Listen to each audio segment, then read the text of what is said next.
The main character arrived at the square, and immediately there was a buzz around him. People whispered, not hiding their surprise and ridicule. Young people today really amaze the imagination. They said that this guy dared to come to the Shui family to ask for help, and some claimed that he was the secret disciple of a great master. However, most considered this absurd. In his place, many would have long since killed themselves out of shame. Other voices were heard in the crowd. It couldn't be that this trash was someone important. He was just a young master from the fallen Chu family, named Chu Xinyun, who had also shamelessly dared to propose marriage to the Shui family. Everything that was happening seemed like a bad joke to people. Despite all the rumors and ridicule, the young man continued on his way without slowing down. At the entrance, he was stopped by a guard, who told him that the patriarch had already given orders to let the guest in. Hearing this, the hero calmly confirmed his intention and allowed himself to be escorted inside. So he found himself in the main hall, where the patriarch of the Shui family, Chun Xian, was already waiting for him. The atmosphere in the room was heavy and restrained, as if the very setting reminded one of the weight of the decisions made here. First, Chu Xinyun apologized for the delay. The old man involuntarily recalled their last meeting. At that time,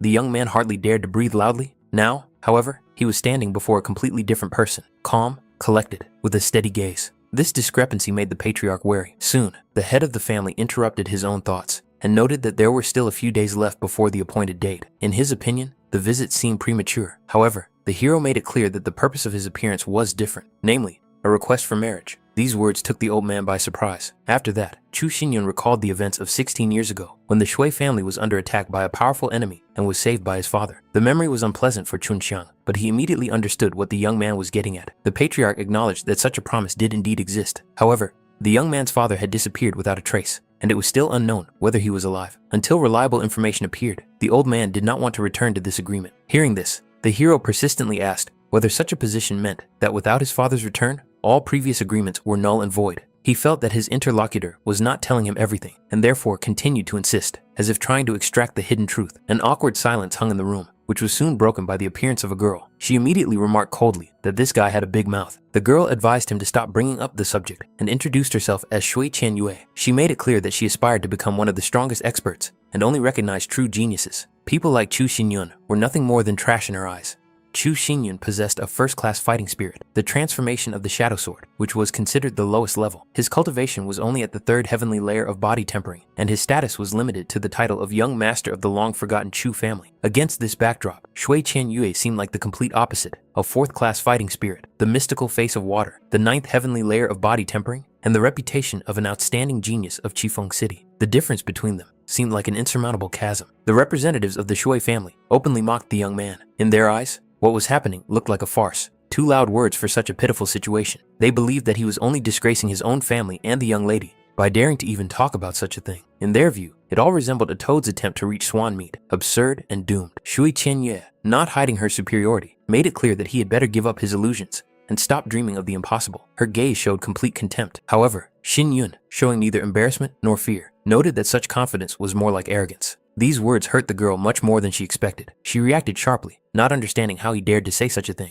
In response, the young man calmly made it clear that no one had claimed that his visit was specifically related to her. Then he turned to the patriarch, clearly stating that his intended bride was not Shui Qianyue, but the family's second daughter, Shui Liu Xiang. This realization came as a real shock to the girl. She found it hard to believe that all this time, they had been talking about the awkward and inconspicuous Liu Xiang. Shui Qianyue's indignation flared up with renewed vigor. In her eyes, Liu Xiang was not worth a penny compared to herself, and therefore, such a choice seemed like an insult. She believed that Liu Xiang had neither the dignity nor the right to even think about such a union. All these words were heard by Liu Xiang. For her, they were an unbearable blow. Tears rolled down her face, and her heart ached with familiar pain and humiliation. Watching this, Chu Xinyun realized one thing clearly. In this life, he would not allow her to continue living, suffering the suffering and contempt of those around her. Shui Qianyue was absolutely certain that such a union was predestined by heaven. On the one hand, the trash from the fallen Chu family, and on the other, a girl whom she did not even consider a full member of the clan, almost a servant. In her eyes, such a marriage seemed like a mockery of fate. She coldly advised her father not to interfere and to let this trash finally lose the opportunity to ever hide behind the old promise of the Shui family. The patriarch paused for a moment, then asked if Xinyun really intended to marry Liu Xiang. He reminded him that after that, the Shui family would have the right to officially renounce their previous obligations. Hearing this, the young man was finally convinced. This clan had long since rotted from within, and further ties with it made no sense. Xinyun calmly and firmly announced that from that day on, Shui Liu Xiang would come under the protection of the Chu family. All agreements, debts, and ties between the two families were considered null and void, as if they had never existed. Then he turned to Liu Xiang and asked if she agreed to tie her fate to his. The girl, holding back her excitement and tears, still found the strength to agree. For the patriarch, this was an unexpected but logical outcome. He just sighed and, observing the formalities, handed them a brush and paper to sign the marriage agreement. To outsiders, they really did look like a strange couple, but that was precisely why they were so surprisingly well suited to each other. Two outcasts who found support where they least expected it. A decision had already matured in Shin Yun's heart. In a year, at the selection of the 5 fighting clans of the dynasty, he would show the whole world what it meant to be a true genius, and not someone defined by their origins and ridicule. To Shui Qianyue, such thoughts sounded ridiculous and presumptuous. In her mind, it didn't matter if a year, 2 years, or even 100 years passed. This man would never be able to stand on the same level as her. Ignoring the stares and gossip, Shin Yun gently picked up Liu Xiang and suggested they leave. For him, everything had already been decided. After a while, they arrived at the Chu family home. On the way, the young man made it clear that from now on, she was no longer alone. Now she was part of his family, and no one else had the right to look down on her. Before her eyes appeared an abandoned clan, crooked walls, cracked slabs in the courtyard, and silence in which neither laughter nor footsteps could be heard. This place looked as if time had stopped here many years ago. Once upon a time, this house was a large and majestic family estate, filled with the happy cries of children, noisy conversations, and constant movement. Life was bustling here, and every corner breathed warmth. In those days, even the city lord himself would visit, showing his respect and emphasizing the high status of the Chu family. But one dark night, everything changed. Most of the clan's geniuses were brutally murdered, as if uprooted. Chu Xinyun's mother disappeared without a trace, and his father went looking for her and never returned.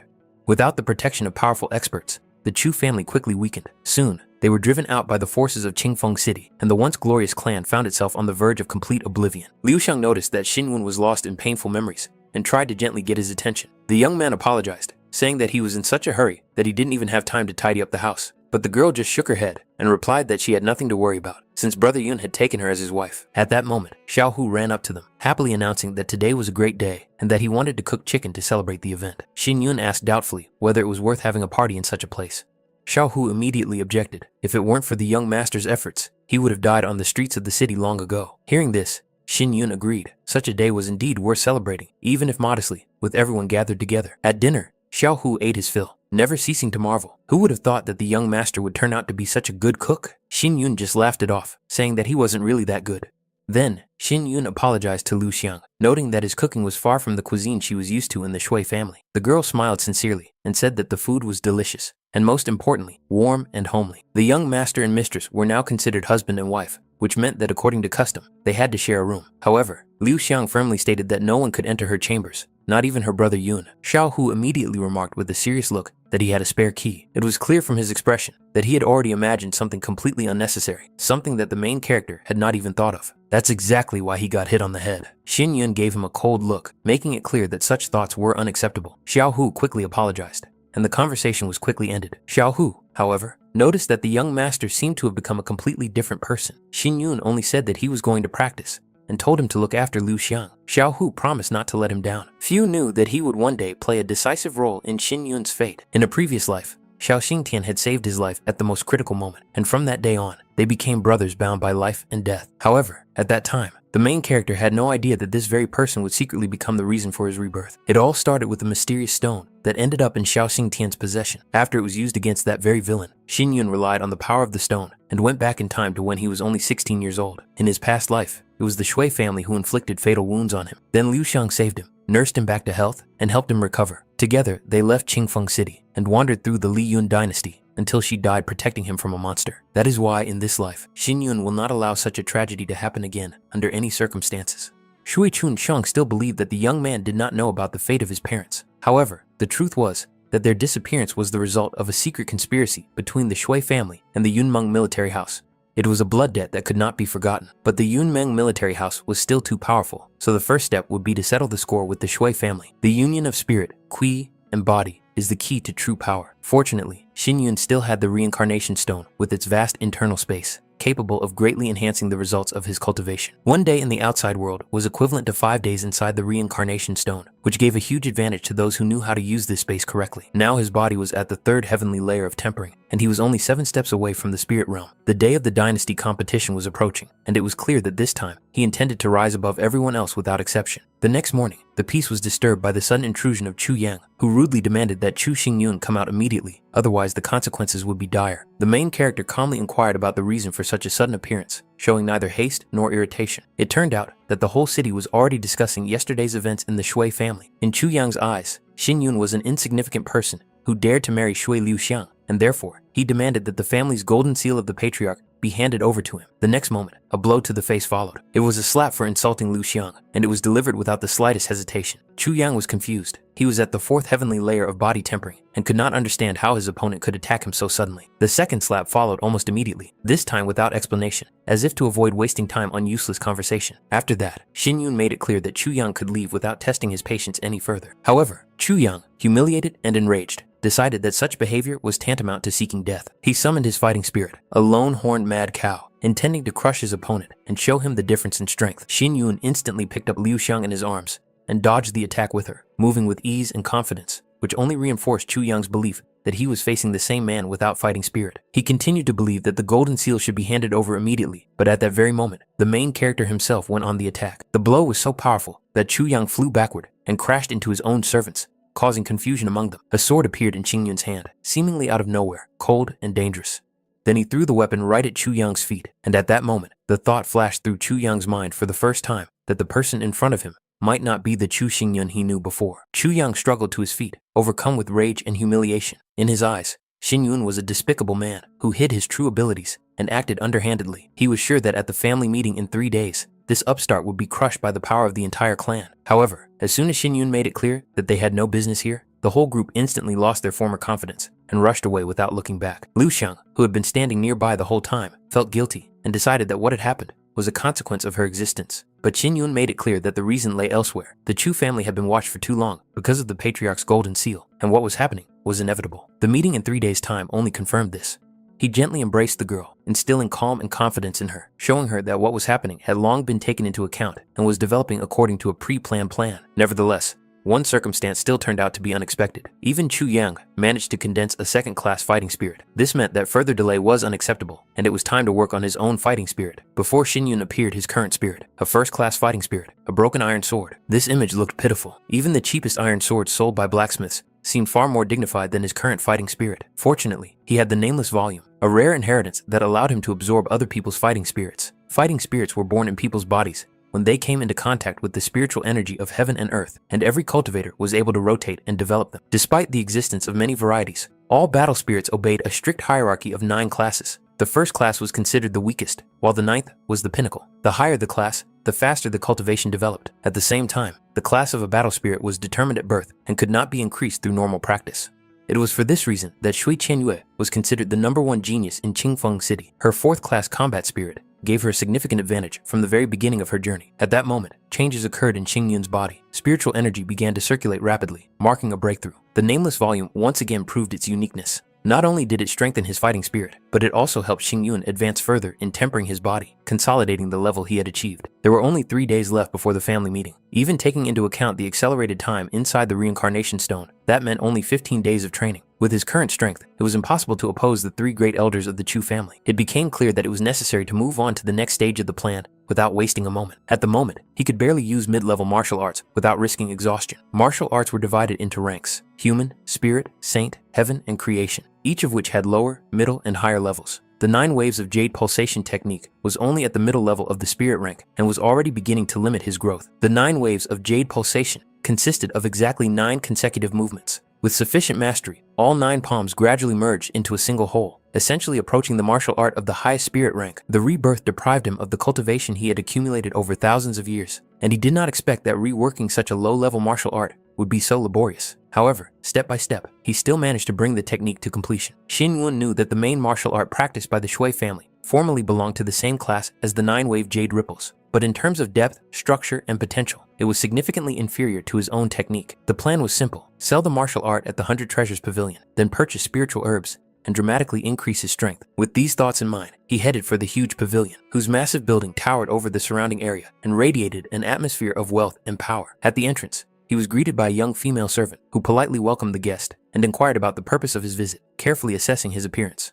The young man calmly informed her that he possessed first-class martial arts skills and intended to offer them for sale, so he required a personal meeting with the lord of the pavilion. Hearing this, the girl did not ask any unnecessary questions and invited him to the VIP lounge, asking him to wait a moment while she immediately notified the lord of the pavilion. While the attendant hurriedly delivered the message, one of the guests noted to himself that today had indeed been a lucky day. He had only just arrived at the pavilion and had already witnessed the appearance of a man wishing to sell martial arts. which immediately attracted the attention of those around him. The girl reported to the lord of the pavilion that there was a guest in the waiting room with an offer to sell martial arts.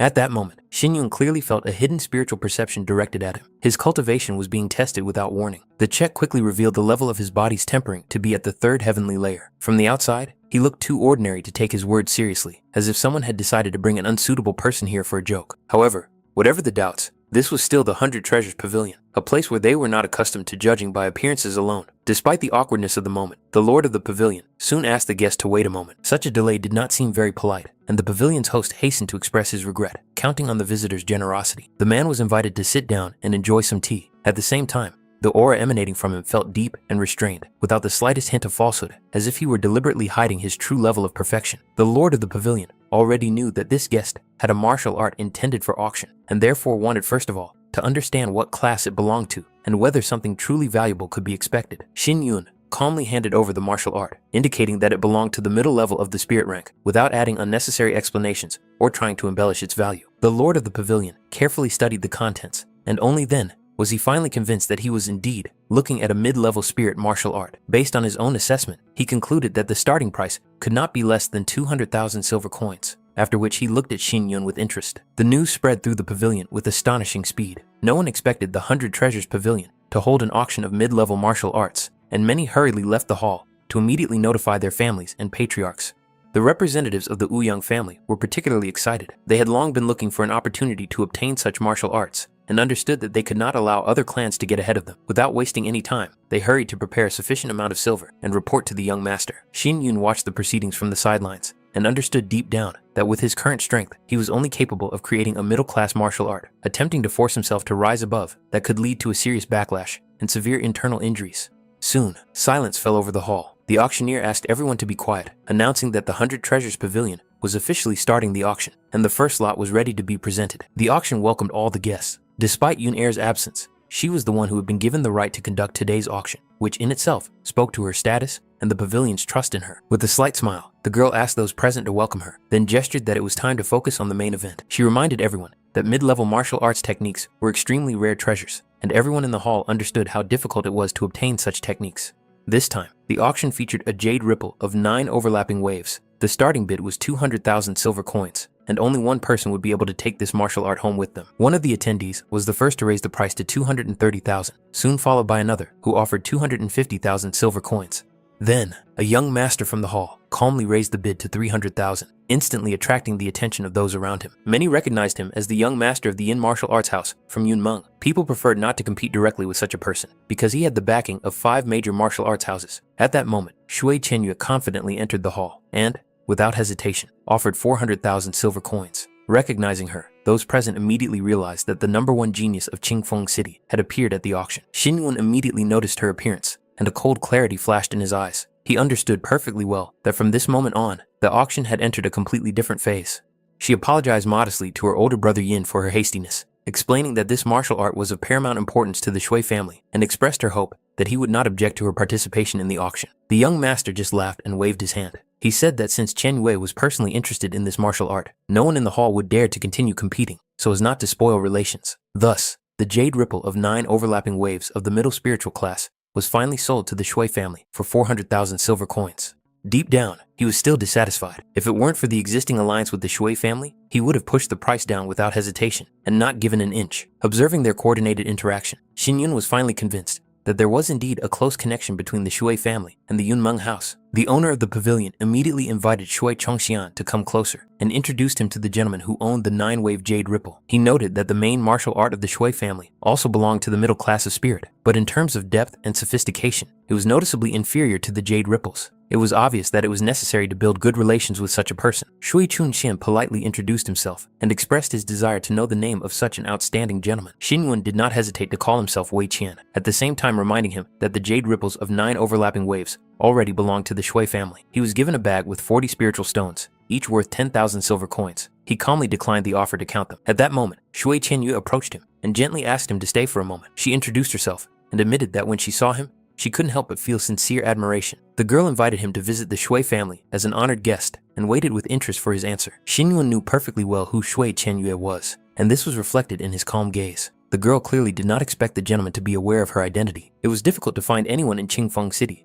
who did not know her name. Her refusal of an arranged marriage, sharp temper, domineering nature, and unwillingness to compromise had made her widely known. However, no one could have imagined that the jade ripple of 9 overlapping waves would end up in the hands of a person of such low birth. For many, it seemed like a real disgrace. After these words, an oppressive silence hung in the hall, and the eyes of those present involuntarily turned to Wei Qian, waiting for his reaction. The people in the hall were even amused to watch what was happening. Finally, someone dared to speak openly about the Shui family without mincing words. For so many years, they had tried with all their might to rise above, but in the end, they achieved the opposite effect. Experts from ancient times were known for their strange personalities and their own rules. The owner of the pavilion expressed his hope that brother Chun Xiang would not take what had happened too seriously. He still had to visit the master, so they decided to part ways.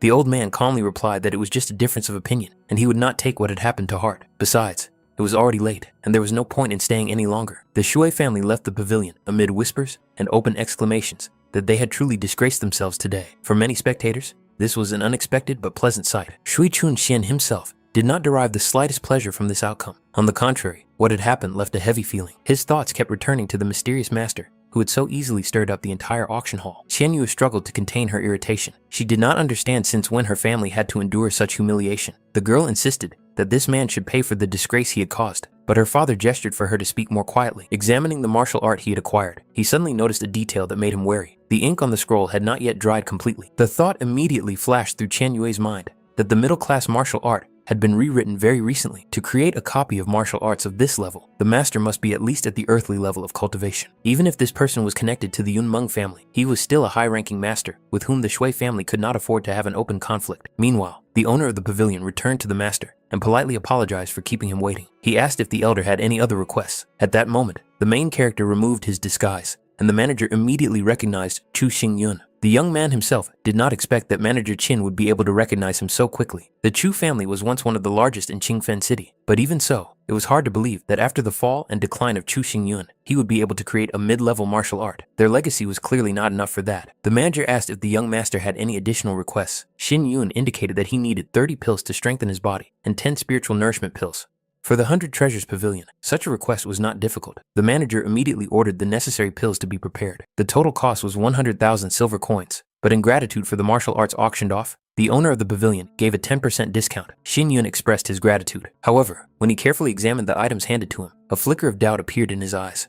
Manager Qin immediately noticed his reaction and asked if the young master had any difficulties. He immediately noticed that the quality of these pills left much to be desired. The energy inside them was unstable, and the distribution of power was uneven, as if the composition had been prepared in a hurry. The man coldly warned the young master to be more careful with such statements. The main character, in turn, wondered if the reason why telling the truth was forbidden here was because the pills themselves were indeed of very poor quality. The manager reminded him again that words should be chosen carefully, but at that moment, a young lady's voice rang out, ordering Qin Shanyu to bring the insolent young man to her. Before leaving, the man once again advised this reckless guest to watch his words, because next time, no one might be able to protect him. The young man simply indicated that he understood. Soon, a high-quality artifact appeared before his eyes, immediately revealing the status of the mistress of this place. Even without deep analysis, it was clear that this was no ordinary item. Next, the lady herself appeared, a woman with cold beauty and a confident bearing. It was obvious that she possessed the techniques of charm and suppression. Ordinary people would hardly be able to maintain their composure under her gaze. Finally, she saw the one who dared to declare the low quality of her body-tempering pills. Xin Yun pointed out without hesitation that their effectiveness barely reached 40%. This aroused her genuine interest. She became curious about the basis for such conclusions. At the same time, it was clear that if he could not back up his words with convincing arguments, he would not be allowed to leave the pavilion alive. Xin Shan tried to smooth things over by reminding her that Yu Yan was a second-rank pill master and that such a boy did not deserve her attention. He was about to order the insolent guest to be thrown out, but the woman instantly stopped him, making it clear that she did not need such interference.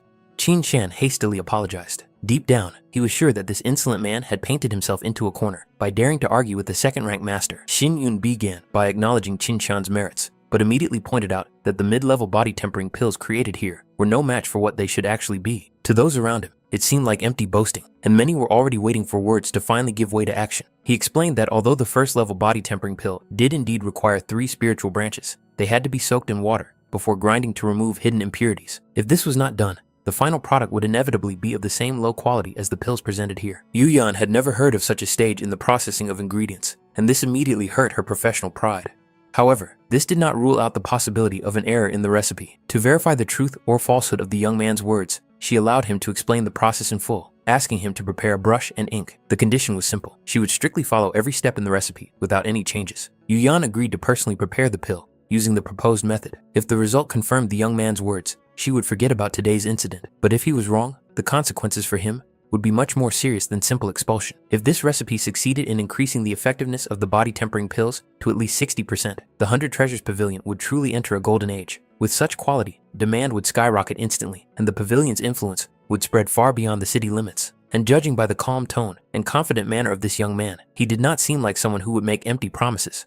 Shin Yun asked the lady to wait a moment. The woman wondered skeptically if he had begun to hesitate at the last moment, but the young man made it clear that he was only talking about a standard recipe for an ordinary pill, not something that could cause doubt. She needed time to refine the pill correctly. Therefore, Shin Yun inquired about the possibility of using a cauldron to make pills in order to demonstrate his own method. This proposal slightly surprised Yu Yan. Not only did he dare to criticize her work, but now he was also going to personally take on the improvement. She immediately set the conditions. He would pay market price for the spiritual herbs, and the use of one of the 4 cauldrons, high-quality artifacts, would cost him 1,000 silver coins. The man in front of her only had the physical strength of the 3rd heavenly layer, but he showed rare confidence. If this confidence was really backed up by ability, then such a person could not be ignored. He was worth considering, and perhaps cooperating with. In the end, she agreed. The young man was allowed to use the herbs as he saw fit, and Yu Yan herself decided to watch the process closely, wanting to see with her own eyes what he was capable of. From the very beginning, her attention was drawn to the strange proportions of the herbs. The method of preliminary cleaning and preparation of the ingredients was completely unfamiliar to her. Even with her level of skill as a 2nd-rank pill master, she could not immediately understand the logic behind these actions. Despite this, she decided not to interfere. Regardless of her doubts, the experiment was worth seeing through to the end. The art of pill making requires concentration and precision. Forming a pill in one cycle is a complex process that depends not only on the amount of spiritual energy, but also on the strength of the soul, control, and understanding of the essence of the ingredients. The fact that a young man with the physique of the 3rd heavenly layer dared to work with a cauldron and talk about improving pills seemed downright audacious. To most, it would seem reckless. However, there was no fuss in his movements. Each action was performed confidently, as if he had repeated this process countless times and knew exactly what result he was aiming for. Morning came. The night passed unnoticed, filled with the subtle aroma of herbs and fluctuations of spiritual energy. Qin Zhen woke up to unusual sounds and first made sure that the lady was all right. Shin Yun made it clear that there was nothing to worry about. It was just the usual cleansing of the body-tempering pill. The expression on his face made it clear that he was satisfied with the result and saw nothing unexpected in it. Yu Yan suggested conducting a check. As soon as the pill was examined, Qin Shan sensed a rich and pure healing aroma that far exceeded the usual level. Xin Wu noted that the impurities had been almost completely removed. The pill's effectiveness was about 80%, which he considered an acceptable result. This attitude irritated Yu Yan. She had managed to create only 8 pills in one night, and this was the best of them. Hearing that such a result was considered merely passable was a serious blow to her pride. Qin Shan hastened to smooth things over, trying to calm the lady and remind her that such assessments could only come from someone with a different level of understanding. He also noted that the potential of these pills had not yet been fully revealed, and that it was indeed impossible to call them perfect. It was at this moment that Yu Yan realized that the pills she had created had not made the desired impression on the young man, and therefore her interest in his own result only increased. After that, she carefully looked into the jar containing the resulting substance.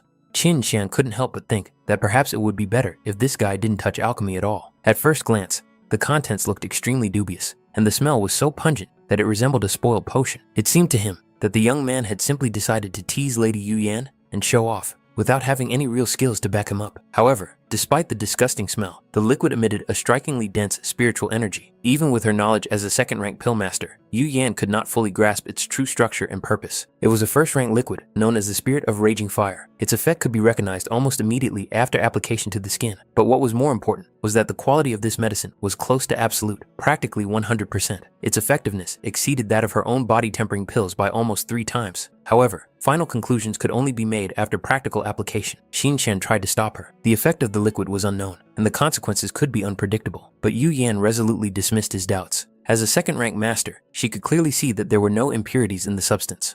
As soon as the liquid touched her skin, a sharp burning sensation ran through her arm, reminiscent of a flame bite. Xinwen made it clear that it was not worth interfering, and that such a reaction was a natural part of the process. Xinqian still couldn't hide his anxiety, and mentally promised himself that if there was the slightest danger, he would not let it go unpunished. The liquid began to take effect. The fiery energy burned away internal impurities while strengthening the body. The process was unpleasant, but not beyond tolerable limits. Xinyun inquired about her condition, observing the changes in her aura. In his estimation, if a person was unable to endure such mild pain, they should not even think about serious cultivation or combat practice. Hearing this, Yu Yan changed noticeably. She straightened up and made it clear that such sensations were not a problem for her. Now, there was no doubt left. The effectiveness of this medicine was truly shocking. That was why she was interested in the possibility of acquiring the formula for creating the spirit of raging fire for the treasure pavilion. Xin Yun saw nothing wrong with this. If Lady Yu Yan herself was interested, then a business partnership seemed entirely appropriate. He set the price for the formula at 40 spirit stones. Qin Shan was frankly annoyed by this amount. 40 spirit stones meant 400,000 silver coins, a price that not everyone could afford. However, Yu Yan did not object and suggested moving straight on to discussing the terms of the deal. In addition to the promised spirit stones, he was given a spatial ring. Although its volume was limited, the value of such an artifact reached 5 spirit stones. This was presented as a sign of goodwill and the beginning of long-term cooperation. Xin Yun accepted the gift without hesitation and, in turn, passed on the complete method for increasing the effectiveness of the medicine, including the method for completely removing impurities. With this knowledge, Yu Yan would be able to bring the effectiveness of the body-tempering pills to 100% in just a few days. If everything turned out exactly as he described, she would have a real chance to make a breakthrough and become a third-rank pill master. In that case, he noted in advance that he could congratulate the lady on a possible promotion in the future. However, it was clearly stated that this method was his personal achievement and the result of his own research, and therefore, it could not be transferred without compensation. Such knowledge could not be disseminated uncontrollably. Yu Yan, carefully observing his behavior, came to the conclusion that the young master was not one to act impulsively. Therefore, she asked if he had any specific conditions, requests, or wishes that could form the basis for further cooperation. Xin Yun reminded her that they had already had a successful deal that proved to be mutually beneficial. At this stage, spiritual stones were no longer his primary goal. As the lord of the Chu clan, he intended to build a deeper relationship with the 100 Treasures Pavilion and obtain official permission to collect resources from Fengxing Mountain. Fengxing Mountain was known as one of the most dangerous, but also one of the richest places in the area. Rare wild spiritual herbs grew there in abundance, but the entire area was shrouded in a thick layer of poisonous gas that could destroy an unprepared person in a matter of moments. Even for experienced alchemists and cultivators, simply approaching the mountain was considered a serious risk, let alone gathering resources there. Any mistake could lead to poisoning or death. Nevertheless, he had at his disposal a complete and detailed map of the Fengxing Mountain area, which marked both deadly dangerous zones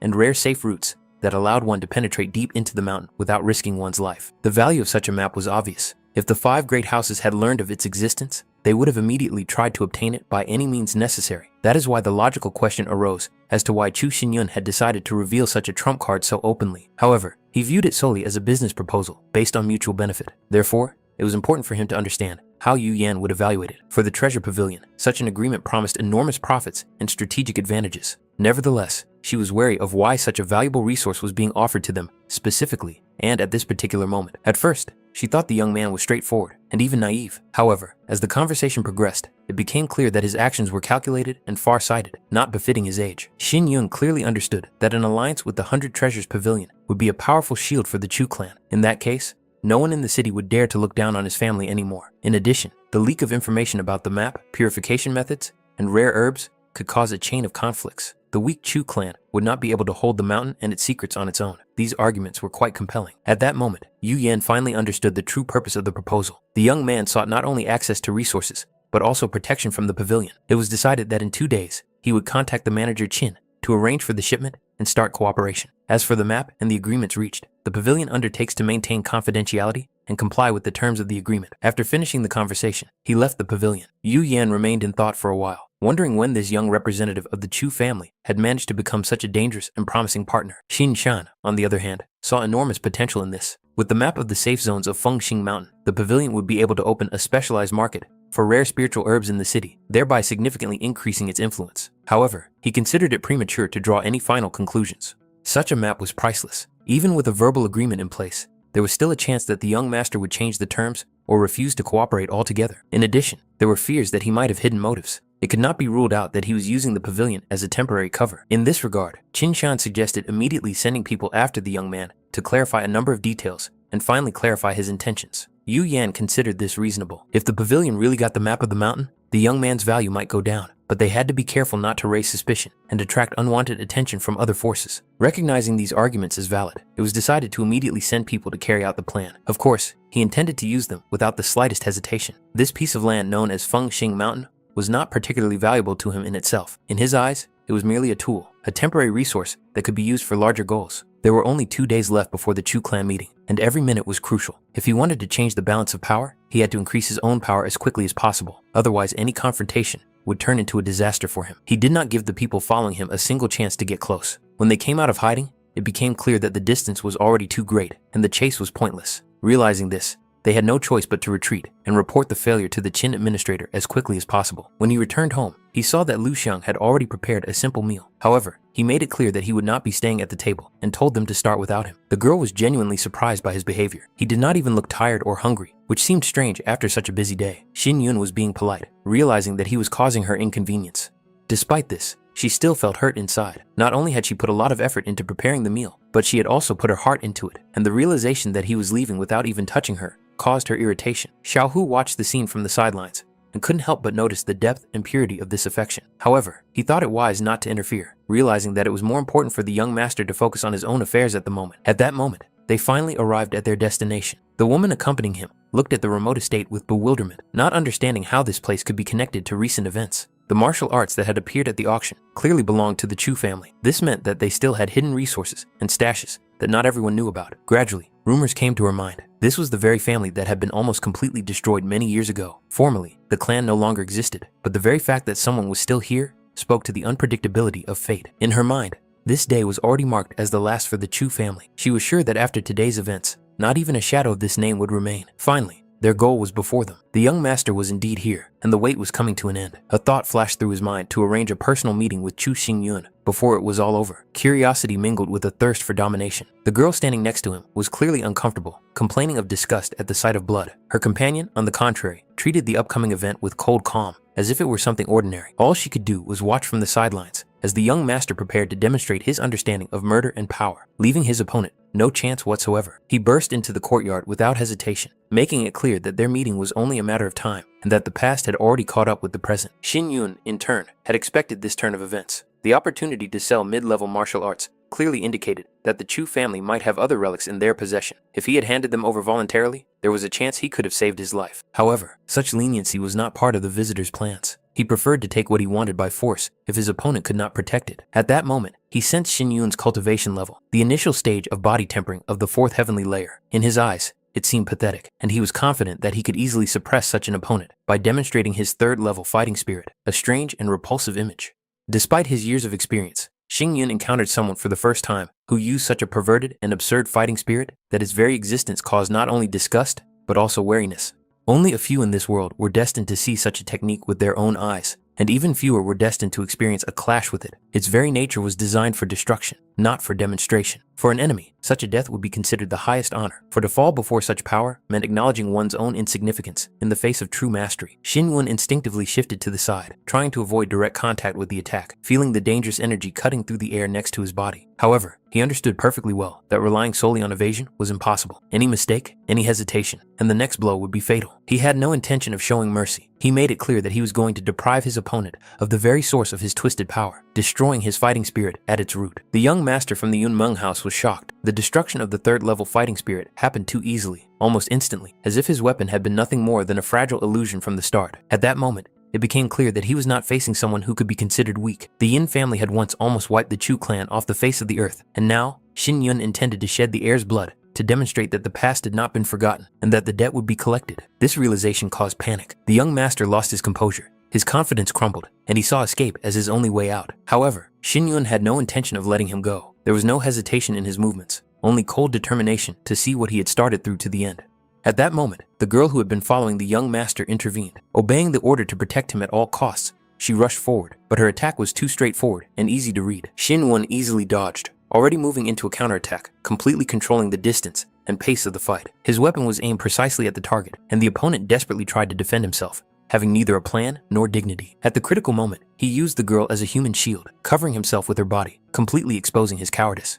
Even that couldn't save him. The blow still hit its target, inflicting devastating damage from which it was impossible to recover. The sight of what had happened filled Xin Yun with cold fury. Allowing another to take a deadly blow for the sake of his own salvation was an act worthy only of contempt. After the clash ended, he immediately focused on cultivation. This man's interference had slowed his progress, and now he had to make up for lost time. On the path of true development, it was impossible to separate cultivation, techniques, and martial arts. They were all part of a single whole. At this point, he was already practicing the nameless development technique, and it was time to supplement it with combat forms. Only the synchronous development of these areas allowed for breakthroughs in the shortest possible time. The technique he chose, the art of wind, thunder, and lightning, belonged to the highest spiritual level and consisted of only 3 movements, but each of them carried destructive power. When perfected, this technique could rival even the martial arts of the holy class, inferior to them only in name, but not in effectiveness.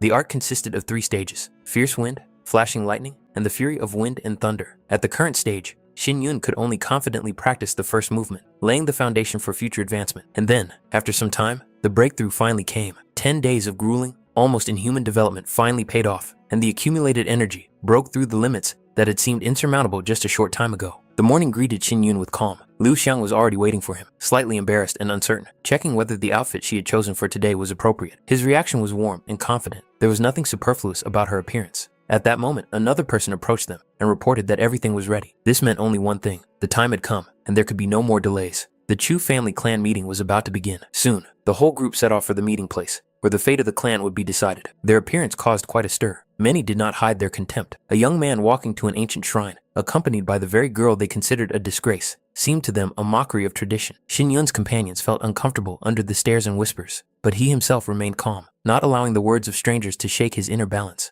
Before entering the sanctuary, he asked his companions to stay outside, letting them know that he would not be long. Inside, 3 figures were already waiting for him: the first, second, and third elders, sitting in silent tension. The first elder immediately made it clear that his patience had run out and that he did not need further discussion. The issue concerned only the immediate transfer of the patriarch's golden seal. In response, Xin Yun recalled the past of the Chu family, the times when it was the most powerful in the city of Xifeng, and how this prosperity had been made possible by his father's far-sighted decisions.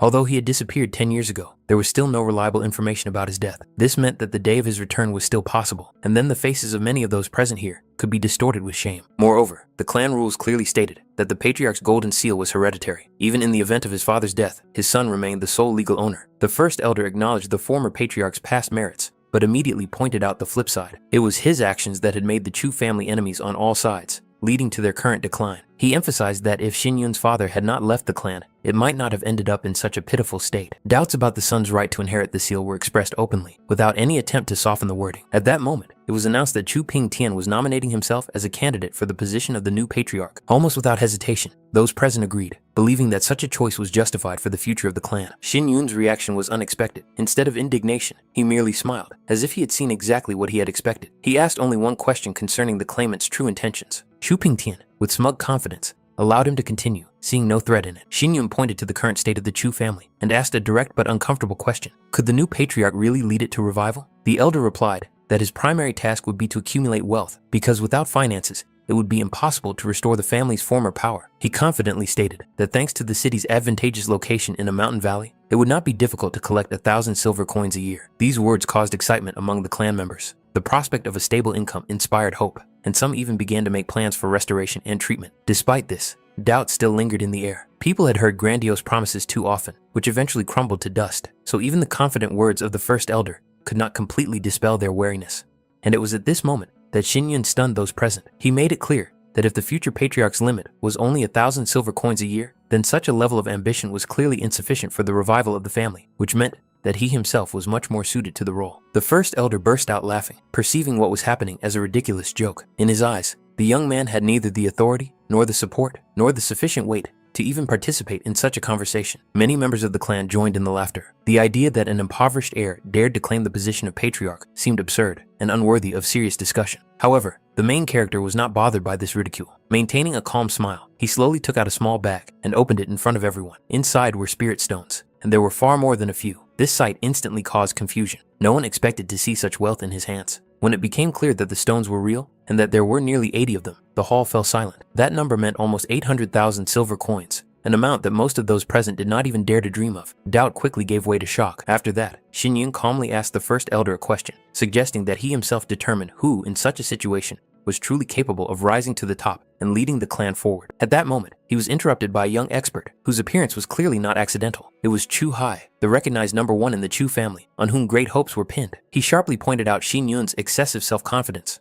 The hero did not immediately understand what his interlocutor was getting at, and then it became clear that he was emphasizing not wealth, but fighting spirit. In his eyes, Shin Yun remained nothing more than a first-level fighter, unworthy of a high position. Hearing this, Shin Yun came to an obvious conclusion. As long as a person is not considered trash, he has the right to claim the position of patriarch. Receiving silent confirmation, he asked the next logical question. How could he prove the opposite? Chu Hai's answer was extremely simple and straightforward. Only victory in combat could serve as proof. The young expert was absolutely confident in his superiority. The 6th level of heavenly body tempering and 3rd-class fighting spirit made him a figure that almost no one in the clan dared to compete with. For him, the outcome of such a challenge was obvious.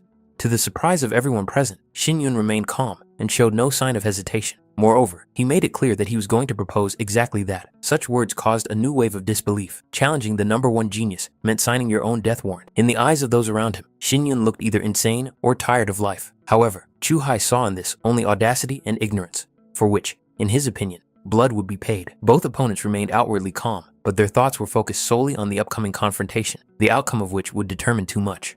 A considerable amount of time had passed, and in the distance, Liu Xiang was beginning to worry, fearing for the safety of her brother Yun, but deep down, she believed that he would not let her down and would be able to withstand whatever this meeting had in store for him. Chu Hai possessed a body tempered to the 6th heavenly level, and in the eyes of those around him, his opponent didn't stand a chance. A 3rd-class fighting spirit was considered impressive even among young experts, while Shin Yun only had a 1st-class spirit, a level that usually drew ridicule. Even the hellish spirit of a demon wolf looked far more terrifying. When the fight began, the air seemed to thicken. All conversation ceased, and the eyes of those present were fixed on the arena, where the fate of the young man was being decided. A sword appeared in Shin Yun's hands, and at that moment, he took the blow, blocking his opponent's attack. Metal clanged, and the force of the collision rolled through his hands. Chu Hai froze in surprise for a moment. He did not expect this guy to be able to react at all, let alone take a blow to the forehead. However, his confidence quickly returned. In his mind, 3 moves were more than enough to end this farce and humiliate his insolent opponent. Shin Yun took a step forward and swung his sword, as if cutting through the space in front of him. The movement looked simple, but it had a hidden power and precision. The demonic wolf lunged forward, and Shin Yun barely managed to put up a defense, meeting the claws with his blade. Even so, the force of the attack was too great. He was thrown back, and bloody wounds appeared on his body. The claws had still managed to scratch his flesh. Chu Hai mockingly asked how he was feeling, reminding him that the wounds from the demon wolf's claws were not only painful, but also destroyed the body from within. Shin Yun was well aware of the difference in cultivation levels. Chu Hai's spiritual energy was dense and stable, and a protracted battle only worked against him. He realized that this duel had to be ended quickly and decisively. Chu Hai coldly advised him to stop pretending to be strong, reminding him that his opponent still had a chance to kneel and beg for forgiveness. In response, Shin Yun only smiled. This calm smile finally enraged Chu Hai, and he activated the fierce wind technique. He declared that refusing mercy was a direct path to death and vowed to tear his opponent apart with the claws of a demonic wolf. In the next moment, a fierce wind rose. The air currents howled, raising dust and debris, and the demonic image of the wolf became even more distinct and ominous. Many of those present involuntarily clenched their fists, worrying about the young master, unable to take their eyes off the raging elements. However, contrary to expectations, it was clear from the expression on Shin Yun's face that he was not panicking at all. On the contrary, his gaze remained cold and focused. With a single movement, he broke through the whirlwind and delivered a decisive blow that combined speed, accuracy, and power. Chu Hai collapsed to his knees, unable to comprehend what had happened. He, the strongest in the Chu family, had lost, and this contradicted everything he believed in. Shin Yun calmly announced that the fight was over and the outcome was clear. His voice was even, without mockery, as if he were stating an obvious fact. A dead silence hung in the hall. No one knew how to react to what they had seen. What was happening seemed impossible. Xiao Hu was the first to break the silence, shouting loudly that this was exactly what should be expected from a young master who had mastered divine movements in just a few days and won with a single breath. These words caused a real shock. Those present could not believe that such techniques could be learned in such a short time. In their eyes, Shin Yun was no longer an ordinary person. Chu Hai desperately refused to accept reality. He couldn't understand how someone like Shin Yun had managed to defeat him. There was clearly something going on that was beyond his comprehension. Shin Yun even felt it necessary to give him some advice. From now on, Chu Hai should show respect to the patriarch. However, in the eyes of the defeated man, this sounded like a mockery of his honor. And at that very moment, an old man appeared, whose cold voice ordered everyone to stop what they were doing and disperse immediately. Judging by what this young man had just demonstrated, he truly had everything necessary to claim the position of patriarch. His strength, composure, and determination spoke for themselves, and even the most prejudiced views could not deny it. However, the past still lingered in people's memories. Since childhood, this young man had been considered the scum of the family, a person without talent or future. Therefore, no one understood how, in just a few days, he had managed to obtain such a large number of spirit stones and so rapidly increase his cultivation. Such changes could not be explained by ordinary means. The elders understood that if this young man really became the patriarch, his every action would represent the entire Chu family. Therefore, as the greatest elder of the clan, he considered it his duty to test Shin Yun before allowing him to go any further. The elder coldly demanded that the young man show all his belongings for a thorough inspection, intending to find out the source of his power and wealth. Shin Yun calmly replied that it seemed that this old man had some special feelings towards him, since such demands sounded so insistent. These words only reinforced their suspicions. Could it be that Chu Shin Yun really felt guilty? Many recalled what they had thought from the beginning. This guy had something to hide, and now the truth was about to come out. Not wanting to delay any longer, the elder abruptly ordered the guards to seize this monster and immediately lock him in the dungeon. He intended to interrogate him personally, regardless of the methods used. The guards obeyed the order without hesitation. The elder's pressure was too great, and no one dared to object at such a moment. Shin Yun, without raising his voice, reminded them that the Chu family guards existed to protect the clan from external threats and to punish traitors. They were never created to deal with family members, let alone settle internal scores. These words sounded like thunder from a clear sky. The people around him were shocked and even began to fear this young man, not because of his brute strength, but because of his clear mind, confidence, and knowledge of clan laws. Chu Shin Yun's plans were now completely exposed in the eyes of the elders. In their view, he was no longer a bold youngster. Now they were faced with a dangerous element who was trying to wriggle out of the situation with fine words and knowledge of clan rules. The first elder decided that he could not delay any longer. Any further discussion was pointless, and so he coldly announced that this deceiver would be executed right here and now, in front of the entire clan, as an example to the others. At that moment, the fighting spirit was summoned once more. The demonic wolf lunged forward with a growl, filling the hall with an oppressive, murderous aura. The man sharply ordered everyone to get up and retreat immediately, not wanting the weak to suffer the consequences of the battle. Almost simultaneously, the Chu family guards also pounced on the main character, trying to surround him on all sides. However, they posed no real threat to Shin Yun. Their movements were too slow and predictable. The elder mentally acknowledged that he had been careless earlier, allowing this young man to get so far. But today, at this very moment, Chu Shin Yun had to die. The young man himself calmly thought that his opponents would be deeply disappointed with the outcome. Everyone present instantly felt a terrifying wave of murderous intent. Even experienced cultivators paled. The old man shouted loudly, ordering Chu Xinyan to retreat immediately. But this idiot didn't even think of retreating at such a crucial moment. He didn't want to tarnish his title as #1 in the Chu family and refused to acknowledge the danger. There was only one thought in his head. He wanted Chu Xinyan dead at any cost. And suddenly, the guy disappeared. It happened so quickly that no one even had time to follow his movement, leaving everyone around him frozen in shock. The next moment, Chu Hai was dead. His eyes remained wide open, as if he couldn't believe what had happened until the very end. How dare this little piece of trash kill him? The #1 genius of the Chu family, Xin Yun, calmly replied that the father and son had both raised their hands against him, so he had only done everything possible to protect his life. An icy spear slowly formed in his hands, radiating a piercing cold. The elder immediately ordered everyone to step back. He was going to take the life of this scum himself. Many in the crowd decided that this was the end. The first elder was too strong, and the young master seemed to have no chance of survival. People did not understand what to do now, and who could save him. The elder still considered Xin Yun to be trash. Therefore, he could not accept the idea that his own son had fallen at the hands of someone he despised. For him, it was the greatest shame. And at that moment, a piercing cry rang out in the sky. A red firebird descended rapidly from above, illuminating everything around it with a blazing light. The elder raised his head sharply, not understanding who had just intervened and dared to appear here at such a moment. People almost immediately noticed the appearance of Boss Chin from the Thousand Treasures Pavilion. It had only been a few days since their last meeting, so he sincerely hoped that everything was fine with the young Master Chu. As before, his appearance was accompanied by an overwhelming aura of confidence and authority. He stated directly that young Master Chu could turn to him at any time in the future if he found himself in trouble. Moreover, he was genuinely interested to see who was so reckless and insolent as to raise a hand against a partner of the Thousand Treasures Pavilion. The first elder hastily tried to explain, saying that what was happening was exclusively an internal matter for the Chu family, and therefore, Mr. Qin should not interfere in clan affairs.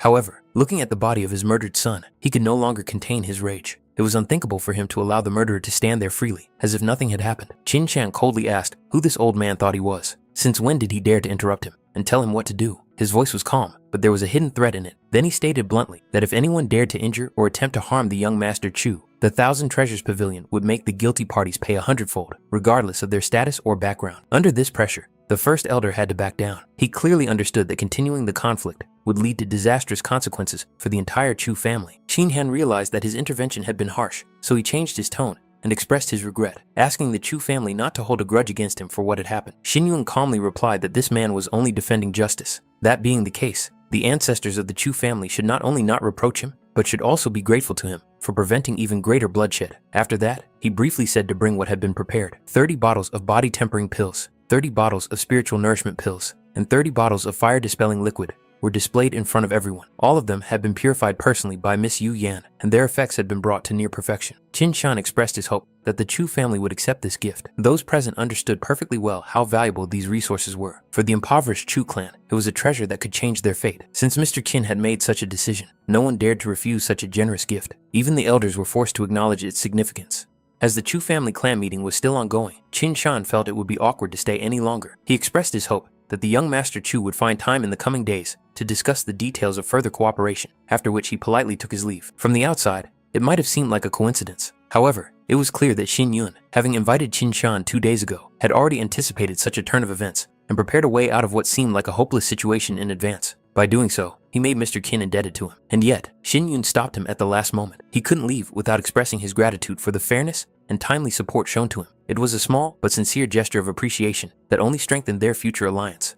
The scroll he handed over turned out to be a formula for a second-level heart purification pill. Even for the Thousand Treasures Pavilion, such a recipe was of considerable value, so those around them felt that such a gift seemed overly generous for a simple gesture of gratitude. However, from Xin Yun's point of view, they were already business partners, and one formula was not decisive in the context of future cooperation. Qin Shan, fully aware of the value of what he had received, expressed his sincere gratitude and finally became convinced that this young master was far more dangerous and far-sighted than he seemed at first glance. A low murmur rose in the hall. People whispered, exchanged glances, and reassessed what was happening. Today's events completely overturned their perception of the Chu family's position and of Xin Yun himself. The 3 elders had already left the hall, so Xin Yun calmly scanned the remaining attendees. He was interested in only one thing. Was there anyone else who wished to challenge his right to the patriarch's golden seal, or who doubted his position as head of the family? The answer was obvious. No one dared to object. The clan rules clearly stated that the golden seal was hereditary, and forcible seizure was considered a serious crime. After everything they had seen that day, even the most skeptical chose to remain silent. Soon, words of support and blessing rang out in the hall. For many, this was an unexpected stroke of luck. The Chu family had gained a patriarch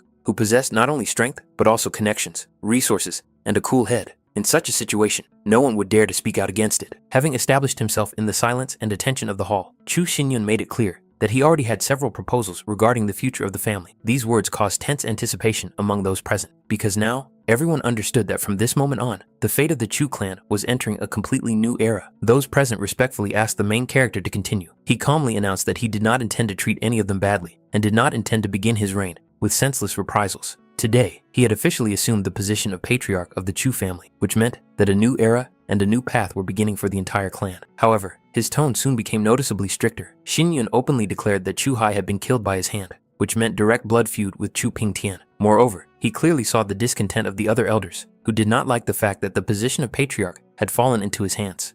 That is why he announced his decision without hesitation. From now on, these 3 elders would be expelled from the Chu family. As long as they were alive, their names would not be entered into the clan's family register, and if death overtook them far away, they would not be honored with burial in the ancestral hall. These words caused a great shock and heavy silence among those present. Xin Yun continued, making it clear that he was not forcing anyone to blindly obey. He only hoped that everyone here would make a conscious and wise choice between the future of the Chu family and the 3 elders who had long put their personal ambitions above the fate of the clan. Xiao Hu was genuinely pleased to hear this. He enthusiastically noted that the young master had shown true determination and strength today. Chu Hai was accustomed to mocking the weak and solving everything with brute force, so his end was inevitable. The main character's wife also quietly supported him, considering his actions to be fair and worthy. Xin Yun glanced at the prepared resources and noted that these pills could accelerate cultivation and stabilize fighting spirit more quickly. In front of him were several bottles of body-tempering pills, each of which was quite valuable. However, after thinking for a moment, he decided that he would need less than it seemed. Therefore,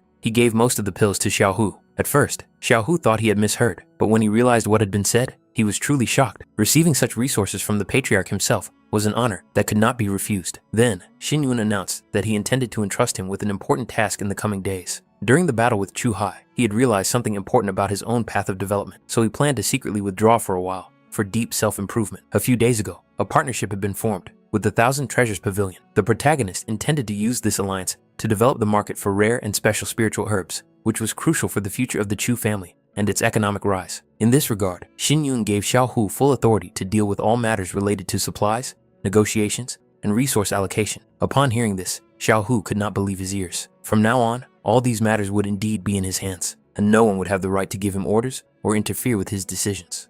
Moreover, Xin Yun noted that Xiao Hu could take a few of his most trusted people with him and begin to train them in secret. These people would become the foundation of a force capable of opposing Chu Pingtian and his supporters in the future. Xiao Hu replied without hesitation that the young master could rely on him completely. At that moment, Liu Xiang quietly asked what role she would play in all this. Xin Yun initially thought it would be best for her to focus on her own practice and recovery. However, he saw her sincere desire to be useful and not stand on the sidelines.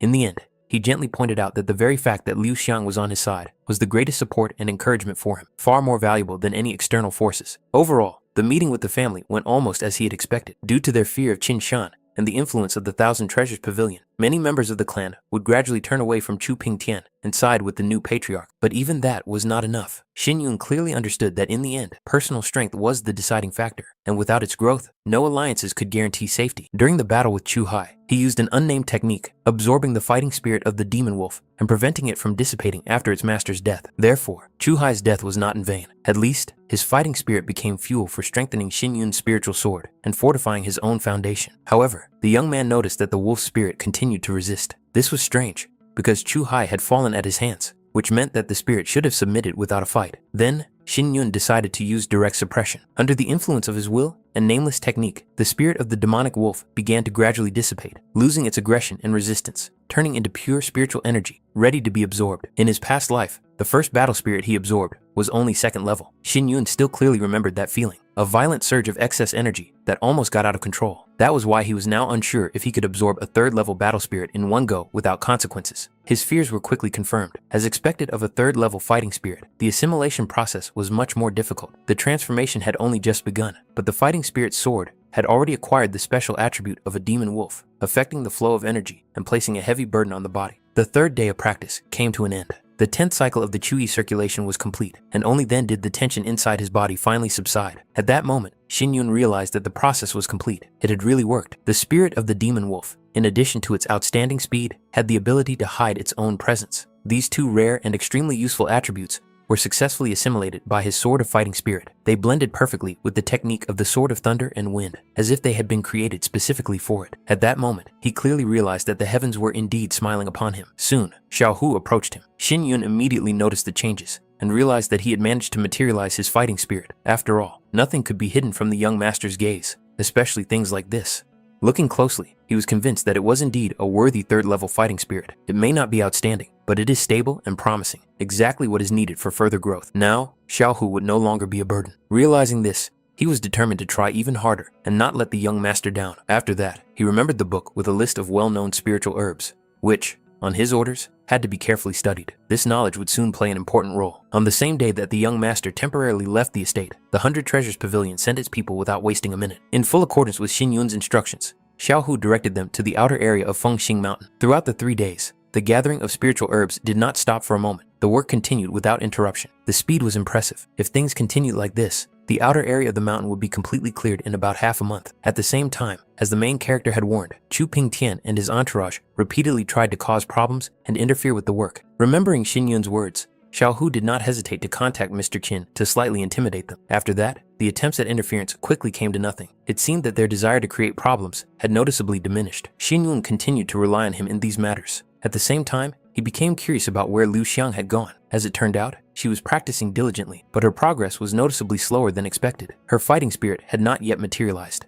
In 3 days, she still hadn't managed to manifest her fighting spirit, which was indeed quite slow. However, Xin Yun understood that he couldn't rush her. Instead, he decided not to interfere and give her time. He himself was going to go to the city of Xifeng. It was time to strike while the iron was hot and move on to the next stage of the plan, without giving the enemies the slightest respite. Meanwhile, Miss Yu Yan received a detailed report on the progress of the investigation into Chu Xinyun. The information had been carefully compiled and covered not only his current activities, but also the changes that had taken place in him recently. Perhaps in the past, this guy was considered trash, but after he married Shui Liu Xiang, his cultivation began to grow rapidly. Moreover, many members of the Chu family gradually began to unite around him, openly expressing their support and recognizing his authority. At the same time, Shui Liu Xiang's situation looked much bleaker. As the daughter of Shui Chongxiang and a girl who had come out of a brothel, she had no one to rely on. She had neither family nor influential patrons behind her. Yu Yan ordered the investigation to continue. If the key to the mystery could not be found in Chu Xinyun himself, then they should dig deeper and check his father's generation, including old connections and disappearances.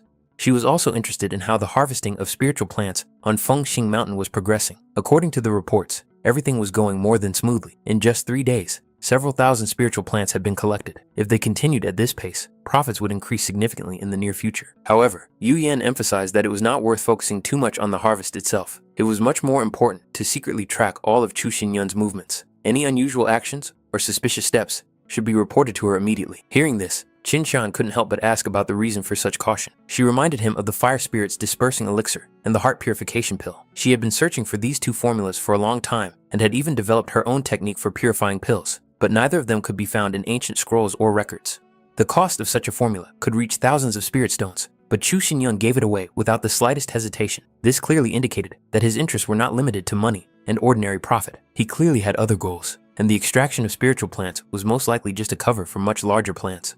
At that moment, they were informed that Chu Xinyun had personally arrived at the pavilion. He said that he intended to purchase a cauldron for making pills and was now waiting outside. Qin Shan immediately ordered that he be invited inside, that the best room be prepared, and that no outsiders be allowed in. However, Yu Yan stopped him, calmly but confidently. She stated that if Xinyun was brought directly to the treasure house, she would have the opportunity to personally observe his every move and draw her own conclusions. Meanwhile, the main character was already being led to the meeting place, with all due courtesy and caution. Xinyun himself believed that he had kept Miss Yu Yan waiting and thus shown disrespect. However, in her eyes, the young master was an important guest of the 100 Treasures Pavilion. Waiting for such a person meant nothing at all. Moreover, she did not expect Chu Xinyun to decide to personally purchase a cauldron for purifying medicines, which only increased her interest in him. She also casually mentioned that Feng Xing Mountain had long been home to many treasures. Xinyun took these words calmly, thinking that it must be a joke. After all, he had only just begun to master the pill knife, and he needed the cauldron only for the most basic operations.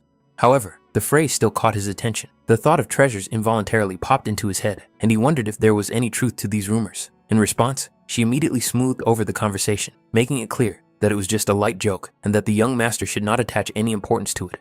After that, she suggested going inside to choose a suitable cauldron and, with polite courtesy, led him to the treasury, where the air was filled with a faint but persistent spiritual background. She explained that all valuable artifacts were divided into strict categories: deadly, precious, state, and royal. Each of these categories, in turn, was subdivided into lower, middle, and higher ranks, forming a total of 12 levels.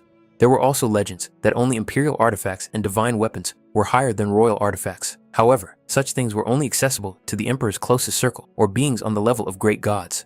She wondered which category the young Master Chu would choose. Considering that he had only just begun his journey in alchemy, it would be wisest to choose the precious category. A higher level artifact could be too difficult to handle and even dangerous. The Tao of the purifying pill she used herself was an example of a progressive approach. When she first formed the Tao core, it turned out that her tool belonged to the highest rank of mortal artifacts, which was already considered a very valuable achievement. There were only 2 or 3 artifacts of the precious category in the entire city, and pill cauldrons of this level were extremely rare. She had only 2 such cauldrons at her disposal. One she used personally, and the second was now right in front of Xinyun. It was a black spirit cauldron. It had the ability to generate qi water during the pill purification process and evenly saturate spiritual herbs with moisture. For a precious artifact, such properties were considered extremely valuable. Xinyun inquired about the price of this black spirit cauldron. The cost was exactly 100 spirit stones, an amount that in itself spoke to the rarity of the item. For any other buyer, the price would have been significantly higher. However, given the status of the young Master Chu and their recent collaboration, she was willing to offer more favorable terms.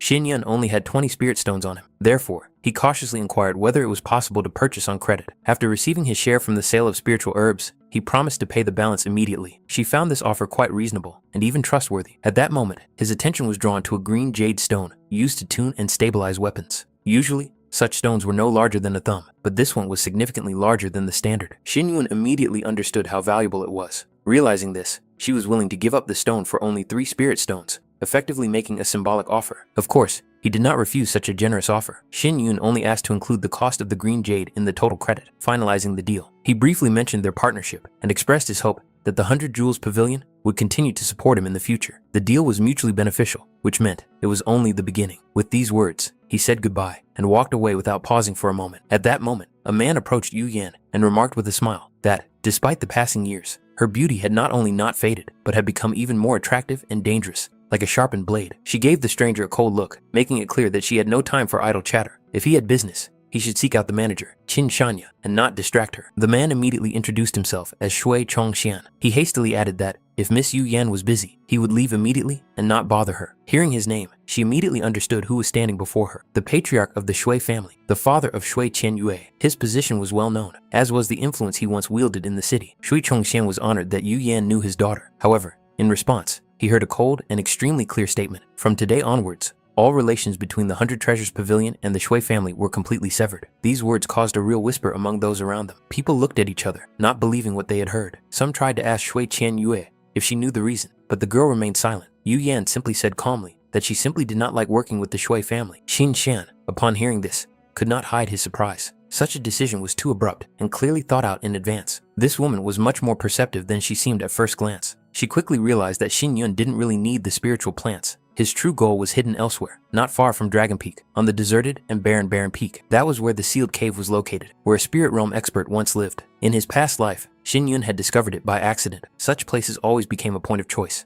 either a breakthrough into a new realm or eternal stagnation. Now he needed the sword left deep in the cave. Without it, further progress would be much more difficult. However, his current power was still insufficient to break the ancient seal, and if Yu Yan wanted to investigate his actions, he would allow her to know exactly as much as he deemed necessary. Everything that was happening was still under his control. Every step, every encounter was part of a carefully thought out plan. That same night, he was abruptly awakened by a dull rumbling coming from outside, as if something heavy had fallen nearby. The smell of the poisonous spiritual pearl was clearly noticeable in the air. If even one representative of the 5 poisons had been nearby, he would certainly have tried to take possession of it, regardless of the consequences. This sensation suddenly stirred long-forgotten images in his memory. He remembered people from his past life, those he once considered close. The name Xiaoxing Tian came to mind particularly clearly. It was this man who had taken his life without hesitation, acting coldly and ruthlessly. Now, having been given a second chance, he had no intention of forgetting this. If fate had given him a new life, then retribution would inevitably catch up with this scoundrel. The forest outside the city of Chu was quiet and gloomy, as if specially created for dark schemes and hidden murders. Chu Xinyun had long been in partnership with the 100 Treasures Pavilion, which was why Qin Shan had appeared here at this time. In fact, he was only using the situation to suit his own interests.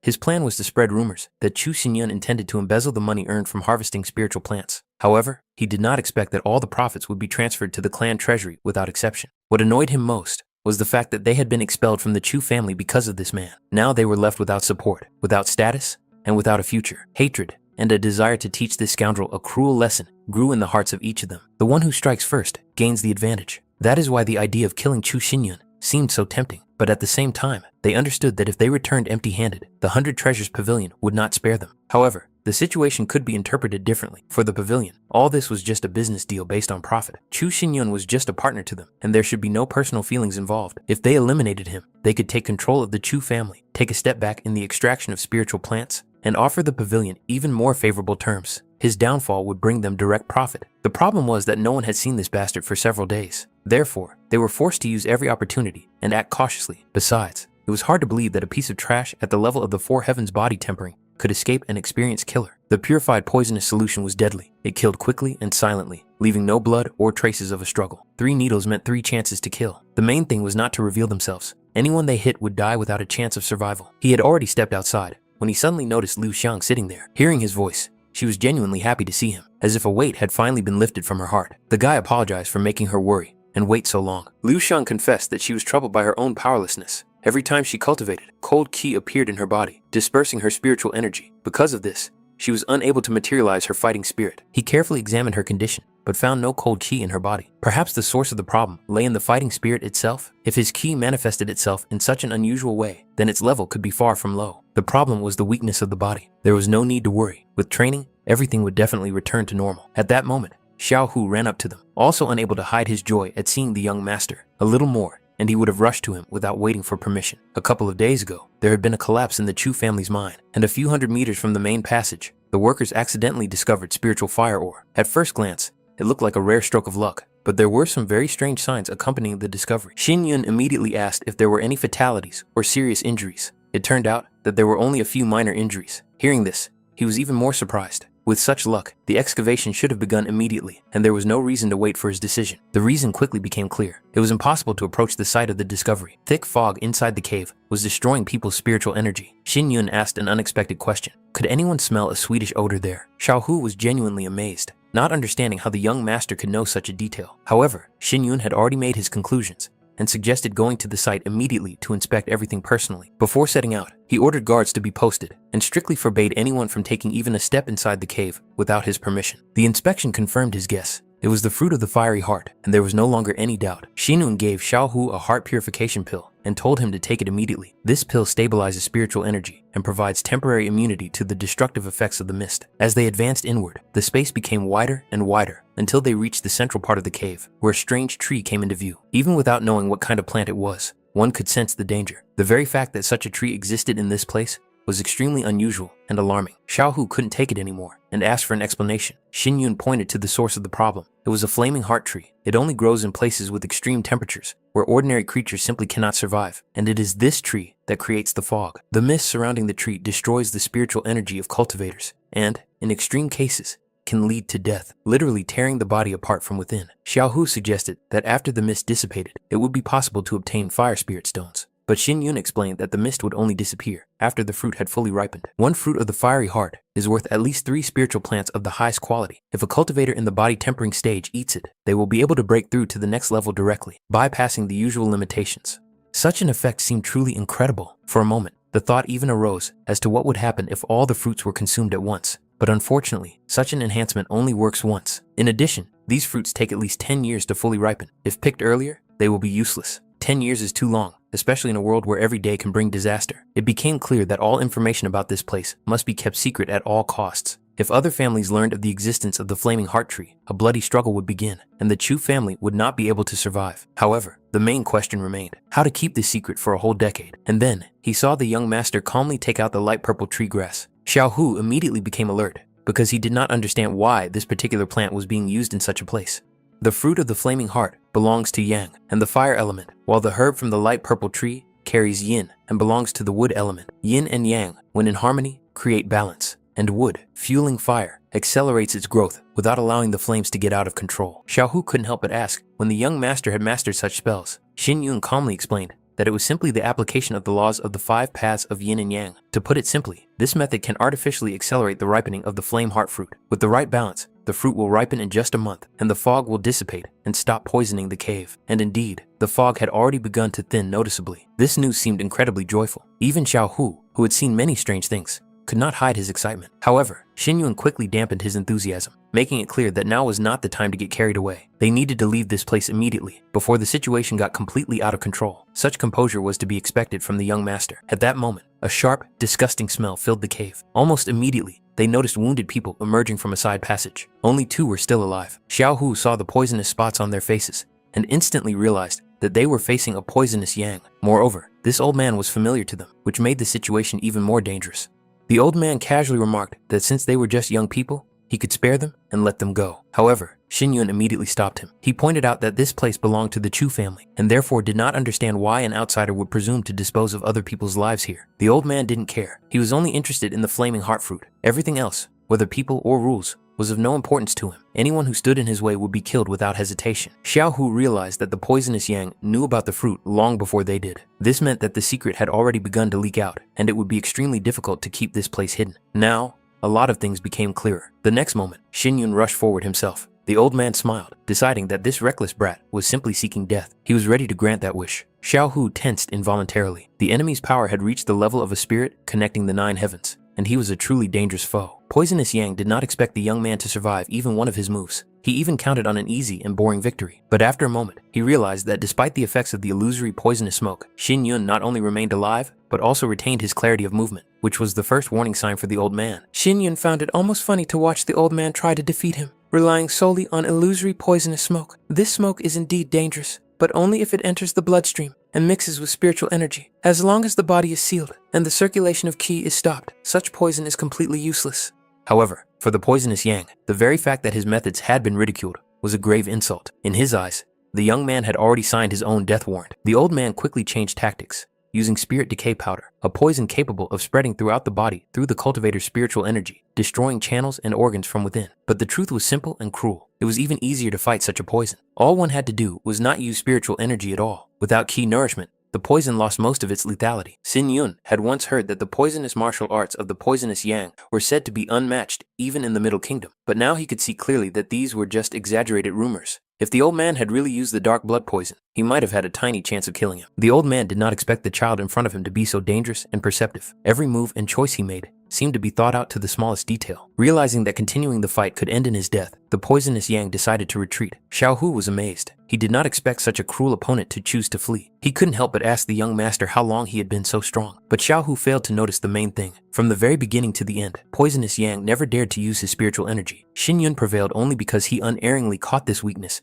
and ruthlessly exploited it. A faint but ominous smell emanated from the old man's body, one that only appears in those who have been poisoned by dark blood. Any ordinary cultivator would have died instantly. Apparently, he had once swallowed this poison to increase his strength, but now he was forced to use all his resources just to stay on the brink of life and death. It seemed that this was indeed the case. Xiao Hu was still worried that the old man might harbor resentment and return after recovering, but Xin Yun was calm. That day would never come for the poisonous Yang. The dark blood poison was too toxic. With his level of cultivation, it was impossible to remove it. In 3 days, the poison would destroy his vital organs, and the old man would die. The only chance of survival was to do something extremely radical. Xiao Hu cautiously asked if the young master knew a way to neutralize the poison. Xin Yun only replied that he should forget about it. Right now, it was more important to save these people and completely neutralize the effects of the illusory poisonous smoke. The subordinate sincerely thanked the patriarch. He also ordered them to keep what had happened a strict secret. Not a single word was to leave the Chu family. Xiao Hu couldn't hide his shock. This guy instantly understood that the old man had been poisoned, and judging by his words,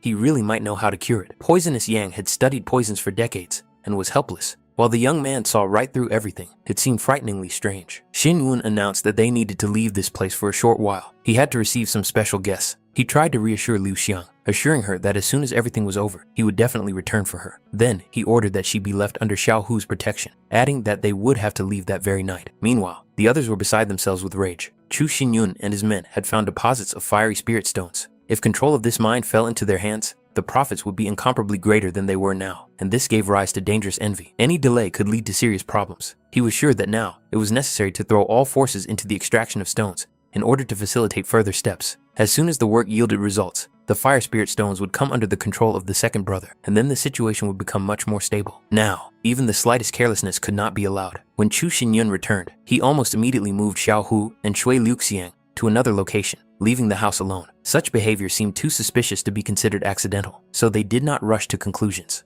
Over time, their suspicions only grew stronger. Everything pointed to the fact that he was hiding something and deliberately misleading everyone. The only question was, what exactly he had in mind. 2 days later, their patience finally ran out. This brat seemed to be idling away his days doing nothing, while they were going crazy with tension. It seemed to them that after Chu Hai's death, the older brother was simply afraid of Xin Yun. They came to the conclusion that it was better to act first. Their excessive caution only gave the boy time. In addition, the thirst for revenge for the young Master He boiled in people's hearts and demanded an outlet. The thought that a simple boy was the reason why the old men were hiding in this dilapidated house, causing fear and humiliation, was unbearable to them. Compared to them, cultivators at the level of the three heavens imprisoned spirit, this boy seemed insignificant. Killing him seemed as easy as slaughtering a chicken and taking its eggs. They decided to act that very night. No one could have imagined that the 5 poisons of the sacred imperial scripture would help him at such a critical moment. In the distant past, one of the 10 warrior emperors traveled with him. This man possessed the rare poisonous blood of a chameleon and practiced forbidden martial arts. It was dangerous, but he asked the main character dozens of times to evaluate this book, knowing that others were simply incapable of understanding its true value. It was precisely because he had studied this book that Xin Yun gained a deep knowledge of everything related to the poisons of the Celestial Empire. He did not expect that he would have the chance to apply this knowledge right now. It all looked like the intervention of fate itself. Now, all he had to do was wait. Any hasty move could ruin everything. In the silence of the night, the main character spoke first, asking if his guest was tired of hiding for so long. Was this really how the famous poisonous old Yang should behave? The old man, of course, understood why he had been discovered. He smiled, noting that this guy was asking questions he already knew the answers to, and that was what made him amusing. Poisonous Yang stated his goal directly. He wanted to obtain a method of dispelling the effects of dark blood poison. In exchange, he was willing to give away the fruits of the Flaming Heart, but this offer seemed absurd. The fruits of the Flaming Heart originally belonged to the Chu family. Why would the old man even offer them to their owner? So far, everything was going as Xin Yun had said, but in a few days, the poison would finally spread, and the old man would die. Then, these lands would inevitably come under the complete control of the main character. A beggar should look like a beggar, and he shouldn't have bargained with someone who had no future. Did this guy seriously expect them to beg him? As long as Old Man Yang was still capable of producing the poisonous mist, in a single night, the city of Chu could forget about the existence of at least one person. He could try to go down that path. After all, even if he poisoned someone in the end, it would only speed up the spread of the dark blood poison through his own body. Before the poison took someone else's life, he would die first. Old Man Yang coldly stated that if this guy helped him, he was willing to protect the Chu family for 3 years without asking any questions. But such a term seemed ridiculously short to Xin Yun. If the old man was willing to serve the Chu family for the rest of his life, then he might consider the offer. Hearing this, Yang flew into a rage. How could he, the poisonous Yang, a cultivator with a name and reputation, worship some petty Chu family for the rest of his life? Xin Yun calmly replied that he had already said everything he wanted to say. It would be better for the old man to use the time he had left before the poison reached his heart to prepare for his own funeral. He even added that Yang should be careful because he didn't want to say goodbye to him so soon. The old man had seen countless experts in his lifetime, but this was the first time he had met such a cold-blooded and arrogant young man. Suddenly, Yang sensed a murderous intent. It seemed that this guy was really ready to die. If he agreed to reveal the method of dispersing the poison, the old man was even willing to protect his miserable life. Two experts in the field of soul collection appeared before him. Yang smiled inwardly. Chu Ping had clearly overestimated this boy. For opponents of this level, death would be quick and painless. However, Xin Yun himself couldn't believe that people with such mediocre abilities were going to kill him. One of them no longer wanted to listen to the conversation and gave a short order to kill him immediately. The blade sliced through the air, but Xin Yun dodged it as if he had anticipated the attack in advance, and immediately threw a silver needle at the attacker. The second assassin rushed forward, trying to take advantage of the moment, but Xin Yun stopped his blade with his bare hands, without a moment's hesitation. In the next moment, he threw the captured needle back, accurately and without error. The man still had time to smile, not understanding how a simple silver needle could harm him. But in an instant, his vision blurred, and his body stopped responding. Old man Yang blinked just once, and two pools of blood lay before him. It all happened so quickly that his mind refused to accept it. Xin Yun calmly asked if the old man could repeat the words he had said earlier, but Yang remained silent. Then, Xin Yun waved his hand, allowing him to leave since he did not wish to continue the conversation. Old man Yang immediately swore that he would become an invited elder and servant of the Chu family for the rest of his life. He realized that this was no ordinary person and that serving him was no disgrace. But Xin Yun replied that he had already changed his mind. Now, he wanted Yang to become his slave. The old man was horrified and said that this was impossible. How could a 9th grade martial spirit cultivator become a slave? But Xin Yun only coldly remarked that Yang had seen his abilities himself, and that was why he wanted to become an invited elder. Did the old man really think that he didn't understand anything and couldn't see true value? In the past, even if a yin-yang cultivator had knelt before him and begged to be taken as a slave, he would not have even deigned to look at him. At that time, such scenes only aroused contempt and boredom in him. Old man Yang still did not understand who this young man really was. But one thing was crystal clear. In his current state, he would not be able to deal with him. Moreover, Xin Yun gave him only 3 seconds to think, and each of them felt like a heartbeat before a sentence. In the end, poisonous Yang made his choice. He slowly knelt down and acknowledged himself as a slave. Xin Yun calmly replied that in the future, he would understand how wise today's decision was. After that, he taught him how to dispel the poison of dark blood, as well as the complete art of poison. He ordered poisonous Yang to study them thoroughly and forget forever all the other inferior techniques he had used before. Just by looking at the scrolls, Yang immediately understood that he was looking at martial arts of the highest spiritual rank. If he mastered them to perfection, he would be able to break through and reach a spiritual level that he could only dream of before. Realizing this, the old man bowed his head without hesitation and thanked the master for such an incredible gift, which had effectively changed his entire future destiny. Meanwhile, they had been waiting for 4 nights. The second elder had not returned. People began to whisper, suspecting that something unexpected had happened, but they preferred not to say it out loud. At first, there was an oppressive silence, in which everyone could hear their own breathing. Then they began to discuss the spy's report. Everything was calm in the city of Chu, with no signs of escape. The second elder could not have disappeared just like that. Continuing to wait seemed pointless.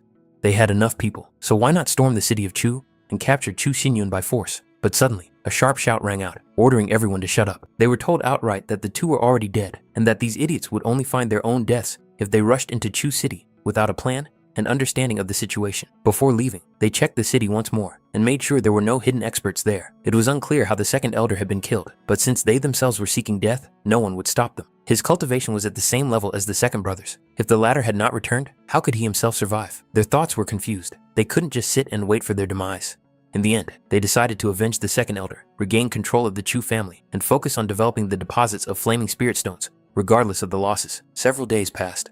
Xinyun suddenly attacked the poisonous Yang, but the old man managed to dodge, feeling the deadly intent pass him by. In the next moment, the main character swung his sword, and the space seemed to shudder. Poisonous Yang attempted to respond by employing a concussion technique, hoping to disrupt the rhythm of the attack, but even that wasn't enough. He was still defeated. The master's sword was like thunder and lightning, swift and relentless. Yang was unable to block it, and was forced to apologize. After all, a rule had already been established between them. He was obliged to suppress his cultivation to the level of a master. How could he break this condition again? The master's progress over the past half-month had been truly staggering. Even with the constant restriction on his own cultivation, his movements remained precise and overwhelming, making battles increasingly difficult for his opponents. With his current strength, the young master seemed practically invincible, even if he had to face a cultivator of the 8th heavenly layer of body tempering. His recent breakthrough to the 6th level only confirmed that the effect of the practice was much stronger than expected. Soon, Xiaohu and Liu Xiang approached them. The girl suggested taking a short break and eating some fruit, while Xiaohu noted that old man Yang was safely hidden and no one in the Chu family suspected his presence. Xinyun noticed Liu Xiang's condition and asked about her progress in cultivation. She admitted that she had not yet achieved any noticeable results, although after the treatment, her body was in perfect condition. Liu Xiang also made it clear that cultivation itself was not her main goal. It was much more important to simply be there and support the one she had chosen. When they entered the cave, the old man was frankly surprised. The poisonous mist that had previously filled the entire space had completely disappeared, as if it had never existed. He then noticed that the fruits of the fiery heart had ripened, filling the cave with soft warmth and pure spiritual energy. Xin Wen explained that he had used a special method of accelerated growth, thanks to which the fruits had ripened ahead of schedule and the mist had dissipated on its own. He then announced that everyone who served the Chu family faithfully would receive one fruit. Realizing the value of such a gift, the people were truly shocked. Xiaohu did not hide his admiration, acknowledging that the young master was truly worthy of his name, for the rewards he bestowed were truly generous and rare. At that moment, an alarmed subordinate ran up to them and reported that the situation had deteriorated sharply. It turned out that the cave was surrounded by a group of people with clearly hostile intentions, and Xin Yun immediately understood that these were not random visitors. Among the attackers was the first elder, and their goal was precisely the fruits of the fiery heart. It became clear that Chu Pingtian was still alive. Poisonous Yang expressed his willingness to deal with him personally if he received permission. Xin Yun told him to wait for the signal, while the enemies were already eagerly awaiting the appearance of the one they had come for. Finally, the young patriarch came out to them, and in the eyes of his enemies, it was a moment they considered the beginning of his end. Xin Yun calmly assessed the situation, making it clear that he did not consider the assembled group to be a real threat. A man stepped forward, openly expressing his contempt. He was a jungle master named Li Chongdao, known for his cruelty and bounty hunting. The first elder promised a generous reward in the form of flaming heart fruit for eliminating Xin Yun, and Chongdao showed obvious interest in choosing the method of execution. Thus, it became clear that these people had not come for negotiations. They had been promised a share, 20% of the fruit, in exchange for his life, and they had no intention of backing down. These people had no desire to miss out on such a generous reward. For 20% of the fruits of the flaming heart, it was worth risking everything, and in their eyes, the life of one young man was truly too precious to refuse. Chongdao even allowed himself a sneer, saying that he would take care of a decent coffin, because it was not every day that he had the honor of killing the patriarch of an entire clan with his own hands. Xiaohu seethed with anger as he looked at these people. Not long ago, some of them had sworn allegiance, and now they had switched sides to the enemy without hesitation. In his heart, he hoped for only one thing, that the master would not leave any of them alive. Xin Yun, however, remained completely calm. Since they so desperately wanted him dead, he would let them take the first step and choose their own fate with their own hands. Hearing this, the attackers burst out laughing. In their eyes, the young patriarch looked like a madman who had completely lost his sense of danger. They did not believe that he could remain so unperturbed in the face of death. In the next moment, the air grew cold. The elder stepped forward and, without further ado, released an icy beam concentrated with pure, deadly cold energy, which rushed straight toward the main character. Suddenly, panic broke out among the attackers. Several people grabbed their throats, gasped, and began to choke, blood gushing from their mouths. Their bodies trembled as if something inside was trying to break out, and in a moment, they collapsed to the ground, writhing in agony. The elder instantly noticed the strangeness of what was happening and turned sharply, trying to understand the source of this gruesome death. And then, his gaze fell on the figure of the poisonous Yan. His heart sank. The appearance of this madman at this particular moment seemed too suspicious. The elder clearly sensed that he had not come with good intentions, and this caused him serious concern. There were many terrible rumors about poisonous Yan, so the elder wanted to understand why he had interfered in their affairs and whose side he was going to take. However, the old man did not even deign to look at him. He calmly walked past, headed straight for Xin Yun, and bowed his head, acknowledging his haste and willingness to accept any punishment. Xin Yun only discreetly indicated that it did not matter. The elder and Chongdao tensed up at the same time. They were shocked that the cruel and unpredictable Yang was acting like a servant in front of this young man. Such a sight was beyond comprehension. Xin Yun calmly explained that he had previously spared Chu Pingtan only because of his status as an elder, but the latter had failed to understand his mistake. Now, there was no point in keeping him alive. The elder tried to dismiss these words, considering what was happening to be a farce. In his eyes, Xin Yun looked like a ridiculous upstart who had overestimated himself. He was sure that it would all be over very quickly. Without wasting a second, the elder rushed forward with the clear intention to kill, putting all his strength into the attack. His movements were sharp and merciless, but the poisonous Yang stood in his way. With a single movement, he intercepted the attack and made it clear that such dreams were too naive. His gaze was filled with contempt. Right before everyone's eyes,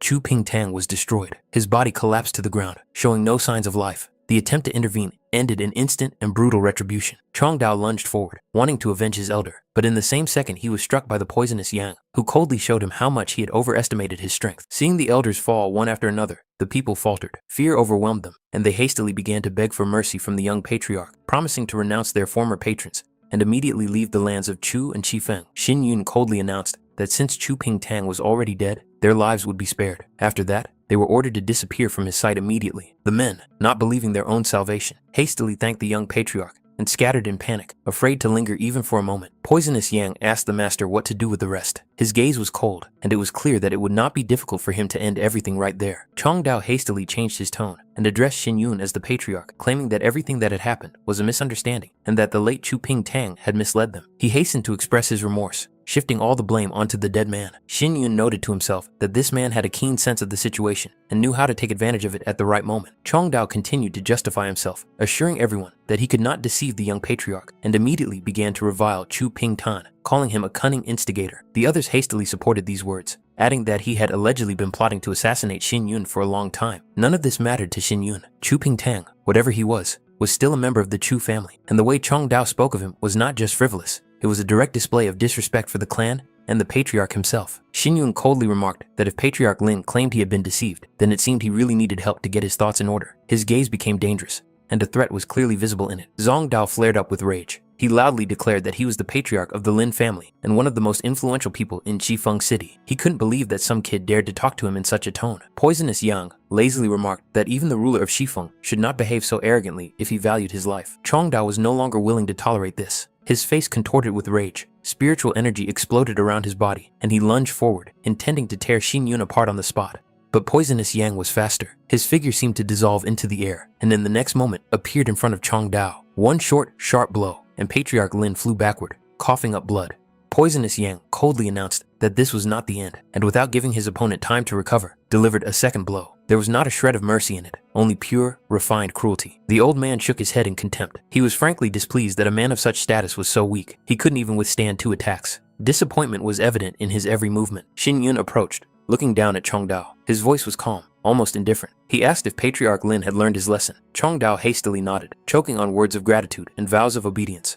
Xin Yun remarked that next time, he should think about the consequences of his words and actions. The world has no patience for fools, especially self-confident ones. He expressed his hope that such a mistake would not be repeated, and then calmly ordered the poisonous Yan to finish him off. Chongdao fell to his knees in despair, begging and swearing allegiance. He promised that the Lin family would forever be allies of the Chu family, that he was willing to give up everything just to save his life. Xin Yun coldly asked if he really considered his 5th-rank fighting spirit to be something significant. This was followed by a repeat order to kill him immediately. Chongdao wept uncontrollably, begging for a little more time. He swore that the Lin family was ready to obey the Chu family unconditionally, that they would follow them into fire, into the abyss, into certain death. His voice trembled, his knees buckled, and the patriarch's pride had long been trampled by fear. Xin Yun slowly leaned toward him, his face very close. A thin, almost playful smile appeared on his lips, and he quietly said that all this was just a joke. He calmly added that if he really wanted to kill Chongdao, he would have been dead long ago and would not be wasting his time with his pathetic pleas. Hearing this, Chongdao could not take it anymore. His eyes rolled back, and he lost consciousness, collapsing to the ground like a sack. Poisonous Yang glanced at the others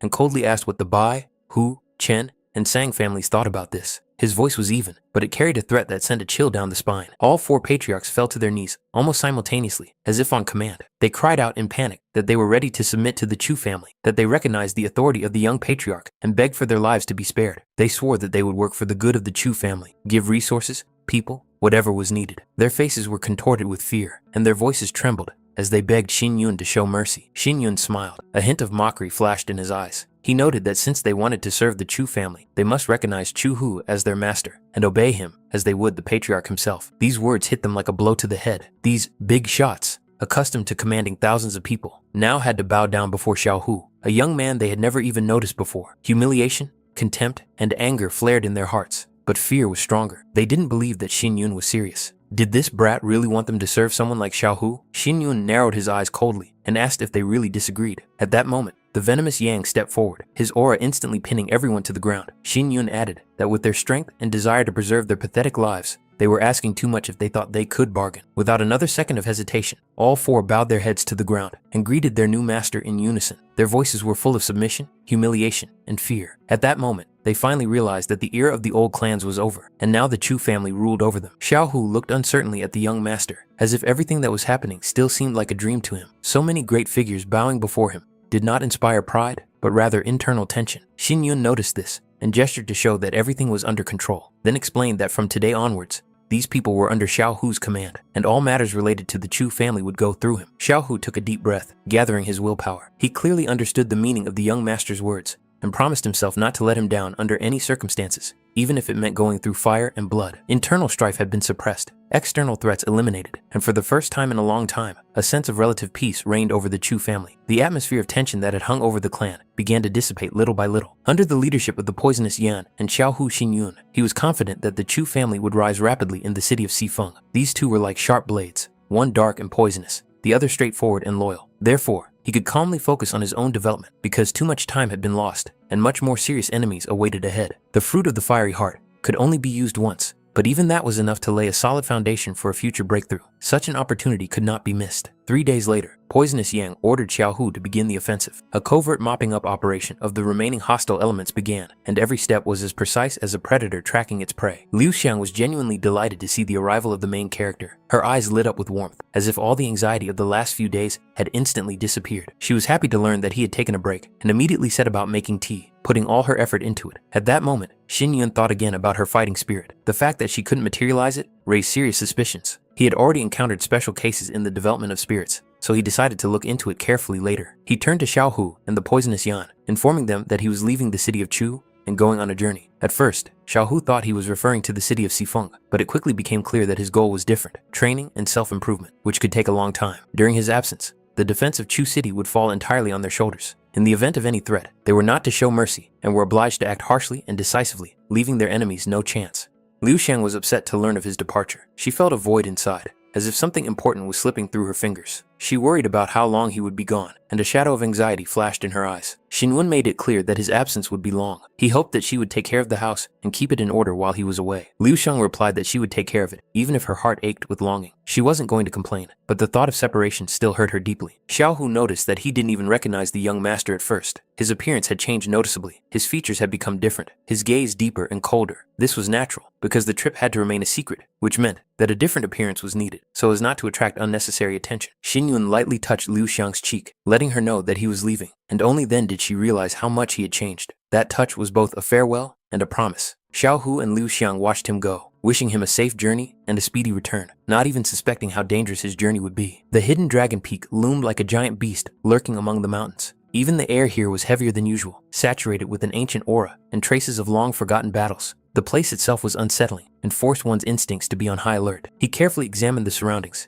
checking his memories of his past life, until he suddenly noticed a fiery spirit eagle soaring above the rocks. Its huge wings cut through the air, leaving a trail of hot wind behind. One glance was enough to understand that this beast was not to be trifled with. Eagles of the fiery spirit were renowned for their ferocity and territoriality. They could sense fluctuations in space and detect strangers even from a great distance. An encounter with such a creature now would mean certain death, so he began to descend without hesitation, hiding his presence and holding his breath. The wind in the gorge was still strong, howling between the stone walls like the voices of ghosts. The gusts of air hit his face, hindering his movement and throwing him off balance. But he moved confidently, clinging to ledges and choosing the most inconspicuous paths. After a while, he finally found the place. His heart skipped a beat, for his memory had not failed him. Even after all these years, the relief of the rocks, the shape of the entrance, and the arrangement of the stones remained the same. This confirmed that he had indeed reached his destination. Fortunately, the eagles of the fiery spirit did not pursue him. Deep inside the cave, he noticed an ancient text carved into the stone wall. Last time, he hadn't paid any attention to it, but now the symbols immediately caught his eye. However, the meaning of these signs remained unclear, as if the language belonged to a different era or race. This place was full of secrets. Every step, every stone seemed to hide a story. He was determined to explore everything thoroughly. Moving further, he noticed another area of the cave, almost identical to the one he had seen before, as if the space here had been artificially replicated. Since there were no people or animals around, he removed his disguise. The true purpose of his journey was right here. The tension inside him gradually gave way to concentration, for he was one step away from what he had risked everything for. The main character was looking for a sword that could cut through space. The creator of this weapon had made a grave mistake in his past life, treating the golden windstone as if it were an ordinary material. In the hands of a true master, this blade could become a royal artifact capable of cutting not only flesh, but space itself. He ordered the spiritual sword to reveal itself, Energy fluctuated, the air trembled, and the blade appeared, emitting a cold, sharp light. Even the surrounding stones seemed to recede under its pressure. Fortunately, the spiritual sword and the space-cutting blade merged successfully. In an instant, a strange resonant connection arose between them. After that, he mentally commanded the sword to fly to him, and the weapon obeyed, as if it had been waiting for this moment for a long time. Despite being created by a fool, the blade was still full of hidden power. Its structure, lines, and energy channels were perfect. In the future, after gathering all the necessary materials, the main character would be able to upgrade it to a full-fledged royal artifact, turning it into a true weapon of destruction. However, with his current level of cultivation, the question remained whether he would be able to fully control this power. Even now, the blade radiated a pressure that could tear a weak cultivator apart from within. Despite the risk, he decided to test it right away. Energy gathered, his intention became sharp as a blade, and the sword came into motion. The result was astonishing. With one swing, the surface of the lake was cut in two, the water parting like fabric. At that moment, a hidden mechanism, previously invisible, opened up beneath the surface, as if the cave itself had begun to reveal its secrets. Entering inside, he saw a star formation of 9 essences merging, spreading out under his feet in a complex pattern. Xin Yun did not expect to find such a high-level formation in such a remote and forgotten place, where there were almost no traces of human presence left. It was a well-known 8th-grade spirit formation, one of those renowned for its stability and complexity. It was considered virtually invulnerable, so breaking it would be extremely difficult. However, time had left its mark on it. The lines had faded, the structure had weakened, and with his current level of cultivation, he would still be able to open it if he spent a significant amount of spiritual energy. Yesterday, the 9 heads of Jifeng City loudly declared their loyalty to Chu City, causing quite a stir. At the same time, Chu City officially announced its cooperation with the 1,000 Treasures Pavilion and its possession of the location of the Flaming Spirit Stones, which immediately changed the balance of power in the region. In addition, all the great clans of Shifeng began to send representatives to Chu City to strengthen relations. If this continues, the Chu family will completely suppress the Shui family in less than 6 months. Not long ago, it was the Shui family that sought to eradicate the Chu family, but who would have thought that everything would change so quickly? The situation is strange and even alarming. Not long ago, the Chu family was in decline, on the verge of extinction, but now, in just a few months, they have not only secured the support of the 1,000 Treasures Pavilion, but also gained influence that forces others to reckon with them. The Shui family had humiliated the Chu family for years, considering them helpless and unworthy of attention, so they did not notice the actions they had taken. In addition, they must remember how the 1,000 Treasures Pavilion severed all ties with the Shui family a few months ago, which was already an alarming sign at the time. It seems that the Chu family had a hand in this. If you think about it, they really did cooperate with the pavilion, much more closely than it seemed from the outside, but everything was done quietly and without unnecessary noise. This means that the Chu family had long since joined forces with the 1,000 Treasures Pavilion. The main problem was that the Shui family underestimated Chu's abilities and miscalculated. Who would have thought that the detested Chu Xinyun had such far-reaching intentions? Chu Xinyun seemed like a pathetic man with modest means and no serious support. Therefore, she did not understand why her father was so worried and treated him as a threat. It was Shui Qianyue. Her father asked how her cultivation was going, and the girl confirmed without hesitation that everything was going more than well, as she was rightly considered a genius of the city of Xifeng. The man asked if she had already reached the spirit gathering level. For someone her age, this was truly impressive and rare, even among the powerful clans. She said that she had reached this level a few days ago and was now stabilizing her first heavenly level spirit power while practicing the jade ripple of 10 intersecting waves, perfecting her technique. This was to be expected of her. Moreover, if she took part in the martial arts house elections, she would be able to compete for first place, and she had no doubt about that for a moment. However, as a representative of the Shui family's upper echelons, she was annoyed that those around her had suddenly begun to fear the outcast, Chu Xinyun. She was concerned that such rumors could affect her reputation and position if they reached the right ears. He acknowledged that her words made sense, and therefore suggested sending spies to Chu City to thoroughly investigate the current situation. Qian Yue was surprised in response, wondering if she was still considered the one who should make such decisions. They should sort it all out, and the situation would remain under control as long as it did not affect her cultivation. After she left, a quiet murmur immediately arose in the hall. People talked among themselves, noting that the young lady had become too arrogant and self-confident, as if she already considered herself unattainable. Finally, he managed to open the formation, and the hidden mechanism yielded with a slight hum, releasing a stream of ancient, dense, spiritual energy. The space in front of him seemed to tremble, confirming that the protection had been removed. Inside was a separate area, completely isolated from the outside world. In the middle was the nest of the spiritual beast, around which were the remains of the star formation of the fusion of 9 essences, a separate space, an ancient altar, and the egg of the spiritual beast. The person who hid this place was clearly not just an old man, but a being with remarkable knowledge and power. Spiritual beasts are formed from animals, capable of absorbing the chi of heaven and earth, gradually changing their nature and rising to a new level of existence. Such creatures are rare, and their offspring are valued at their weight in gold. Xin Yun surmised that the altar was intended to seal the egg, to hide its aura, and protect it from outside interference. Therefore, he became particularly interested in what class this spirit beast egg belonged to, if it had been hidden so deeply and surrounded by such complex defenses. There was even a covering formation on the surface of the egg, skillfully woven into the structure of the shell. Inside, there was clearly an unusual spirit beast, whose power had not yet awakened, but could already be felt in the surrounding space. She was furious that she had not been able to find out about everything in advance, that many leaders would announce an alliance with the city of Chu and the location of the fiery spirit stones. It all happened too suddenly, and she was annoyed that she had previously been ordered to keep an eye on Chu Xinyun, but important signals had still been missed. Qinshan began to argue that his subordinate deserved to die for his incompetence. He had failed to gather information in time and had let Lady Yu Yan down, so the man even asked to be punished to set an example for the others.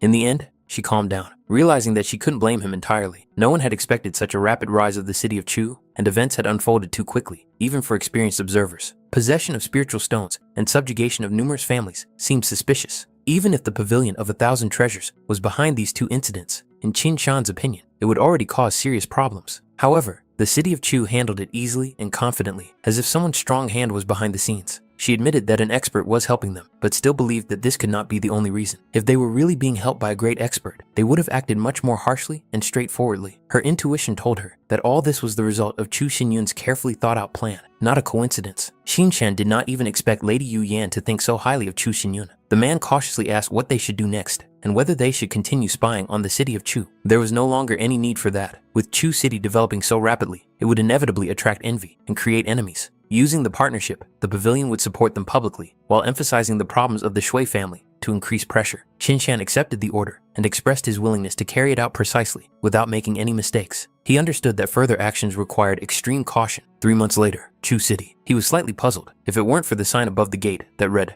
House of the Chu Family, he would not have recognized his own residence. Everything around him looked new, neat, and well kept, as if it were the estate of an influential clan, not a former dilapidated dwelling. Xiao Hu was the first to notice the young master, and immediately beamed with joy, as if he had seen salvation. His face literally lit up when he realized that Xinyun had finally returned. Glancing around the newly rebuilt residence, the protagonist immediately understood that this little shit had really put all his energy into it, and spared no time or expense. Everything was done well and tastefully. Xiao Hu proudly invited the young master to come inside and look around the house. Poisonous Yang also came out to greet the master. Xinyun noticed that the old man looked much healthier and more composed than before. His aura had become more stable, and his gaze sharper, all of which was clearly the result of proper treatment and care. In 3 months, Xiao Hu's body had reached the 4th level of tempering, which was considered a very good result for such a short period of time. This was made possible thanks to the guidance of Old Man Yang. Poisonous Yang's cultivation had also grown significantly, and many in the city were shocked by such rapid changes. Xinyun asked to be told everything that had happened during this time, without omitting any important details. He was interested in the situation of the family, the situation in the city, and the actions of the enemies. Xiao Hu reported that immediately after the young master's departure, the 1,000 Treasures Pavilion had publicly threatened the Shui family. This move clearly showed that the pavilion had completely sided with the Chu family and was no longer hiding its support. The Pavilion of 1,000 Treasures also greatly assisted in the renovation and expansion of the house, providing people, materials, and even craftsmen. After that, Xinyun asked why Liu Xiang was nowhere to be seen, and a hint of anxiety slipped into his voice. As soon as the two fell silent and exchanged glances, he immediately realized that something had happened. The atmosphere around them became tense for a moment. However, in the next moment, Liu Xiang rushed in, clearly in a hurry, and almost stumbling. There was sincere joy on her face, and it was clear that she was truly happy to see the main character. But Xinyun immediately sensed the cold qi emanating from her. His gaze became serious, and he immediately realized that changes were taking place in her body that were unlike normal cultivation. At that moment, another girl entered the hall. She stood straight and cold, her gaze calm and detached. She wanted to know if he was Liu Xiang's husband, named Chu Xinyun. Xinyun noticed the ice cloud symbols on her clothes. Now everything became clear. She was a disciple of the 9th Ice Palace. These symbols could not be faked. The 9th Ice Palace was located on the edge of the snowy plain of the northern city of the Cloud Stream dynasty. It was a mystical force that was the subject of legends and feared by many clans.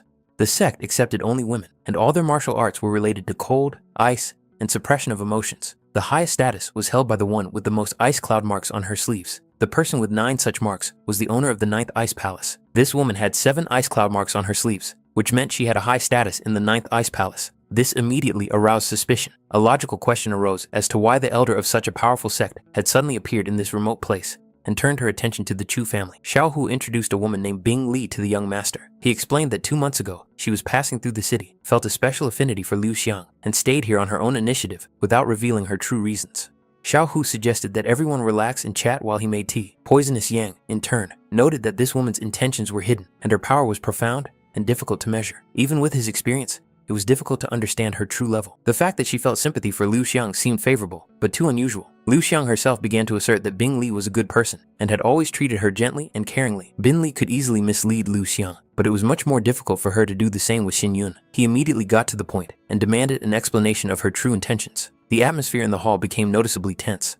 As the elder of the Ninth Ice Palace, she admitted that she had set her sights on Liu Xiang from the moment they first met. Bing Li openly declared her desire to make her her disciple and take her to the Ninth Ice Palace for cultivation. Since Xin Yun was her husband, she felt it necessary to discuss the matter with him personally. Although there were few disciples in the Ninth Ice Palace, each of them was a rare genius. That was why Bing Li declared that she wanted to take Liu Xiang as her disciple and personally take care of her development. Bing Li also acknowledged that she knew about the deep feelings between Liu Xiang and Xin Yun. She understood that the separation would be difficult, so she assured them that, with their consent, the Ninth Ice Palace would not oppress them and would treat them with respect. To back up her words, she pointed to the ring. Inside was a first-level divine cultivation technique, a 5th-rank martial art, 1,000 spirit stones, and rare herbs sufficient for long-term practice. Moreover, she mentioned that she knew about Xin Yun's desire to enter the top 5 martial houses and could give him a recommendation. Xiao Hu and Poisonous Yang immediately realized that the conditions offered by Bing Li were extremely generous. Even large clans would consider such an offer priceless. However, Xin Yun knew very well the level of Liu Xiang's talent. He clearly understood that her abilities did not match such a huge price. This is what aroused suspicion. It became obvious that there was more than just sympathy behind all this. Bin Li coldly asked if she was obliged to explain the decisions of the Ninth Ice Palace to outsiders. Her tone was tinged with the arrogance characteristic of great sex. Xin Yun glanced at the ring and then threw it at her feet without hesitation. Until she told the truth, there was no point in continuing the conversation. He made it clear that Liu Xiang was his woman, and he would not trade her for all the treasures in the world. He did not care which influential sect Bing Li came from, or what resources she offered. After that, Xin Yun calmly ordered his guest to be shown out. His decision was firm and non-negotiable. Bing Li smiled and remarked that she had not offered this in order for him to refuse, but to show the seriousness of the Ninth Ice Palace's intentions. Her gaze grew colder, and the atmosphere around her became even heavier. Liu Xiang hastily asked her sister Bin Li not to do so, her voice trembling with anxiety. Xin Yun made it clear that if Bin Li insisted on taking Liu Xiang away, he would have no choice but to fight. The atmosphere in the room instantly became tense. Bing Li understood perfectly well that if she tried to take the girl by force, she would face fierce resistance and a complete loss of trust. This would make further cooperation impossible. Therefore, she decided to use the art of limited disguise to keep the conversation strictly confidential. Bin Li said she could explain everything, but it would involve the secret of the Ninth Ice Palace. Everything said must remain between them, without the involvement of outside ears. Her tone became serious and devoid of her former cold detachment. Limited masking was used to prevent eavesdropping and covert surveillance. This meant that the matter was indeed extremely important. Xin Yun had a heavy premonition that the conversation would be about something dangerous and irreversible. Bing Li confidently continued that it was all about spiritual cultivation qualifications. Liu Xiang was truly unique. Her attention was drawn to the Ninth Ice Pulse Stop in Liu Xiang's body, a rare and frighteningly powerful phenomenon. This explains why Liu Xiang still cannot materialize her fighting spirit. It is all because of the Ninth Ice Pulse Stop, which blocks the normal flow of spiritual energy and suppresses the awakening of the fighting spirit. Judging by Xin Yun's reaction, Bing Li realized that he already guessed the nature of this phenomenon. Some people are born with special lineages. The Ninth Icy Pulse Stop is one of the rarest and most dangerous among them. Such monstrous power means that the bearer will almost never be able to normalize their fighting spirit. Using innate power carries enormous risk, as the slightest mistake can lead to the death of the bearer. Once the Ninth Ice Pulse Stop is activated, endless ice ki will gush out of the body. If this is not strictly controlled, everything within a 10-mile radius will turn into an icy hell, where neither man nor beast can survive. Fortunately, Liu Xiang was at a suitable age and had only recently begun cultivation. The Ninth Ice Pulse Stop in her body had not yet been fully activated, so the situation remained manageable. If the girl went to the Ninth Ice Palace now, there was still a chance to save her. Xin Yun asked if this meant that the Ninth Ice Palace had a method of suppressing the Ninth Ice Pulse Stop. His assumption turned out to be correct, which only added to the seriousness of the conversation. Bing Li explained that the first generation of palace owners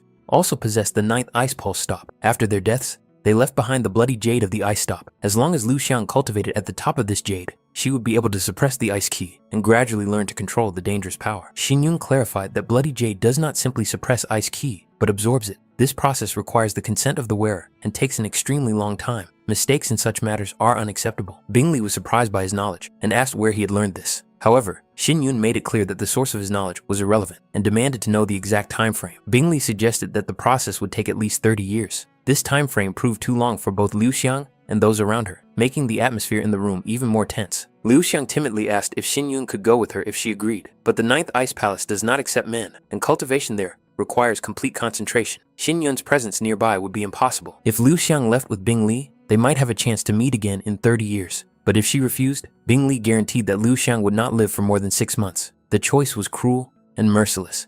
Xin Yun looked at the girl, waiting for her decision. Liu Xiang did not want to part with him for a moment, because 30 years of separation seemed like an eternity, but she was ready to accept any decision he made, without showing the slightest hesitation. Xin Yun took her hands, making it clear that he understood the intentions of the Ninth Ice Palace. He said that he would take it into consideration, and that Bin Li could return. At that moment, it became clear that the final decision was still ahead. Qin Shan understood that the situation was awkward, but from the look on Xin Yun's face, it was immediately clear that he was not going to back down. The pressure emanating from the young patriarch was calm but unyielding. The servants exchanged glances, not daring to take a step. No one wanted to take responsibility for the possible wrath of Lady Yu Yan. The atmosphere gradually heated up. At that moment, a cold, calm voice came from the inner hall, ordering the guests to be let in. Even without seeing her, everyone immediately understood that it was Lady Yu Yan. The girls in pink hurriedly bowed their heads and stepped aside, clearing the way. Qin Shan breathed a sigh of relief, realizing that the storm might pass them by. Xin Wen took Liu Xiang by the hand and confidently headed inside, ignoring the sidelong glances of those around him. His steps were calm but determined. The lord of the city was already in the spacious hall, his face expressing slight dissatisfaction at the interruption of his conversation. However, upon seeing Xin Yun, he nodded restrainedly, not wanting to escalate the situation. Yu Yan sat at the tea table, her gaze cold and attentive. She immediately noticed Liu Xiang next to Xin Yun, as well as the faint traces of ice key around her. Yu Yan narrowed her eyes, instantly sensing something was wrong. Even without words,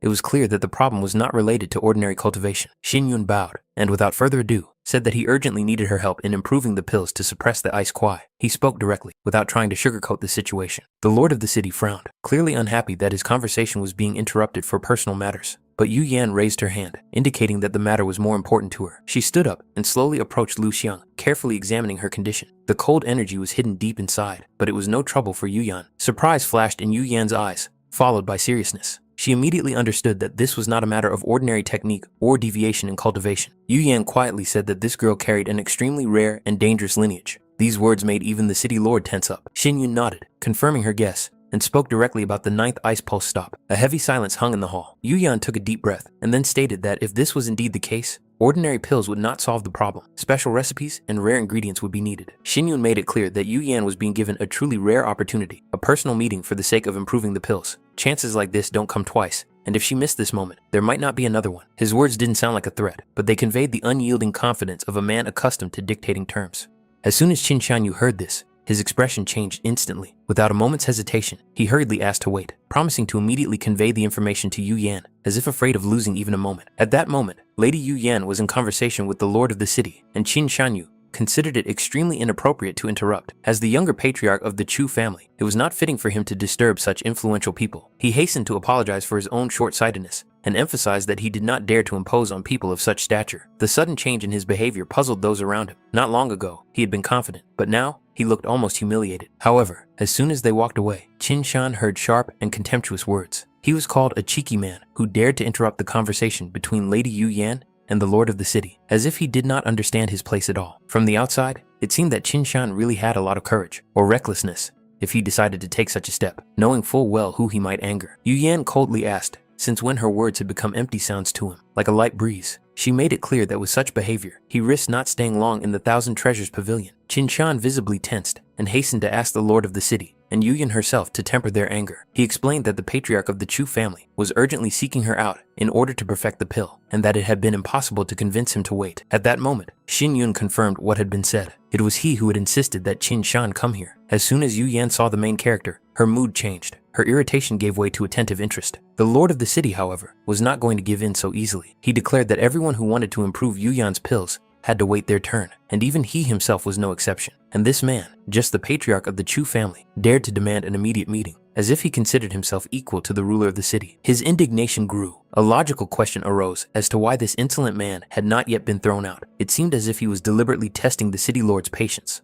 Yu Yan sighed wearily and told them both to stop. The city lord waved his hand, saying that such a minor figure was not worth paying attention to. However, Yu Yan cut him off sharply, making it clear that she demanded silence. Addressing Gu Qingxiang directly, he was extremely dissatisfied with being humiliated in front of a commoner. Meanwhile, Yu Yan turned her gaze to Xin Yun and asked which pill he wanted to improve. Xin Yun noted that she had already reached the 3rd class and acknowledged that her talent was truly worthy of respect. He said he intended to improve the Sta Yang pill, a 3rd class pill, and handed over the corresponding formula. Yu Yan, without hesitation, decided to get to work immediately. This finally deprived the lord of the city of the opportunity to intervene, and his dissatisfaction became almost palpable. Yu Yan ordered Qin Shan to immediately organize the preparation of materials for the Stayang pill. However, Xin Yun stopped him, saying that all the necessary ingredients had already been prepared in advance. At such an important moment in the refinement of the pill, he did not want to allow the slightest delay or mistake. After that, Yu Yan gave a strict order that no one was to approach her private room. Otherwise, Qin Shan would have to fear for his own head. The responsibility for the violation would fall on him. After finishing the preparations,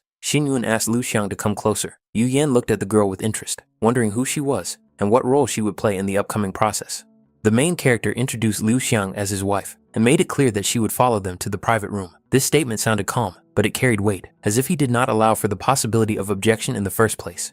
The lord of the city flew into a rage. To him, this seemed absurd and a blatant challenge. He considered it unacceptable to give in to this man's demands, for it was Chu Xinyun who had caused unrest among the Sifeng clans. In his eyes, what was happening looked like a brazen violation of the established order. Qin Shan, noticing the growing tension, tried to defuse the situation and advised the lord of the city not to hold a grudge against Chu Xinyun. However, the latter did not understand why he should even consider the simple patriarch of the Chu family. The very fact that someone dared to give him such advice only increased his irritation. Qin Shan seemed to have gained a boldness that had not been noticed before. The lord of the city began to suspect that he was behaving so confidently only because he was related to Lady Yu Yan and therefore allowed himself to be overly authoritative. It all seemed like a blatant insult. The lord of the city felt that his authority was being questioned. Qin Shan sighed heavily and made it clear that Gu Qingshan was simply unaware of the whole background of what was happening. Now it became clear to him why Lady Yu Yan had been able to raise the purification pills to the 3rd grade so quickly. The real reason lay in Chu Xinyun's teachings. This realization came as a real shock to the lord of the city. Given Yu Yan's status and knowledge, her respect for this man spoke for itself. Chu Xinyun turned out to be a much deeper and more dangerous figure than he seemed at first glance.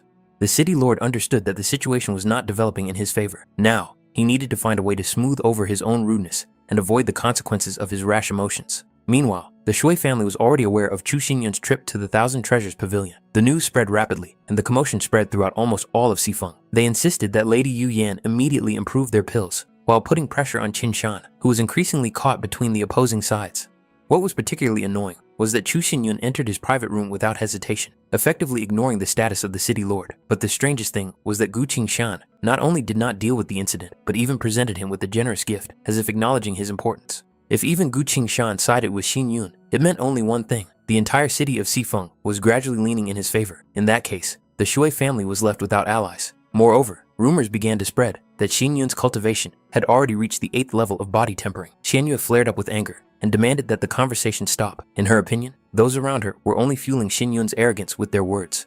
Even if this man had received the support of Gu Qingshan and a number of other families, she was convinced that it was nothing more than fleeting glory. He could not compare to the true power of the Shui family. Moreover, Qian Yue was confident that she would be the winner of the upcoming martial house elections. Therefore, it seemed pointless to her to pay so much attention to the simple Chu family. However, one of those present pointed out that if Xin Yun, with his current level of cultivation, took part in the 5 martial houses election, the result could be unpredictable. Qian Yue understood this. With such a rapid rate of growth, she could no longer be absolutely certain of the outcome. However, the girl made it clear that there were no shortcuts in cultivation. If Xin Yun had managed to raise his level so rapidly, then there was something suspicious about it. As long as she was here, he could forget about the 5 martial houses election. She would not allow such an outcome. As for the martial house elections themselves, worrying about them now would be of no use. As things stood, they still had the option of turning to the Yunmeng martial house and secretly influencing the outcome of the elections without causing too much of a stir. It was much more important to focus not on Chu Xinyun, but on the city of Chu itself. If the situation is left unchecked, it will inevitably lead to serious consequences in the future. It was necessary to act before the Chu family managed to attract real experts.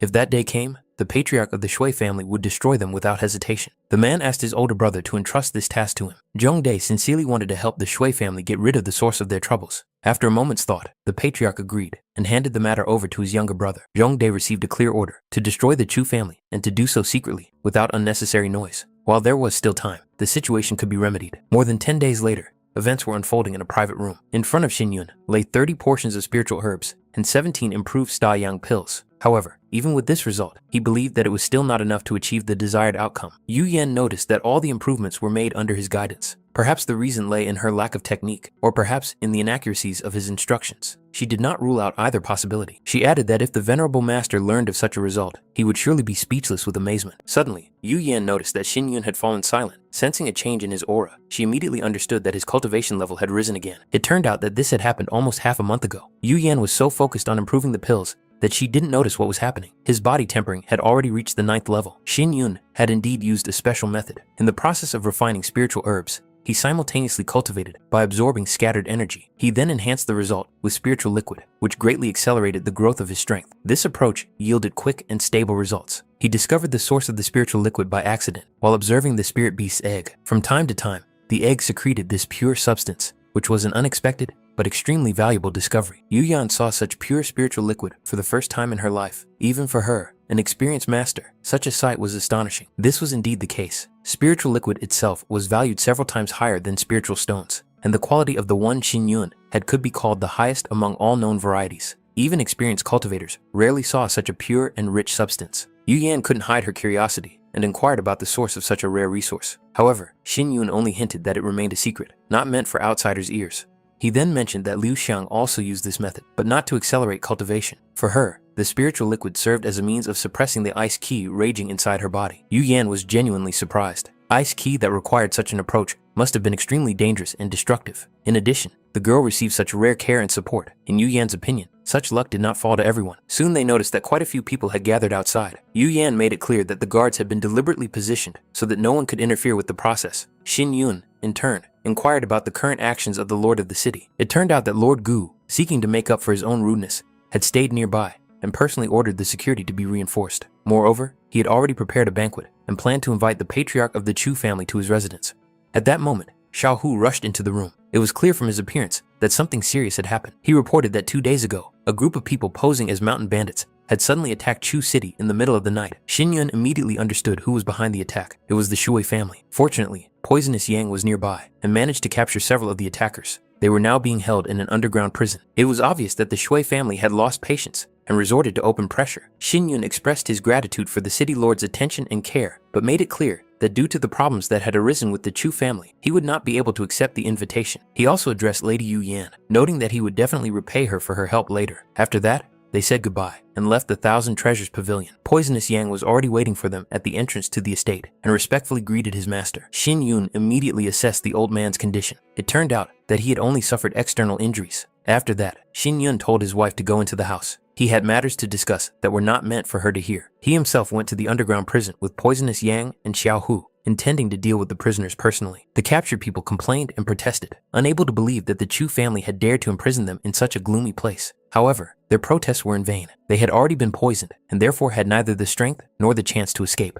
No one could have imagined that Poisonous Yang would stoop to cooperating with the Chu family. Moreover, no one expected that what had happened could be concealed so thoroughly. However, at that moment, the prisoners heard the sound of footsteps. Someone was approaching. Chu Xinyun appeared in the dimly lit passageway of the underground prison. His figure slowly emerged from the shadows, his footsteps echoing hollowly on the stone floor. For the prisoners, this moment meant the end of their waiting. The man who had caused everything to go wrong finally appeared before them, calm and collected, as if what was happening was of no particular importance to him. Chongda greeted him with ostentatious indifference and angry bravado. He made it clear that Xinyun was free to do with them as he pleased, kill them, torture them, or slowly destroy them. The main thing, in his opinion, was not to waste time on meaningless conversations that would lead nowhere anyway. Xin Yun only sighed softly, as if he had heard not threats, but something tediously banal. Disappointment was evident in his eyes. Such a reaction seemed too primitive. For him, the simple death of the prisoners would mean only an easy way out, almost mercy. These words finally drove Chongde out of his mind, and he spat at his feet with disgust, not hiding his contempt. He lashed out at Xin Yun with harsh insults, claiming that without Poisonous Yang, the city of Chu would have remained obscure and insignificant. His words betrayed the malice of a man convinced that he was dealing with nothing more than a smug upstart who had accidentally come to power. However, Xin Yun did not care how he was perceived. This man's opinion was of no value to him. The main character was interested in only one question, which he had carried with him for many years. He wanted to know the true reason behind the events of 14 years ago, when the Shui family conspired with the Yun Meng martial house to kidnap his parents. Chongde turned away, demonstratively distancing himself from the conversation, pretending not to understand what was being discussed. Xin Yun calmly made it clear that such stubbornness was pointless. Now, Zhongde's life was completely in his hands, and the only reasonable choice was cooperation. He made it clear that the Shui family would not risk everything to save one performer, and therefore any hopes for outside intervention were just empty fantasies. Despite this, Zhongde continued to deny everything he heard. He insisted that Xin Yun had mistaken him for someone else, and stubbornly repeated that he had nothing to do with those events. as if simple denial could change reality. Surprised by such stubborn resistance, Shin Yun offered another way, a deal. This proposal made Jong-dae wary, and his gaze flashed with curiosity, mixed with distrust. He wanted to know what this man had in mind. The terms of the deal were crystal clear. Shin Yun would cure him of the poison, after which they would fight a duel. Victory for Jong-dae meant freedom. Defeat would oblige him to reveal the whole truth about the events of 14 years ago. To Jong-dae, this sounded like outright arrogance. He did not believe that the man standing before him was willing to risk his own life. Shin Yun simply asked if he accepted the terms. Jong-dae agreed without hesitation, deciding that this young man was seeking his own demise, and he would gladly take the opportunity to get rid of a serious threat to the Shui family. Xiao Hu, realizing the danger of what was happening, hastily reminded everyone that Jong-dae was a third-class spirit-gatherer cultivator. Such an opponent posed a deadly threat. However, Shin Yun remained unperturbed, making it clear that he was fully aware of the risk and was acting deliberately. Jong-dae was given the antidote. He was given exactly 1 hour to recover his strength. The duel was to begin immediately after that. In his mind, Jong-dae was already celebrating victory. He was sure that this overconfident opponent had brought about his own demise, saving the Shui family from a serious problem. After an hour, Jong-dae's aura stabilized. His breathing became even, and his body was filled with strength. He had fully recovered and was ready for battle. The decisive moment had come. Poisonous Yang warned Shin Yun to be careful, reminding him that Jong-dae was hiding valuable artifacts in his body that could change the course of the battle in an instant. Jong-dae launched his attack, intending to overwhelm his opponent with the twisting snake sword technique. He was confident that this move would be fatal. However, his confidence was shattered in an instant. Shin Yun managed to parry the blow, meeting the technique with frightening calm and precise calculation.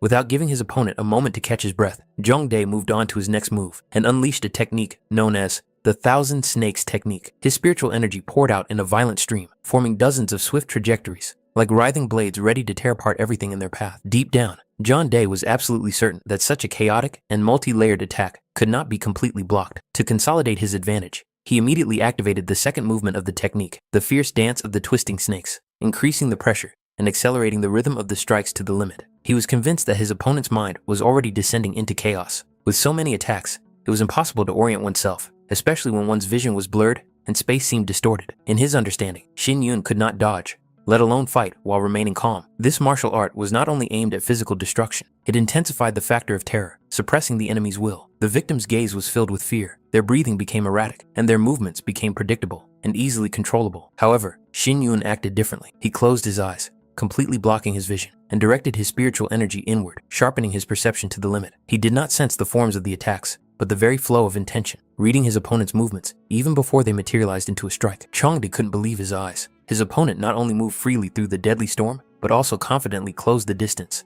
as if each attack only showed him the way. In an instant, it was all over. Jong-dae only realized what was happening when he found himself on the ground and felt the cold touch his throat. A slight wound was already bleeding, close enough to remind him of death. He didn't understand what had happened. His mind refused to accept defeat. In desperation, he decided not to acknowledge the outcome and was ready to continue the fight, believing that it was now Shin Yun's turn to attack. And that's when his gaze caught on the sword in his opponent's hands. This blade was a state artifact, a symbol of power and strength, accessible only to the chosen few. Fury and envy flashed through Jong-dae's mind. He could not accept that such a man possessed such a weapon, considering him unworthy. Shin Yun, noticing this, allowed himself to show the true depth of his skill. Jong-dae attacked him with another wave of rage, assuring himself that it was too early to rejoice, and that everything could be fixed with one precise strike. But even for him, Shin Yun's movements became elusive. His opponent's body seemed to dissolve into space, leaving only blurred images that were impossible to track. Realizing the threat, Jong-dae tried to anticipate the maneuver and block the attack from behind, deciding not to give his opponent the slightest chance to get behind him.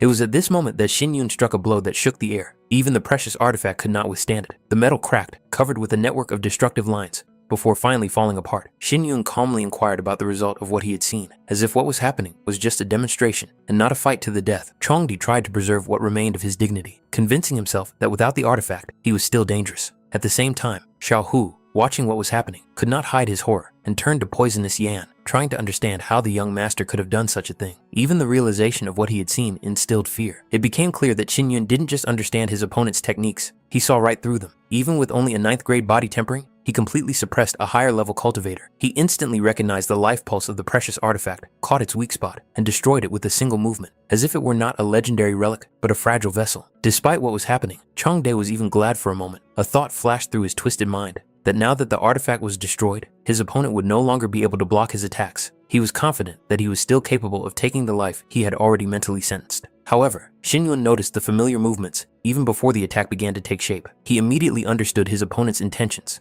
and calmly decided not to let him repeat his previous move under any circumstances. In the next moment, blood spurted from Chongdae's mouth. His body twitched, and both his arms were helplessly severed. Only now did he realize the magnitude of his mistake. The Shui family had underestimated Chu Xinyun. He was no longer the trash that could be trampled on. A completely different person stood before them. Xiao Hu did not hide his joy as he watched the outcome of the battle. The young master's victory was not just convincing, it was crushing. Poisonous Yang watched what was happening with a heavy, almost reverent expression. In his eyes, Xinyun resembled a divine saint who had descended into the mortal world. Chongdae had lost, which meant that, according to the terms of the deal, he was obliged to tell everything about the events of 14 years ago. However, the broken man only laughed, clinging to the last remnants of his stubbornness. He reiterated that he knew nothing and that Xinyun had mistaken him for someone else. Xiao Hu couldn't take it anymore, considering such behavior a pathetic denial after a complete defeat. Poisonous Yang coldly interrupted this farce. He threw Chongdae aside, making it clear that empty words no longer interested anyone. Chongdae tried to provoke the old man, hoping that he would kill him on the spot. Deep down, he wanted a quick death to avoid further suffering. However, Poisonous Yang was indeed ready to do so, if he were allowed to. But Poisonous Yang's gaze met the calm expression on Xinyun's face. He silently ordered him to stop. He made it clear that a simple death would be too easy an outcome. Moving closer, Xinyun touched Chongdae's body, using an unknown technique. Chongdae did not understand what was being done to him, but in the next second, he was overcome by unbearable pain. It was not sharp or instantaneous. It came in waves, penetrating to the very core of his being. Every cultivator knew that at the peak of spiritual tempering, a so-called internal sea of energy formed inside the body. Xinyun used only a small part of his power to reverse the flow of this sea. Such interference did not kill immediately, but caused suffering that was impossible to describe in words. The flow did not stop on its own. Chongdae could either sink into this pain forever or tell everything he knew. In the end, his will was broken. He agreed to tell everything that was required, just to make it stop. Xinyun straightened the disrupted flow, returning it to its normal state. A solution had been found. He then ordered Xiao Hu to give Chongdae some water, allowing him to catch his breath before the real conversation began. The truth turned out to be much dirtier and scarier than expected. The murder committed 14 years ago was the work of the Shui family in collusion with the Yun Meng martial house. At that time, representatives of Yun Meng came to them and offered a price that was impossible to refuse. The eldest brother of the Shui family was instantly overcome with greed. He agreed without hesitation, without even trying to weigh the consequences. However, they were not the only ones behind this crime. In the shadows was a far more dangerous player, the royal clan of Luo Yun. The Shui family was only given the role of executors, responsible for the murder. Those who finally got rid of Xinyun's parents and covered up the traces were the people of Yun Meng and the royal clan of Luo Yun. In his past life, Xinyun had no information about the royal clan's involvement. This discovery raised new questions. Why did the Luo Yun Royal Academy need to spend enormous resources to kidnap and eliminate two seemingly ordinary people? He tried to find out if Chongdae knew the real reason behind what had happened. However, Chongdae could not add anything. He had not been told the motives. He only followed orders without asking unnecessary questions. Believing that he had fulfilled the terms of the deal, Chongdae wanted to leave. However, Xiao Hu grabbed him by his clothes, not allowing him to take a step. It was unthinkable for him that a man involved in the destruction of the Chu family could simply turn around and walk away alive. Chongdae reminded him that he had fulfilled the terms of the bet, but Xiao Hu made it clear. Defeat in a duel did not mean forgiveness. Xinyun had indeed spared his life, but that did not mean freedom. A different fate awaited him. Chongdae was roughly pushed down the stone stairs. His body hit the steps with a dull thud, after which he was mercilessly grabbed by the hair and lifted up. Now, he had to open his eyes wide and see how the bloody debt accumulated by the Shui family would end. Poisonous Yang used the breath of death. Poisonous energy spread throughout the prison, and all the prisoners screamed in unison from the unbearable pain. The bloody debt of the Chu family began to be repaid in full. Meanwhile, night had already fallen, and there was still no news from the Shui family camp. Chen Yue suggested that Xinyun's unexpected return might have disrupted their plans. She tried to reassure her father, reminding him that the Shui family had numerical superiority and that many members of the clan had reached the stage of tempering their spirit. In her opinion, the destruction of the Chu family was only a matter of time. Even if there had been any changes, the information would have reached them long ago. But at that moment, a subordinate rushed into the hall and informed the patriarch that Chu Xinyun was here. At that moment, the patriarch realized that the situation was much more serious than it seemed. He hastily asked if he had come alone. The subordinate reported that there were two others with him, both wearing black cloaks that hid their faces. Chen Yue became interested in what was happening, trying to understand what exactly Xinyun had in mind, appearing at such a late hour. The patriarch gave orders to bring him to the main hall immediately and prepare for the meeting. Soon, all the key figures of the Shui family gathered in the main hall. The space was filled with heavy anticipation, as if the air itself had become thicker. Glances crossed, but no one dared to be the first to break the oppressive silence. The patriarch of the Shui family slowly began by saying that people don't come to places like this without a good reason. His tone was restrained, but behind his outward calm lay intense curiosity. He was genuinely interested in why Chu Xinyun had come here in the middle of the night. The main character, in turn, recalled the changes of recent months. In 6 months, he had not only become the patriarch of the Chu family, but had also subjugated many of the clans of Chu City. At the same time, he was particularly amused by the lack of visits from his uncle Shui, who had not bothered to congratulate him on this achievement. The patriarch of the Shui family coughed demonstratively, pretending that his health was not the best. He made it clear that due to his physical condition, he was not always aware of events in the outside world. However, Xin Yun clearly saw that this was just a convenient mask behind which lay sober calculation. Xin Yun then calmly made it clear that Uncle Shui should not worry. His visit was not intended to cause trouble or provocation. He had come only to present a gift. Following this, Xin Yun snapped his fingers. The doors of the hall swung open, and 2 people in black cloaks entered. Their presence instantly changed the atmosphere, as if a shadow had fallen over the hearts of those present. The patriarch of the Shui family frowned, trying to understand what Chu Xinyun meant and what role these mysterious figures played in this. When one of the cloaks was thrown aside, it became clear that it was Cheon Dae hiding underneath. The recognition was instantaneous. The vice patriarch of the Shui family, the second uncle, a man considered one of the pillars of the clan, stood before them in a pitiful and broken state. This was the gift. Xin Yun watched the reactions of those present, noticing barely perceptible, satisfied grimaces on some faces. For them, Chongdae's downfall meant the elimination of a dangerous competitor. He added that the remaining 100 people had already turned to sand, so it was not possible to bring them here. However, if the Shui family wished, he was ready to offer their residences to prepare transportation and personally escort them to the place where only traces remained. Qian Yue could not understand the nature of the terrifying aura that spread throughout the hall. The patriarch of the Shui family, on the contrary, instantly flew into a rage. In his eyes, it was a blatant challenge and a direct flirtation with death. Unable to bear it, he rushed into the attack, unleashing all his strength on Xin Yun, intending to put an end to this humiliation once and for all. However, at that very moment, a second man in black appeared in the path of the blow. His movement was lightning fast and precise. He effortlessly took the attack upon himself and deflected it, as if it were not a deadly blow from the patriarch, but a mere lunge from an inexperienced fighter. The clash of forces created a powerful explosion. A wave of energy swept through the hall, shaking the walls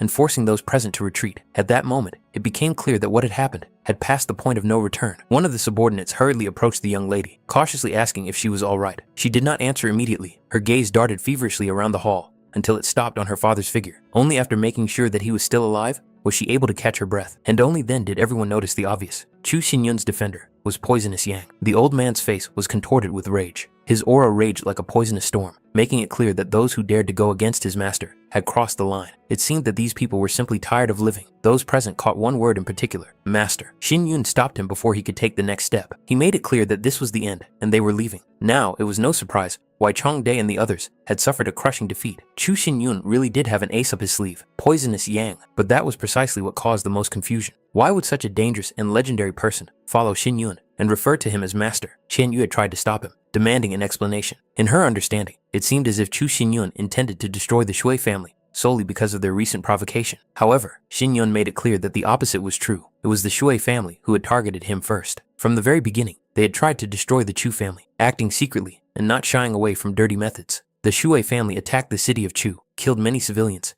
and shed innocent blood. Everything that had happened now was just the repayment of a debt. Moreover, if the Shui family had indeed participated in the conspiracy 14 years ago, then everyone involved deserved to die. It was the Shui family's bloody debt to the Chu family, a debt that could not be written off or forgotten. It was clear that Chen Yue had no idea what had happened 14 years ago. To her, these words sounded distant and almost abstract. An innocent young lady who did not know the truth. At the same time, Xin Yun reminded her that the Battle House elections would officially begin next month, and that was where their dispute would be finally resolved. Chen Yue also remembered this and was sure that the outcome would be far from what Xin Yun expected. In her mind, it would then become clear who really had something to fear. She firmly believed that Chu Xinyun would die during the Battle House elections.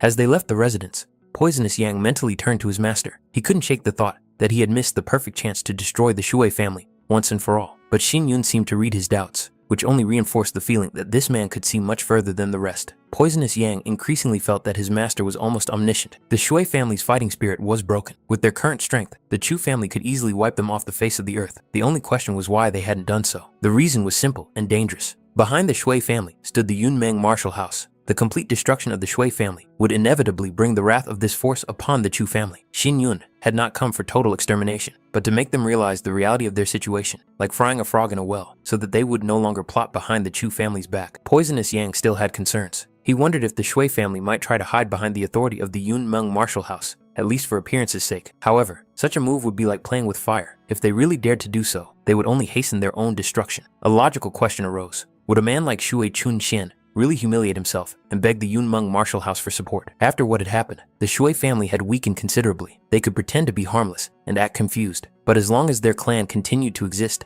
it posed no threat to the interests of the Yunmeng martial house. That is why the situation remained tolerable for external forces. The Yunmeng martial house itself did not wish to interfere in such trifles. For them, it was just an internal conflict between weak clans. Realizing this, Poisonous Yang admired his master's foresight more and more. Everything had been calculated in advance, without unnecessary movements or sacrifices. Xin Yun inquired about the progress in the development of the devouring poison technique. Poisonous Yang reported that he had reached the 3rd class of cultivation. According to his own estimates, the transition to the 3rd earthly level would take about 3 years. However, for Xin Yun, this pace was unacceptably slow. To reach the earthly spiritual level, one must learn to sense the evil yang qi that permeates the space between heaven and earth. Xin Yun made it clear that after returning to Chu City, he would compile a detailed guide on how to control evil yang qi. Poisonous Yang would only have to follow this path and assimilate the knowledge. His goal was crystal clear. Poisonous Yang must reach the earthly level of cultivation before the start of the martial house elections. Poisonous Yang had his doubts. There was only a month left before the election, and such a sharp leap seemed impossible. However, Xin Yun made it clear that there was nothing to worry about. All he had to do was strictly follow his method. The most important thing was to return to Chu City as soon as possible. Meanwhile, the atmosphere at the Shui family residence was quite different. Chen Yue was furious. She couldn't understand how anyone could force her to eat such food. In a fit of anger, she kicked the maid out. But when she noticed that the maid was still in the room, she flew into a rage again, demanding that she leave immediately. She was even angry that she had to chase the girl away twice. Qian Yue's fury was directed at one person, Chu Xinyun. The thought that he had completely disregarded her drove her to distraction. She wanted him dead at any cost. The green-haired maid was still dawdling, and another sharp shout only increased the tension. Even the patriarch of the Shui family noticed that his daughter was throwing another tantrum. Her father tried to calm her down, explaining that such anger was understandable, but that the body still needed food. In response, Qian Yue asked about the condition of her second uncle. Although his life had been spared, he was now disabled, having lost his former strength and significance. After this incident, the power of the Shui family declined significantly. Meanwhile, Chu Xinyun's cultivation was growing at an alarming rate. The patriarch assumed that he was probably consuming a huge amount of pills. However, he believed that such growth was only a temporary phenomenon that did not deserve excessive attention. The city of Chu itself was much more to be feared. Currently, the city's defenses were held by Poisonous Yang. In the future, the Chu family would surely attract even more experts, and their strength would increase many times over. Under such conditions, the Shui family would no longer be able to take revenge. The future of their clan in the city of Sifeng looked bleak and almost doomed. The only variable was Chen Yue. Everything depended on her hostility and determination. During the Battle House elections, it was she who was supposed to crush Chu Xinyun and find an opportunity to kill him. She accepted this task without hesitation, assuring her father that he could completely rely on her. With her current strength, killing Chu Xinyun seemed like an easy task to her. Shui Chungxian believed in his daughter, but still warned her not to underestimate her opponent. He couldn't shake the feeling that Chu Xinyun had become a completely different person. Someone who dared to speak and act with such confidence had clearly already made all the necessary preparations. Qian Yue had never paid any attention to him before and couldn't even remember what he had been like before. But now, everything seemed to revolve around him. The world was turned upside down. A genius had appeared who had not existed here before, and it was impossible to accept this fact. Chu Xinyun had once been considered trash, a nobody, and now he eclipsed Qian Yue's fame and stood out too brightly against the general background. Remembering his words about the events of 14 years ago, she suddenly felt a strange curiosity. She was interested in what exactly was hidden behind this secret and why he had brought up the subject in the first place.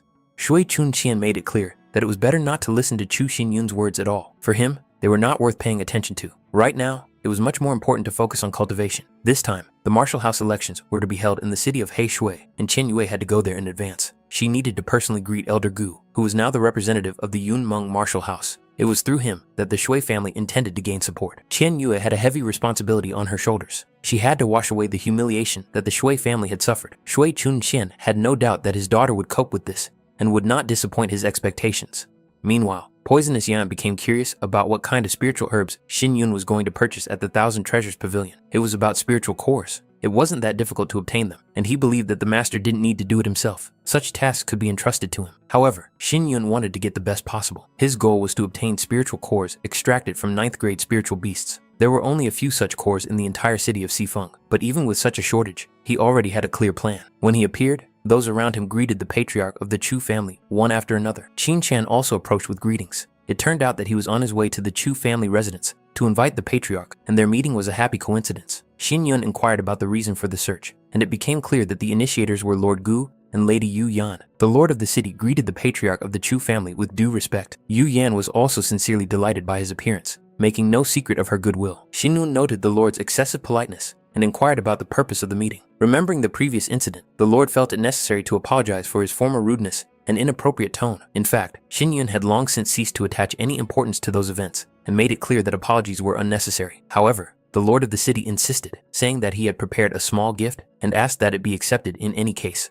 The first treasure was a mind-stabilizing jade, a rare item that the city lord had kept for many years. It not only calmed the heart and mind, but also greatly aided in cultivation. The city lord hoped that Patriarch Chu would not consider such a gift insufficient. The second gift was soft reinforced armor, a state artifact. Even when worn against a high-level cultivator, it could withstand 1 or 2 powerful attacks, giving a chance to survive at a critical moment. It was important for the city lord to know what impression he had made on Patriarch Chu. Xin Yun understood perfectly well that these 2 treasures had been presented for a reason. Yu Yan admitted that they did indeed have a request. Several years ago, when Lord Gu of the city attempted to break through to the Earth Spirit realm, he suffered serious damage due to Dark Yang Qi. This hidden injury had never been remedied, causing his cultivation to come to a complete halt. Even numerous doctors and masters were unable to get to the root of the problem. The Star Yang pill, enhanced with the help of Yu Yan, possessed a Light Yang attribute. If it was capable of suppressing the Ice Qi in Lu Xiang's body, then logically, it could also help with the Dark Yang Qi. However, Xin Yun immediately made it clear that this was not the case. He explained that although Light and Dark Yang Qi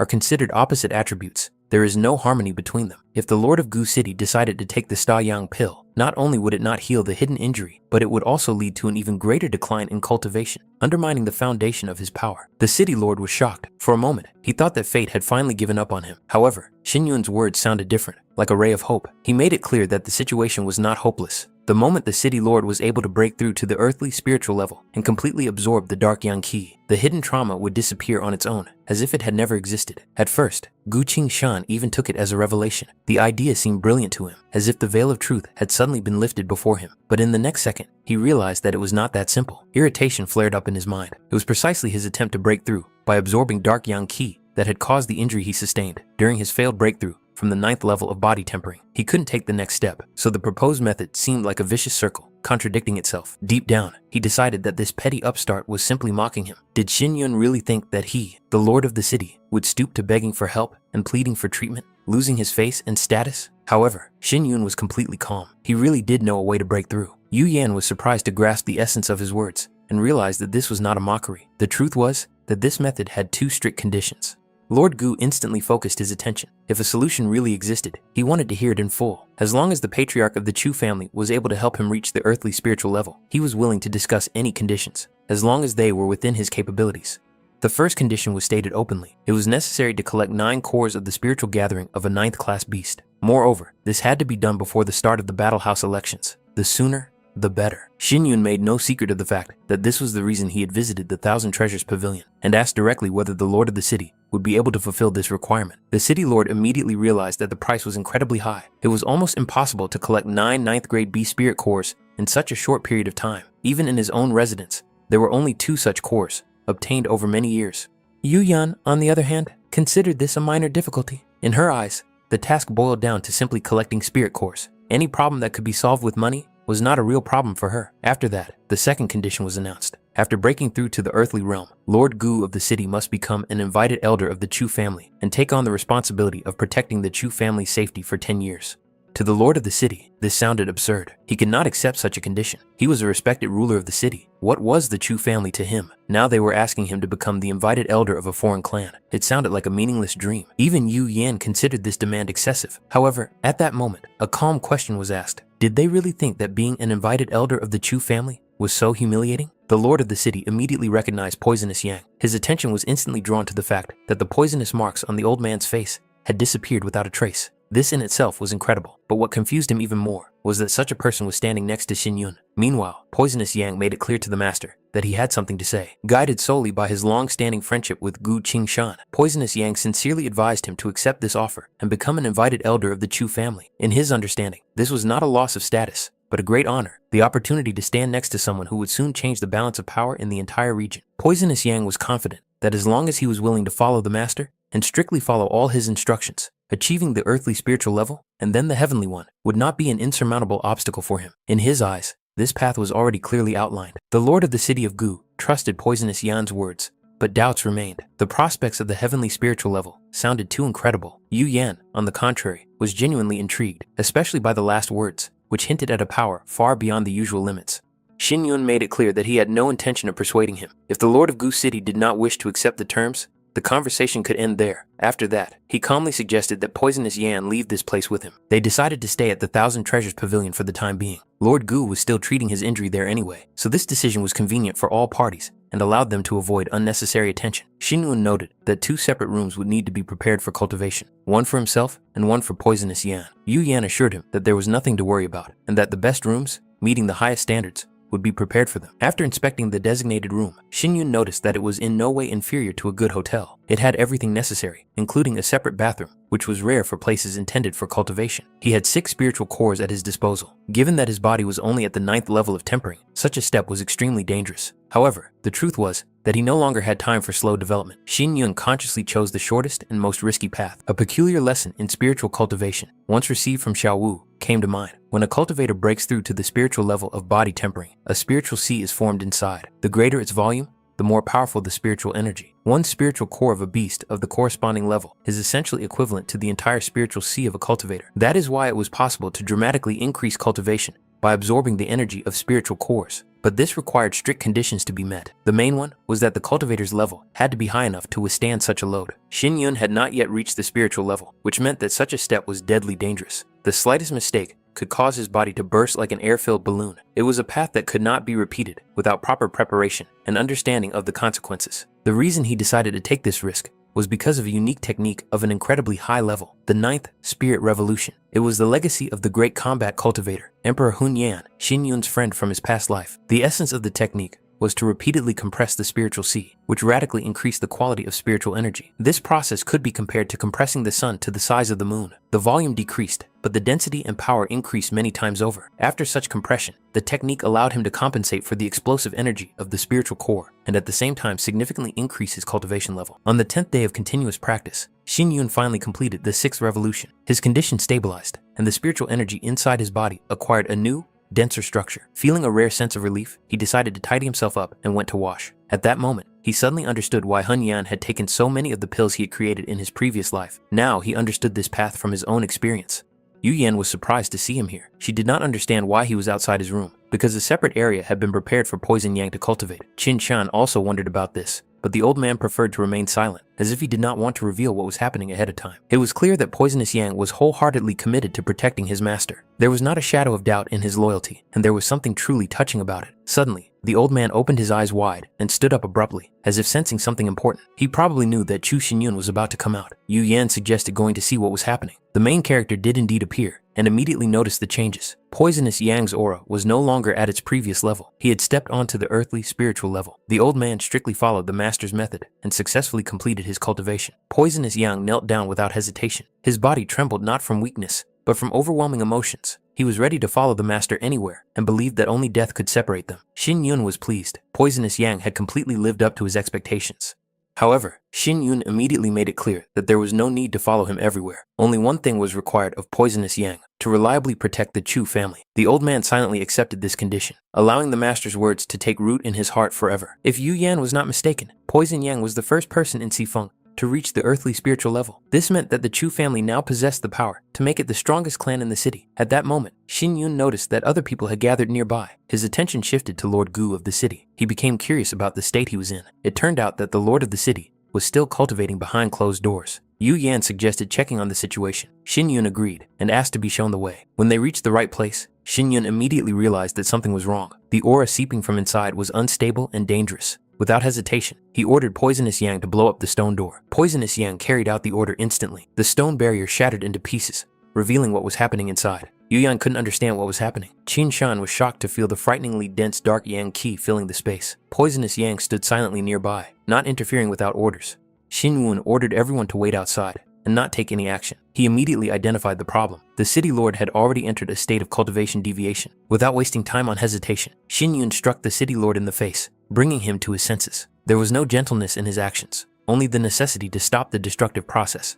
He had clearly warned more than once that one should not be overly tense during cultivation, especially in such a state. Ignoring this advice had led to the current crisis. Xin Yun paused for a moment. There were few options. In fact, he could only use one technique. The risk was enormous, but he had no choice. He made the decision to act. He unleashed his energy absorption technique. Streams of power rushed forward, seeking to instantly suppress the raging waves of energy inside the city lord's body and bring them back under control. However, the moment Xin Yun touched the city lord's chest, there was a sharp release. he was thrown back by a powerful force, as if he had encountered fierce resistance from the darkest Yang Qi itself. Poisonous. Yang managed to catch the master before he fell. His movements were quick and precise, but his eyes showed concern. He tried to see if Xin Yun was hurt, but the situation inside the room still showed no improvement. Moreover, the situation was becoming increasingly dangerous. The dark Yang Qi continued to rage, and the signs of deviation only intensified. Even if the lord of the city was already beyond the point of no return, Xin Yun still saw a chance to pull him back. The question was only the price and the risk. Suddenly, the main character did something no one expected. He delivered a sharp kick, precisely calculated to hit the balance point. Thanks to this intervention, the city lord finally woke up, gasping for air and coughing up thick blood that contained dark energy. Gu Qingshan flew into a rage. His consciousness had not yet fully cleared, but indignation had already overwhelmed him. In his understanding, this youngster had not only broken into his private room,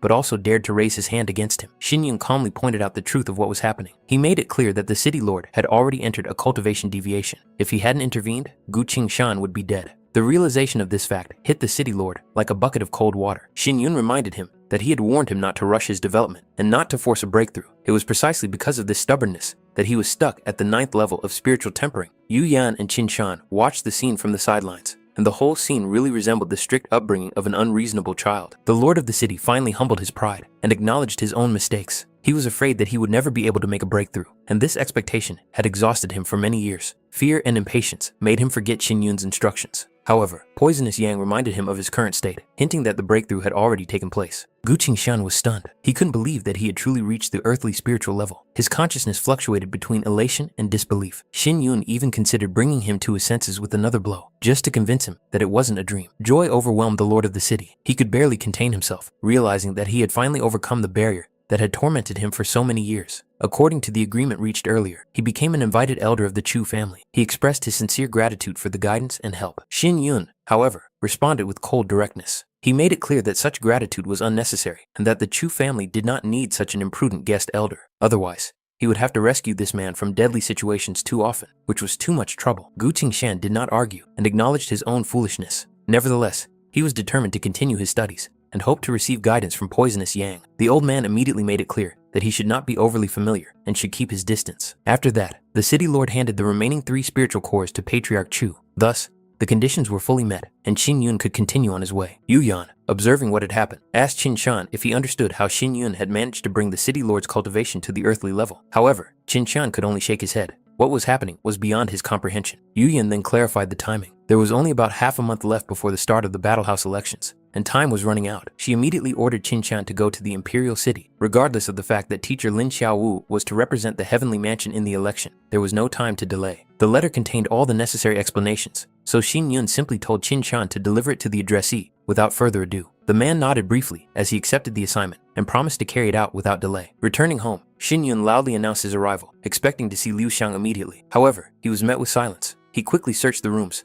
but could not find her anywhere, which made him wary for a moment. The next moment, warm female hands covered his eyes. Liu Xiang laughed and pressed herself against his back. Her movements revealed a slight resentment mixed with relief. If he had been delayed even a little longer, she would have gone to look for him herself. Xin Yun immediately asked how she was feeling. The girl looked noticeably better, and it was not an illusion. After taking the medicine, the cold in her body had significantly weakened. Her breathing had become more even, and her movements more free. She looked excited and was clearly preparing a surprise for him. His curiosity was immediately aroused. He asked her to show him what she had prepared. Liu Xiang, a little embarrassed, demanded a promise that he would not laugh. Having received his consent, she still did not hurry, clearly hesitating. A small good luck charm appeared in her palms. It was handmade and consisted of 2 tiny figures, herself and Xin Yun. For her, it was a symbol of support and hope, a sign that she believed in his victory in the Battle House elections. Xin Yun looked closely at the craft, trying to understand the details. His gaze lingered on the shape of the figures, and a ridiculous thought flashed through his mind, which immediately burst out in the form of an awkward comment. For a second, he wondered why his figure also had something it shouldn't have. Liu Xiang instantly flared up. Her eyes flashed with indignation, mixed with annoyance. She called him perverted, and tried to snatch the talisman back, explaining that it was not what he thought it was, but hands. His attempts to justify himself and calm her down only added fuel to the fire. For her, it was unforgivable. A bat appeared in her hands from somewhere, and before Xin Yun could do anything, she swung it. He was literally knocked aside. Xiao Hu ran out at the noise, not understanding what was going on, while poisonous Yang, with a stony face, noted that it was apparently a family dispute. 10 days later, the Chu family's courtyard was filled with calm and a focused atmosphere. After completing the 9th Spirit Revolution technique, Xin Yun's spiritual power became noticeably purer, and his control over it became much more precise and profound. This level of energy control was difficult, even for those who had already reached the spiritual level. Now, All that remained was to wait for the natural breakthrough that would consolidate all the changes. The Battle House elections were to be held in the city of Dark Water, and the departure was scheduled for the next day. Xiao Hu was surprised by this decision and did not understand why they had to leave so early. The reason was simple. Liu Xiang could not ride for long, so it was decided to use a carriage. Considering the distance, leaving 5 days before the start of the event did not seem premature at all, but rather reasonable and prudent. For Liu Xiang, the news that she would also be going on the trip came as a surprise. However, in the current circumstances, Xin Yun believed that it was safer for her to be with him than to remain in the city. Xiao Hu, in turn, asked permission to stay and look after the Chu family. Xin Yun was surprised. He did not expect him to refuse the trip, but he understood that behind this was a sincere sense of responsibility. Of course, Xiao Hu wanted to see the Battle House elections with his own eyes, an event that had been talked about for years. But now, the city of Chu was in a difficult situation. Internal threats had not yet been eliminated, and external pressure was only intensifying. He understood that he could not afford the luxury of leaving. His duty was to stay and protect the foundation for which the young master had done so much. That was why Xin Yun did not hesitate to entrust him with this responsibility. The next morning arrived. The air was cool and clear, as if heralding important changes. Due to the significance of the Battle House elections, the lord of the city decided to personally escort the patriarch of the Chu family. It was not just a gesture of respect, but also an open statement. Their alliance was strong, and preparations for the upcoming events were being carried out at the highest level. Heeding the advice of Poisonous Yang, the lord of the city knew in advance that the road would be cold and harsh. Therefore, he prepared warm cloaks of exceptional quality. They conveyed not only care, but also considerable expense. The fabric was thick, and the inner lining retained heat even in severe frost. Liu Xiang tried on the cloak and immediately felt how comfortable and warm it was. A slight smile lit up her face. Xin Yun sincerely thanked the lord of the city for such a thoughtful and generous gift. After all the preparations, it was time to set off. People gathered to see them off. Wishes for good luck and success were heard. Liu Xiang waved goodbye, trying to remain calm, although she felt excited inside. Elsewhere, a girl asked a clarifying question. Was it really the 9th ice pulse stop? Bin Li answered without hesitation, confirming her complete confidence in her conclusions. Her report was accepted and its value noted. Despite everything that had happened, the goal remained the same. The girl had to be brought back at any cost. Otherwise, Bin Li could disappear from this circle of affairs for a long time, losing trust and position. Bin Li understood immediately. There were no objections. According to recent reports, Chu Xinyun had left the city of Chu and headed for the city of Dark Water. All this time, Gu Qingshan had been with him. Theoretically, it was possible to eliminate them on the way, before they reached their destination. However, the situation was more complicated than it seemed. With them were Qin Shan and Poisonous Yang, people whose presence made any ambush extremely risky. At that moment, the patriarch entered the room, and the discussion became even more tense. 3 days ago, Chen Wei had already arrived in Darkwater City and managed to establish a strong relationship with Elder Gu. Moreover, he promised to support her in eliminating Chu Xinyun when the right moment presented itself. In addition, Chen Yue had successfully broken through to the 3rd spiritual level. While Chu Xinyun was focused on the Battle House elections, they would have a chance to deliver a fatal blow. With Elder Gu present, the outcome seemed a foregone conclusion. In their eyes, Xinyun was already a dead man. Or now, in their opinion, there was no need to worry about him. The main focus should be shifted to other obstacles. The patriarch demanded a list of all those who supported the city of Chu. After Chen Yue's victory in the martial house elections, it was planned to strike back and finally deal with each of them. Behind the carriage, another group was moving, people on horseback. There were quite a few of them, and their equipment made it immediately clear that these were no ordinary travelers. Each of them held themselves confidently, as if they understood the purpose of their journey well and were ready for any surprises. Liu Xiang noticed this procession and asked if they were heading in the same direction, to the city of Dark Water. Her gaze lingered on the insignia and weapons, which clearly belonged to different forces. The ruler of Gu City explained that this was to be expected. The Battle House elections were organized by the 5 main military forces of the empire, and therefore, the attention to this event was unprecedented. Many clans, families, and lone cultivators rushed there, hoping to try their luck. Xin Yun noted that the road had indeed become noticeably busier than he had expected. However, this also meant something else. The upcoming trials would be more difficult than ever before. As far as he knew, there were 2 key tests planned for this year, a talent test and a strength test. Both tests were extremely difficult, and according to statistics from previous years, more than 80% of participants did not even pass the initial stage. Even the Imperial clan did not allow itself to underestimate the 5 major martial houses. The talents they selected had to be exceptional, one in hundreds of thousands, or even one in a million. The oldest of them, the Lin Xiaowu martial house, had existed for over 500 years and had produced countless legendary masters during that time. The 5 martial houses were rightly considered the pillars of the empire. The Zhangfeng martial house was located in the northeast, the Jialan martial house in the northwest, the Ziyin martial house in the southwest, the Yunmeng martial house in the east, and the southern lands were controlled by the Lin Xiaowu martial house. Liu Xiang asked with interest which of these houses Xin Yun was going to join. For him, there was no fundamental difference between them. Among the 5 houses, Lin Xiaowu was considered the strongest and most ancient. Its ranks included experts of the heavenly spiritual level, a force capable of influencing the fate of entire regions. The Yunmeng martial house followed, possessing a large number of outstanding talents. Moreover, it controlled a significant portion of the nobility in the imperial city and constantly rivaled Ling Xiaowu for influence and power. They were followed by the Xian, Zhangfeng, and Jielan martial houses. These three forces were considered roughly equal, with none of them having an overwhelming advantage over the others. Qing Shan cautiously noted that given the choice, it would be wisest to consider either Ling Xiaowu or Yun Meng. However, this was not the main concern for Xin Yun. Regardless of which martial house he chose, his true goal remained the imperial city. Liu Xiang was surprised by this approach, as it was logical to strive for the strongest house. Xin Yun was confident that, while in the imperial city, he would be able to finally take control of the cold energy in Liu Xiang's body. During this time, her power would increase many times over, perhaps to a level that even he himself could not match. For the girl, however, he remained the strongest person, regardless of any comparisons. Soon, Jiaguan appeared before them. It was a convenient place for a short stop. Quiet, but lively enough not to cause concern. Qing Shan ordered his people to rest and organize lunch. Maintaining their current speed, they should arrive in Dark Water City by evening, so a long stop was not planned. Xin Yun helped Liu Xiang down from the carriage, watching her movements closely. Poisonous Yang noticed that there was a small inn directly opposite, suitable for a short rest. The main character ordered the host to prepare a meal at their discretion, while he decided to take a walk around the area with Liu Xiang. Qing Shan watched them with slight envy, but Poisonous Yang abruptly interrupted his thoughts, advising him not to be distracted by nonsense. Liu Xiang asked curiously where exactly they were going. Soon they came to a small tree with scarlet leaves. It stood slightly off the road, and there was an amazing silence all around. From here, there was a truly beautiful view, calm, almost peaceful, as if this place existed outside the hustle and bustle and the trials to come. A familiar figure appeared in the silence by the scarlet tree. The woman emerged from behind the line of stones so unexpectedly that she seemed to be part of the landscape itself. A look of surprise flashed across her face. She clearly did not expect to see them here, and in such a calm, almost serene state. The expression on her face made it clear. These two were in too good a mood for people on the verge of such serious events. It was Lin Bing Li. Xin Yun instantly became alert. His body reacted faster than his thoughts,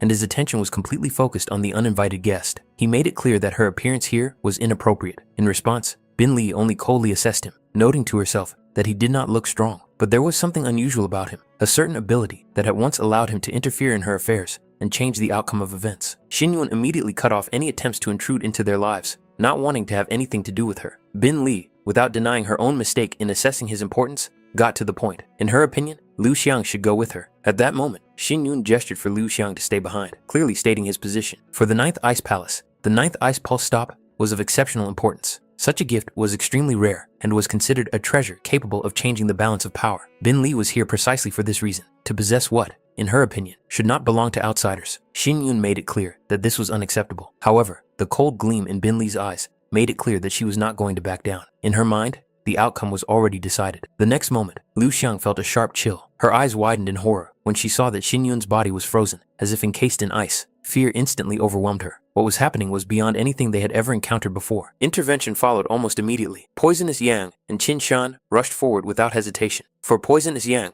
the very existence of a person who dared to attack his master was unacceptable. But Bing Li didn't even change her expression. One slight movement was enough for cold energy to spread around, instantly freezing both of them. Their bodies froze like ice statues, unable to move. Feeling the scale of this power, it became clear that they were facing a cultivator of the heavenly spiritual level. The difference was so great that resistance seemed pointless. Neither Poisonous Yang nor Qin Shan could even breathe without effort. Bing Li was certain that now, no one could stop her. She turned her attention back to Liu Xiang, demanding that she follow her. However, the girl did not move. The wounded Xin Yun was still before her eyes, and that was enough to reject any demands.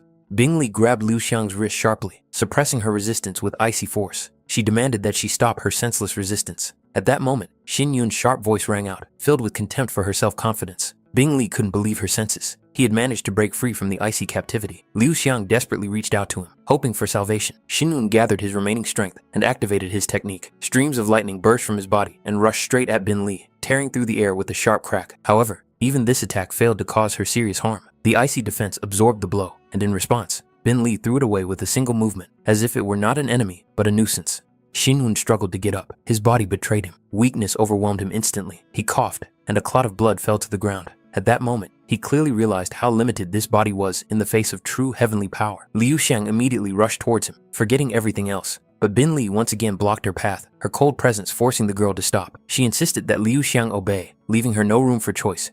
Liu Xiang abruptly backed away from Bin Li, as if shaking off the icy pressure. Anger mixed with resentment flashed in her eyes. She called her a liar and demanded that she stay away. Neither the 9th Ice Palace nor its people would get what they wanted without consequences. With these thoughts, she broke away and rushed to Xinyun. Forgetting her fear and pain, she immediately bent over him, examining him anxiously, trying to understand how serious his injuries were. At that moment, Bing Li intervened again, coldly observing what was happening and not understanding why Liu Xiang refused to see the obvious. Before her lay a man who, by all laws of power, could not protect her. These words hurt Xinyun more than any attack. He did not want to hear such things from Bin Li. His voice, broken into a rasp, was filled with rage and contempt as he demanded that she be quiet.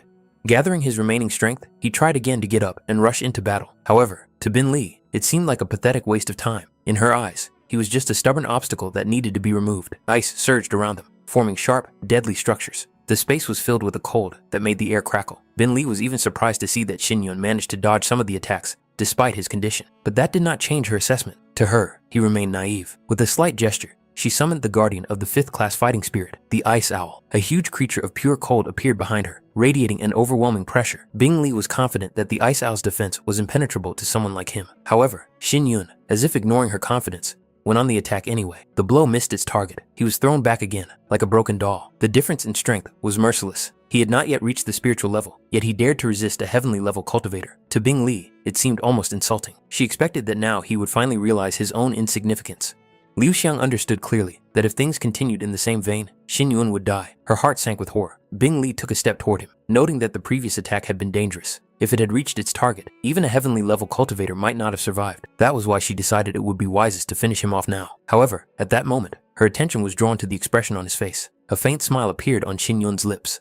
It seemed strange. He was under her pressure, his body was exhausted, and he had almost no strength left to get up. Yet he continued to resist. There was no madness in that smile, but something else. Stubbornness, determination, and hidden confidence. Bing Li was intrigued. She wondered if he was really ready to die. For Xinyun, there was only one thought. He couldn't let her take Liu Xiang, no matter the cost. Bin Li grabbed him sharply, her icy power binding his body and causing unbearable pain. Her movement showed her intention to end it all right now. Even in this state, Xinyun repeated that he would not let her take Liu Xiang. These words only increased Bin Li's irritation. Her patience ran out. If he insisted, then let him die. At that moment, Liu Xiang couldn't take it anymore. Tears streamed down her cheeks as she screamed, begging them to stop. She was ready to go with Bin Li, to give up everything, just so that she would stop and leave Xinyun alive. Bin Li looked closely at Liu Xiang, as if assessing her determination. A cold curiosity flashed in her eyes. Was the girl really ready to take such a step? Liu Xiang, without looking away, made it clear that if Xinyun remained alive, she would agree to follow her to the 9th Ice Palace without resisting fate. However, Bin Li only smiled slightly. There was no warmth or sympathy in that smile, only the certainty that the moment had already been missed. For her, the decision had been made in advance. Liu Xiang desperately demanded that she let Xinyun go, but the pressure of the icy aura only intensified. Liu Xiang knelt down beside him, pressing him close to her. She called out to him, hoping he would wake up, but his eyelids remained motionless. Her heart ached with fear, and every moment seemed like an eternity. Bin Li calmly noted that he had only lost consciousness, but this brought no relief to Liu Xiang. Bing Li held out a small vial containing a clear liquid that could speed up recovery. However, Xinyun was too weak to even take a sip. Then,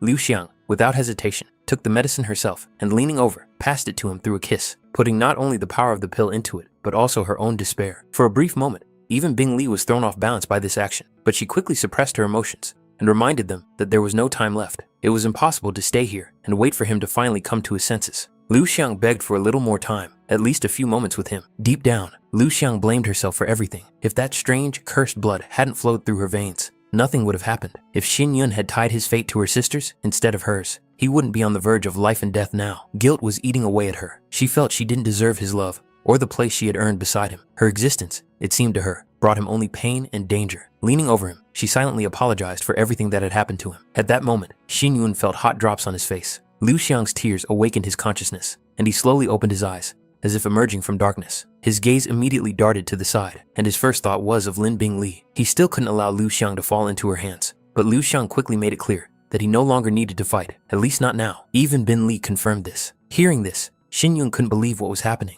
Only when Liu Xiang assured him that everything was fine did he understand the truth. She had promised to leave with Bin Li to save his life. This realization hit him harder than any attack. All the efforts, all the battles, and all the sacrifices seemed to collapse in an instant. Xinyun knew that he would protect Liu Xiang at any cost, but she could no longer watch him die, shielding her with his body. Deep down, Liu Xiang also wanted to be the one to protect him. Not a weak burden, but a support, even at the cost of her own freedom. Xinyun didn't want to hear any more of this. Despair burst out, and he demanded that she not leave and sacrifice herself for him again. He was overwhelmed by a feeling of helplessness. Even in his second life, he was unable to protect the woman he loved. This thought tore him apart from within. Lao Xiang tried to calm him down. For her, Xin Yun was the only person in the world. Even if thousands of miles separated them, and even if fate never allowed them to meet again, her heart would always remain with him. Bing Li coldly announced that time was up. The moment of farewell had come to an end, and Liu Xiang had to leave.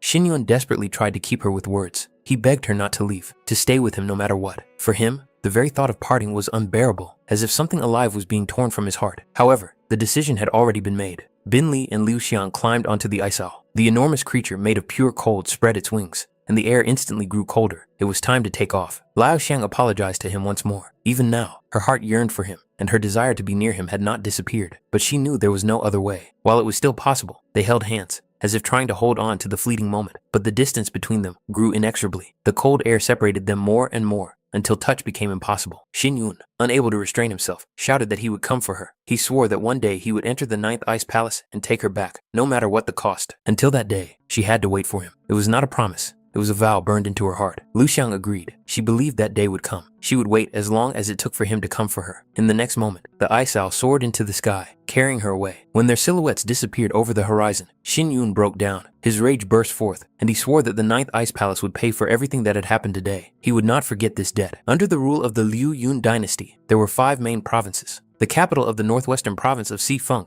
was the city of Darkwater. It was here that the Battle House elections were to be held this year, an event that would determine the fate of an entire generation. As the elections approached, the city of Darkwater filled with people. Participants, merchants, mercenaries, and spectators flocked from all provinces. The streets became noisier, the hotels were overflowing, and the air was thick with anticipation of great changes. Xin Yun sat in the carriage and stared silently out the window. In his hands was the very same good luck charm that Liu Xiang had made for him with her own hands, wishing for him to pass the Battle House elections and become stronger. His thoughts returned again and again to recent events. Every moment, every word, and every movement came back to him, giving him no peace. Even with the memories of his past life's power, he was forced to admit that he couldn't use even a fraction of that power now. He had lost to a cultivator of the heavenly spirit level, and that defeat was a painful reminder of his weakness. It was then that he realized that his former path was no longer suitable. His plans needed to be revised. At that moment, Lady Qin Yuyan wished to enter, and he allowed her to do so. Yu Yan had already heard from Lord Gu about the attack on the road. Her first concern was his condition. She examined him carefully, trying to see if he had suffered any serious injuries or was hiding any pain. Xin Yun confidently stated that he was fine. However, Yu Yan could not help but notice his condition. His face was pale, his breathing uneven, and his gaze too heavy for someone who was truly feeling well. She asked again, trying to make sure he wasn't hiding any serious injuries. Despite this, he reiterated that everything was fine. Then Yu Yan moved on to the main point. She was interested in who exactly had kidnapped Liu Xiang. Her first thought was the Shui family. Too much pointed to them. However, upon hearing the answer, she felt a chill inside. Behind it all was the 9th Ice Palace. That name made her wary. Even the imperial family avoided direct conflict with the 9th Ice Palace. Their influence, power, and reputation made them virtually untouchable. Yu Yan couldn't understand why they had intervened. Xin Yun did not reveal any details, but he insisted that this information not be made public. He then gave her the method for improving the Staiyang pills, as well as the spiritual liquid. For any alchemist, this was a treasure that could change their entire life. Yu Yan was genuinely surprised by his decision to part with such things so easily. Xin Wen explained it simply. He thanked her for all the help she'd given him recently and did not want to remain indebted to her. Yu Yan understood his position and accepted the gift. After that, he asked if there was anything else she wanted to discuss. Only then did she remember the main thing. The conversation was unexpected, but important. Yu Yan wanted to introduce him to her master. His name was Yang Yan. At the age of 28, he had already made a name for himself as a master of the 5 fields of alchemy. In cultivation circles, he was known as a rare genius and a true master of Yan alchemy. Yang Yan was currently the honorary elder of the Ling Xiaowu martial house and was supposed to represent them in these elections. Yu Yan had been with Xin Yun for quite some time, and her master had taken an interest in him. If he received his approval, the path to the Lin Xiaowu martial house would be open without any unnecessary obstacles. Upon hearing this name, Xin Yun immediately understood everything. Yang Yan was one of the leading figures in alchemy, a man whose influence extended throughout the Liu Yun dynasty. He was curious what would happen if he didn't impress this mentor. Yu Yan asked him not to worry. Even in that case, the official selection process would still take place. She just wanted them to meet first. Xin Wen noted that it was already late and that perhaps they should return. However, fate decided otherwise. Suddenly, the door flew open and an elderly man with a sharp, overwhelming presence burst into the room. His gaze was cold and his aura was heavy. He was outraged that some insolent person had kept him waiting outside for so long and even dared to chase away his student. His words sounded genuinely irritated. In his opinion, such insolence demanded an immediate response. Yang Yan did not mince words, openly calling this youngster arrogant and conceited, not knowing his place. Yu Yan immediately tried to smooth things over. She explained that it was all said in jest and should not be taken too seriously, trying to prevent the conflict from escalating further. Yang Yan narrowed his eyes, clearly not expecting such a response. He asked again if what had been said was really serious. Xin Yun did not try to justify himself or soften his words. He made it clear that he was not joking and did not intend to back down from his position. For Yang Yan, this was the last straw. He reacted sharply, considering such behavior to be outright rudeness. In response, Xin Yun calmly noted to himself that the master had been standing on the table ever since he burst in, and he couldn't help but wonder where his vaunted manners had gone. Yu Yan, noticing that the conversation was rapidly getting out of control, tried to intervene and smooth things over somehow. Everything was mixed up in her head. She had clearly asked her mentor to wait for the signal and not to show up early. Therefore, what was happening seemed completely illogical to her. Yang Yan, however, saw nothing strange in this. In his opinion, she had been absent for too long, and his patience had simply run out. The master raised his voice again, demanding an explanation for what the youngster was looking at. He was clearly offended by the feeling that he was being looked at without due respect, as if he were some insignificant old man. Xin Yun simply turned away, unwilling to participate in this childishness. Yang Yan caught this movement and concluded that the young man did not seem to want to join the Lin Xiaowu martial house at all. For Xin Yun, everything was crystal clear. The selection process for the martial house was based on strength and talent, especially in the case of Lin Xiaowu. If he was strong enough, the house would accept him regardless of anyone's recommendations. In such a situation, he simply did not need the master's help. Yang Yan smiled as if he had heard something funny. This guy's self-confidence seemed almost provocative to him. In his opinion, after such words, the conversation lost its meaning. Yu Yan, on the other hand, felt a growing sense of confusion inside. Everything that was happening was not at all what she had planned. On the contrary, the situation was developing according to the worst possible scenario. Despite his irritation, Yang Yan still remembered Chu Xinyun's name. He decided that he would keep a close eye on this young man in the upcoming elections. His words sounded like a demand. The guy must not disappoint him. Poisonous Yang and Qing Shan noticed Master Yang when he came out. It was immediately clear from the expression on his face that he was dissatisfied. The tense aura around him suggested that the meeting had been unsuccessful. Yu Yan couldn't understand what exactly had gone wrong. She had put a lot of effort into this meeting, risking her reputation and time, but the result was completely opposite to what she had expected. But then she suddenly remembered Xin Yun's words and everything that had happened with him recently. The realization came too late. She quietly apologized, realizing that in his current state, he simply couldn't be in a good mood, and perhaps she had expected too much from him. Xin Yun made it clear that he did not blame her for anything. Even if the meeting with Master Yan did not go as expected, it was not her fault. Moreover, now everything was going exactly as he had planned. The alchemy master remembered the man with the surname Chu, and that was enough. Only now did Yu Yan realize that this was what he had been aiming for from the very beginning. There were only 3 days left before the election. This time should be used to maximum effect. Xin Yun intended to devote it to cultivation, and, ideally, make a breakthrough. If he failed to reach the spiritual level, the upcoming trials would be truly difficult. He thanked Yu Yan for her concern and care. Realizing that he needed to be alone now, the girl did not linger and soon left. The day before the election, the city of Dark Water was transformed. Merchants from all over the country flocked here, and from early morning, the streets were crowded. Shops and markets buzzed like a beehive, filled with voices, smells, and movement. Shen Yue stopped at one of the street stalls and decided to buy 10 donuts. She praised them with obvious pleasure. Soft, sweet, soaked in fragrant syrup. The taste was so rich that it made her want to try more. At first, the vendor thought that the lady was simply too generous with her praise. He even wondered if he could sell her that many at once. Chen Yue coldly asked if it was a problem to buy more if she wanted to. In response, the man simply showed her a fresh batch of donuts, neatly laid out separately. They were all intended exclusively for her. She noticed her subordinates glancing at the sweets. Chen Yue immediately made it clear that these donuts belonged to her. No one dared to even touch them without her permission. Only she would decide who would get how many. At that moment, a figure in the crowd caught her attention. Lost in thought, she handed all the donuts to her maid, instructing her not to eat them all at once. She thought she saw a woman from the Thousand Treasures Pavilion among the passers-by. The thought seemed strange. Why would she be here? Perhaps she had moved here with Chu Xinyun? Or maybe it was just a false impression. Suddenly, a familiar scent reached her. Chen Yue turned and looked at the maid. There were only 3 donuts left. She hoped she wasn't too late. However, she soon saw the maid ordering 5 more, clearly trying to make up for the loss. At the same time, Yu Yan came to Lord Gu and Poisonous Yan, intending to disturb them for a moment. The room was surprisingly warm, which contrasted sharply with the cold outside. Lord Gu asked with interest if she had come to discuss some business. Yu Yan replied that she had just popped in for a moment. Xin Yun immediately invited her to come in quickly, so she wouldn't freeze. She was holding a small bag that she had brought especially for him. Yu Yan smiled slightly and handed him a box of treats. It was the best cake in Dark Water City, soft, delicate, exuding a subtle aroma. She insisted that he try it while it was still warm and fresh.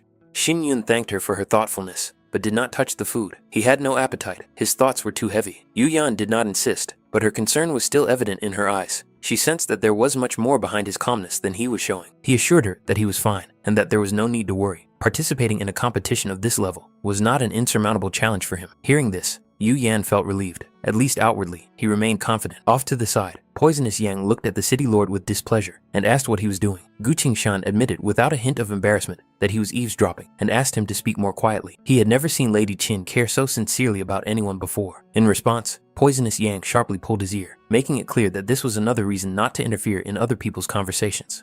Xin Yun, meanwhile, concluded that since Yu Yan was Yang Yang's disciple, her origins must be connected to the imperial city. Yu Yan confirmed this and calmly asked why he was interested. The Qin family was a commercial giant within the capital. Their influence extended far beyond the markets and shops. Xin Yun must have known the name of Qin Taiyu, the head of the family and Yu Yan's father. For Xin Yun, this did not change his attitude towards her. However, Yu Yan decided to be frank. Recently, a crisis had been brewing in the imperial family, and the Qin family was apparently involved in it, albeit not directly. She received a letter from her father, demanding that she return to the imperial city immediately after the elections were over. Xin Yun advised her to pay special attention to her uncle, Qin Tai Feng, when she returned, hinting that he might be the source of the problems. Xin Yun did not expect Yu Yan to be the daughter of Qin Taiyu. In his past life, this man had helped him in his most difficult moment. Now, with his knowledge of future events, he understood that he could help avert the impending crisis. However, he would only be able to get to the truth after arriving in the imperial city. The next day arrived. From early morning, the streets of Dark Water were filled with people. Children maneuvered through the crowd, running ahead, despite the shouts of adults urging them to be careful. They wanted to get the best seats. No one wanted to miss the start of the Battle House elections. Food was being sold everywhere. Someone was frying fragrant dumplings, assuring everyone that the participants needed to eat well before the trials, and the spectators needed to gather strength for the long wait. Others sold warm buns. Qin Shan noticed that Poisonous Yang was not participating in the competition, so it was unclear why he was so tense. In response, Poisonous Yang simply told him to stop talking, without taking his eyes off the sea of people. Flags belonging to the 5 martial houses fluttered all around the arena. Their colors contrasted sharply with each other, symbolizing different paths of cultivation and ideologies. One glance was enough to feel the weight of history and power behind each banner. There were strict requirements for participation in the elections. No older than 20 years of age and a body tempering level of at least 8. One of the men nearby was clearly upset. Not long ago, the age limit was 23, and then he would have had a chance. Now he was rudely told to leave so as not to disturb the others. People around him whispered that he should leave quietly, otherwise the guards would quickly intervene. Xin Yun calmly announced that he had come to register. They asked for his ID and told him to write his name on the registration scroll. After completing the formalities, he was given a wooden plaque with a number on it, a symbol of admission to the arena, and, at the same time, a sign that there was no turning back. The crowd was asked to remain silent. The air was instantly filled with tense anticipation. The ceremony was about to begin. The first stage was the greeting of the elders of the 5 martial houses. They began with the representative of the Yunmeng martial house, Elder Gu. His appearance was accompanied by noticeable excitement among the audience. Next was Elder Yan, representative of the Lin Xiaowu martial house. Formerly, this house held the highest position among the 5. A logical question arose as to why the Yunmeng house was announced first. The answer was obvious to those in the know. At the moment, Yunmeng's influence surpassed even that of the oldest martial house. From the outside, it might have seemed that Elder Yan was deliberately taking a higher position, as if trying to emphasize his own status. Even Xin Yunyu noticed this, causing a slight internal irritation. Then, the elders of the Xin, Zhangfeng, and Jielan martial houses were introduced. Their entrance was less pompous, but still accompanied by a respectful silence. Each of these houses had its own glory and weight. The participants were ordered to line up on both sides of the arena. They had 15 minutes to do so. Anyone who did not take their place in time would be automatically disqualified. After the lineup, the detailed rules were to be announced. It was announced that the elections would be held jointly by all 5 combat houses and would be based on the principles of honesty and fairness. These words sounded solemn, although many understood that behind the scenes, things were far from simple. Any participant who violated the rules was subject to immediate disqualification. It was emphasized that these elections were a unique opportunity for those who aspired to become truly strong experts. At that moment, someone unexpectedly touched Xin Yun. Standing in front of him was a stranger with light hair. He looked relaxed and examined him with curiosity, as if evaluating him. His gestures were friendly, but not intrusive. The stranger introduced himself as Yue Shunfeng. He admitted that he had heard of Xin Yun and understood how difficult it could be to even approach such people. Despite this, he decided to take a chance and offered to get acquainted. Xin Yun was slightly surprised by this initiative. He did not expect anyone here to want to befriend him without ulterior motives. Nevertheless, he also gave his name. Shunfeng noted that Xin Yun's name sounded quite beautiful. Cloud and wind, 2 images that naturally complement each other. This combination evoked a sense of freedom and forward movement, as if fate itself had brought them together in this place. Those around them quickly noticed Shunfeng's behavior and began to exchange mocking glances. In their eyes, he looked strange, almost ridiculous, a man who voluntarily sought out trouble. However, for Shunfeng himself, it was different. He saw it as an opportunity to catch the wind of change and find himself at the very center of the coming storm. Like a cloud with wind, these two could give birth to something much greater. Xin Yun clearly realized that such associations would only attract unnecessary attention, which meant it was better to stay away. Junfeng noticed Xin Yun's intention to distance himself and immediately understood that he was about to leave. He was not going to let his new acquaintance go so easily, considering such behavior unfair. After all, he had not even introduced him to his companions yet. Xin Yun wanted only one thing, to be left alone and allowed to focus on the upcoming test. Without a hint of embarrassment, Junfeng continued his questioning, where he was from, what his cultivation level was, and which martial arts house he intended to join. He also hastened to assure him that his friends were perfectly respectable people and posed no threat. The situation was becoming increasingly absurd, and Xin Yun was already beginning to regret responding in the first place. At Junfeng's call, 2 more people approached them. The man with green hair asked discontentedly why he had arrived so late, and the girl next to him smiled, deciding that he was simply frightened by the atmosphere of the arena and wanted to escape from the crowd. The girl coldly warned Junfeng that it would be better for him not to get into trouble again. If he got into trouble, he would not receive any assistance from her. Junfeng, in his usual manner, assured her that this time he would behave himself and even asked her to treat him a little kinder. Meanwhile, the man with green eyes looked closely at Xin Yun. His face seemed vaguely familiar to him. Junfeng also picked up on this feeling and, without hesitation, named his new friend, Chu Xinyun. However, Xinyun himself did not recognize these people and could not understand where their feeling came from. Soon, everything became clear. The girl turned out to be Su Qizhou, a recognized genius from Darkwater City, and the man next to her was Lin Yichuan from Lantian City. Their names had long been known among cultivators, and meeting them could not be considered a coincidence. Xinyun formally expressed his pleasure at meeting him, but it was clear from his face that he was not enthusiastic. Qizhou took him aside and quietly warned him that getting involved with Xunfeng was not a good idea. Although he seemed harmless, he constantly dragged those around him into strange situations.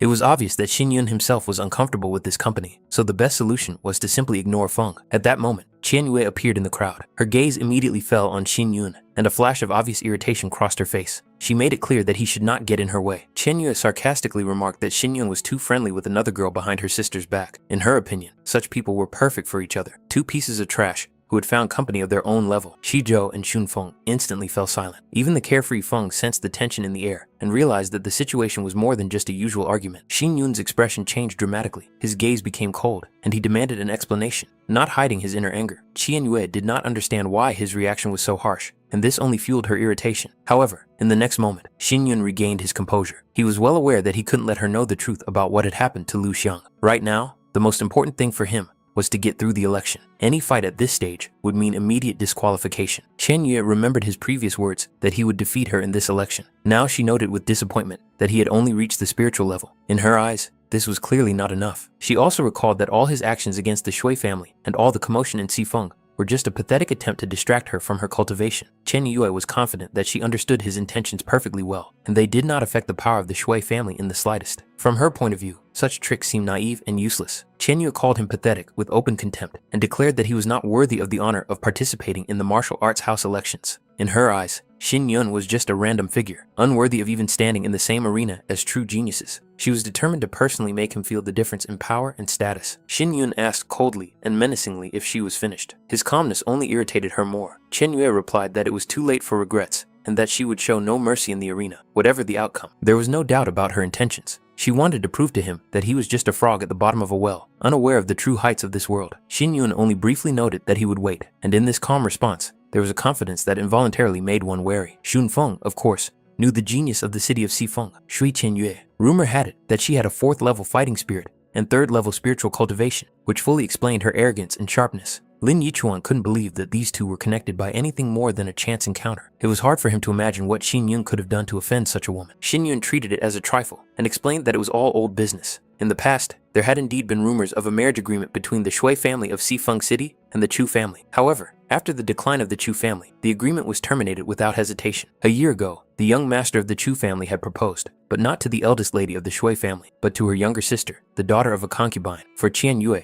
this was a crushing humiliation. The news quickly spread throughout the northwestern provinces, becoming the subject of discussion and ridicule. Later, this same young master of the Chu family suddenly rose to power, grew stronger, and managed to subjugate the entire city of Xifeng, which made the situation even more painful. Hearing this, Xunfeng finally pieced everything together. The surname Chu of his new friend and Qian Yue's words about her sister's actions behind her back made sense. Now it was clear that standing next to him was not just a participant, but the very young master of the Chu family, about whom rumors had been circulating for a long time. Soon, everyone was asked to quiet down. It was announced that, as usual, this year's elections would consist of 2 rounds. There were 10 shields in the arena, and the first round was to test the participants' innate talent and the degree to which they matched their own fighting spirit. The participants had to place their palms on the shields. The spiritual stones began to glow, and the result was displayed on a scale. The maximum possible score was level 9. Those who reached level 5 and above would be eligible to advance to the second round. Anyone who failed to reach this threshold would be immediately disqualified. Each participant had a tag with an engraved number. In the second round,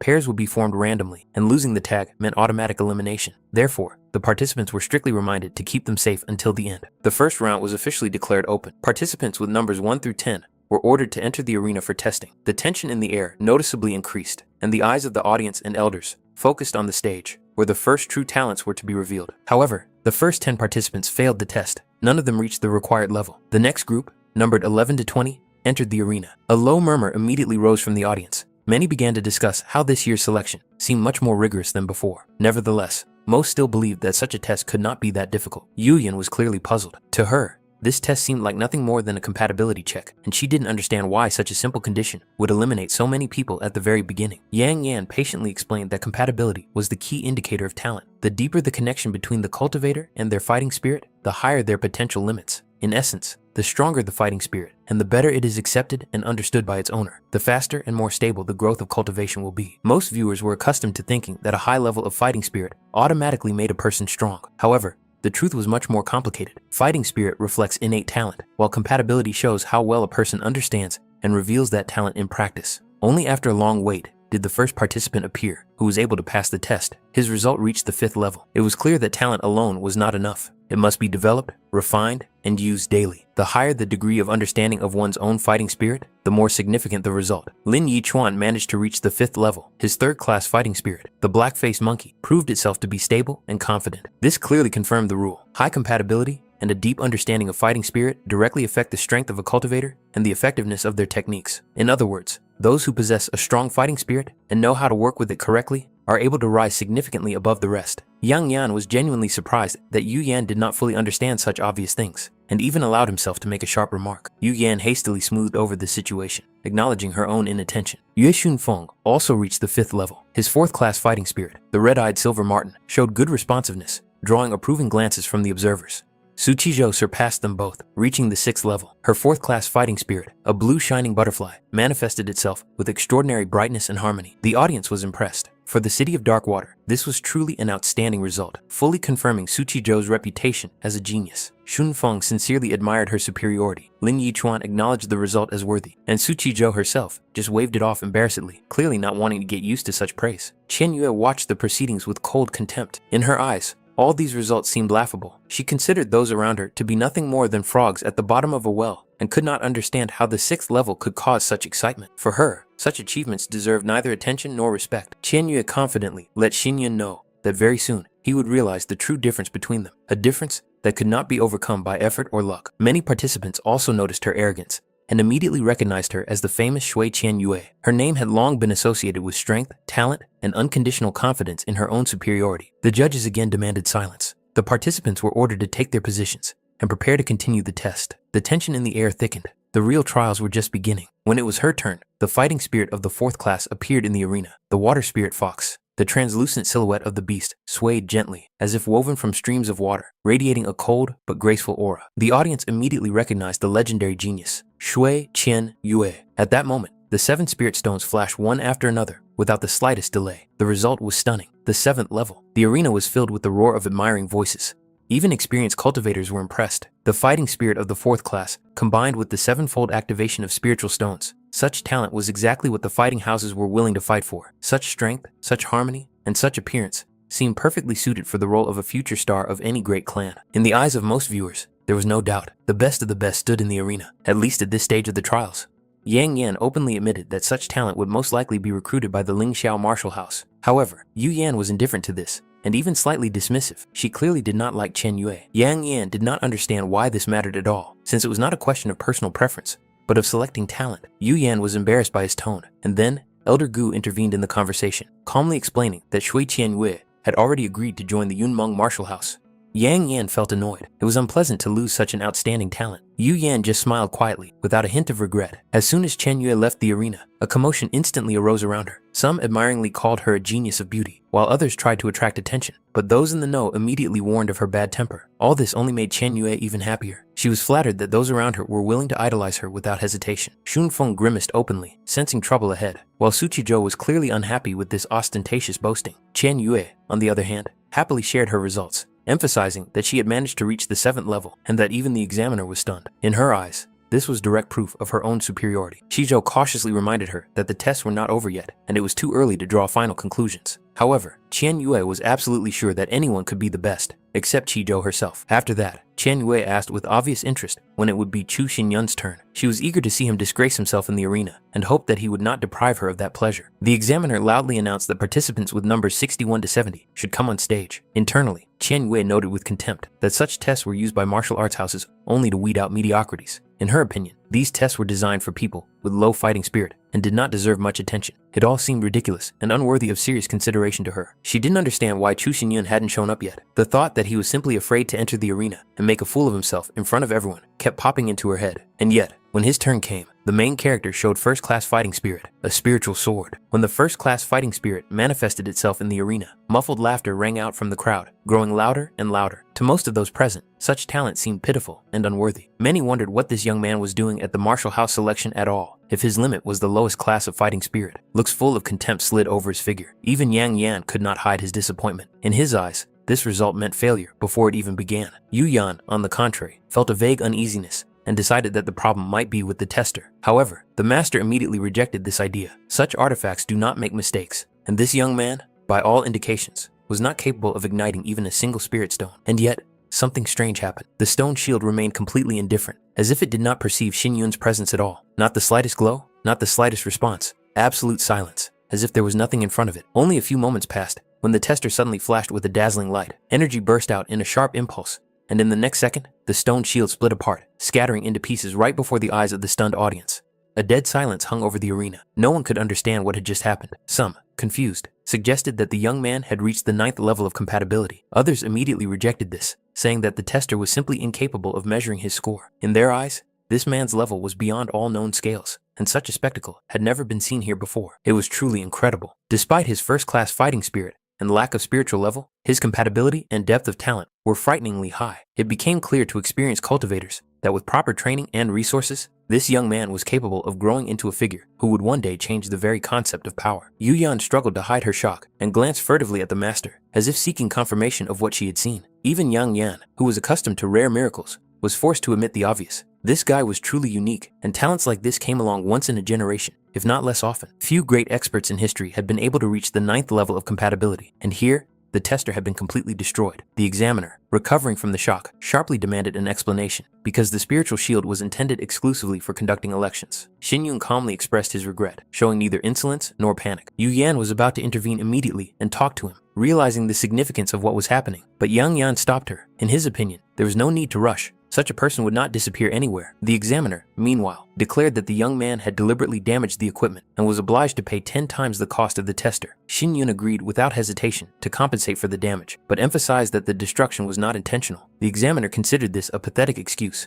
In all his years of practice, no one had ever broken the shield in such a way. In his eyes, it looked like cheating. Xin Yun remained calm and repeated that he was only taking the test. The irritated examiner roughly grabbed him by his clothes, threatening immediate disqualification. He clearly had no intention of getting to the bottom of what had happened. The other participants watched the scene with concern. The examiner sharply rebuked them, demanding that they not interfere. Xin Yun calmly pushed his hand away and again confirmed his willingness to pay for the damage without further conflict. After that, the main character descended from the arena, leaving behind a buzz of discussion. Shun Feng looked at him with sincere admiration. He simply had no words to describe what he had seen. Su Qizhou felt awkward for the first time, calling herself a genius next to such a person. Even Lin Yichuan admitted that what had happened was more like a legendary performance than a normal exam. Many spectators continued to wonder if this was really Chu Xinyun. His abilities were so extraordinary that the tester simply could not measure them. At that moment, he became the center of everyone's attention, a true genius who appeared suddenly and shattered conventional ideas. For some, it was admiration. For others, a humiliating realization of their own insignificance. Suddenly, a man in black robes approached Chen Yue. His steps were quiet, but his presence was overwhelming. He calmly informed her that she should go with him. As it soon became clear, Elder Gu wished to meet with her personally, and refusal was not an option. Chen Yue did not understand where exactly she was being taken, or for what purpose. But after a few minutes, the man stopped and respectfully reported to the elder that the lady had been delivered. The atmosphere in the room was tense, as if the air was saturated with hidden discontent. Elder Gu immediately reminded her of his previous words, that Chu Xinyun was considered useless trash, incapable of cultivation, even after consuming large amounts of medicinal herbs. Now, before his eyes was a result that could not be ignored. His gaze was filled with irritation and suspicion. What was happening did not fit into any logical scheme. The thought of possible deception flashed through her mind. However, Qian Yue coldly dismissed it. According to her, about a year ago, Chu Xinyun's cultivation was only at the second level of body tempering. Even if one assumed the intervention of heavenly will, such rapid growth seemed impossible. But even if her words were true, it no longer mattered to the elder. The talent that Chu Xinyun had demonstrated had become too conspicuous. His name had surely attracted the attention of other martial houses, and the situation was spiraling out of control. However, Elder Gu did not seem concerned. He had already bribed the judge, and was therefore confident that luck would turn away from Xinyun in the second round. Moreover, this would create the perfect opportunity to get rid of him for good. Chen Yue wanted to fight him herself, wishing to wipe away this humiliation with her own hands. But the elder sharply rejected this idea. It would be foolish to fight an opponent whose limits were impossible to measure. If she lost, she would lose not only her face, but also her family's reputation. Meanwhile, the examiner announced the end of the first round. Of the 300 participants, only 54 managed to advance. Their names were to be announced immediately and were posted on the wall to the left of the arena, where a crowd was already beginning to gather. The participants were warned that they must keep their name tags, as they would be used to determine the matchups for the second round, which would begin in the afternoon. The examiner recommended that all those who had passed take a rest, regain their strength, and prepare for the upcoming battles. Shunfeng enthusiastically invited Xinyun to have lunch together, mentioning that he had booked one of the best restaurants in town in advance. However, the main character politely declined, thanking him for the invitation and explaining that other people were waiting for him. Shunfeng, not losing his optimism, suggested meeting next time with friends. Poisonous Yang did not hide his admiration. In his eyes, the master had exceeded all expectations. Even the lord of the city acknowledged that the young patriarch of the Chu family was truly outstanding. Xinyun himself did not dwell on this, merely noting that it was time to eat and regain his strength. Yu Yan thanked the master for the meal, trying to hide the inner turmoil that had not left her since the destruction of the tester. Xin Yun also intended to eat at this establishment, but one of the employees informed him that there were no more rooms available. The lord of the city reacted calmly, suggesting that they eat outside. At that moment, Yu Yan noticed Xin Yun and was about to call out to him, recognizing his familiar figure. But Yang Yan stopped her. The master still remembered their previous encounter, where this young man had seemed insolent and overly confident to him. His irritation had not subsided, and he did not want to see Xinyun. At the same time, curiosity got the better of him. He was interested in why his student wanted to call him over in the first place. In his understanding, if Chu Xinyun were invited to the Lin Xiao martial arts house now, he would become even more arrogant. Yang Yan was not used to begging anyone. His status did not require it. When Yu Yan cautiously remarked that the young man might be lured away by another martial arts house, the master only smiled. In his opinion, there was no cause for concern. The other representatives were elderly elders who acted strictly according to the will of their houses. They were only observing the process and would not rush to recruit him. In his eyes, the situation was still under control, at least for now. On the other hand, the master and Yu Yan were almost the only ones who truly understood the depth of this young man's talent and hidden potential. In their view, everything should have turned out differently. When Xin Yun disgraced himself in the second round, faced with the harsh reality of real combat, his self-confidence would be shattered. It was then that the Lin Xiao combat house would reach out to him. Deprived of his former audacity, he would become much more obedient and manageable, the perfect moment for recruitment. The second round consisted of a series of one-on-one fights. The examiner drew lots, and each time 2 numbers were called, their owners were required to immediately enter the arena. Based on the results of the battles, the elders of the 5 martial arts houses made their silent judgment, determining whether the participant was worthy of an invitation. The losers were eliminated without the right to return, and the winners continued on their way. The more victories a participant won, the higher their chances of not only advancing, but also gaining the right to choose the fighting house they wished to join. The tension grew as the examiner reached into the box of lots to draw the numbers for the first pair. The use of weapons was permitted in these fights,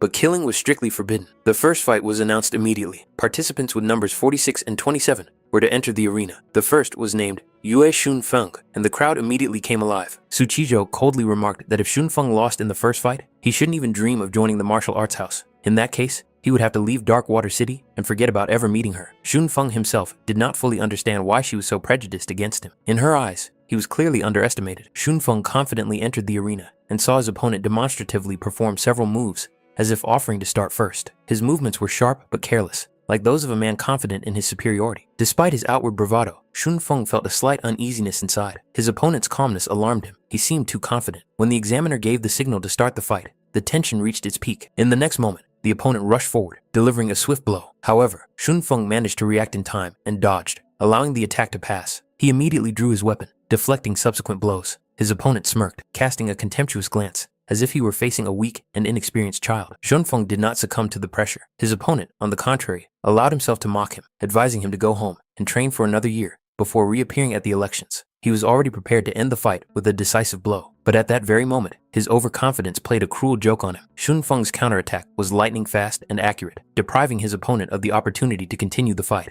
The victory went to number 46. Yue Shun Feng. Suzy Zhou and Lin Yichuan did not hide their approval. However, noticing the restrained expression on Xin Yun's face, Shun Feng suddenly had doubts. Perhaps his performance really did not look so impressive compared to what was expected next. Next, numbers 9 and 61 were announced. This meant that Chu Xinyun was about to enter the arena. Doubtful whispers immediately spread among the audience. Many felt that the outcome of the fight was obvious. The difference in physique seemed too striking. Some spectators, assessing Xinyun's figure, even began to doubt whether he was really under 20 years old. His height and build seemed too impressive, and someone sarcastically suggested that he clearly did not deny himself food. His opponent turned out to be a man named Wu Zhouqing. He looked calm and collected, without any visible arrogance. His gaze showed interest. He was genuinely curious to face Chu Xinyun in this arena. Xinyun also took the meeting calmly and without hostility, involuntarily noting his opponent's impressive size. Compared to his own figure, Zhouqing seemed like a real rock. Catching his gaze, he was slightly embarrassed and explained that he was only 18 years old, although it was difficult to imagine from his appearance.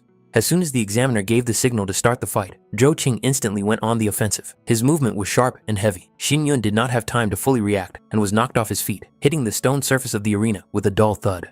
Without wasting a second, Zhouqing drew his weapon, intending to end the fight with one crushing blow. There was no hesitation in his actions. He was used to deciding the outcome of fights quickly and harshly. However, Xinyun managed to roll to the side at the last moment and dodge the blow. Getting up almost instantly, he switched to defense, parrying his opponent's attacks with precise and measured movements. The powerful pressure from Zhouqing still made itself felt. One of the blows threw Xinyun further back into the arena, forcing him to retreat and change position. Zhouqing admitted to himself that despite his much smaller size, this young man was surprisingly agile. His reactions and sense of distance aroused genuine interest. Nevertheless, he was sure that such agility would not save him for long. Sooner or later, his superior strength would prevail. The audience also saw what was obvious. In terms of physical strength, Zhouqing significantly surpassed his opponent. Even if the child had skill and speed, against a barrage of heavy blows, his defeat seemed only a matter of time. However, the situation was not so clear-cut. Zhouqing was not only strong, but also unexpectedly fast for his build. It was extremely difficult to defeat him, relying solely on speed. However, Xinyun understood this perfectly well and could have said the same thing to his opponent. Zhouqing caught the slightest movement of his opponent's lips and frowned, trying to understand what he had just said. Xinyun slowly repeated the thought. His opponent's luck would not last forever either. This hurt Zhouqing. He called Xinyun a child and made it clear that he would regret his overconfidence. In the next second, he rushed into the attack again,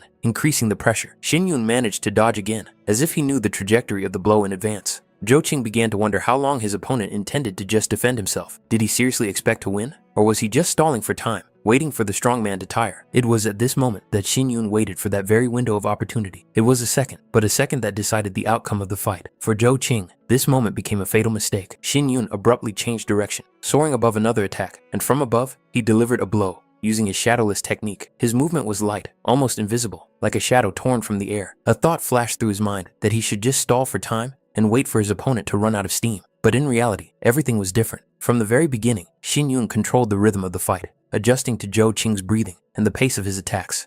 He was about to mentally note his opponent's clumsiness, but at that moment, he felt Zhouqing's body seem to be engulfed in heat. His movements became sharper and his power more dangerous, as if he had begun to squeeze out the last of his energy without caring about the consequences.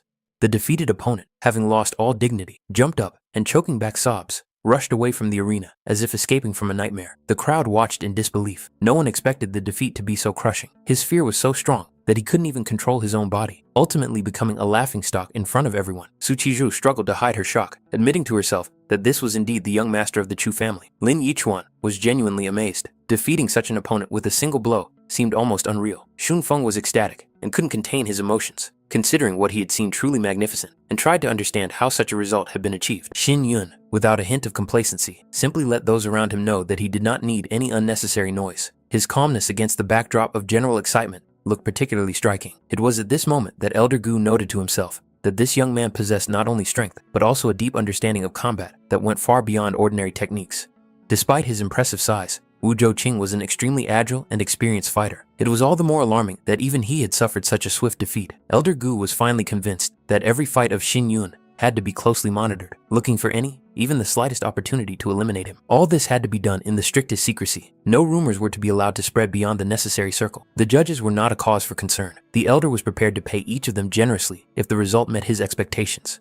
Shui Qianyue, watching what was happening, demanded that the elder arrange a duel between her and Chu Xinyun. She was confident in herself and wanted to personally break him, repaying him for all the humiliation. However, the elder asked a simple question. Had she ever fought this man before? The answer was obvious. This meant that she had no idea of her opponent's real capabilities. Although the elder believed in her strength, he was not going to risk such a valuable talent. Qian Yue had to act calmly and strictly follow his instructions, not giving in to her emotions and desire for immediate revenge.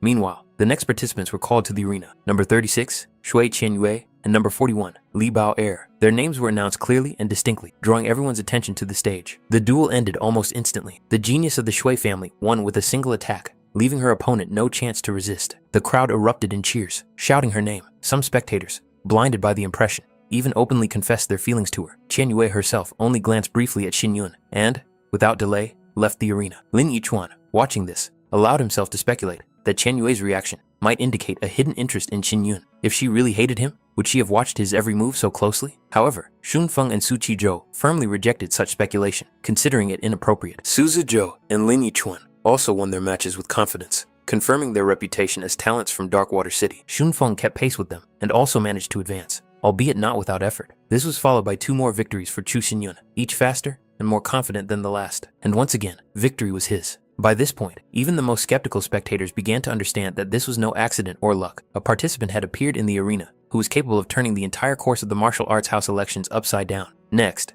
participant number 61 entered the arena again, the very young man who had already been dubbed the dark horse of these elections. Without any outward signs of superiority, and without demonstrating ostentatious strength, he repeatedly defeated his opponents with just 1 attack. His opponents entered the fight with hope, but in a moment, lost both their will and their chance of victory. The audience cheered him on louder and louder, urging him not to give up. He was the one who scored the highest in the first round, finally cementing his status as the mysterious phenomenon of the tournament. Yu Yan couldn't help but notice the strange pattern, and asked her master why the draw kept bringing this young man together with his opponents. Yang Yan only coldly remarked that it was all due to the bad karma of those who stood before him. Yue Yan couldn't help but laugh. Watching the participants suffer defeat one after another was almost amusing. The master's plan, laid out in advance, was clearly beginning to fall apart before their eyes. Even the other participants began to notice that this guy was being chosen suspiciously often. The crowd whispered about whether he was being used deliberately to weed out the weak, depriving the others of a chance to prove themselves. However, Qian Yue remained unshakable. In her eyes, only she was worthy of defeating him. That was why Chu Xinyun had no right to lose before the final. She was the one who had to defeat him. By the end of the first half of the day, only 15 of the 54 participants in the second round remained. The names of the survivors were to be posted on the city gates. The trials for today were over. Tomorrow, the final battles between the remaining contestants would take place, after which the 5 strongest would be determined. They would have the right to choose one of the 5 martial arts houses, as well as a generous reward in the form of a large number of spirit stones. In addition, the winners would receive residences within the Imperial City. The rewards for this competition were more generous than ever before. As the participants left the arena, many involuntarily looked back at that very young man. Some remembered how they lost their composure in battle with him, and some were even brought to a humiliating state. These people did not even have the courage to look him in the eye. Poisonous Yang was the first to notice that someone was following them and warned the master. Xin Yun remained completely calm. There was no danger. It soon became clear that it was only Xun Feng. The main character stopped and made it clear that he was waiting for an explanation. Xun Feng looked slightly embarrassed. He admitted that Xin Yun had disappeared so quickly that he had begun to think that he did not intend to have dinner with them. Moreover, he did not even expect to see Xin Yun's companions here. Seeing no problem with this, Xin Yun invited all 3 to join them. He ordered the lord of the city to make preparations. Xun Feng couldn't help but notice the guard next to Xin Yun. His manner and appearance made him look more like the lord of the city himself than an ordinary escort. Xin Yun informed the poisonous Yang that he was returning to the hotel. The old man was to go with the young man and pick up the others. When Xin Yun left, the poisonous Yang coldly inquired why he was constantly hanging around the master. Xun Feng awkwardly explained that they were participating in the elections together and had therefore already gotten to know each other. He was even surprised that the master had not mentioned him. Poisonous Yang's response was extremely harsh. The master was not obliged to report to anyone. For the poisonous Yan, Xun Feng was merely a rival master. Any attempt to act familiar could end badly for him. The old man made it clear that he would not tolerate unnecessary delays. let alone waiting. Shunfeng realized that it was better not to argue at this point. Su Qizhou thanked him for the treat, expressing her sincere gratitude. Finally, Shunfeng promised loudly that they would meet again tomorrow in the arena. Lin Yichuan was still under the impression. He did not expect that Xin Yun would have servants of the earthly spiritual level. Shunfeng also noted that even the lord of the city accompanied him personally, showing rare respect. Su Qizhou suggested that this young man must be very famous in the city of Shifeng. Shunfeng couldn't understand why he hadn't heard of him before. When it came to Shifeng, the most famous name was always Shui Qianyue. Perhaps Xin Yun was simply hiding his strength. Su Qizhou couldn't shake the feeling that his presence was inexplicably attractive. There was something frightening and delightful about him at the same time. Lin Yichuan thought about how they had always considered themselves the strongest, and had never even entertained the thought of meeting someone like him. Fortunately, Shunfeng did not face him in battle today. However, tomorrow everything could change. They had to give it their all, and even the thought of it made their nerves tense to the limit. The participants and spectators were solemnly welcomed to the final stage of the martial arts house selection. It was announced that in order to demonstrate the true power of the cultivators, all restrictions would be lifted for today's battles. The fights would continue until one side admitted defeat. Today would decide who would enter the coveted top 5 winners. The crowd could only watch and enjoy the spectacle, holding their breath. An unusually large crowd had gathered. This year's elections were considered to be much tougher than before, so the final battles promised to be truly exciting. However, along with the excitement, there was also anxiety in the crowd. If all restrictions were lifted, did that mean that someone could die right there in the arena? Formally, the elders were obliged to intervene at a critical moment, but no one could say for sure whether they would do so in time. Among the spectators, a child had climbed too high and called out to his father in fear. The lord of the city, hearing a familiar voice, turned around. Poisonous Yan asked in bewilderment how it was possible to allow a child to climb so high. The girl, without a trace of fear, greeted the old man cheerfully. This made Poisonous Yan feel uncomfortable. His self-esteem was noticeably shaken, because at that moment, he felt for the first time that he was really perceived as an old man. In one of the early matches, participant number 150, Li Jiangfei, won. Li Jiangfei was considered a famous talent in Jiangxi province. He possessed the cultivation of the first spiritual level and the fighting spirit of the Black Raven. Throughout the competition, he acted calmly and deliberately, preferring to disarm his opponents rather than engage in protracted clashes, which made his style particularly dangerous. Number 131 was Long Zhu, one of the strongest figures in Haidong province. She had reached the second spiritual level and was known for her use of hidden weapons. Rumor had it that she came from a poisonous clan, and her fighting spirit remained a mystery, which only added to the tension surrounding her name. Number 224 was Shuilin Shuang, who had managed to defeat Lin Yichuan. Shuilin Shuang came from the famous Shu family of Qiliu province. Since childhood, she had trained at the Lin Xiao martial arts house and had already reached the second spiritual level. Her rare fighting spirit, the Mirror Moonflower, gave her attacks a cold, almost unreal beauty. In the first round, all 3 lit 6 spirit stones. With the exception of Chu Xinyun and Shui Qianyu, they were considered the most formidable figures in this election and potential winners. Shunfeng admitted with surprise that he had always considered Long Zhu to be a man, and only now realized that he had been mistaken. Xin Yun, with a cold expression on his face, made it clear that such talk was inappropriate, as they were all rivals. Was Shunfeng already ready to admit defeat? However, he only smiled. He had said this because he was going to win. For Shunfeng, it wasn't just about the competition. He sincerely wanted to befriend Xin Yun, believing that the exchange of resources and information was an important part of a cultivator's path too. However, Xin Yun remained indifferent. He had nothing to share and was not interested in discussing the other participants. For Shunfeng, this attitude seemed unthinkable. Information was the key to victory. Knowing the strengths and weaknesses of one's opponents often determined the outcome of a battle before it even began. Without this knowledge, the path to the top became much more dangerous. Su Qizhou abruptly shut Shunfeng's mouth, making it clear that he should stop. Young Master Chu made it clear that he was not interested in such conversations. At that moment, the next match was announced. Number 61, Chu Xinyun, against number 46, Yue Shunfeng. As soon as Shunfeng stepped into the arena, he was overcome by a strange feeling. An irresistible urge arose within him to simply admit defeat and leave. The pressure emanating from Xinyun was almost palpable and robbed him of his confidence. Lin Yichuan and Su Qizhou watched the scene with disappointment. It seemed humiliating. The crowd jeered and shouted, demanding that the coward leave the arena immediately. Shunfeng felt truly sorry for him. He understood perfectly well how great the gap between him and Xin Yun was, and it weighed heavier than any fighting spirit. However, Xin Yun unexpectedly stopped him and calmly made it clear that there was no need to be afraid in this fight. For him, it was just a normal training session, one of many that cultivators go through. Shunfeng should cast aside his fear and treat it the same way. Only then could the fight truly begin. These words had an effect. The tension that had been holding Sun Feng back gradually dissipated. His gaze became clearer, his breathing evened out, and his body finally obeyed his will. Xin Yun even allowed him to attack first. Moreover, he gave him 3 attempts. Shunfeng, slightly embarrassed by such generosity, warned that he should not be blamed if he lost too quickly. The first strike was sharp and decisive. Shunfeng put everything he had learned over years of training into it, leaving no room for doubt. The second and third strikes followed almost immediately, one after the other, as if in a single flow. The blades clashed, the air trembled, and the spectators held their breath, trying to follow the movements. But before Shunfeng could continue, it was over. His time was up. Chu Xinyun was declared the winner. Shunfeng felt neither anger nor disappointment. On the contrary, he was filled with admiration. For him, this duel was a truly incredible experience. He understood perfectly well that Xinyun's sword was a rare treasure, capable of cutting through defenses without unnecessary effort. Xinyun calmly stated that he would compensate for double the cost of the daggers that had been damaged in battle. Shunfeng asked if this was a joke, because after such words, it was impossible to refuse.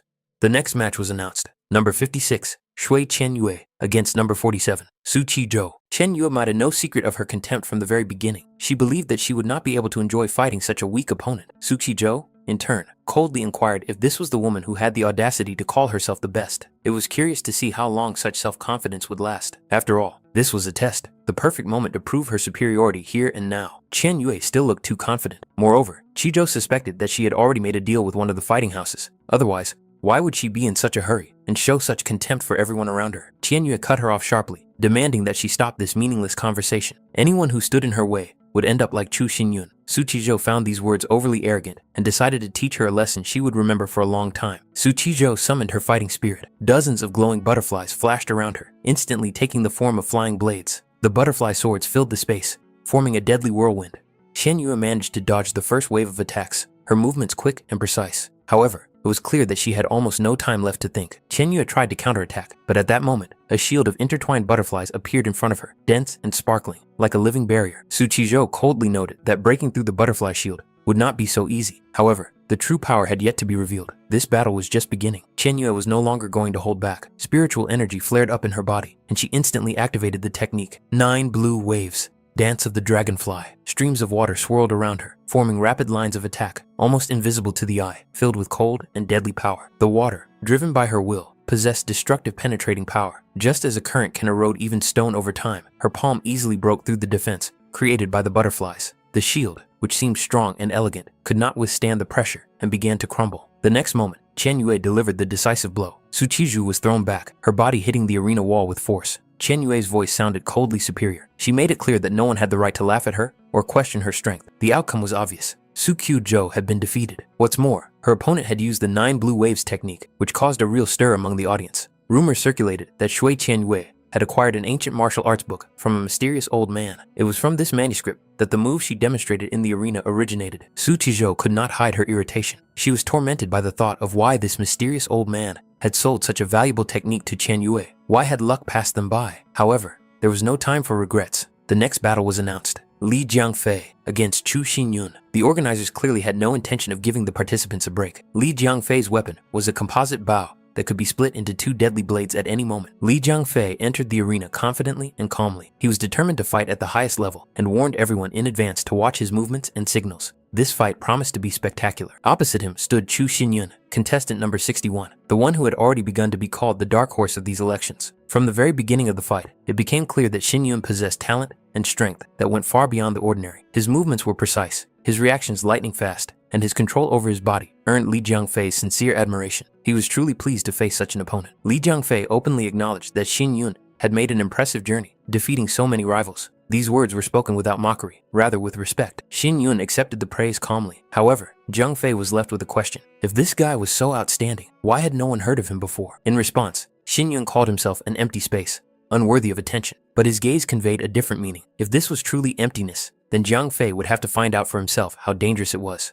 For most opponents, Xinyun proved to be an insurmountable wall. It seemed that no one was capable of fighting him on equal terms. Perhaps that was why his movements began to show a slight boredom. These fights had become too monotonous. And finally, Li Jiangfei got his chance to fight him. For him, these elections finally ceased to be dull and took on real meaning. This fight promised to be a real test. At first glance, it might have seemed that the dark horse was not putting up much resistance. From the outside, it looked as if Xinyun was only defending himself and was unable to go on the offensive. However, this was a deceptive impression. Even in the midst of Li Jiangfei's barrage of attacks, Xinyun's reactions remained flawless. He was able to accelerate instantly, catch the slightest breaks in his opponent's rhythm, and switch from defense to counterattack in an instant. Li Jiangfei realized that he had already achieved what he wanted. He had tested the limits of this opponent. Realizing this, he jumped back sharply, temporarily breaking the distance and preparing for the next stage of the fight. Xin Yun did not immediately understand why Zhang Fei had suddenly retreated. At that moment, he felt a strange vibration. His sword trembled, as if responding to someone else's intention. His inner sense of danger sharpened sharply. It became clear that the fight was just entering its real phase. Without giving him time to comprehend what was happening,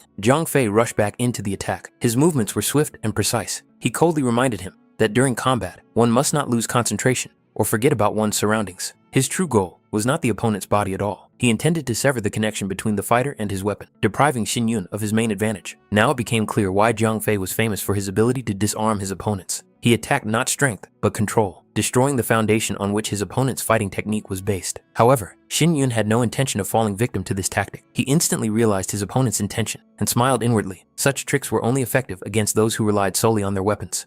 In the next moment, Zhang Fei himself found himself in an awkward position. His body suddenly jerked, as if he had encountered an unexpected recoil. Control over the rhythm of the fight began to slip away. Energy shells rained down from above, dense, heavy, filled with destructive power. They cut through the air with a dull whistle, forcing him to retreat or take the blow. But Xin Yun acted differently. He sharply closed the distance and literally appeared in front of Zhang Fei. A flash of confusion crossed the latter's eyes. The attack should have worked. He was sure that he had already got his opponent. Had Xin Yun sensed the threat before it had even materialized and reacted instinctively? Xin Yun openly acknowledged that Zhang Fei's ability was remarkably accurate and dangerous. Breaking the connection between a fighter and their weapon could indeed destroy their combat power in an instant. But this technique had a serious limitation. It only worked on those whose control of their weapons was superficial. For warriors with true control, for those who perceived the blade as an extension of their own body, such tactics were useless.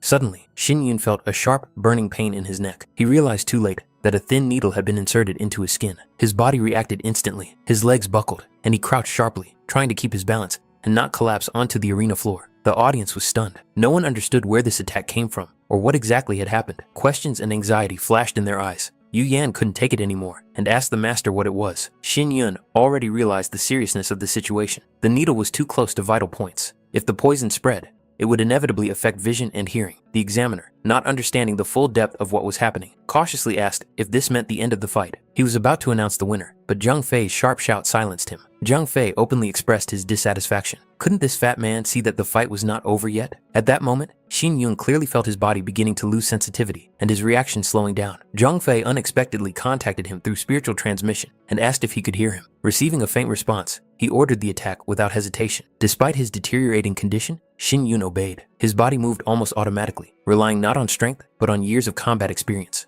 Then Zhang Fei told him to turn and take a step forward. In the next moment, Xin Yun struck, accurately, cleanly, without hesitation. This strike was decisive. The fight ended as suddenly as it had entered its dangerous phase. Zhang Fei sincerely praised Xin Yun, acknowledging his skill and composure. After that, he loudly announced his defeat. The crowd was disappointed. Many had expected a different outcome. The elder was seething with rage. This idiot dared to do his opponent a favor right in front of him. Zhang Fei calmly shook Xin Yun's hand and whispered directions. 20 steps to the right, there would be steps. They were waiting for him there. Then he discreetly handed him a small white paper packet. Inside was an antidote. It had to be taken as soon as possible. He assured him that in 10 minutes, Xin Yun would be completely back to normal. They would see each other again. Xin Yun reached the steps. Xun Feng asked excitedly what had just happened, but at that moment, Xin Yun stumbled. Lin Yichuan managed to catch him before he fell. Xun Feng was holding a small white envelope. Lin Yichuan instantly realized that Xin Yun had been poisoned. Poisonous Yang sharply ordered everyone to step back. The lord of the city also tried to approach. Not understanding what was happening, Xun Feng hurriedly handed the envelope to Poisonous Yang. The old man only sniffed the contents,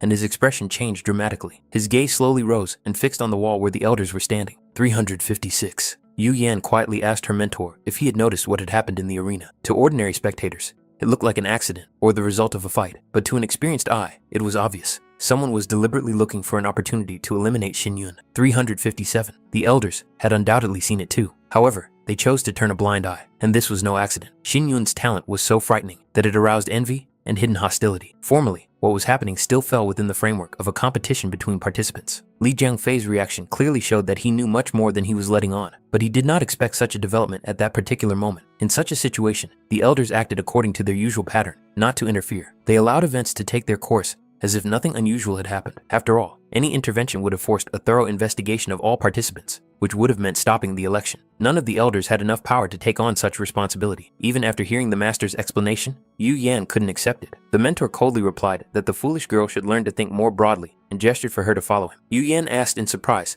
if they were not going to Xinyun. Instead of answering, the master took her to another place and began to reason calmly. The elder asked a question. Where is the most convenient place to launch a hidden attack? From a height, the victim can be seen without obstruction. The second floor opposite was suitable, but the distance was too great. The best spot was the top of the wall, which allowed an attack from two sides at once. However, at that moment, there was only one person capable of climbing up there unnoticed and striking. Meanwhile, rumors began to spread among the crowd. People whispered that Xinyun had fallen victim to the absorbing guy. Allegedly, he had poisoned the weapon, and after the fight, Xinyun collapsed unconscious, foaming at the mouth. Such cruelty was repulsive. Many demanded that such a treacherous participant be expelled.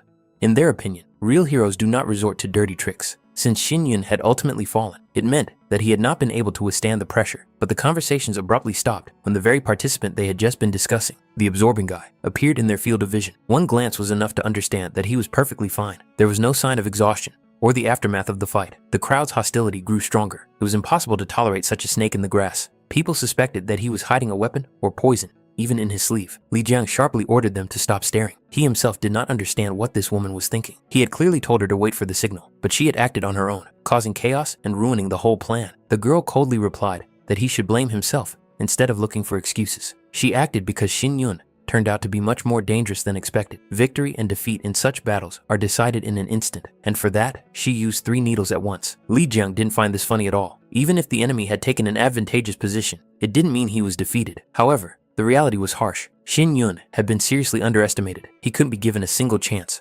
Otherwise, Li Jiang would be signing his own death warrant. This man was dangerous.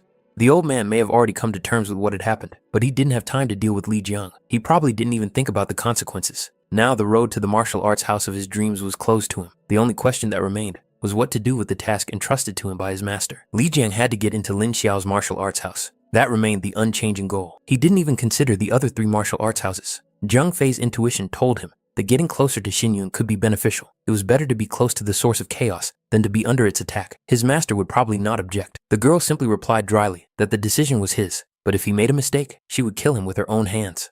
At that moment, Xinyun was thinking about the needle and how such techniques were connected to the profound essence of martial arts and the soul of cultivation. He was quietly asked how he was feeling. Poisonous Yang asked if he needed additional rest. The lord of the city suggested reporting the incident to the organizers. At that moment, Yi Chuan, Xun Feng, and Qi Zhou almost stumbled into the room. The lord of the city irritably asked them to be quieter, but immediately received a sharp glance from Poisonous Yang. The old man reminded them that he had clearly ordered no one to be let in, and the city lord himself had brought these children here. Such behavior seemed childish. Besides, didn't they understand that the gentleman needed peace and quiet? Xinyun calmly intervened and said that everything was fine. He had rested enough. After that, he asked Poisonous Yang to let them in. Xunfeng and Su Qizhou were sincerely glad to see that he was all right. However, noticing their excessive enthusiasm, Xinyun wearily asked them to keep their distance. He needed silence and a clear head right now. Chuan inquired about the nature of the poison used, assuming that its composition could lead to the killer. Perhaps it was something rare or characteristic of a particular school. However, Xinyun explained that the poison was very common. Its effect was to temporarily suppress the nervous system and slow down the body's reactions. Su Qizhou immediately expressed her suspicion that the woman who harbored a personal hatred for him could be behind it. In her eyes, Shui Qianyue remained the prime suspect. However, Yi Chuan and Xun Feng believed that anger and prejudice often clouded the mind. Qizhou, however, was confident that she was right. Xinyun calmly noted that Qianyue would not have acted so secretly. He reminded her that she had repeatedly emphasized her desire to defeat him in open combat. It would be humiliating for her to weaken her opponent with secret methods before a duel. A face-to-face battle was a matter of principle for her, and therefore, Shui Qianyue was removed from the list of suspects.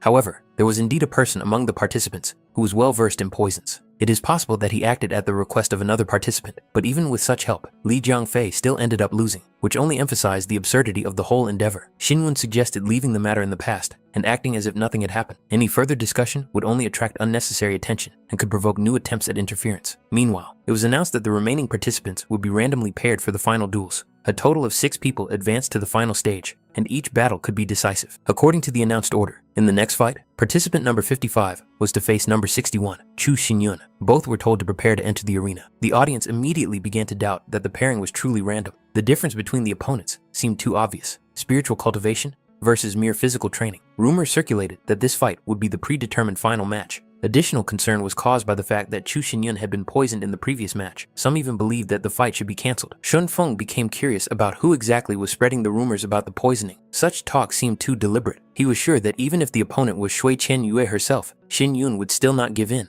It soon became clear that the source of the rumors was the youngest son of the Yue family, a wealthy clan from the northwestern province. One of the participants sarcastically remarked that only a blind man could believe in the victory of physical training over spiritual cultivation. He openly stated that Shui Qian Yue was too strong to be underestimated. Xun Feng, on the contrary, was completely confident in his friend and even offered to bet on the outcome of the fight. Shui Qian Yue believed that the time had come to finally end their feud. Xin Yun, in turn, decided not to use a sword for the sake of complete honesty, relying only on his own body and technique. These words only angered her more. In her eyes, it looked like outright contempt and mockery, as if he did not consider her a worthy opponent at all. Unable to contain her rage, Shui Qian Yue rushed into the attack first, using the Sea Wind Strike technique. The stream of force cut through the air, but Xin Yun managed to dodge, avoiding a direct hit. At that moment, she realized something strange. He was not reacting to her attacks any faster than usual, but each time he was exactly where the blow was no longer coming from. It was confusing. She couldn't understand why her attacks kept missing their target. A disturbing thought flashed through Shui Qian Yue's mind.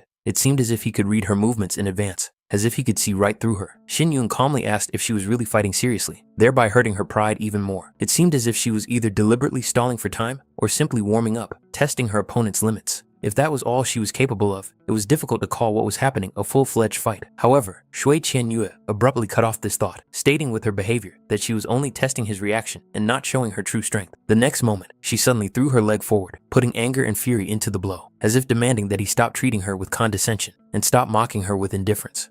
The audience also noticed that Chu Xinyan looked frankly bored. From the outside, it seemed as if he was about to yawn. Shui Qian Yue's pressure weakened, and the fight increasingly resembled an awkward commotion, far from the level of an elite competition. No one understood where her former formidable reputation had gone. More and more people began to suspect that she was deliberately holding back. After all, if she really wanted revenge, what was happening seemed strange. It was more like a one-sided beating, but not his. At that moment, Xuelin Shuang approached the group of spectators and coldly reminded them that it was often the dirty dogs who judged others by their own standards.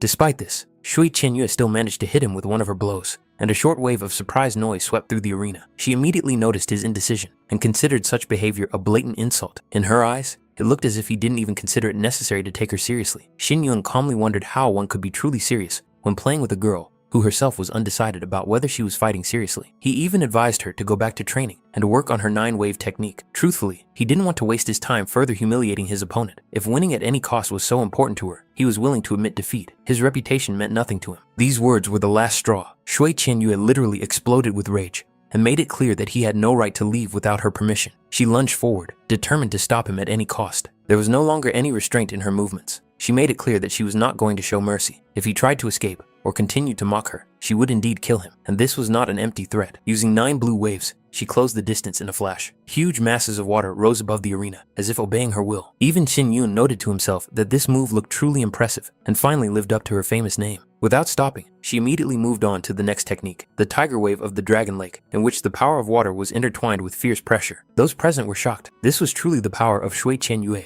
Even the city wall would not withstand such a blow. However, everyone saw the impossible. Chu Xinyun remained standing, taking the attack upon himself. At that moment, she began to form her next attack, gathering the remnants of her strength for the decisive blow. In her imagination, she could already see herself sending him straight to hell. The roar of a tiger and a dragon burst forth, accompanied by a monstrous wave of spiritual energy. The crowd panicked, people scattered, fleeing from the impending flood that could engulf the spectator stands. Shunfeng was swept away by the human tide, while Yichuan and Suchicho found themselves in the water, having lost their footing. Yu Yan was already ready to intervene, unable to calmly watch what was happening, and fearing for Xin Yun's life. However, the master stopped her, coldly reminding her that intervention was unacceptable. For him, what was happening was still a normal fight within the rules. From the election committee's point of view, there were no violations. The staff were already busy evacuating spectators and minimizing damage. That was why they were there. All the victims were quickly rescued, and the water began to be pushed back behind protective barriers. The fight officially continued until one side admitted defeat or lost the ability to fight. Chuan, Shunfeng, and Su Qizhou were also pulled out of the water and did not suffer any serious injuries. Lord Gu noticed that the children had already regained consciousness. They thanked him for his help, not wanting to miss the rest of the battle. Looking around, they noticed a strange figure in the water and wondered if it was a manifestation of the soul of martial arts cultivation. A huge mantis shrimp towered before them. Shunfeng even wondered for a moment how much food such a creature would provide. But the lord of the city immediately put an end to these fantasies, stating that such a thing was definitely inedible. At the same time, everyone could clearly see that even after such a powerful attack, Shui Qian Yue was unable to win. Chu Xinyun had not yet reached the spiritual level of cultivation, and therefore what was happening seemed inexplicable. No one understood how he was even capable of resisting such power. Chu Xinyun withstood every attack as if he were not a human being, but a motionless mountain. Waves of power crashed against him one after another, but he neutralized the destructive effects with astonishing ease, not allowing the energy to get out of control. To the spectators, it seemed almost impossible, as if the elements themselves obeyed his will. Shui Qianyue couldn't comprehend what she was seeing. The longer she watched his movements, the more her sense of unease grew. She recognized familiar elements in them, too familiar. At one point, it seemed to her that he was using her own technique, and that thought hit her harder than any defeat. Could he really understand and reproduce her movements right in the middle of a fight? It seemed absurd. She had spent countless hours exhausting herself with training, shedding blood and sweat to perfect this technique, and now someone was just copying her? She had entered the arena with a single goal: to crush him once and for all, to wipe away the last traces of his dignity. But reality cruelly mocked her intentions. Everything turned out the opposite, leaving her as the loser. During one of the exchanges of blows, part of her clothing was torn by the force of the counterattack. This was the final humiliation, not so much physical as symbolic. She refused to believe what was happening. In her mind, Chu Xinyun had always been trash, a man with no future, no talent, no right to stand next to her. But the person standing in front of her now had nothing in common with his former self. This was a completely different Chu Xinyun, calm, confident, and frighteningly strong. Shun Feng did not hide his delight, rejoicing in his friend's victory and considering what he had seen truly magnificent. Chuan and Su Qizhou were completely confused. They could not understand how such a thing was even possible. Only Yu Yan noticed the key point. In this battle, Xin Yun used his opponent's spiritual pressure to push his own breakthrough through the spiritual level of cultivation. His mastery of spiritual power was frighteningly high. It felt as if he had already surpassed the capabilities of many warriors of the earthly spiritual level. Against such an opponent, Shui Qianyue had virtually no chance from the very beginning. Watching him turn and leave, Shui Qianyue felt despair for the first time, rather than anger. She had always considered herself more talented and was confident that she worked harder than anyone else. But that wasn't enough. Suddenly, she felt clothing fall onto her shoulders, covering the torn areas. It was Chu Xinyun. His actions completely confused her, leaving her unable to even form a normal reaction. She abruptly declared that she would not forgive him, even if he was trying to appear gallant and magnanimous. In response, he calmly noted that she did not need to forgive anything. She could do as she saw fit. After these words, he really left without turning back or adding another word, as if the battle and everything related to it no longer mattered to him. The elders who were watching what was happening understood perfectly well. These young people could no longer be treated with condescension. These people had not just passed the selection process, they had proven themselves worthy of the main examination for disciples. Moreover, some of them could well be promoted immediately to main disciples of the martial houses. Unfortunately for the other houses, this young man was automatically considered a candidate for the Lin Xiao martial arts house. Many elders gnashed their teeth inwardly with envy, believing that Master Yang had snatched up such a rare talent in advance. Master Yang himself looked genuinely puzzled. He didn't even remember ever making such a promise. However, the elders did not pretend that nothing was happening. They had clearly heard the previous conversation between the two, and so, Elder Gu openly expressed his disagreement with the results of the fight, demanding that the elder's right of temporary intervention be activated. This meant one thing. While this right was in effect, no participant in the arena had the right to leave it without the official permission of the elders. Elder Gu coldly stated that, despite the spectacular nature of the fight, after further analysis, the elders had serious doubts about the fairness of the winner's performance. Under the pretext of checking for high-level weapons that were allegedly used to cheat, Gu, on behalf of the council, announced his intention to search Chu Xinyun right in the arena. Shun Feng did not understand what was going on and why a good performance had suddenly become a cause for suspicion. Su Zizhou quietly asked what this right of the elders meant. Lin Yichuan explained that in special cases, the elders could intervene in the course of the competition, but the limit for such intervention was only 5 minutes. This was a bad sign, a very bad sign, but to intervene now would only aggravate the situation and create even more problems for Xin Yun. Yu Yan tensely asked Master Yang why he was silent. He just narrowed his eyes thoughtfully, as if he had seen the balance of power for the first time, and muttered something about how sometimes mice cease to be mice. Chu Xin Yun calmly apologized for his possible harshness, and remarked that if the elder doubted his victory, he should check all the previous winners, instead of publicly humiliating one participant. He added that it would be much more useful to improve the selection system itself than to put on a show in front of the crowd. However, Elder Gu dryly reminded him that he had no right to refuse the test. In the next moment, restrictive shackles filled with spiritual power closed around Chu Xinyun's wrists. The elder coldly stated that this youngster had no right to comment on the election process. He never showed leniency to insolent, arrogant, and disrespectful young people. He called it just a warning. In response, Xin Yun calmly asked why they were even pretending if the decision had already been made. In fact, Elder Gu had long planned to remove him from the competition. He had simply expected Shui Qianyue to handle it. When even she was defeated, his rage took over. Secret formations under the arena had already been put on standby. Now he could be accused of anything. Formerly, it looked like a joke on the part of the Shui family against an unknown youngster. But after what he saw, the elder realized that this guy was dangerous. Too calm, too confident. His level did not match the strength he demonstrated. He turned what was considered impossible into commonplace. This infuriated the elder completely. He decided to deal with this upstart himself and, accidentally finding a reason, loudly declared that it was cheating. The crowd didn't understand what was going on. A representative of the Yunmeng Martial Arts House loudly announced that the elder's authority was in effect, which meant that the investigation was legitimate. It looked as if Chu Xinyun had indeed defeated Shui Qianyue by cheating. A murmur rose from the crowd. Some pointed to the traces of the fight, some made dirty insinuations, and some laughed sarcastically, claiming that every year there were smart Alex who tried to pass the selection dishonestly. For many, it was entertainment. People relished the rumors without thinking about what was really going on. Elder Gu summed it up with cold certainty, loudly declaring that Chu Xinyun had indeed cheated, and now it would be proven. Shui Qianyue sharply declared that it was all a lie. She had seen the fight with her own eyes and understood perfectly well that Chu Xinyun had not cheated. Xun Feng looked on in bewilderment, unable to understand why this old man was so fiercely attacking Xinyun. The lord of the city and Poisonous Yang exchanged glances. The situation was beyond reason, and no one could say how it would end. Xinyun coldly demanded that the talisman be returned to him. Elder Gu smiled and replied that it was key evidence of deception, which meant it would be confiscated and kept until the elders made a decision. At the very moment when Gu tried to hide the talisman, a sharp whistle sounded. No one even had time to blink. The elder's finger was severed with a clean, cold blow. Chu Xinyun's sword pierced the stone of the arena. Next to the blade, pressed against the ground, lay the very talisman. Elder Gu roared with pain and rage, calling Xinyun a rude little monster. He declared that this youngster did not even realize the consequences of attacking an elder of the martial house. Since Chu Xinyun dared to challenge his authority, the elder did not mind playing with him a little. Someone had to teach him a lesson. In this world, only those who know how to bow their heads to authority survive. And if he didn't understand this willingly, the elder would personally hammer this lesson into his bones.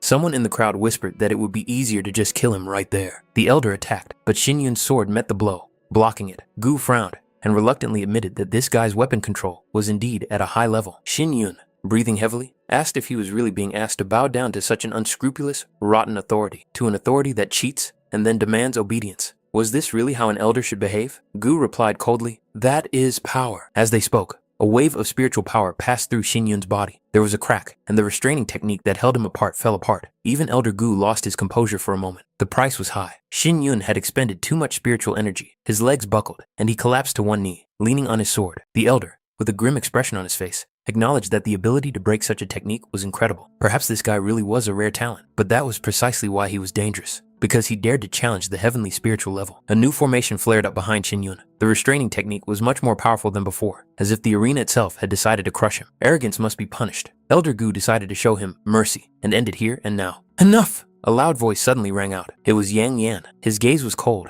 and his voice was firm. He asked Elder Gu directly if he really intended to kill a candidate in front of thousands of spectators. If Chu Xinyun had cheated, let the election committee deal with it. But if the elder decided to deal with him personally, no one would remember any cheating. People would remember only one thing, that the elder of the Yunmeng Martial Arts House, unable to tolerate someone else's talent, had drowned the election in blood and envy. Xun Feng clenched his fists. He realized that the moment had come when the crowd's doubts could be turned into a weapon. If everything was played out correctly, this situation would not be the end for Xinyun, but his real beginning. The opportunity to continue the fight still existed. Somewhere on the edge of consciousness, a thought flashed about the guardian star, the last support capable of maintaining balance. However, this thought did not have time to take shape. Consciousness seemed to be covered by a thick veil, and the surrounding world ceased to reach him, as if sounds and images had been forcibly cut off. The two elders noticed the changes almost simultaneously. A power unlike any ordinary breakthrough or activation of technique began to awaken in the young man's body. The space around him became unstable, and the spiritual flows became disorderly. Their experience told them that what was happening was beyond their usual understanding. In the next moment, Elder Gu felt a sharp loss of control over his own spiritual energy. The streams of power inside his body began to flow out, as if someone were pulling them out against his will. It was not suppression or attack. The energy was disappearing, being absorbed, leaving behind an alarming emptiness. Master Yang managed to jump aside, avoiding direct impact. The wave of power passed too close, and he was almost swept away. Even a cultivator of his level could not afford to be careless in such a situation. He tried to comprehend the source of what was happening, but everything pointed to something extremely dangerous and rare. Anxiety grew among the observers. Chen Yue couldn't understand what was happening, and whether it was possible to stop it, or whether it would lead to the death of someone present. Elder Yang himself hoped that intervention could still change the course of events. Poisonous Yang noticed how the master unwittingly came into contact with an alien spiritual energy, but he could not determine its nature. Lord Gu was completely confused. not realizing how the young man was capable of such a thing. One thing he understood clearly: if something happened to Master Chu, the consequences would be unacceptable. Soon, everyone felt something different, a pressure unlike any known aura. It did not press harshly, but penetrated to the very core, causing hearts to shrink and wills to tremble. There was only one type of spiritual pressure in the world capable of eliciting such a reaction, even in the strongest. It was a pressure that even those accustomed to commanding others instinctively bowed to. It was the royal spirit. The will of a true king allows no equals and knows no concessions. Such power does not obey, but only commands, asserting its superiority by the very fact of its existence. The next day, Shui Qianyue appeared before everyone in a completely different state. Just yesterday, she was a proud phoenix, surrounded by attention and admiration. Now she looked broken and humiliated, like a drowned rat washed ashore. Xin Yun silently threw a cloak over her, preventing the crowd from seeing her nakedness and final downfall. Such shame did not deserve to be displayed. A woman brought to such a state had to suffer the consequences and learn her lesson. The maid standing nearby saw muffled whispers spreading around them. People's glances were full of mockery, contempt, and hidden malice. Each such movement of the crowd only engraved itself deeper into the mistress's consciousness, turning her fall into an unforgettable stigma. She couldn't take it anymore and tried to stop him, desperately lunging forward. Inside her, a mixture of humiliation, rage, and bewilderment boiled. Her mind was torn by a single question: how did this man know the movements of the 9 blue waves, the very ones she considered her trump card, the fruit of hard training and secret efforts? The thought that someone could understand this technique better than she did was unbearable to her. The truth turned out to be even more cruel. It turned out that he was the mysterious old man from whom she had purchased the martial arts manual. The book, on which she had pinned such hopes, was not originally something outstanding, just a rough draft that required deep understanding and constant refinement. It was not useless, but it was far from perfect. It all depended not on technique, but on the person using it. She had only one choice left: to admit that her diligence was still not enough, and that the path to true mastery begins where self-confidence ends. Qianyue was completely crushed. Disappointment overwhelmed her with such force that she felt a sharp desire to simply give up everything, to cast aside her honor, pride, and even her own ambitions. It seemed to her that Chu Xinyun had not simply defeated her. He had played with her, methodically destroying everything she believed in. At that moment, the maid rushed around the residence, trying to find her mistress, feeling that what had happened was too much of a blow for her. The maid was overcome with anxiety. She understood that for her mistress, this could be the most painful defeat in many years. Moreover, memories came flooding back. The last time Qianyue had cried so inconsolably was for the same reason, because of Chu Xinyun. While the maid was lost in these thoughts, cries full of malice and despair came from the depths of the chambers, filled with curses and threats directed at the man who had become the source of her humiliation. The situation was painfully reminiscent of events 6 years ago. Back then, on a rainy day, on a deserted street, the young Chen Yue had cried just as desperately. The maid still remembered the moment when, seeing her mistress's tear-stained face, she tried to understand the reason for her tears. At that time, Chen Yue sincerely believed that their connection with Chu Xinyun was broken forever, and this realization seemed like the end of the world to her. It was after that incident that her mistress fell seriously ill. The illness seemed to erase part of her past, and when she recovered, her memories of Chu Xinyun had disappeared. In those days,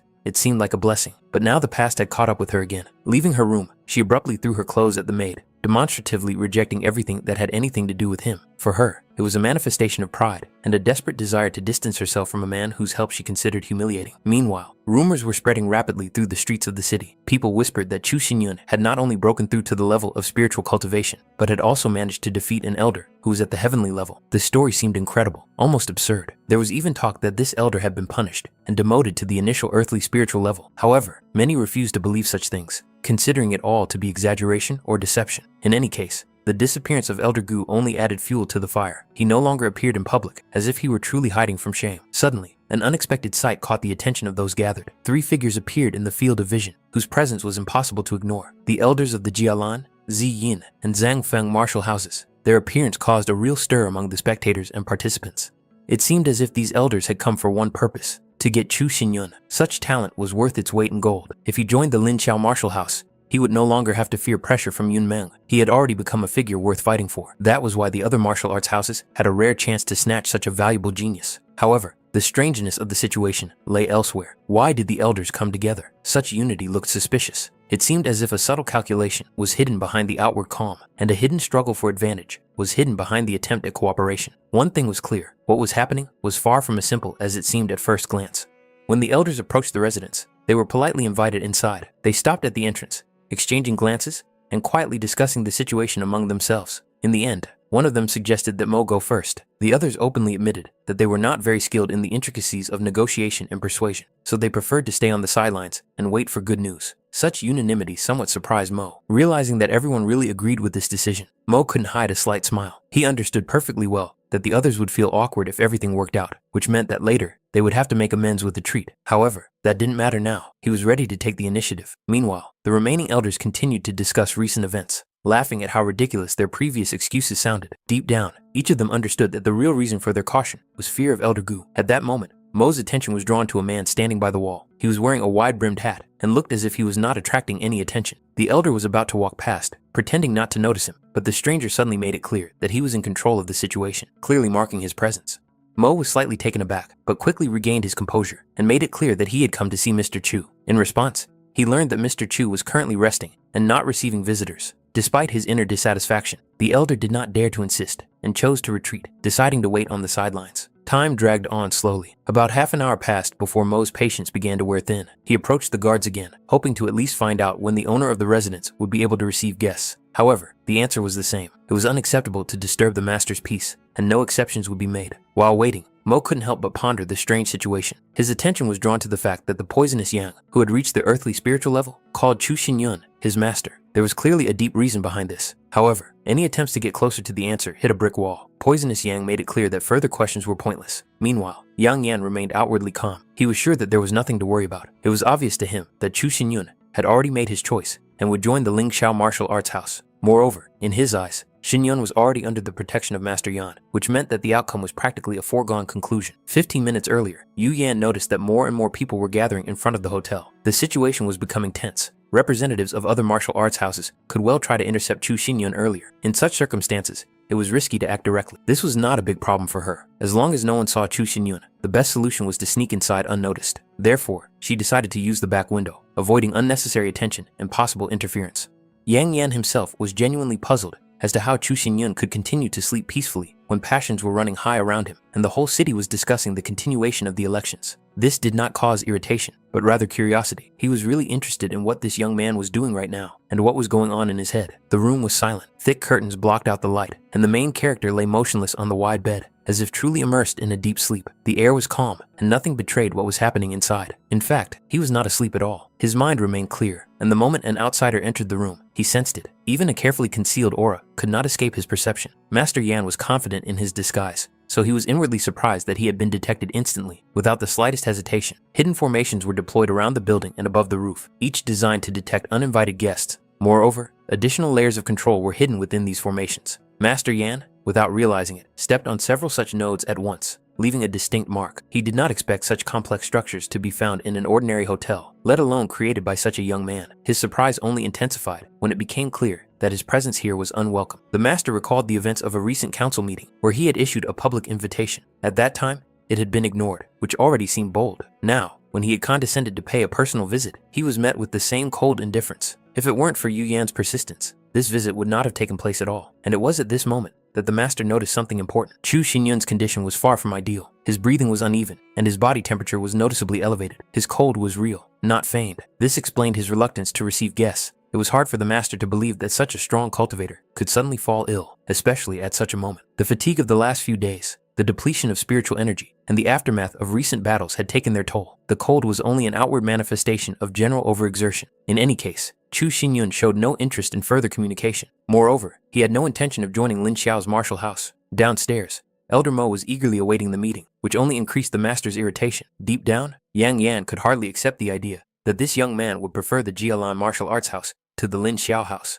However, the real reason was not his choice of another martial house. For Chu Xinyun, the rules of the Lin Xiaowu martial arts house were too strict. He doubted that even someone as influential as Yang Yan could satisfy his demands within that system. The master himself, on the contrary, was confident in his influence and abilities, and saw no reason why the conditions could not be discussed. The only requirement that was voiced came as a surprise and abruptly changed the atmosphere. The desire to become the main disciple went far beyond reasonable expectations. For the master, it came as a real shock, so strong that he barely managed to maintain his composure. This request seemed not only bold, but downright provocative. It gave the impression that the young man was deliberately testing his senior's patience. However, despite all his power and influence, Master Yan understood that this was one condition he could not fulfill. Not now, nor in the foreseeable future. In Lin Xiaowu's martial arts school, there was a clear hierarchy of students. They were divided into preliminary, temple, inner temple, and core students. Each level required passing rigorous qualifying exams, and only a select few the best of the best, were granted the right to become core students. Core disciples enjoyed special privileges, which, in terms of importance, were often equated with the powers of some elders. That is why such a request could not be granted by a simple decision, no matter how influential the petitioner was. Shin Yun clearly understood that Master Yan was not in a position to immediately agree to such a request. At the same time, he understood that for other martial arts houses, such concessions might be quite acceptable. He was not interested in the possibility of changing the terms. If the master could not accept this demand, then he should simply leave and allow the owner of the room to finally rest. Yang Yan was still trying to find room for negotiation, hoping that the young man's stubbornness was only for show. However, Shin Yun remained adamant. His position was clear and final, which only increased the elder's irritation. He began to pace around the room, becoming increasingly convinced that this young man was deliberately testing his patience and limits of influence. The endless pacing was depressing. Shin Yun was exhausted both physically and mentally, and the constant movement before his eyes only intensified his weakness. He made it clear that he needed rest and asked to be left alone. This attitude finally drove the master out of his mind, turning his irritation into determination. After a brief internal struggle, Yang Yan made his decision. For the sake of a single disciple, he was willing to make an unprecedented exception, breaking with established order and his own principles. From that moment on, Chu Xinyun officially became Yang Yan's disciple. Along with this, high demands were placed on him, not only in cultivation, but also in morality. From now on, he had to develop restraint, distinguish between good and evil, suppress vice, and uphold justice, forming not only strength, but also character. Shin Yun accepted these teachings internally, understanding their true weight. On behalf of the elder of the Lin Xiaowu Martial Arts House, he was given a new name, Lin Yun. He became the 9th core disciple of the 53rd generation, thus officially entering the core of the martial arts house. From then on, his every word and deed reflected the dignity of the martial house. The honor, reputation, and future of the family rested on his shoulders. He had to act prudently, strengthen his own virtue, achieve real merit, and set an example for the other disciples.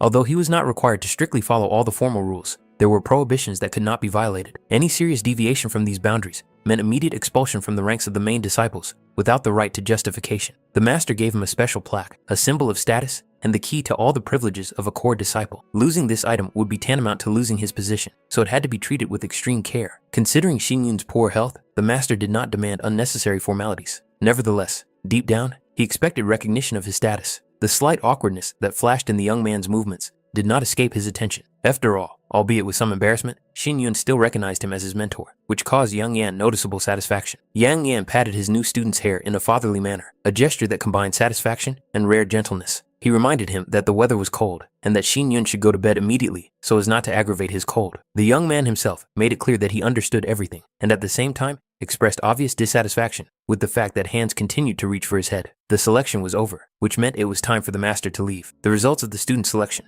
were to be officially announced within the next 2 days. Yang Yan saw no reason for concern and promised to give Shin Yun a few days to recover and settle his personal affairs. He even planned to send an assistant to take care of the student's daily needs. Qin Yu Yan, without hesitation, decided to stay with Shin Yun. When his condition improved, she would accompany him to Lin Xiaowu's martial arts house. Before leaving, Yang Yan paused at the threshold, expecting at least some kind of farewell gesture, but the disciple showed his usual coldness. The elder just smiled and reminded him that after the exception had been made, there would inevitably be those who would provoke and bully the newcomer. Shin Yunyu should remain restrained, avoid impulsive actions, and not respond to minor provocations. In case of serious difficulties, he was advised to turn to Qing Xiangzi, a man capable of resolving many issues within the martial arts house. Meanwhile, life in Darkwater City was bustling. For local establishments, it was a rare period of real excitement. Even a small restaurant, located away from the main streets, enjoyed a special reputation and was considered a kind of golden brand of the city, consistently bringing in profits on days of major events. Lord Gu was in an excellent mood and ordered the finest wine and the most exquisite dishes to be served. In his opinion, the occasion for celebration was more than worthy. The waiter's curiosity was quite understandable. He noticed the unusual excitement of the guests and soon learned the reason. In the recent elections, Mr. Chu had proved virtually unbeatable. Most of the participants were unable to offer him any real competition. The news spread quickly. Every martial arts house dreamed of acquiring such a talent, but it was Elder Yang of the Lin Xiaowu Martial Arts House who was quicker than the rest. That same evening, he officially accepted Chu Xinyun as his disciple and presented him with a plaque designating him as his main disciple, which caused a real sensation. It didn't take the waiter long to figure out who he was talking about. There was no other participant in this competition with the surname Chu who had achieved such fame in such a short period of time. The neighboring tables began to discuss what had happened. The elder of the Zine Martial Arts House looked clearly dissatisfied with the choice and, in the opinion of the listeners, had missed a rare opportunity due to his own short-sightedness. Some guests, upon hearing the name Chu Xinyun, even decided that he was directly related to the ruling family of the city. In a sense, they were not far from the truth. Qing Shan mentioned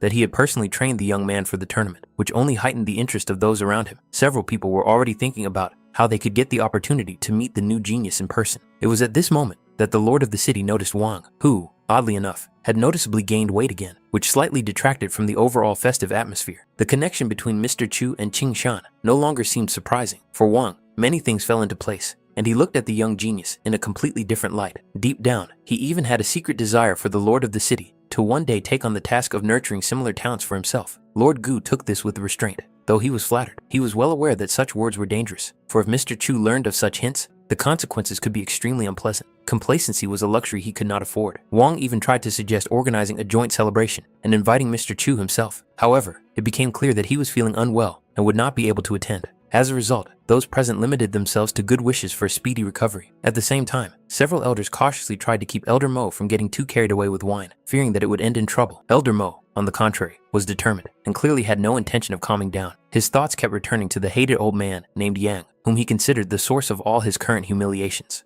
Those around him tried to convince Mo to go home and not make the situation worse, but he saw no need for that. In his eyes, Yang had long crossed all acceptable boundaries, and he had no intention of remaining silent any longer. Yang's self-love and his habit of looking down on other families caused Mo undisguised disgust. In his view, the martial houses of Lin Xiao and Yun Meng were no different from other arrogant clans that only hid behind big names. However, Mo's irritation was not directed solely at the elders and Yang. The young Chu Xin Yun also seemed overly proud and provocatively self-confident to him. It was just that Lin Xiao and Yun Meng were the only ones who could see the value in this insolent young man. Memories of Yang mocking his inflexibility and ostentatiously boasting about his successes only added fuel to the fire. In his drunken stupor, Mo almost committed a frankly ridiculous act, mistaking someone else's beard for a napkin. Only the intervention of another elder prevented further disgrace, cutting short his actions with one sharp blow. After that, relative silence finally reigned in the hall. It was decided to return to the hotel as soon as possible and end this restless evening. In a way, it was even good that Mo got so drunk. It had been an exhausting day for everyone, and fatigue was taking its toll. The elder was offered to go to bed and rest, but his thoughts were still preoccupied with what had happened, especially the ridiculous incident with the beard. In reality, he had completely different intentions.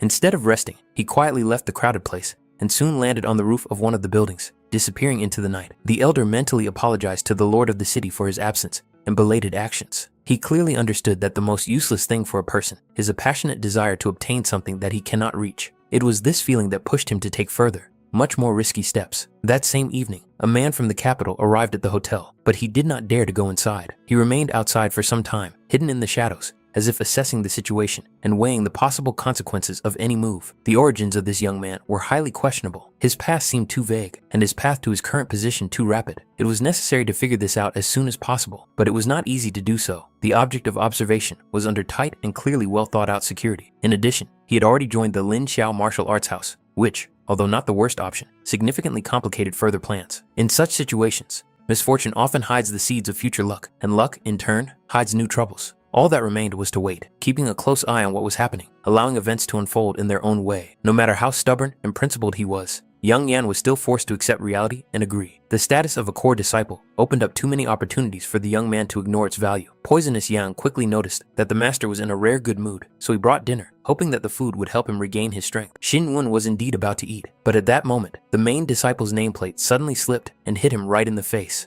This absurd accident seemed almost symbolic, as if reminding him that even behind the master's back, he should not allow himself to have frivolous thoughts. The aroma of the food was surprisingly appetizing, and Xin Yun suddenly felt hungry. At the same time, he was intrigued by Qing Shan's absence. It turned out that he had indulged in drinking, celebrating the events of the past day. Xin Yun became curious as to why the old man had not stayed nearby. The explanation turned out to be simple. The master was unwell and therefore needed supervision. Nevertheless, Xin Yun noted to himself that, despite Poisonous Yang's reliability, his habit of appearing without knocking seemed strange and even alarming. No sooner had this thought formed than Poisonous Yang suddenly lunged forward, attacking Xin Yun without warning. At that moment, it became clear that this was not a disguise or a substitute. It was indeed Poisonous Yan, with his familiar aura and movements leaving no room for doubt. However, the main and most disturbing question remained. Who exactly was controlling his actions now, and whose will was behind this unexpected attack? Xin Yun tried to bring him to his senses, doing everything in his power to interrupt the growing madness. At that moment, it became clear that what was happening was beyond a simple mistake. Poisonous Yang was indeed on the verge of taking his life. The attack bore the hallmarks of a familiar hand. The Tai family, a notorious organization of hired assassins from the true spiritual continent, was famous for precisely such methods: covert intervention, mind control, and targeted strikes against the most vulnerable targets. However, such techniques were too crude and superficial to really work against Shin Yun. To him, it seemed like nothing more than a primitive attempt to test the limits of his defenses. After a while, Poisonous Yang came to his senses. The first thing he noticed was his bandaged arm, and then the traces of destruction around him. The room had clearly been through a serious battle. The realization of what had happened made the old man shudder inwardly. The thought that he could have raised his hand against his own master seemed unthinkable. Shin Yun watched him closely, trying to understand if he remembered what had happened. Poisonous Yang immediately admitted his guilt. He realized that he had lost control of himself and had indeed attacked the one he was supposed to serve. There was no room for excuses in his mind. The old man was ready to accept any punishment, believing that such a mistake could not go unpunished. However, Shin Yun did not attach such tragic significance to what had happened. The wound he had received was nothing more than a superficial scratch. It was obvious that Poisonous Yang had acted under external influence, which meant that his actions were not deliberate. Despite this, the old man himself continued to consider what had happened to be his responsibility. Shin Yun did not immediately understand the source of such a profoundly self-deprecating reaction. The reason lay much deeper than a simple mistake. Poisonous Yang had long had doubts. He was confused by the nature of Shin Yun himself, too young, too mysterious, too disproportionate to his position and power. The old man had tried more than once to get to the bottom of things,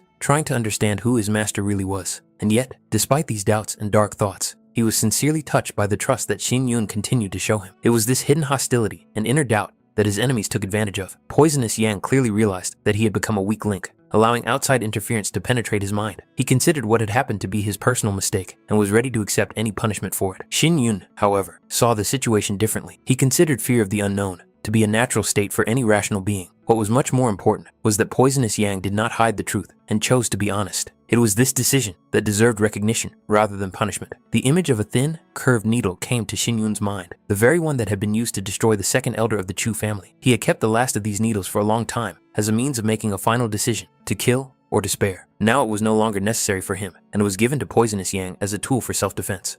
The old man could not hide his deep gratitude. His respectful bow spoke louder than any words. He clearly understood that he had just escaped not only punishment, but death. Shin Yun ordered 2 days of rest. During this period, he did not want any visits or interference. After completing all the necessary tasks, Poisonous Yang could leave and restore order. Shin Yun's thoughts soon returned to the Tai family. Initially, it was just an offshoot of the ancient star sect, but over time, the organization gained independence and turned into a notorious guild of hired assassins. Under the guise of the philosophy of the impermanence of the laws of nature and the evolution of living beings, they justified their actions as a manifestation of heavenly justice. Usually, the Tai family only took on extremely difficult assignments. That is why the attempt to eliminate a person who had just reached the spiritual level of cultivation seemed extremely suspicious. Such goals did not meet their standards. There were too many oddities in this case. The most alarming thing was that at the decisive moment, Shin Yun's spiritual energy had completely dried up. If it hadn't been for Yang Yang's intervention at that critical moment, the outcome could have been fatal. But even then, when Shin Yun was completely helpless, someone invisibly supported him and helped him escape from the deadly trap. Attempts to recall the details of that day always ended the same way, with a sharp headache and fragments of incomprehensible voices. The meaning of what was said eluded him, as if it had been deliberately erased, leaving behind only an uneasy feeling of unfinished mystery. Shin Yun noted with irritation that his headache had returned. This sensation was familiar to him, and so his first suspicion immediately fell on the round stone. His consciousness had barely touched the inner space when he saw the same glow he had seen before, just like in those days when the stone had already interfered with his destiny. However, this time there was a subtle difference. It was too subtle to notice right away, but his intuition clearly told him that something important had happened inside. To be sure, he had to go inside. The space had changed. The round stone was no longer the same closed knot. It had grown and become multi-leveled. Such spaces adapted to the owner's level of cultivation. At the lower stages,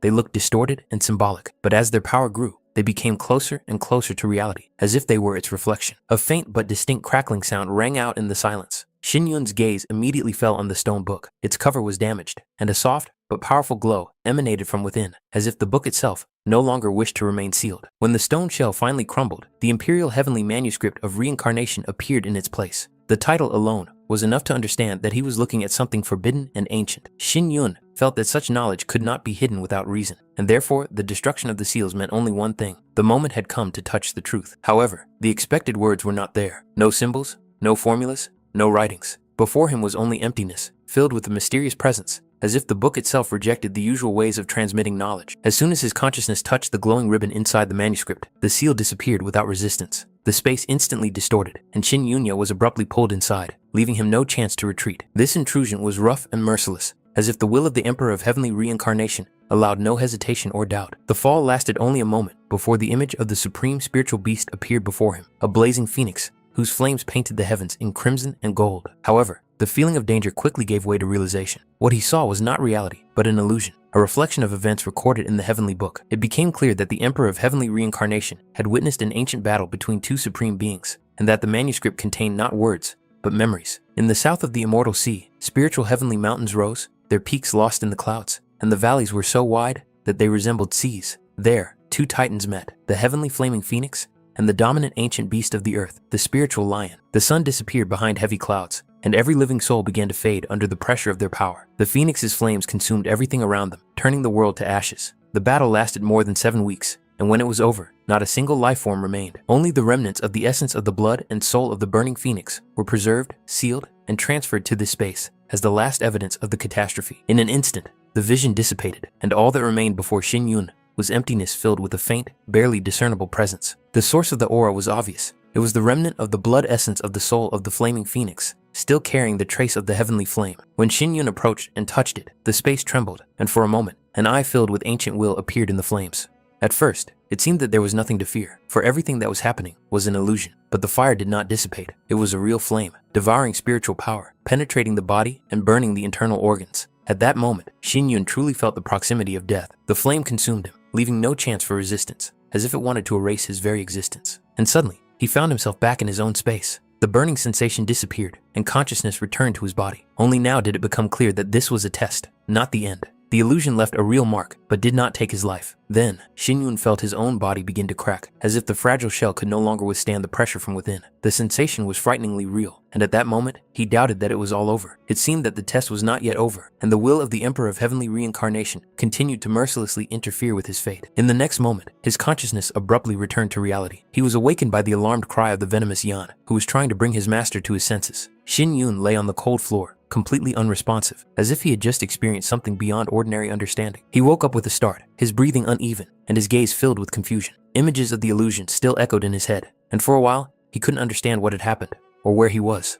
Gradually, awareness returned. His 5 senses were functioning normally, his spiritual sea was stable, and his body, contrary to expectations, was not in critical condition. Poisonous Yang watched him closely, trying to make sure that his master was really all right. Xin Yun couldn't help but wonder how he had ended up back in the room. The last thing he remembered was happening inside the inner space of the round stone, and the connection between these events remained unclear. Poisonous Yang soon noticed something remarkable. In one day, Xin Yun had reached the 3rd level of spiritual cultivation, and by nightfall, he had broken through to the 4th. Such a speed of development was beyond common sense, and indicated a truly frightening potential that could lead him to the highest peaks of the martial path in the future. Despite this, Xin Yun's expression remained detached, as if he were still in a fog. Poisonous Yang, not yet completely reassured, continued to monitor his condition. Only after a few moments did Xin Yun finally come to his senses, although a strange feeling of incongruity still lingered. Looking around, he wondered why Poisonous Yang was here in the first place. It had been clearly stated earlier that no one was to enter the room without permission, and breaking this rule required an explanation. Poisonous Yang explained that he had heard his master's call and immediately rushed to his aid. That was how he found Xin Yun unconscious on the floor. Xin Yun himself had no memory of calling him. Realizing the possible misunderstanding, Poisonous Yang felt guilty and was ready to suffer severe punishment just to prove his loyalty. Xin Yun quickly put an end to such intentions. He made it clear that there was no need for this, and that what had happened did not require atonement. It made no sense to keep a loyal assistant, crippled by a misunderstanding, by his side, especially when much more serious trials awaited him ahead. Poisonous Yang watched his master's condition closely and understood from the expression on his face that he was feeling slightly uncomfortable. Xin Yun really wasn't feeling his best. His body felt heavy, and he had a nagging pain in his neck, as if he had been immobile for too long. He decided that the cause might be an excessively deep and prolonged loss of consciousness, so he ordered tea to be brought to him. Soon, the Poisonous Yang returned with a cup of hot drink. However, despite Xin Yun's rapid cultivation growth, the old man couldn't shake the feeling that his master was harboring anxiety in his heart. He didn't understand why. With such remarkable progress, he looked pensive and distant, as if something much more serious than physical ailment was troubling him. The name Lu Xiang came to Xin Yun's mind again. He imagined the years of waiting passing by, and realized that 3 years was too long, especially in a world where destinies could change in an instant. Poisonous Yang, unaware of the reasons behind these thoughts, was sure that everything would be fine with that woman. In his mind, she had a gentle nature and a kind heart, and therefore did not need to worry too much.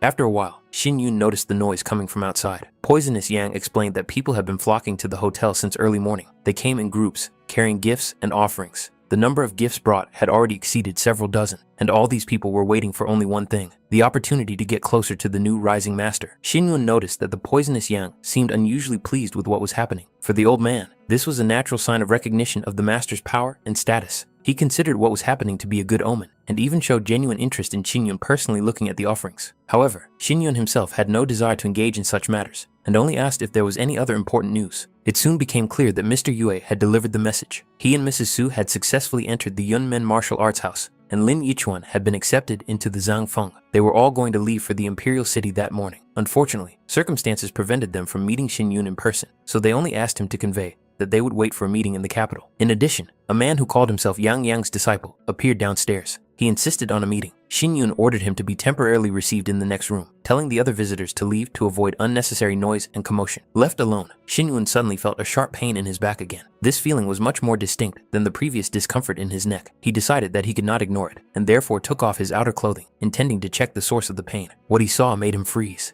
A complex and majestic pattern was clearly visible on his back, the totem of a flaming phoenix. The lines of the pattern seemed alive, as if hot energy was hidden inside them, and the image itself radiated an ancient and dangerous power, directly related to what he had experienced earlier in the stone space. At that moment, Lord Gu, who happened to be nearby, involuntarily noticed what was happening. His gaze lingered on Xinyun, and a question immediately arose in his mind. Was this really Yang Yang's disciple, who had been the subject of so much talk lately? Gu Qingshan looked at the stranger with obvious doubt. He was excessively obese, his figure more reminiscent of an idle slacker than a disciple of a great master. There was neither the strictness nor the asceticism characteristic of Yang Yang's followers in this man's appearance, and therefore it was difficult for the lord of the city to believe his words. The stranger, however, was not embarrassed by this look. He made it clear that he was indeed a disciple, not a relative of the master, and therefore external similarities were irrelevant. Moreover, he took the liberty of hinting that poverty was not a prerequisite for being a true disciple, and that spending money recklessly was his own business. Hearing this, Gu Qingshan demanded proof, the apprentice's token. However, the answer was even more suspicious. The token had been pawned due to a lack of money, allegedly spent on wine. For the lord of the city, this was the last straw. He finally decided that he was dealing with an ordinary swindler, using the name Yang Yan, and was already prepared to order him to be expelled. However, the stranger suddenly changed his tone and said that he had not come for profit. He claimed that he had been given a direct order to ensure the safety of Chu Xinyun. In addition, he had a message intended personally for the main character. These words made Gu Qingshan wary, and he ordered the man to stop. The lord of the city could not believe that such a clumsy and corpulent man was truly capable of acting as a protector. In his eyes, such a mission seemed ridiculous, because Chu Xinyun was already protected by himself and the poisonous Yang, whose strength and loyalty were beyond doubt. Gu Qingshan blocked the stranger's path and made it clear that he must stop immediately. He did not tolerate anyone ignoring his orders or acting arrogantly in his presence, especially in the territory of Darkwater City. To emphasize his superiority, the lord of the city reminded the stranger of his own cultivation level, Earth Spirit. However, the stranger's reaction was unexpected. He treated this level with obvious contempt, as if it were something ordinary and unworthy of respect. Moreover, he casually mentioned an alarming detail. Just the night before last, several masters of the heavenly spiritual level had infiltrated the city of Darkwater. Their goals remained unclear, but their very presence already posed a serious threat. In that case, in his opinion, even the lord of the city would not be able to prevail over them while remaining at the earthly spiritual level. These words resonated painfully in Gu Qingshan's memory. The heavenly spiritual level resurfaced in his mind, awakening associations with Bing Li and past events, where the difference in power levels decided everything even before the battle began. Nevertheless, the lord of the city was not going to give in. He believed that this fat man was no better than those he condemned. However, in response, the stranger unexpectedly revealed his true power, declaring that he was at the peak of the 8th level of the earthly spiritual level. This meant that in terms of pure power, he was indeed superior to Gu Qingshan, and, if necessary, was able to back up his words with a fight. The venomous Yang came out to them and immediately made it clear that this man was an honored guest. He strongly recommended that they not be overly rude and asked Mr. Zai Yang to wait a little while, as the master would soon come out to see him personally. Qingshan, however, did not hide his distrust. He directly expressed doubt about the authenticity of the stranger's identity, since he did not have the token of a disciple of the Lingxiao martial arts house. In his eyes, the situation looked dangerous. If this was a fraud, then they themselves had opened the door to him, as if inviting a wolf into the house. In response, poisonous Yang made it clear that such a mistake was impossible. He clearly stated that no one would send a brainless imposter on such a delicate and risky mission. This argument sounded convincing. Meanwhile, Zai Yan began to mentally select a suitable gift for his younger brother, remembering that he had almost pawned it earlier, but fortunately, he still had it with him. The atmosphere was becoming increasingly tense. He recalled the recent clash with Lin Bing Li, whom they had failed to defeat. The thought that they were not even capable of fully protecting themselves, let alone the master's safety, was alarming. The lord of the city noticed poisonous Yang's wounds. and Zai Yan immediately suspected that he might have been attacked. Poisonous Yang did not try to justify himself and admitted his own guilt. He believed that it was his mistake that had given the criminals the opportunity to act last night, and that he was responsible for what had happened. Upon hearing the mention of the Tai family, Zai Yan instantly realized the seriousness of the situation. This name did not simply refer to enemies, but to top-level professionals, people for whom murder was a craft, not a last resort. The lord of the city hastened to remind everyone not to cause any damage, as Kai Yan would clearly be unable to pay for it. However, Kai Yan himself was thinking about much more serious consequences. If the enemy had indeed enlisted the help of the Tai family, then the danger was real. The thought of how he would explain himself to the master if something happened to Xin Yun weighed heavily on him. At that moment, Xin Yun finally came out to them. He made it clear that he wanted to meet with representatives of the Tai family in person, and at the same time, expressed his regret for the forced wait. Xin Yun warmly welcomed the guest and treated him with obvious respect as his senior. Zai Yan introduced himself and, in turn, noted that he was sincerely glad to meet him. From the very first glance, it became clear to him that he was dealing with an extraordinary personality, and the master's recognition was more than deserved. In Zai Yan's eyes, Xin Yun was truly unusual and gifted. He even mentally noted one of the unspoken rules of Yang Laozi's disciples, a dignified appearance and self-confidence. This observation evoked ironic associations in the lord of the city, and Zai Yan himself, not without inner complacency, recalled the times when he himself could be called a real handsome man. Xin Yun was sincerely flattered by what he heard and gestured for his guest to sit down. During the conversation, Zai Yan conveyed that the master had had a vague but disturbing premonition for some time. He felt that in the near future, forces capable of causing serious harm to Xin Yun might appear. However, his own position and circumstances did not allow him to deal with this issue personally. These fears were unexpectedly confirmed during the final. Gu Qingcheng gave himself away too obviously, committing actions that were impossible to hide. Although Master Yan stopped him in time, Gu himself clearly did not expect such an outcome. He was publicly overwhelmed by spiritual power, and his cultivation level dropped sharply. For a person of his status, such humiliation almost inevitably gave rise to hidden hatred and a desire for revenge. In addition, Xin Yun had demonstrated remarkable spiritual potential. It was obvious that in a few days, rumors about him would spread throughout the Liu Yun dynasty. Such fame rarely brings only recognition. More often than not, it attracts envy and deadly threats. That is why Kai Yanyu was tasked with protecting Xin Yun and getting him out of the city at the first opportunity. The imperial city now looked peaceful and prosperous, but this calm was too reminiscent of the calm before the storm. Kai Yan had no doubts about his abilities and was confident that he would accomplish the task entrusted to him, protecting Xin Yun at any cost. However, Lord Gu of the city was cautious about this. He was concerned that only one person had been sent on such a dangerous mission and doubted that he would be able to deal with the possible threat alone. Jia Yan admitted that he had been delayed on the way, thereby inadvertently leaving a gap for a possible attack. This circumstance seemed particularly inappropriate against the backdrop of the growing danger. Qing Shan, unable to resist, added that the delay was caused by drinking and the student's token, which only emphasized the ambiguity of the situation. Further reflection led to the assumption that Gu Qingcheng could well have been the organizer of the assassination attempt. This version seemed plausible. The Tai family could only have been hired by representatives of three forces: the royal family, a large martial arts house, or a wealthy merchant magnate, and Gu Qingcheng undoubtedly fell into one of these categories. Gu Qingcheng was one of the 6 elders of the Yunmeng martial arts house and came from an influential family. He was known for his vengeful nature, and few dared to openly oppose him. After the humiliation he had suffered, he was unlikely to accept it without trying to strike back. The situation was complicated by the fact that the Tai family could act in his interests, as he belonged to the so-called New School. This movement arose 17 years ago, and in a short time, destroyed entire groups of influence within the imperial dynasty. The old forces were ousted, and power was concentrated in the hands of the new schools. The Yunmen martial arts house became one of the main pillars of this movement, along with the ancient star sect. All these circumstances inevitably led to memories of the events known as Chu Liang Hui. Rumors circulated that the fire had not only destroyed hundreds of people of high ideals, but also seriously weakened the ruling family. Later, everyone who was directly involved in those events was eliminated. The true picture of what happened remained hidden in the darkness of time. The Yunmen martial arts house, the New School, the Tai family, and the ancient star sect were all intertwined in a single tangle of contradictions and threats. Xin Yun did not yet know where to begin his investigation, but he understood that any of these forces could be connected to the assassination attempt. However, one thing seemed obvious. If the first attack was unsuccessful, the Tai family would definitely try again.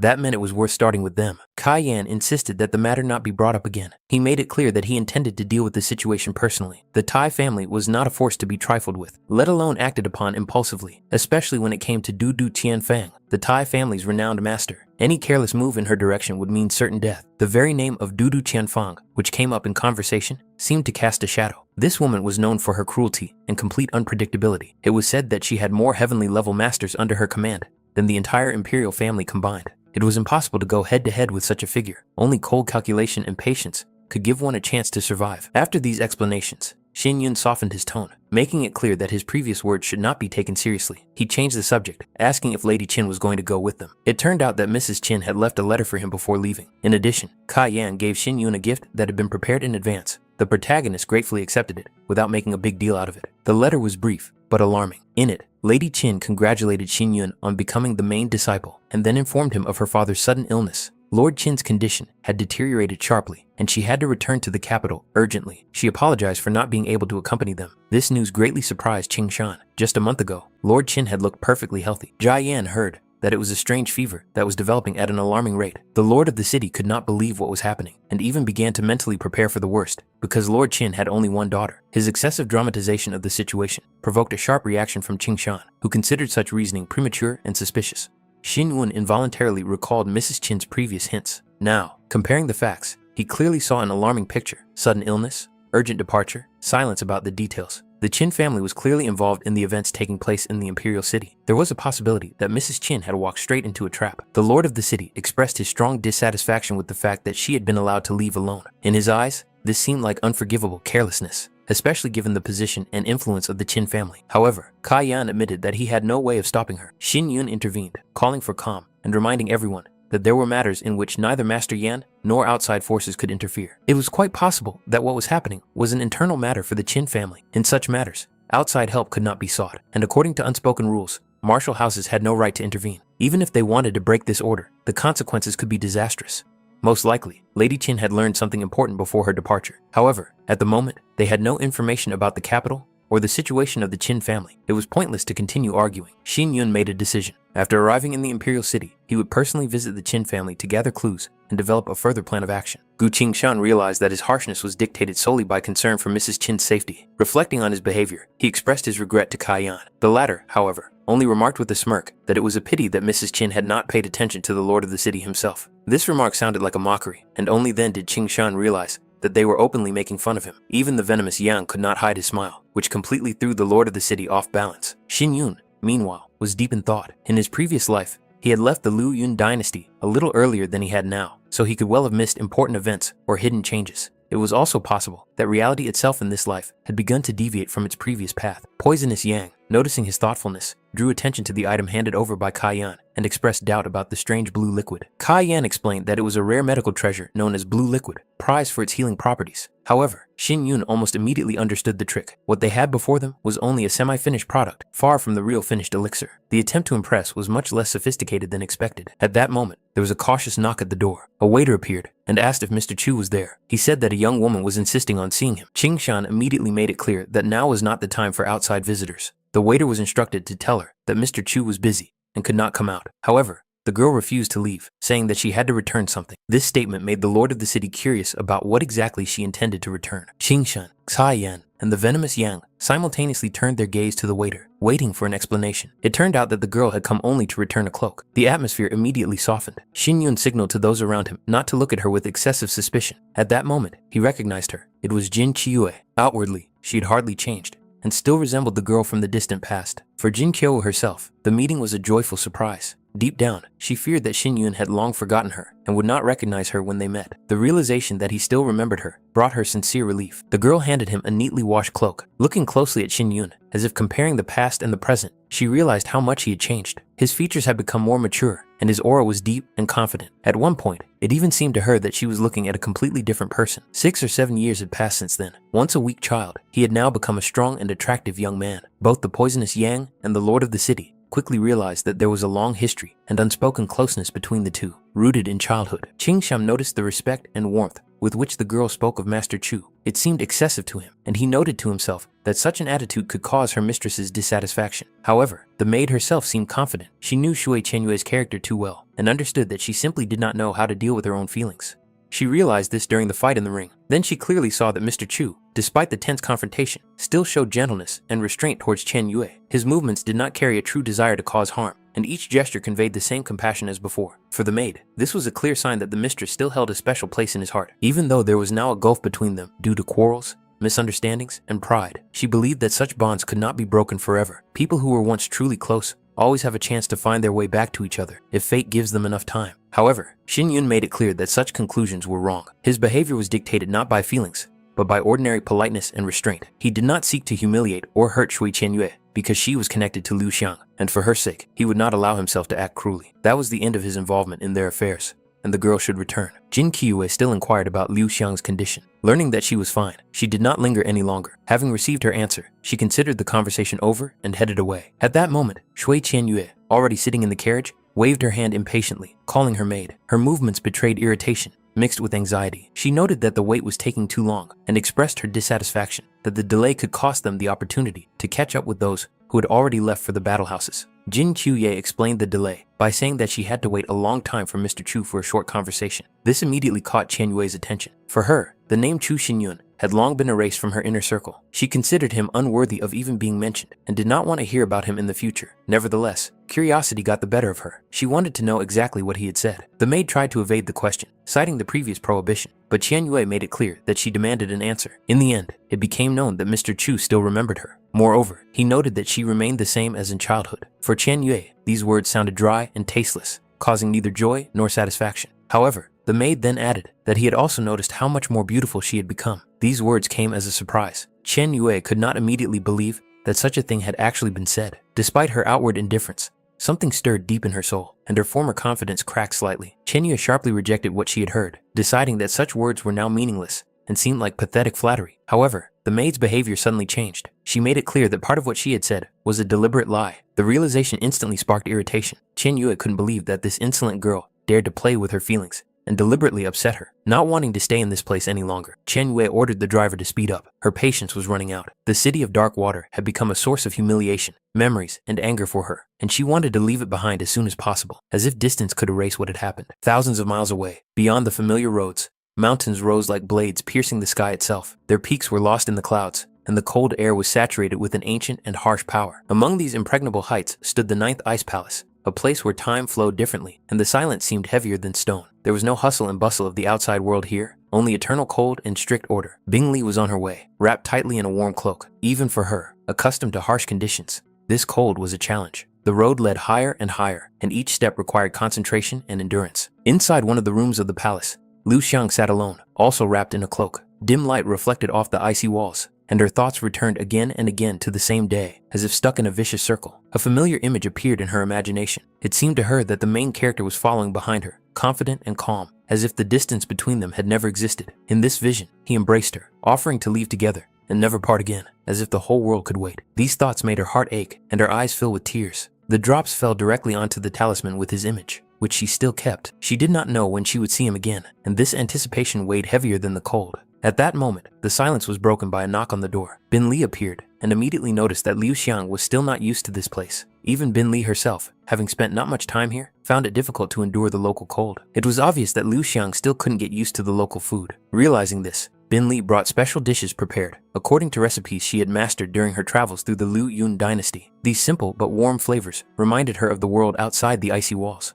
However, silence fell over the room once again. Liu Xiang merely expressed her gratitude for the care, but she had no appetite. Her thoughts and feelings occupied all her attention, leaving no room even for food. Bing Li was well aware that in Liu Xiang's eyes, she had probably become a source of hatred. It was she who had pushed the girl onto this forced path, depriving her of her familiar world and freedom. However, every decision she made was born not out of cruelty, but out of necessity. Everything was done for the sake of salvation, even if the price turned out to be too high. The ninth ice vein was not just a rare anomaly, but a hidden catastrophe. On the day it finally spiraled out of control, not only Liu Xiang would die, but everyone around her as well. The cold would tear apart bodies and spirits, spreading destruction far beyond a single person. Bing Li did not seek to intimidate Liu Xiang, but the very thought of such a future was unbearable. Here, in the ninth ice palace, there was still a chance. In harsh conditions, under the constant supervision of formations and masters, Liu Xiang could survive. If she managed to completely subdue the ninth ice vein, then perhaps one day their paths would cross again, and their separation would not be eternal. At that moment, Ning Lu and Ning Shuang entered the chambers. They had been tasked with examining the owner of the ninth ice vein. Their appearance disrupted the fragile balance of silence. Bing Li immediately sensed the hidden tension and confusion, for her presence seemed to have been completely ignored. They respectfully greeted Elder Lin, after which another girl entered the hall. It was she who had ordered these two to be brought in. Her calmness and confidence made it clear that what was happening was not an accident and did not violate the rules. Bing Li also expressed her respect to the elder Yush. Elder Lin clearly did not expect to see her here, but Yush took it calmly, as if everything that was happening was part of a plan she already knew about. Then Yuxia's gaze fell on Lu Xiang, the only one who possessed the 9th ice vein. Her gaze was deep and penetrating, as if she could see not only the body, but also the very essence of what was happening. Yusha approached, and, taking Lu Xiang by the face, examined her closely, as if studying a rare and dangerous artifact. At that moment, everything became clear to her. The spread of the deadly cold was restrained not by formations or the palace, but by external intervention, someone's power remaining on the girl's body and soul. This person was intelligent and prudent. He had managed to temporarily curb the destructive nature of the 9th ice vein. But now, Lu Xiang was in the 9th ice palace, a place from which people rarely leave of their own accord, and his protection could no longer reach her directly. Despite everything, Liu Xiang continued to believe. Deep in her heart, she was sure that he would not leave her here forever. Sooner or later, he would come. He would find a way to destroy the ice, the walls, and fate itself to rescue her from this cold captivity. Yusha grabbed Liu Xiang's hair sharply, leaving her no chance to resist, and no right to illusions. There was no emotion in this gesture, only cold superiority and contempt for naive faith. For Yusha, the very idea of freely entering and leaving the 9th ice palace seemed ridiculous and worthy of ridicule. The palace was located on top of a mountain over 4 kilometers high. Below lay a reef valley where the ice never melted, and above, endless blizzards turned the air into cutting blades. The slopes of the mountains were occupied by ice monsters that had taken root there for decades. An ordinary person would not be able to walk even half the way. Even if someone miraculously made it here, the first step inside the palace would turn their body into a lifeless ice statue. It was obvious to Yush that Liu Xiang still did not realize the reality of her situation. Her hope seemed childishly foolish. There was no one in this world who could come and save her. Any attempt would only add new corpses to those already frozen forever in the ice around the palace. Suddenly, a cold force touched her forehead. Liu Xiang's consciousness instantly faded. Her body went limp, and she seemed to fall into a deep sleep. Even in this state, her last thoughts continued to linger on one person. Deep down, she still wished that Xin Yun would never come near this cursed place. The effect was directed not only at her body, but also at her mind. Liu Xiang's memory was to gradually crumble, her memories disappearing one by one, until, after she awoke, nothing remained but an empty shell. Her personality, feelings, and past were to be completely erased. Bin Li immediately recognized the nature of the artifact used. It was a silkworm stone, capable of suppressing will and controlling the mind. The realization came instantly. They weren't going to save Liu Xiang. They intended to turn her into an obedient puppet. However, Ning Lu and Ning Shuang made it clear that any interference was unacceptable. Yuxia did not hesitate to reveal the true value of the 9th ice bloodline. It was so rare that the palace had spent 50 years searching for it all over the world. The fact that Bing Li discovered the carrier by accident was considered a huge contribution. However, this power was unstable, and her emotional fluctuations could lead to a catastrophe capable of destroying the entire palace. That is why it was decided to first clear Liu Xiang's mind, depriving her of her feelings, attachments, and memories. Bin Li remembered Yusha's previous words about the possibility of suppressing the vein and saving the girl's life. Now it was clear that this was just a convenient lie. Yusha took Bin Li aside and bluntly revealed the truth. For the 9th ice palace, Liu Xiang was not a person, but a test subject. Her fate, pain, and even her life were meaningless. Moreover, it was thanks to Liu Xiang's existence that Bing Li's sister had a chance to obtain the ice crystal. From a profit perspective, Bing Li should have been happy, but at that moment, even the ice palace seemed warmer than the truth that had been revealed to her. It was determined that in half a month, Liu Xiang's mind would be completely under control. By that time, the master should have returned from his practice, and then it would be possible to start a new meeting of cultivators, no longer fearing the instability of the 9th ice vein and the possible consequences. From that moment on, Bin Li was finally freed from responsibility for Liu Xiang. Care, observation, and control were transferred to Ning Lu, who was to monitor the test subject's condition and ensure that all procedures were carried out without deviation. Yusha ordered that all of Liu Xiang's personal belongings be disposed of, so as not to leave the slightest attachment to her past life. Bin Li took this upon herself, realizing that she was the one who had to put an end to this story. There was some doubt as to whether Bin Li was secretly trying to keep Liu Xiang's belongings. However, her motive was different, a feeling of guilt that could not be suppressed by cultivation or her duty to the palace. In the end, permission was granted. After thanking the elder, Bin Li returned to Liu Xiang's chambers. Her steps were slow and heavy, as if every meter of the corridor was an effort, and the cold of the palace was truly felt for the first time. Ning Lu informed Elder Lin that the moment had come. The elder understood this without being reminded. She gathered Liu Xiang's clothes, among which was a talisman, the only thing that carried the warmth of the past. All the collected items were taken outside and burned. The flames quickly consumed the fabric, patterns, and smells, as if erasing the very existence of the person to whom they belonged. Formally, this meant the end. However, there was still a chance that Bin Li had kept the talisman, clutching it in her palm, and not allowing the fire to take away the last thread connecting Liu Xiang to her former life. Strange images began to appear in Liu Xiang's mind. She did not understand why she could hear the cry of cicadas, for she was in the 9th ice palace, where there was neither summer nor living sounds. Suddenly, her childhood home appeared before her eyes. In her hands was an unfinished embroidery. At that moment, she had the feeling that Mr. Chu was very close. Giving in to this feeling, she rushed towards him, forgetting everything else. The figure standing before her seemed surprisingly real, so much so that her heart was filled with warmth. The realization that it was only a dream brought a strange comfort, for in a dream, the pain was weaker, and hope could still exist. Liu Xiang approached Xin Yun, and her movements conveyed a sincere longing. Her whole being reached out to him, as if the time apart had never existed. She felt the need to explain her disappearance, and at the same time, wanted to know where Chen Yue was now. But above all, she wanted them to be together again, as before. Deep down, Liu Xiang always understood that she was not like her sister. Chen Yue was like a full moon, shining brightly in the night sky, attracting attention and admiration. Compared to her, Liu Xiang felt like a dim star, easily overlooked among the multitude of others. Chen Yue was a precious pearl in her father's hands. She was surrounded by gifts, care, and expectations of great achievements. Every day of her life was filled with training and moving forward. At the same time, Liu Xiang spent her time embroidering under her mother's supervision. Her world was quieter, calmer, and much narrower. Chen Yue had been to many places, seen cities, mountains, and rivers, heard amazing stories, and experienced events that she could then recount for hours. After each return, she shared everything she had seen, and Xin Yun always listened to her with genuine interest. His gaze was often fixed on Chen Yue, and this did not escape Liu Xiang's notice.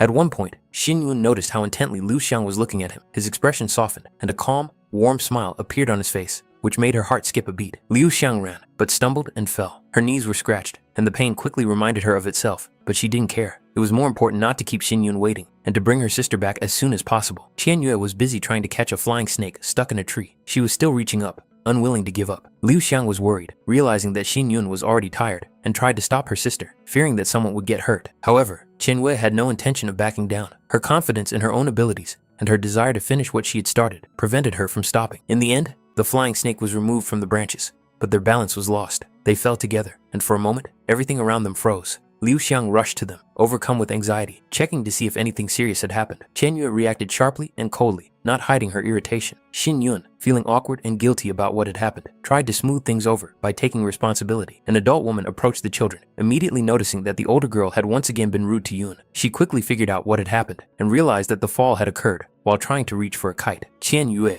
not hiding her irritation, explained what had happened, as if all the blame lay with Yun. At the same time, Liu Xiang noticed his leg, and saw that he had sprained his ankle. The injury did not appear to be serious, and the adults were sure that the pain would disappear without a trace in a few days. Qian Yue, however, continued to look at him with bewilderment, not understanding why he was so clumsy. In response, Yun behaved childishly, and this unexpectedly caused her to feel something strange. It seemed to her that there was something touching and even cute about him, although she immediately tried to deny it. The woman explained that Yun was not in good health, through no fault of his own. When he was very young, his family was destroyed, and he survived only by a miracle. He grew up without parental care, without protection and support, and this made him weaker than other children his age. Hearing this, Qian Yue wondered if Yun had any memories of those events. Her curiosity was mixed with incomprehension, for she had never experienced such a loss. Only one fragment remained in Yun's memory, the image of his mother suggesting they play hide and seek, her soft voice, and promised to return. He remembered hiding in silence, trying not to make a sound, trembling with fear and cold, and how time dragged on endlessly, but his mother never came. That was where the memory ended. Liu Xiang instinctively took his hand, trying to convey warmth and comfort. Chen Yue, however, took a different view, believing that he was too weak and useless, since he did not know who had caused him such pain and was incapable of even thinking about revenge. The woman sternly pulled the older girl aside, reminding her that she should not constantly call Yun useless. She revealed the reason why he should be treated differently. The two had been engaged since childhood. In the future, they were to become husband and wife, and therefore, Chen Yue had to take care of him, especially given his weakness. These words confused all three of them. The children's cheeks flushed with surprise. Qian Yue looked at Yun, then pushed him away sharply, showing with her whole demeanor a decisive rejection of such a fate. Liu Xiang, on the contrary, unexpectedly felt the desire to take his side. A warm but timid feeling arose in her heart, and she mentally accepted the idea that she could tie her life to Yun. This outcome completely suited Qian Yue. She gave him up to her younger sister without hesitation, believing that she herself would never tie her fate to someone she considered weak and unworthy. Chen Yue allowed herself a playful sneer, making it clear that she had no intention of simply giving up Yun. Her behavior revealed a mixture of stubbornness and a habit of always being the center of attention. Liu Xiang, however, did not back down, and for the first time showed unexpected firmness, clearly indicating that she had no intention of giving in, even when it came to her sister. Soon, Xin Yun and Liu Xiang were sitting side by side, eating fresh spring rolls. For Yun, this meal was exceptionally delicious, and he ate with genuine pleasure. For Liu Xiang, it was especially important to see that he liked what was in front of him, and to feel the quiet joy of this simple moment. He was surprised that the roles had been prepared with Liu Xiang's help. Although most of the filling had been made by her aunt, the girl had really helped and tried her best. For her, that was enough to feel proud. Yun's reaction made the moment even warmer. In his eyes, she looked special, and she remembered it for a long time. Meanwhile, Qian Yue, not wanting to be left out, once again drew attention to herself and decided to show off a new technique she had recently mastered. Her movements exuded confidence and a desire to prove her superiority. Deep down, Qian Yue still couldn't accept the fact that she was inferior to Liu Xiang in some ways. It hurt her more than she was willing to admit. This time, she decided not to make the slightest mistake and to give it her all. The move was spectacular, and the children were genuinely impressed by what they saw. For Qian Yue, these reactions were familiar, but still pleasant. She felt strong and special again. Xin Yun noticed that the blow had left a distinct mark on the tree trunk. He looked closely at Qian Yue's leg, concerned that she might have hurt herself by putting so much force into the movement. Outwardly, Qian Yue looked as if she was fine, although in reality, her leg was aching. At that moment, Yun noticed her unusual ears and tail. His childish curiosity got the better of him, and he gently touched her tail, perceiving it as something cute and funny. This touch caused Qian Yue to react sharply. She instantly pushed Yun away, clearly showing that such behavior was unacceptable. Even as a child, there were boundaries that she did not allow anyone to cross.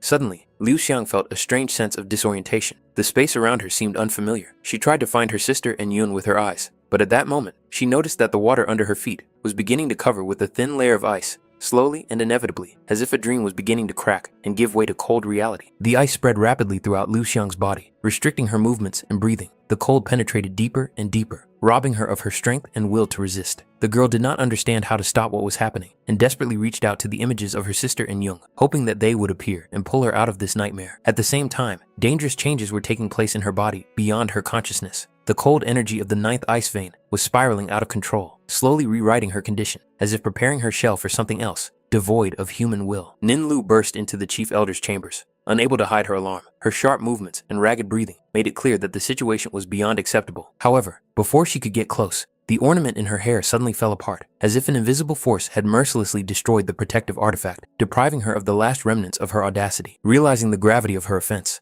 Nin Lu immediately fell to her knees. Her posture conveyed remorse and fear. She understood perfectly well that she had crossed a line beyond forgiveness.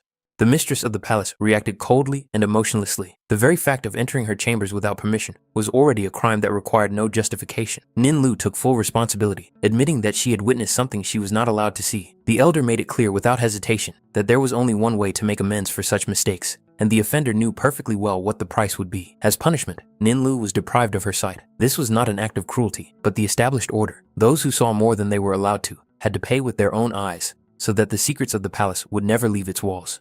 Only then did it become clear what had happened. 9 icy veins inside the puppet began to actively grow, accelerating the transformation process and going beyond the initial calculation. All the elders were already in their places, watching Liu Xiang's condition. Next to her was another girl with animal ears, closely monitoring the changes. Even in this state, Liu Xiang remained strikingly beautiful, like a fragile ice sculpture created to be admired rather than rescued. The girl with animal ears noticed Yusha's presence and cautiously expressed her desire to take Liu Xiang under her care after the process was complete. However, this desire was immediately suppressed. Even the thought of such an initiative seemed audacious, although internally she wanted it painfully badly. The truth was harsh and left no room for illusions. Such a treasure did not belong to anyone present. Only the supreme being above them all had the right of ownership. This rule was not up for discussion. Even Yushi herself already had Lin, which is why any unnecessary desires seemed particularly inappropriate. One of the elders considered it almost impossible to implant the mulberry silkworm control stone into Liu Xiang's mind. The puppet possessed a frightening fragility, like a vessel made of the thinnest ice that could shatter at the slightest mistake. But at the same time, her value was immeasurably high, which made the risk justified in the eyes of the palace.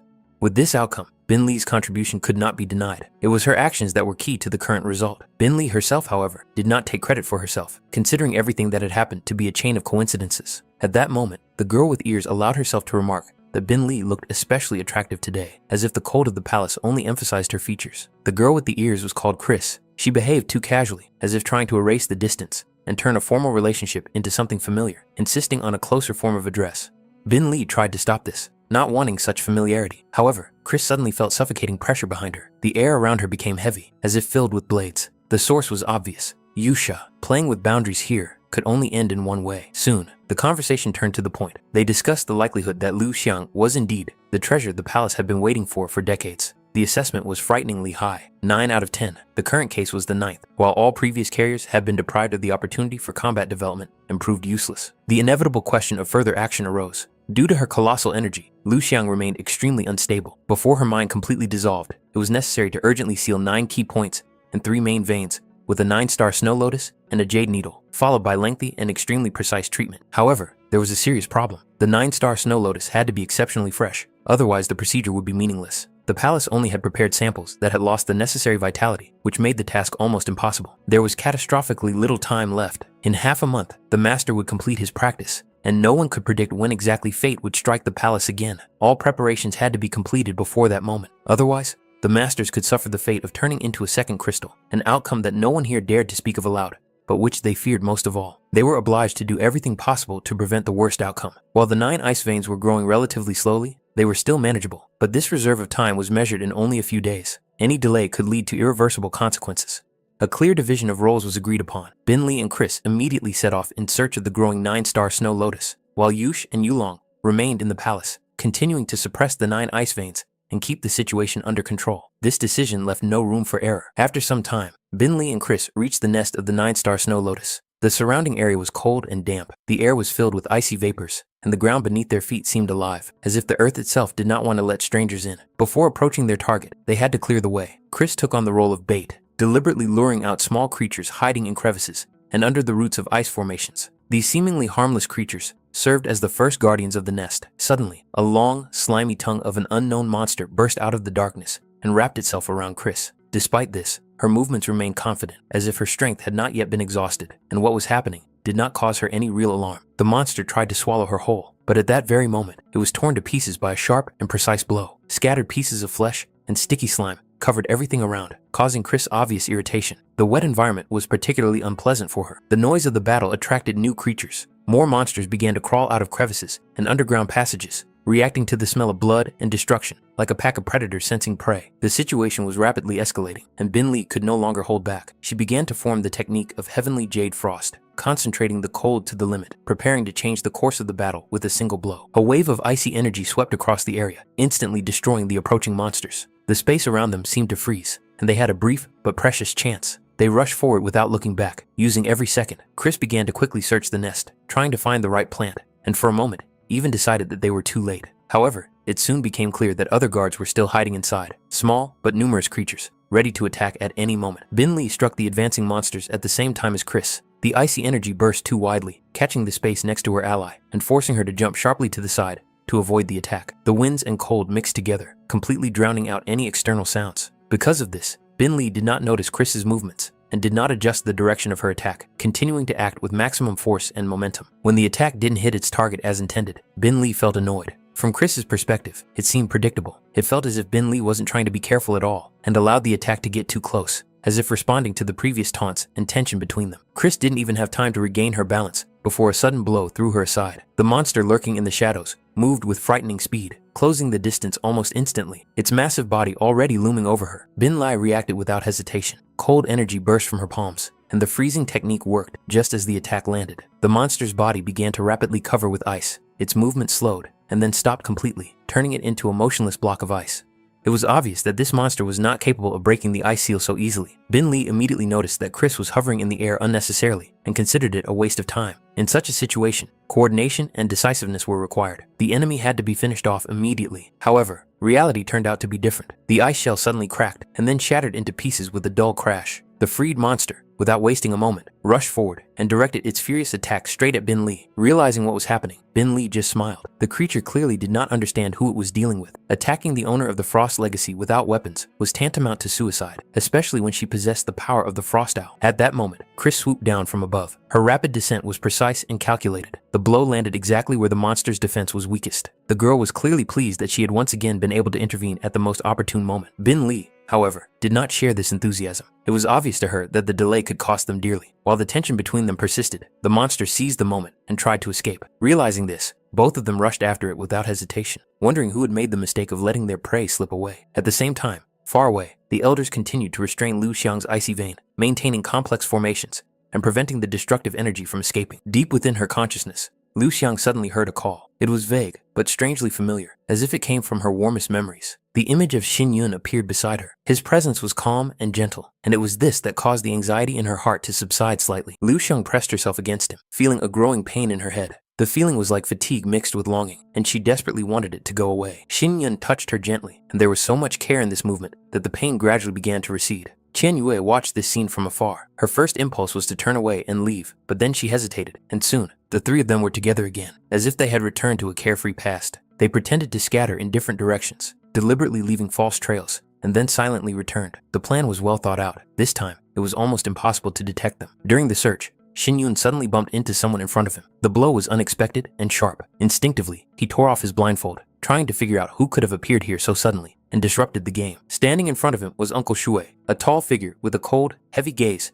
that seemed to shrink the space around him. The old man was clearly unhappy with what was happening. His presence immediately changed the atmosphere, robbing the children's game of all its lightheartedness. Shin Yun, confused and frightened, tried to explain his presence, but his voice was too weak and his words unconvincing. The old man did not even deign to pay attention to him, demonstrating complete superiority and impatience. Chen Yue rushed to her father, clinging to his clothes. She tried to protect Shin Yun, taking responsibility upon herself, and asked not to punish him. Her movements betrayed her anxiety and haste, as if she knew in advance how this meeting might end. Shui Chun Xiang, seeing his beloved daughter, softened for a moment. His attitude towards Chen Yue was sharply different from that which he showed to everyone else. He returned from the imperial city with gifts, as he always did, wanting to please her and show his care. However, his joy quickly turned to irritation. Once again, he saw a scene he had seen many times before. His daughter, next to the weak boy, whom he had long considered unworthy of being near her. The flash of anger was instantaneous. Without hesitation, he kicked Shin Yun as if he were something foreign and unnecessary. Shen Yue immediately tried to stop her father, while Liu Xiang, pale with fear, watched what was happening, worrying about Shin Yun. But Chun Xiang had already given the order. Two adult men approached the boy, with the clear intention of teaching him a lesson. One of them looked at Shin Yun with derision, as if he were looking at someone who had not learned his lesson. The other believed that the boy had become too conceited, daring to be near those he had no right to approach. There was no hesitation in their movements, only habitual cruelty. After that, Chun Xiang coldly touched his daughters, letting them know that he was disappointed in them. In his opinion, their actions went beyond what was acceptable and violated the established order. He set strict limits for Liu Xiang. She had to do what she was told, without getting distracted by food or rest, until all her duties were done. As for Chen Yue, he planned to talk to her separately, and it promised to be tough. Later, Liu Xiang found herself alone, lying in a dark room on hard straw. The space was cold and lifeless. At that moment, she thought she heard someone calling her. The sound broke through the silence and loneliness, like a thread connecting her to what she so desperately did not want to lose.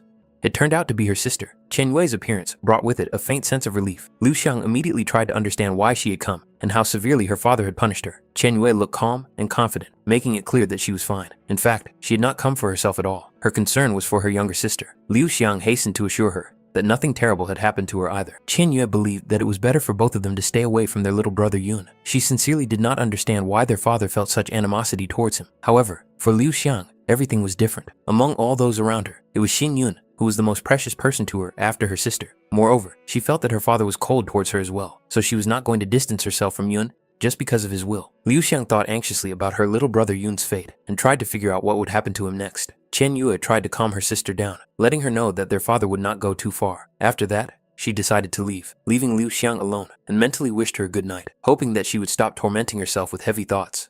10 days passed. For Liu Xiang, this time dragged on particularly slowly, but the joy of the upcoming meeting with her brother Yun outweighed everything else. The thought that she would be able to see him again filled her with warmth and anticipation. During the meeting, Chen Yue looked closely at Xin Yun, as if checking to see if he was really alright. He looked calm and confident, trying not to arouse unnecessary suspicion. Chen Yue made it clear that it would be better for him not to show up here too often. His carefree reaction and frivolous behavior only annoyed her, and she called him frivolous again. At that moment, they noticed Liu Xiang approaching. Her steps were quick, and her eyes were full of joy. As soon as Liu Xiang hugged Xin Yun, his body tensed reflexively. In the next second, he felt a sharp pain that he couldn't hide.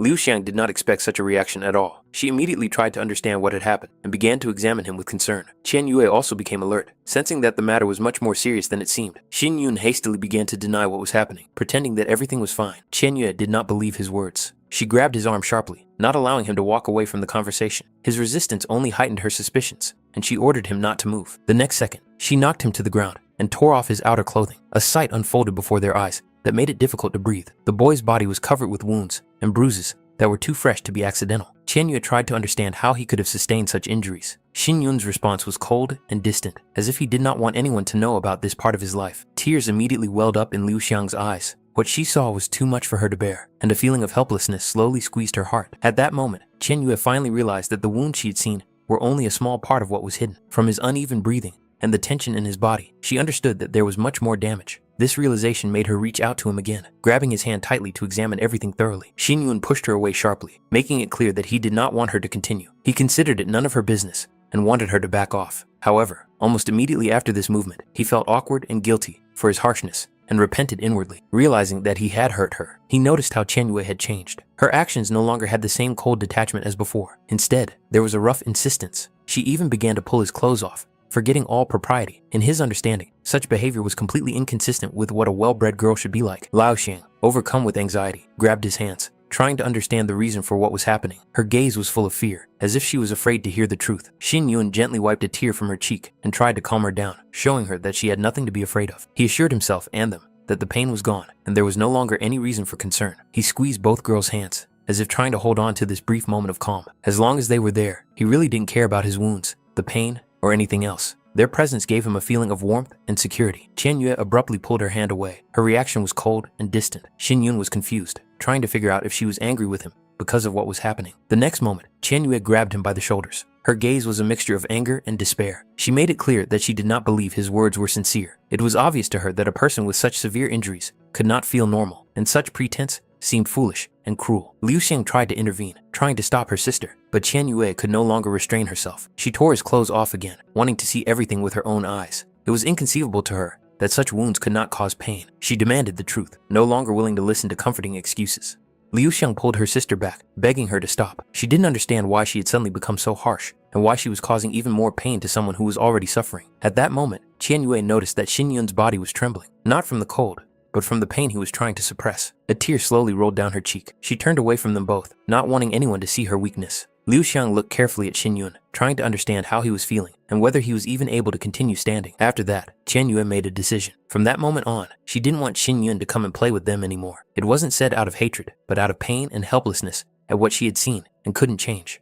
Liu Xiang felt that her sister had crossed the line. Everything that was happening seemed too cruel and unfair to her. She saw how Shin Yun took the blame without trying to justify or defend himself, as if he believed he deserved every reproach. He perceived what was happening as a consequence of his own mistakes, and therefore inwardly asked Chen Yue not to be angry anymore and not to continue. However, Chen Yue was not going to stop. In her eyes, he looked stubborn and hopelessly stupid, a person who did not understand what was going on around him. With a sharp movement, she slapped him across the face, finally cutting off any possibility of retreat. At that moment, she decided that she no longer wanted to waste her time or emotions on someone she considered unworthy. For her, he was no longer even a friend. In her mind, he had sunk to the level of a complete nobody, a person who had no right to be near her. She made it clear that he no longer had a place with the Shui family and that he should stay as far away as possible. Rage overwhelmed her completely. She threatened that if he dared to show up here again, the consequences would be much worse. Grabbing him by his clothes, she demanded confirmation that he understood her intentions. Shin Yun just nodded, accepting her words as a final verdict. Tears streamed down his face,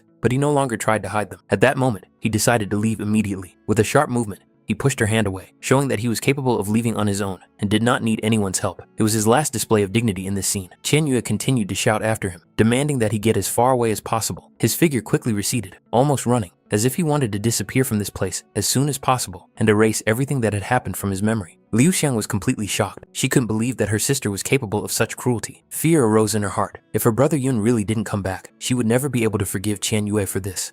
But Chen Yue was adamant. For her, this man's regrets and forgiveness were worthless. She made it clear that if Liu Xiang dared to meet him again, their father would find out, and the consequences would be much more serious. From that moment on, an invisible but solid wall stood between the sisters. They no longer spoke to each other and were unable to reconcile, and Shin Yun really did disappear. He didn't come back after a day or a week. A whole month passed, but no one saw him again. Liu Xiang thought about running away many times, but she knew she had neither the strength nor the opportunity to do so. Life returned to its usual routine. She sat embroidering, as before, mechanically stitching patterns that no longer brought her joy. Suddenly, the silence was broken by a familiar voice coming from outside. He cautiously asked if Liu Xiang was there. Liu Xiang recognized him immediately. It took her no time at all to realize who was standing in front of her. It was her brother Yun. Her heart sank and then seemed to burst with joy. She rushed to him and hugged him tightly, unable to contain her emotions. Tears welled up in her eyes, for she had almost given up hope of ever seeing him again. But almost immediately, she recoiled, as if coming to her senses. The memory of his wounds came back to her, and fear immediately replaced her joy. She was afraid that she had hurt him by forgetting to be careful. However, it was clear from his behavior that he did not blame her and did not consider it a problem. He looked calm and patient, as if he was used to such things.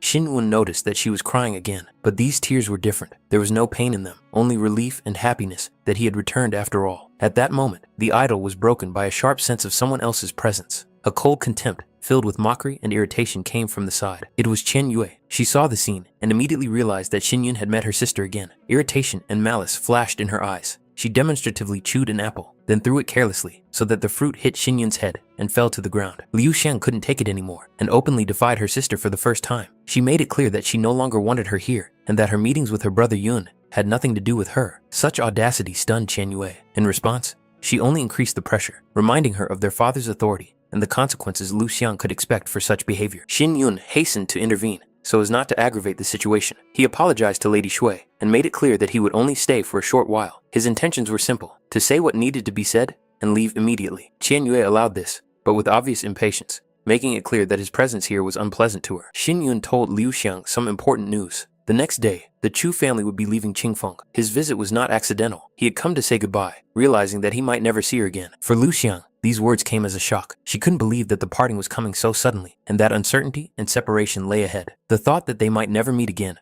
caused her almost physical pain. Chen Yue took the news quite differently. For her, it was a relief. Xin Yun would disappear from her life, which meant that everything would return to normal. She only hastened his departure, as if she wanted to erase his existence from her memory as soon as possible. At that moment, the first raindrops began to fall from the sky, as if nature itself was responding to the tension of the scene. Xin Yun realized that time was up, and it was really time for him to leave. He took a step back, about to leave, but Liu Xiang suddenly grabbed his hand. There was both despair and hope in her movement. She didn't want to let him go, and wished with all her heart to leave with him, even without understanding whether it was actually possible. Liu Xiang was well aware that Xin Yun's heart had always belonged to her sister. She had known this since childhood, and had never tried to deceive herself. Yet despite this understanding, her own feelings for him remained unchanged, quiet and stubborn, like roots growing deep into the ground. Even if Qian Yue had changed, even if time and circumstances had made her different, in Liu Xiang's eyes, Xin Yun remained the same person. If fate ever led him to consider marrying her, Liu Xiang was prepared to wait as long as it took, without demanding promises or seeking confirmation. Under the pouring rain, with trembling eyelashes and cheeks wet with tears, she prayed for only one thing: that he would not disappear from her memory and erase her from his. For her, that was enough, even if everything else turned out to be unattainable. Xin Yun gave her neither an answer nor comfort. He simply turned and walked away, leaving her alone in the cold rain. His silhouette quickly dissolved into the gray mist, and with it went the last bit of warmth she still hoped for. A little further away, Liu Xiang could hear snippets of other people's conversations. They were talking about Chen Yue's future, about marriage, about advantageous alliances,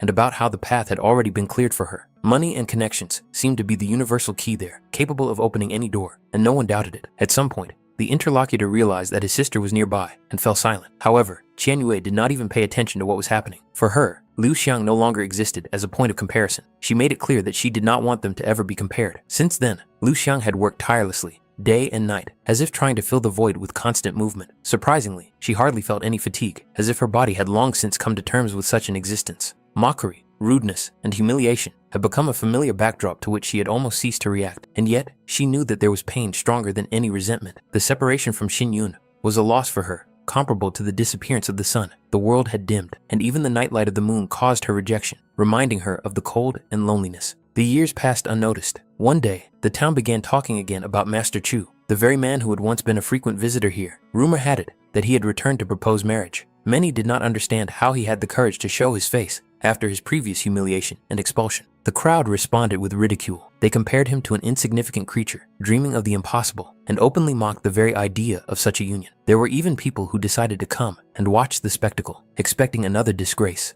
Liu Xiang suddenly wondered if the man everyone was talking about was the same brother Yun she hadn't seen in so many years.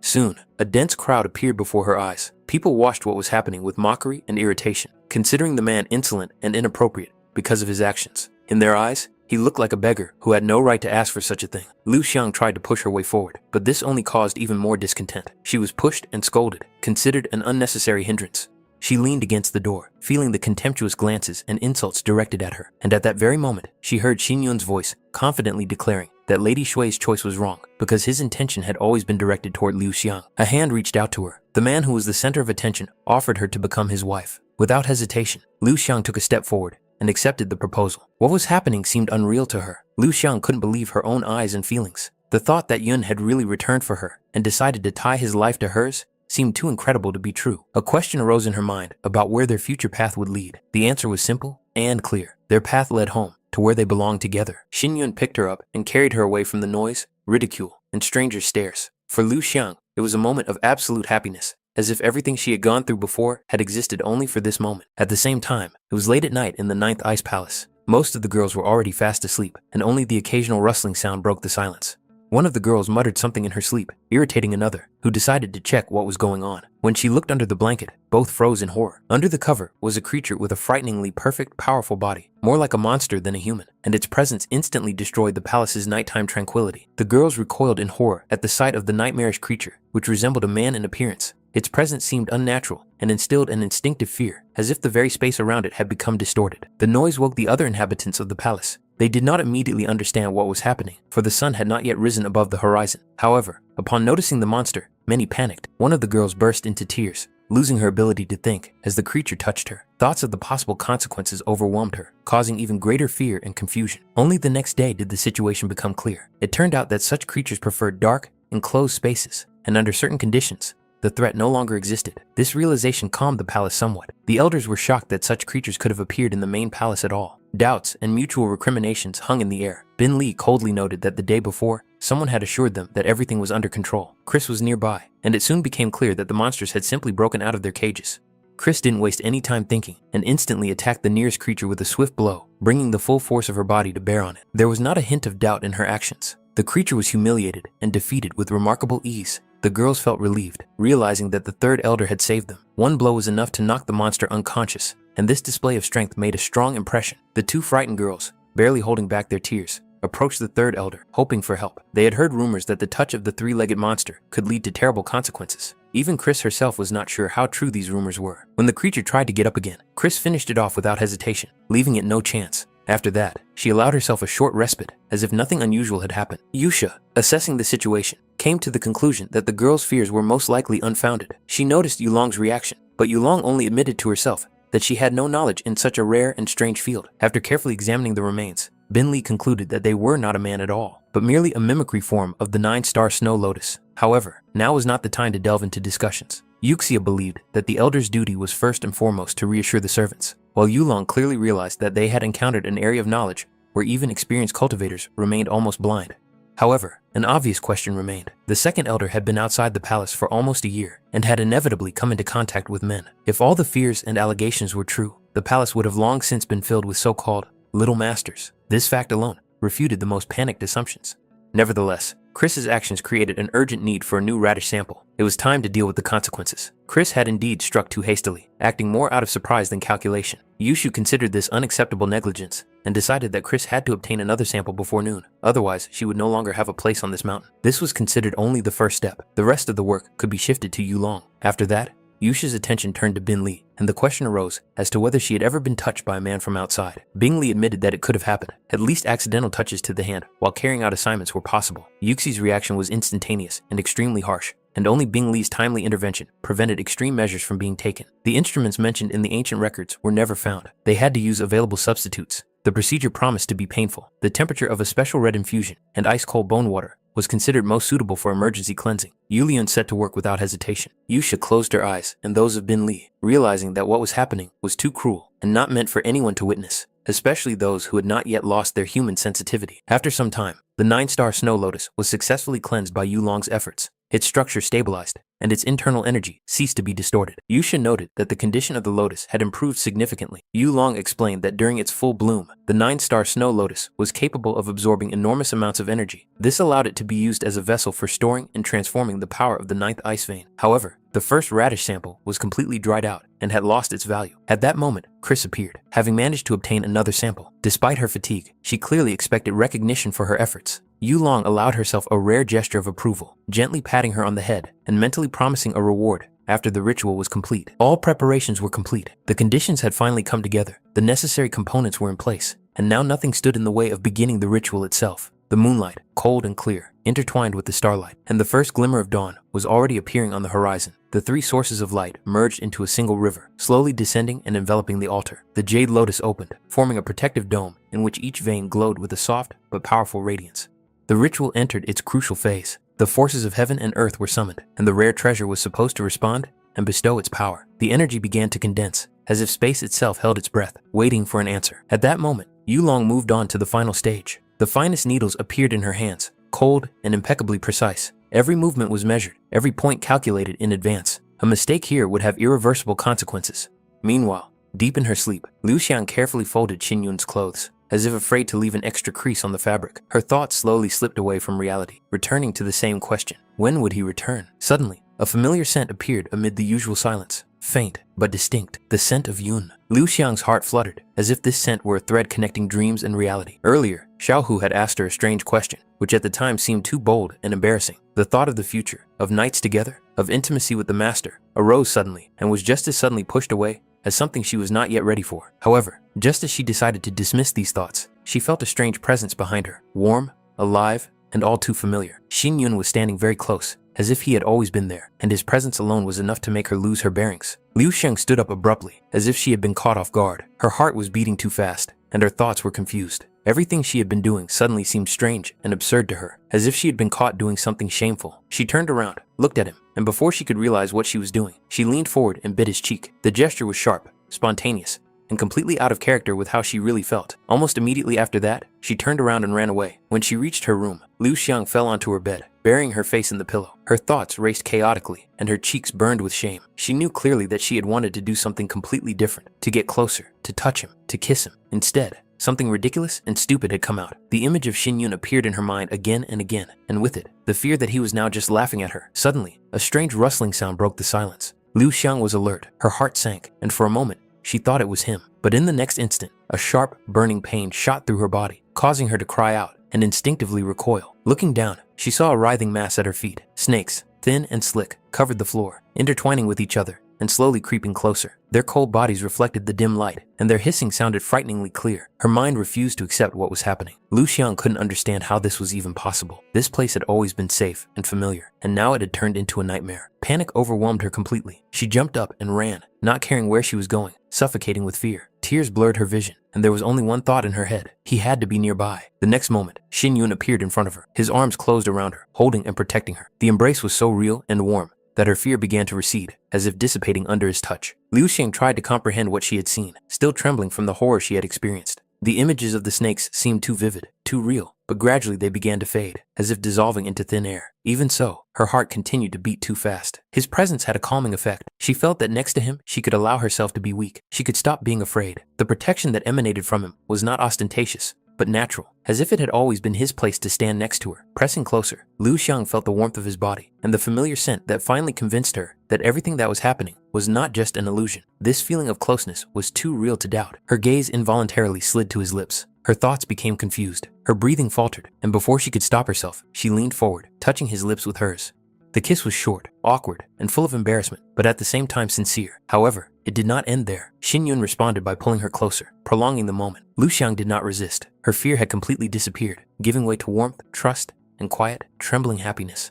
Their bodies lost their balance and gently fell onto the bed, as if the world around them had ceased to exist. In that moment, there was a feeling of eternity, a feeling that nothing could ever separate them, that time itself had receded, allowing them to be together, at least for now. Opening her eyes abruptly, Liu Xiang felt reality change. The space around her became different, quieter, and colder. Next to her lay Xin Yun, immersed in sleep, motionless and calm, as if everything that had happened before was just a fragile shadow. She gently touched his face, afraid to wake him, afraid to destroy this moment. Deep down, she thought that such happiness should not belong to her, that it was too bright for her destiny, and therefore, heaven had already prepared retribution for her. It didn't matter anymore. If punishment was inevitable, let it fall on her alone. Liu Xiang didn't want anyone else to suffer because of her existence.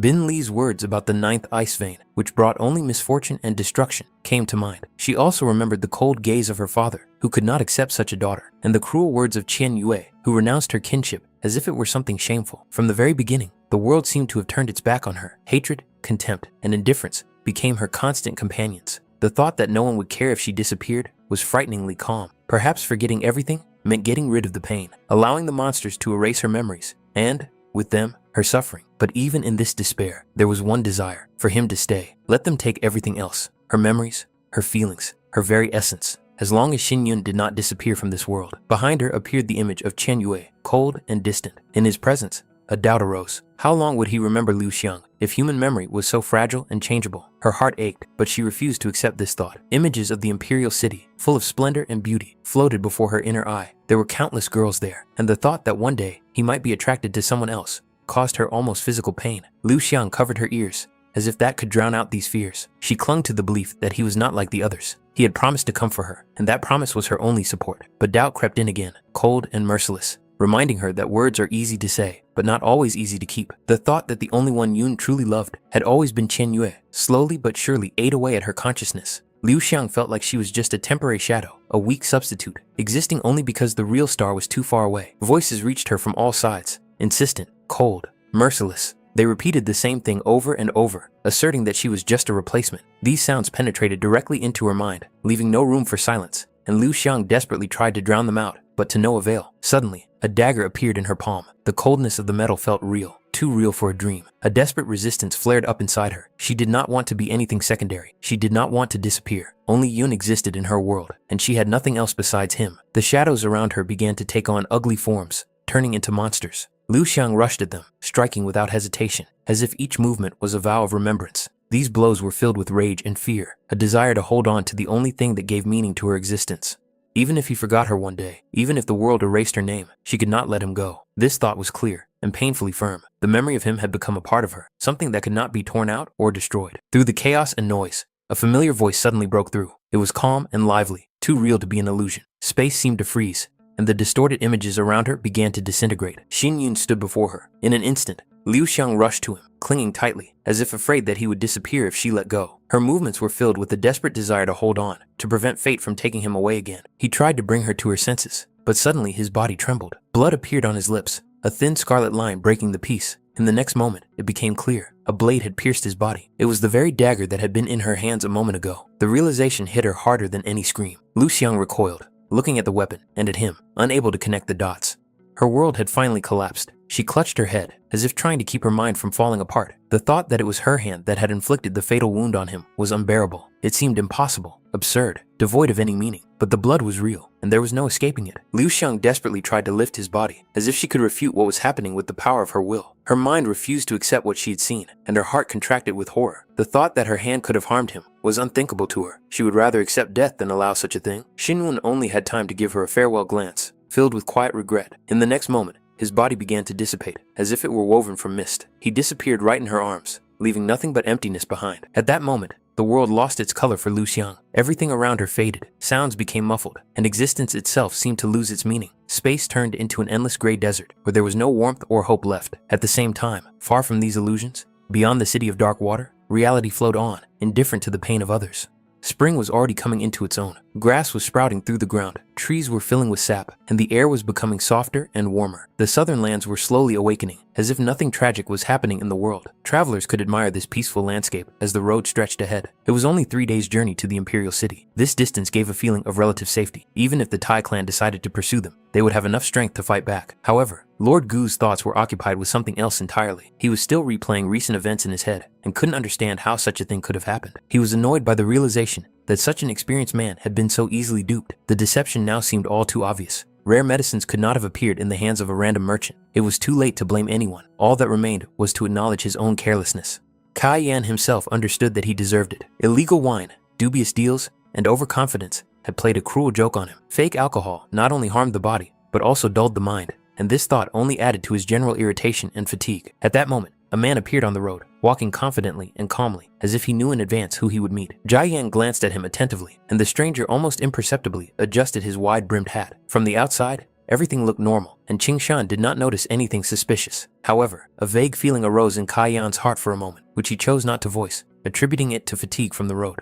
Suddenly, he pulled sharply on the reins, forcing the horse to stop. His gaze caught on the figure ahead. Something about his gait and silhouette seemed vaguely familiar. However, as soon as he hesitated, the man quickened his pace and then broke into a run. Kai Yan didn't hesitate for a moment and rushed after him. His heart was pounding with anger and shame. The memory of the lost money came back too vividly to let the stranger get away with it. Xing Yun turned around, noticing the sudden movement, and Qing Shan almost immediately understood what had happened. The fat man had been lured away again by the same scoundrel who had been walking calmly down the road, giving nothing away about his intentions. Fortunately, the chase did not last long. The horse, left without a rider, soon returned on its own, snorting and pawing the ground restlessly, as if to confirm that nothing serious had happened. After that, it became clear that the pursuit had been unsuccessful. Kai Yan explained that he had recognized the fugitive as a swindler who had hidden in a bamboo grove, where it was pointless to pursue him further. Qing Shan did not hide his irritation. At that moment, he had already decided that it was a murderer from the Tai clan, and the sudden chase had made him tense. It was then that a calm, mocking voice was heard from the side, clearly watching the whole scene. They were at the very same tea house where Tsai Yanya had been cheated last time. An old man who looked like he was used to such stories reminded them that this swindler was from a neighboring village and specialized in cheating travelers. His words sounded as if what was happening was a common occurrence for him. It turned out that warnings had been issued before. The advice was simple: don't deal with street vendors and do your shopping in the city. But if a person decided to take the risk, there was no one to blame afterwards. The old man also mentioned that the swindler never kept his money. It all went to drinking and gambling. He felt most sorry for his daughter, a talented girl who made the items her father sold with her own hands. The name sounded familiar, and Kai Yan realized that it was a girl named Luo Wei. Xin Yun paid for the tea and asked to be taken to the village. The generous payment noticeably softened the old man, and he willingly agreed to help, not hiding his gratitude and respect for such an act. Passing through a dense bamboo forest, they came straight to the village of Luoju without any detours. To an outside observer, their route seemed strange. There was no indication that anything of value could be found in this forgotten place. Some of the companions wondered why they had turned off here at all. No one was going to return Kai Yang's lost money. Such trifles were not worthy of the main character's attention. His interest was directed elsewhere, to the girl who had managed to finish the half-completed blue liquid. At the same time, their movements were already being watched. The assassins noticed that their target had turned towards the village of Luoju and quietly followed her. One of the men in a dark hoodie doubted that their presence could be noticed, but his partner was sure that the probability of this was close to zero. In such a remote place, it was unlikely that anyone who had reached the 8th level of earthly spiritual cultivation would be found. The man in the hood was convinced that he was the one who should complete this task. The man in the purple cloak recognized his skill, but still felt it necessary to remind him of some details. The other members of the group posed no danger. The only real problem was Chu Xinyun. In just a few days, he had managed to progress from the 9th level of physical tempering to the 3rd level of spiritual perfection. Such rapid growth was frightening, and at the same time, aroused a strange interest. Such anomalies rarely appeared without a good reason. Xinyun himself, meanwhile, was deep in thought. The name Luo Wei stubbornly lingered in his mind, as if it were connected to something important from the past, but the exact association still eluded him. Suddenly, he stopped and looked back almost imperceptibly. The movement was natural, without tension, but his gaze was attentive and sharp. When his companion asked why he had stopped, Xinyun dismissed it, explaining that it was because of an animal he had glimpsed in the bamboo. His tone and behavior did not betray the slightest suspicion. It was not far to Luoju village. It was decided that Kai Yan would go ahead to reconnoiter the situation, while the others would wait nearby, without attracting unnecessary attention. Once in the village, Jai Yan approached one of the local girls, trying to find out where Luo Wei's house was. However, as soon as he mentioned that name, the child's expression changed dramatically, and it became clear that he had just asked the wrong person. When Xinyun saw Kai Yan again, he was not alone. He was carrying the same girl in his arms, and the expression on his face made it clear that the answer they were looking for was much closer than expected. Jai Yan persistently tried to find out where the girl's father was. His indignation was sincere. The thief, who had stolen a considerable amount of money from him, could not simply disappear without a trace. However, Luo Wei perceived the situation differently. She began to desperately beat him with her little fists, defending herself as best she could, considering the adult to be rude and cruel. His patience quickly ran out, and he tried to scare her, not realizing how frightening it looked from the outside. In response, Luo Wei sank her teeth into his arm, and taking advantage of his confusion, managed to break free. But even after freeing herself, she did not feel safe. The adults clearly had no intention of letting her go so easily. The girl burst into tears, and through her tears, she suddenly heard a familiar voice. The voice resembled that of the man who had been calmly watching the children play earlier. Soon, Xinyun appeared nearby. They quickly explained to him that this frightened girl was Luo Wei. When she saw him, Luo Wei instantly rushed forward, as if clutching at her last hope. There was not a shadow of doubt in her movements. She was instinctively seeking protection. Her tears and frantic gestures clearly showed that she had been treated harshly and unfairly. For a child, this was enough to feel fear and helplessness. Xinyun immediately realized that this was indeed Luo Wei. There was not a trace of indifference left in his gaze. He let the girl know that she had nothing more to fear, and that her abusers would not go unpunished. His attention immediately shifted to the adults. Their behavior was disgusting, humiliating and intimidating a child, taking advantage of their superiority. Such behavior could not go unpunished. Xinyun acted quickly and decisively. His intervention was precise and ruthless. He accomplished what he had set out to do, punishing the guilty and restoring justice, hoping that this would be enough for Luo Wei to no longer be afraid and to be able to forgive what had happened. However, deep down, another memory tormented him. He couldn't understand how he had managed to forget this episode. Back then, in the past, he had been in a real chase. He had been wounded by a poisonous arrow and was losing strength with every passing minute. He couldn't get very far. Ahead of him was a cliff, and the rain was getting heavier, turning the ground beneath his feet into a slippery trap. Below, at the foot of the cliff, a girl was walking along the soggy path with a basket of medicinal herbs. The downpour was getting heavier, and the cold wind was driving the raindrops straight into her face. Realizing that it was pointless to go any further, she decided to wait out the storm under a rock ledge where she could shelter from the rain. At that moment, a human body fell from above with a dull thud. The girl shuddered with horror and instinctively stepped back. Her heart was pounding, but she still clutched the only weapon she had in her hand, a small knife for cutting herbs. Fear gave way to tense determination. If the stranger did not reveal himself, she would defend herself to the end. A faint voice came from the darkness, urging her to run. These words only increased her panic. The thought flashed through her mind that it was a ghost or spirit that had fallen from the cliff under the cover of rain. However, there was no continuation. The stranger finally lost strength and collapsed to the ground, unable to stay on his feet. Almost immediately, muffled voices came from above. The pursuers realized that their target had fallen down. They were going to find the fugitive at any cost,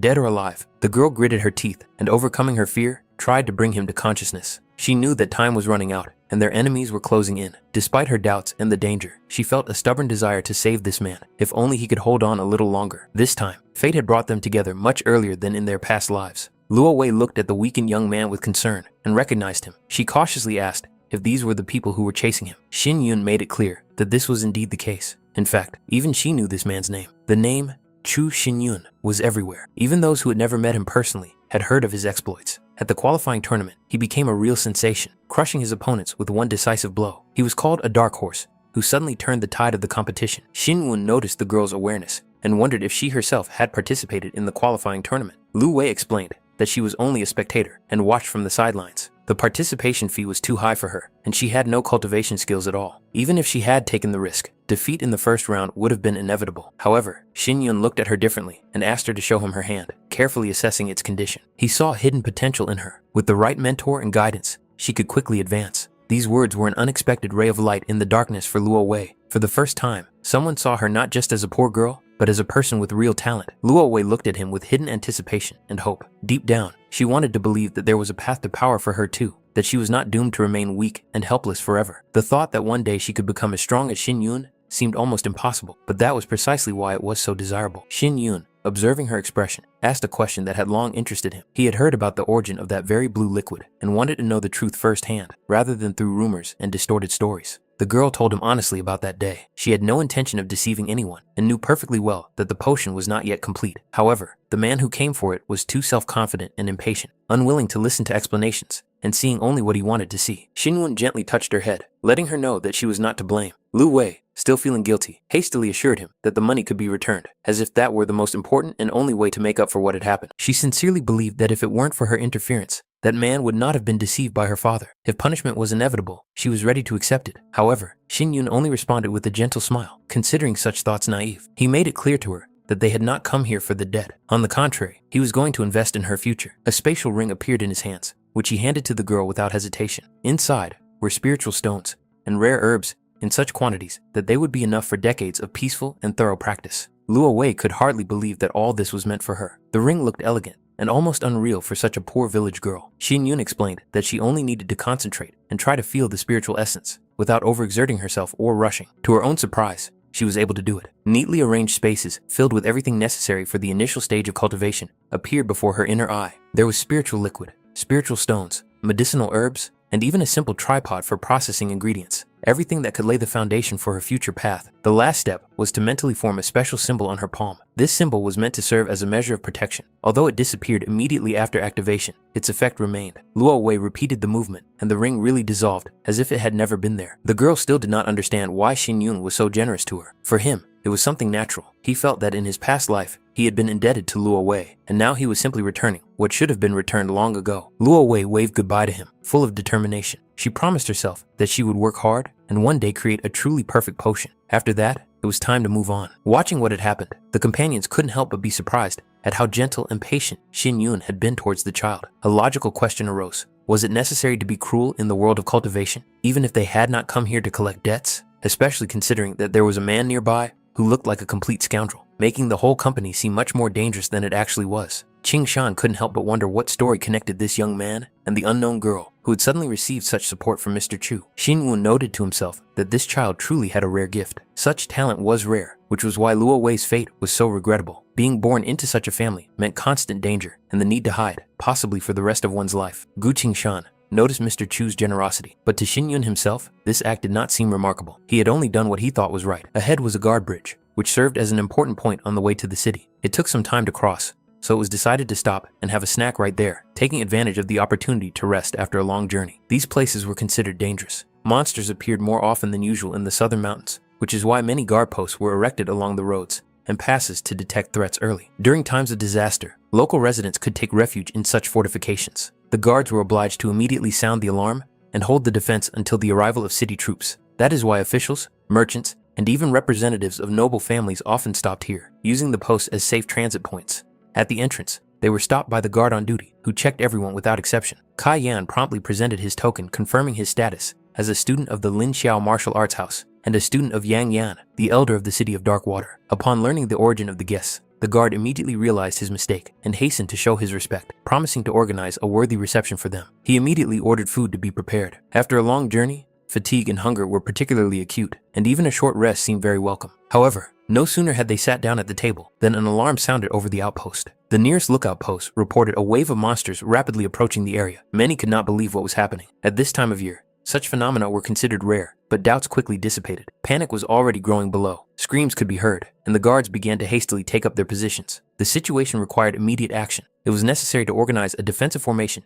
to hold back the first wave and buy time for the evacuation of civilians. Xingshan couldn't help but note the irony of the situation. Just recently, it was Kai Yan who had mentioned the increased activity of monsters in these parts, and now his words seemed to have taken on a frightening power. Xin Yun, keeping his cool, began to assess the situation. He was interested in the direction of the wave and the possible routes of approach for the monsters, because this would determine where exactly to build defenses and what forces to deploy first. According to the reports of the scouts, the wave of monsters was approaching from the northwest, the very direction from which they had arrived. From a defensive standpoint, the post was considered a safe place, and most would have preferred to wait out the danger there. However, Xin Yun was not one to sit idly by, knowing that others might die somewhere nearby. Jian tried to hold him back, clearly understanding that in the current situation, protecting Xin Yun was paramount. Outside the fortifications, chaos reigned, and any rash action could lead to death. Until the wave was repelled, leaving the post was considered reckless. However, Xin Yun had already made his decision. He realized that the village of Luozi was located in the northwest, and it was this village that could be directly hit.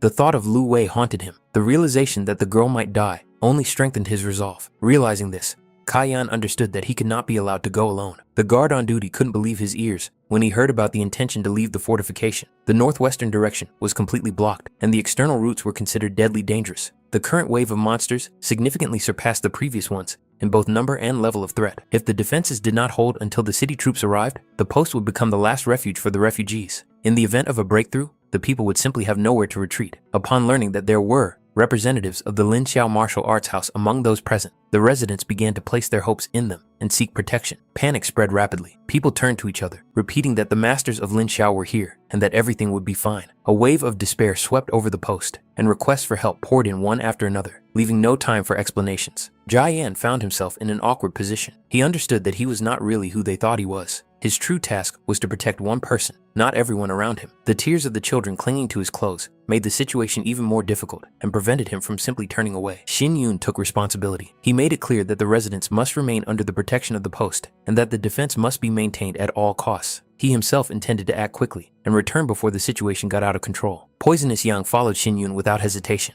Only then did Kai Yan and Qing Shan realize that they were effectively left alone at the post, burdened with the expectations of dozens of people. Poisonous Yang knew that the main road was blocked and considered impassable. In a different situation, it would have been worth looking for a detour, but time was working against them, and a delay could be too costly. Xin Yun did not hesitate. Even if the road was destroyed or completely gone, it did not matter. Where there was no path, he was ready to forge one himself. Meanwhile, a pack of crazed spirit beasts was already approaching from behind. Their roars and heavy footsteps mingled into a single rumble, filling the gorge. The monsters were driven by the wave and moved instinctively, sweeping away everything in their path. Ahead, the path ended abruptly and irrevocably. Stone slabs had collapsed, blocking the only passage. The collapse looked recent. The dust had not yet settled, and small stones continued to fall into the abyss with a crash. The direct route was completely cut off. It became clear that it was impossible to pass here. Any attempt to break through would mean death, either under the rocks or under the paws of the pursuing pack. It was necessary to urgently look for an alternative, even if it seemed crazy. The only option left was to move with the flow of monsters. Instead of resisting the pack, they had to use it as a means of transportation. The idea of controlling the spirit beast came almost instantly, and the idea of using the flying boar as a support for the descent seemed risky but feasible. They stepped toward the pack, and in an instant, found themselves inside a chaotic stream of bodies, claws, and fury. The jump was executed precisely at the moment when the massive beast shifted downward. Control had to begin immediately after the descent. Otherwise, the fall would turn into an uncontrollable catastrophe. Controlling monsters was a special cultivation skill based not on spiritual power, but on physical endurance, reaction, and control of one's own body. This technique was used to subdue, capture, and temporarily synchronize with spiritual beasts, allowing one to impose a direction of movement on them. The descent from the cliff was rapid and almost impossible to comprehend. The air whistled in their ears, and the bodies of the beasts became living steps. The landing was sharp but controlled. Despite the speed and risk, serious damage was avoided. Without wasting any time, they immediately continued forward. Even a delay of a few seconds could result in the stream of monsters covering them again, leaving them unable to maneuver. Suddenly, rocks began to fall from above. A new section of the slope began to collapse, and debris fell chaotically, turning the path into a deadly trap. Poisonous Yang instinctively took the lead, taking the brunt of the blow to protect Xin Yun from a direct hit. At that moment, the source of the chaos appeared before them. A huge spiritual beast, with a massive body and a hammer-shaped head, stood in the middle of the destroyed slope. It was a hammer dragon, a spiritual monster that had reached the level of spiritual cultivation. It became clear that it was its presence that had triggered the collapse. Hammer dragons were calm and balanced creatures by nature. They rarely showed aggression and almost never flew into a rage without a serious reason. Under other circumstances, such a monster could even be an object of study or a temporary ally. However, there was no time for circumvention, observation, or interaction. Any delay increased the risk of a new wave of collapses and the approach of the pack. The entire body of the hammer dragon was covered with thick scales,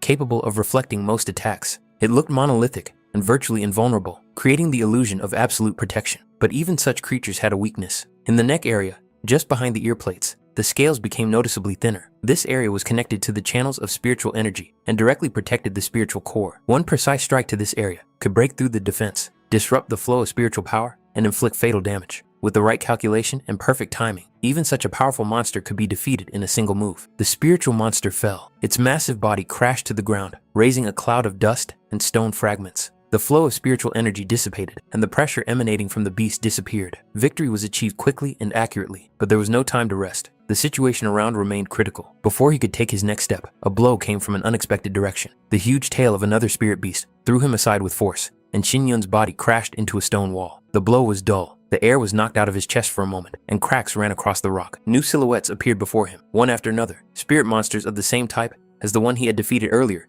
emerged from the dust and mist. There were more of them than expected, and each one radiated a hostile, heavy aura. Obviously, this place was their territory, or nesting ground. The endless stream of enemies caused growing irritation. It seemed that the monsters knew no fear, felt no fatigue, and continued to appear again and again, as if the earth itself was spawning them, trying to stop their advance at any cost. At that moment, Poisonous Yang intercepted another attack. He stood between Xin Yun and the monsters, taking the blow of the tail and holding it back with all his strength. His actions were decisive, and without hesitation, he clearly understood that time was against them. Thanks to this, Xin Yun had a rare opportunity to break ahead. He used the moment to break through the dense formation of spirit beasts without looking back. Every step forward was wrested from the chaos with a fight. Along the way, blows, claws, and fangs rained down on him. Spiritual monsters rushed at him from all sides, but none of them could stop him. The attacks followed one after another, and each swing turned into a bloody whirlwind. Body parts flew everywhere, and the path behind him was littered with the remains of beasts.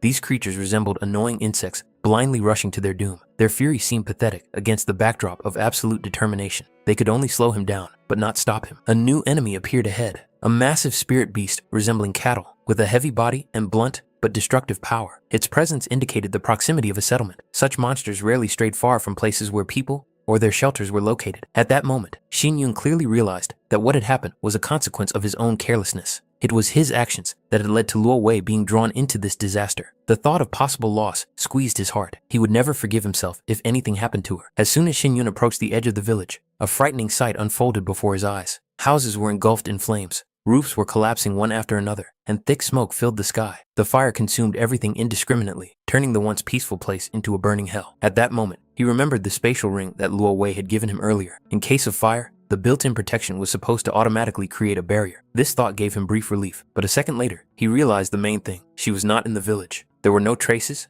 no spiritual aura, no panic characteristic of fleeing residents.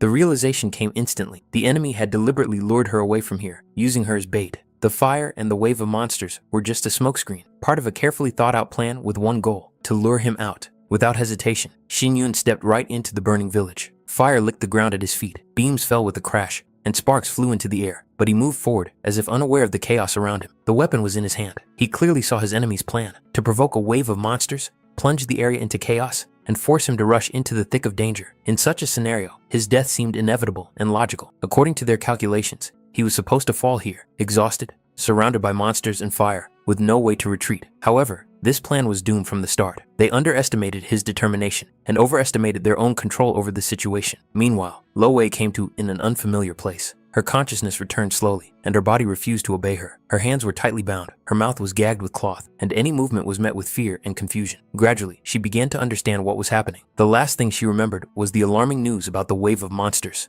After that, everything was plunged into darkness. Through a narrow window, she saw flashes of fire and realized that the village was engulfed in flames. The world she knew was collapsing right before her eyes. The thought of her own death crept into her mind. At that moment, something cold and wet touched her skin, the long tongue of an unknown creature. Fear paralyzed her body. It was clear that she had become prey, but they were not going to kill her yet. Her life was being spared only until the matter with the boy was resolved. Nearby was a man calmly watching what was happening. He gently stroked his pet, satisfied that everything was going according to plan. The target was already on her way and had arrived even earlier than expected. All that remained was to prepare a fitting welcome for her. Xin Yun was next to Luo Wei almost instantly. The first thing he did was examine her to see if she had been injured. The girl was tied up and frightened, but fortunately, she had no serious injuries. His intention was clear, to get her out of there at any cost.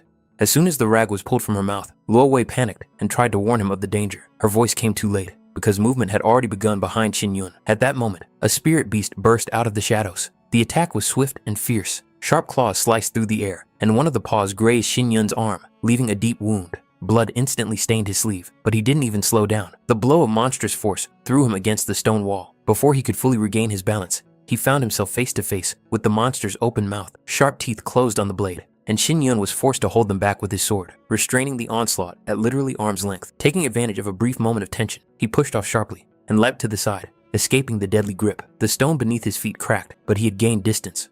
Now, he could clearly see his opponent. Standing before him was a three-eyed spirit wolf, a rare and extremely dangerous predator whose strength and speed far exceeded those of ordinary spirit beasts. Its third eye flickered faintly, indicating highly developed perception and deadly instincts. The appearance of such a creature did not come as a surprise to him. This trap had been too carefully constructed to do without such a trump card. Everything that was happening only confirmed the pre-planned scenario. Despite his wounded arm, Xin Yun went on the offensive. His movements were sharp and precise, as if the injury did not matter at all. He attacked without hesitation, focusing entirely on one thing: destroying his opponent before he got a second chance. The man watching the fight from his hiding place froze in bewilderment. It all happened too quickly. The wolf, considered deadly even to experienced cultivators, was destroyed almost instantly. Such speed and decisiveness were beyond common sense. Xin Yun slowly straightened up and looked to the side, where he sensed a faint fluctuation in spiritual aura. He made it clear that he was aware of the observer's presence and no longer intended to allow him to hide in the shadows. The stranger instantly realized that his presence had been revealed. The very fact that this young man was able to see through invisibility seemed impossible. His level of spiritual cultivation should not have allowed such a thing, and this caused the observer genuine shock and alarm. He was sure that this guy had no special treasures other than his sword. He had no talismans or high-ranking artifacts on him. However, the aura emanating from Xin Yun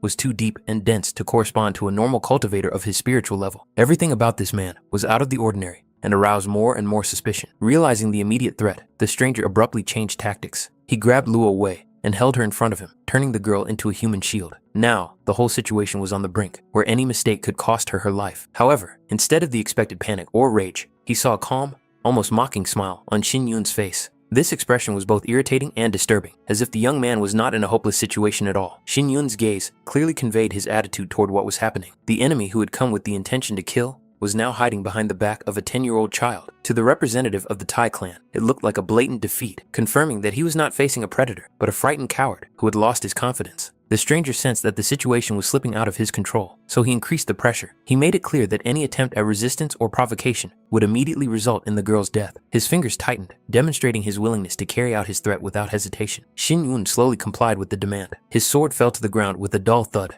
depriving him of his main weapon. He made no sudden movements or attempts to deceive, as if he had completely submitted to the conditions. Such obedience instantly lowered the stranger's guard. He interpreted it as a sign of fear or despair. Finally convinced of his own superiority, the situation, as he saw it, was completely under his control. The next moment, he sharply pushed Luo Wei toward Xin Yun, simultaneously preparing to deliver a fatal blow. In his calculations, everything looked perfect. Distract the target, take advantage of the moment of chaos, and finish the job with one precise movement. However, it was at this moment that the plan fell apart. Almost simultaneously with his attack, Xin Yun made his move. Even without a weapon, he acted faster than his opponent expected, and the blow that was supposed to be the final one suddenly encountered a countermove that destroyed the entire trap. In the next moment, a powerful explosion shook the space. The shockwave tore through the air, throwing debris and dust in all directions, and the ground beneath their feet shook, as if unable to withstand the collision of forces.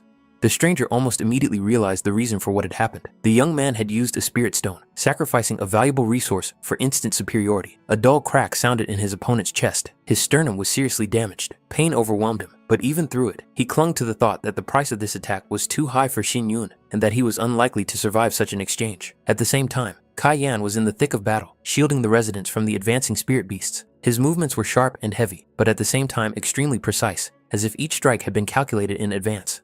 He did not expect that spirit beasts of the spirit cultivation level, under the influence of the monster wave, would display such destructive power. Their attacks were fierce and disorderly, and now it was clear why the ordinary guards were unable to withstand the onslaught. Before him was just a wild boar, but even this creature had become much more dangerous than usual, under the influence of the wave. For Kai Yan, such an opponent was not a serious threat. His body began to change. His muscles swelled, and his silhouette began to resemble a massive fighting bear. He grabbed the beast's horn and tore it out with monstrous strength, completely depriving the monster of the ability to resist. The blow was crushing and irreversible, instantly deciding the outcome of the battle. However, the battle did not end there. New monsters continued to appear from all sides, as if nature itself had gone mad. Their numbers were abnormal, and their behavior was too aggressive to be considered a mere coincidence. Gu Qingshan also sensed something was wrong. Over the years of service, he had seen many waves of monsters, but this one was particularly ferocious. The beasts acted without fear or retreat, as if someone was directing or pushing them from outside. As the lord of the city and guardian of the castle, he never expected to find himself on the front lines of battle. The prolonged tension and continuous fighting exhausted him, and each new attack required more and more effort. At one point, Gu Qingshan noticed that even his sword was covered with cracks and nicks. It was then that Kai Yan appeared behind him in her altered form. It became clear almost immediately that the monsters had stopped their attack. The wave seemed to have come to an end. However, in the heat of battle, the lord of the city mistook him for another spirit beast for a moment, not immediately realizing that the danger was already receding. Kai Yan realized with obvious irritation that he had just been mistaken for a spirit beast. For Qingshan, this seemed particularly ridiculous. He was only at the earthly level of cultivation and should not have made such a gross mistake. However, before the thought could fully form, an unusually loud rumble tore through the space, as if the mountain itself had uttered a death rattle. Both instantly turned toward the source of the noise and saw the mountainside engulfed in flames. The fire rose higher and higher, consuming the forest and stone, and it was on that side that the village of Luozi was located, the place where Xin Yun was headed. At that moment, the truth became clear. They had been deliberately delayed here, using the wave of monsters and the rescued villagers as bait. The enemy had acted cold-bloodedly and calculatingly, drawing back their main forces and leaving Xin Yun with virtually no support. The thought that Xin Yun and Poisonous Yang could be in a deadly trap made them act without delay. There was no time left to think. They had to rush to their aid immediately. Qingshan climbed onto the back of Kai Yang, who was still in his beast-like form. The huge body lunged forward, shaking the ground with heavy steps, and their speed became frighteningly fast. Along the way, Qingshan began to notice signs of a fierce battle. Broken stones, deep furrows in the ground, and traces of blood indicated that something extremely serious had recently taken place here. Soon, an even grimmer picture appeared before them. Numerous corpses of hammer dragons lay scattered about, as if mowed down by a sickle. Qingshan immediately realized that this was no accident. The characteristic wounds clearly pointed to Poisonous Yang's technique. Only he was capable of piercing the strongest scales of these creatures with a single precise strike. Jia Yan, who had not yet regained his human form, noticed Poisonous Yang nearby. The old man was lying under the carcass of a fallen dragon, and his condition clearly required assistance. It was necessary to quickly descend and pull him out from under the massive body. At the same time, somewhere nearby, the stranger was sure that his mission was complete. He considered the target eliminated and was about to return to report on the completion of the task. The idea of taking the trophies of the dead seemed quite natural and even pleasant to him. The spatial ring did not particularly interest him, but the object lying next to it caught his attention. This artifact radiated an unusual aura and was clearly a real treasure. The stranger's hand involuntarily reached for it, driven by greed and the certainty that no one could stop him now. However, he was unable to carry out his plan. In the next moment, the man felt as if the space in front of him had shrunk and reality had failed. He did not immediately understand what had happened and lost his bearings for a moment, as if the world around him had suddenly changed direction. In front of him stood Xin Yun, alive, unharmed, the very man he had already mentally buried after the explosion, which, in his opinion, left no chance of survival. The killer's mind refused to accept what he saw. Such an outcome did not fit with either experience or common sense. An ordinary cultivator of spiritual level could not survive such a thing. Neither the body nor the spiritual sea should have withstood that destructive force. His inner turmoil quickly turned into panic. His thoughts raced, trying to find a way out. In such a situation, he had only one possible course of action: to use what had always been his last resort. The man instinctively began to search for the necessary item, but at that moment, he realized that it was no longer there. Xinwen already had the item in his hand. The artifact that the enemy was looking for was in his possession, as if it were the most natural thing in the world. This gesture completely destroyed what little confidence the assassin had left. It was clear that it was with this tool that the man had previously controlled the wave of monsters, directing their movements and intensifying the chaos. Control over the beast turned out to be a key element of the entire plan. The enemy tried to maintain an outward calm, relying on his own arrogance and confidence in the absolute obedience of spiritual beings. He was convinced that the mere fact of losing the item did not deprive him of his power over those he had already subjugated. However, there was no reaction. The space remained eerily silent. Not a single monster moved. Not a single creature responded to his will. This silence was a crushing blow. For the first time, the man truly realized that control had slipped from his hands. Xin Yun, who watched this without a hint of haste, looked as if everything that was happening was expected and completely under his control. It was at that moment, when the enemy tried to reassert his power, that the final shift in balance occurred. Xin Yun completely took control of the artifact, and with it, the forces that had previously obeyed his enemy. The fate of this clash was decided. He must have understood perfectly well how it would end. The outcome was obvious from the moment control of the artifact passed to Xin Yun. Any further resistance seemed like a pathetic attempt to delay the inevitable and only made the situation worse. This man dared to send a wave of monsters against defenseless civilians, turning the lives of others into bargaining chips for his own ends. Such behavior betrayed a complete lack of self-preservation instinct, as if he had consciously stepped over the line from which there was no turning back. Everything that was happening clearly indicated that he had chosen death for himself. In this madness, Xin Yun even allowed himself a cold sneer, mentally admitting that under different circumstances, he might still have considered the fate of his enemy if the latter had managed to fall low enough. Despite the approaching end, the killer continued to cling to illusions. He was convinced that he still had the situation under control and that victory was already in his hands. Curiosity drove him to understand who exactly he was dealing with. Who was this young man who had destroyed his carefully constructed plan? However, the true essence of what was happening was much simpler. Identity no longer mattered. The only thing that mattered was that the questioner had doomed himself to death. The irony was that retribution would come from the very creatures he considered his obedient tools. The monsters had already changed. Their eyes were filled with a greedy, predatory gleam, now directed not outward, but at their former master. The realization came too late. Pressed against the cold stone wall, he finally lost his former self-confidence. Fear exposed his true nature, and desperate attempts to beg for mercy became the last manifestation of his will. He realized that he had not understood who he was dealing with, and now he wanted only one thing: to stop the impending doom. But Xin Yun no longer saw any point in hesitating. In this story, a line had been crossed beyond which there was no mercy and no turning back. Everything had been decided, and at that very moment, he easily caught an arrow flying dangerously close.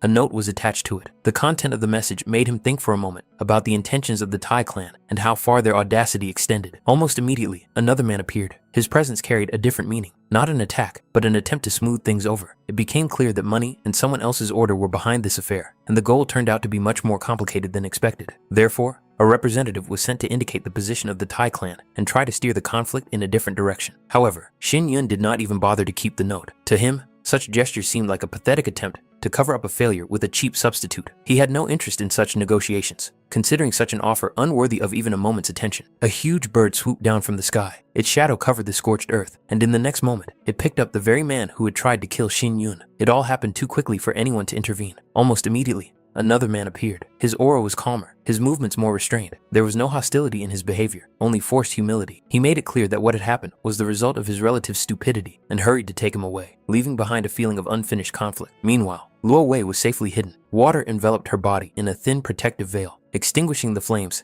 and preventing the heat from reaching her. Amidst the fire and destruction, she looked surprisingly calm, as if everything that was happening could not touch her sleep. Xin Yun looked at the girl with a heavy feeling in his chest. He was well aware that it was his path that had dragged her into this nightmare. Even if she had been saved, the guilt for what she had gone through lay with him, and that feeling did not diminish.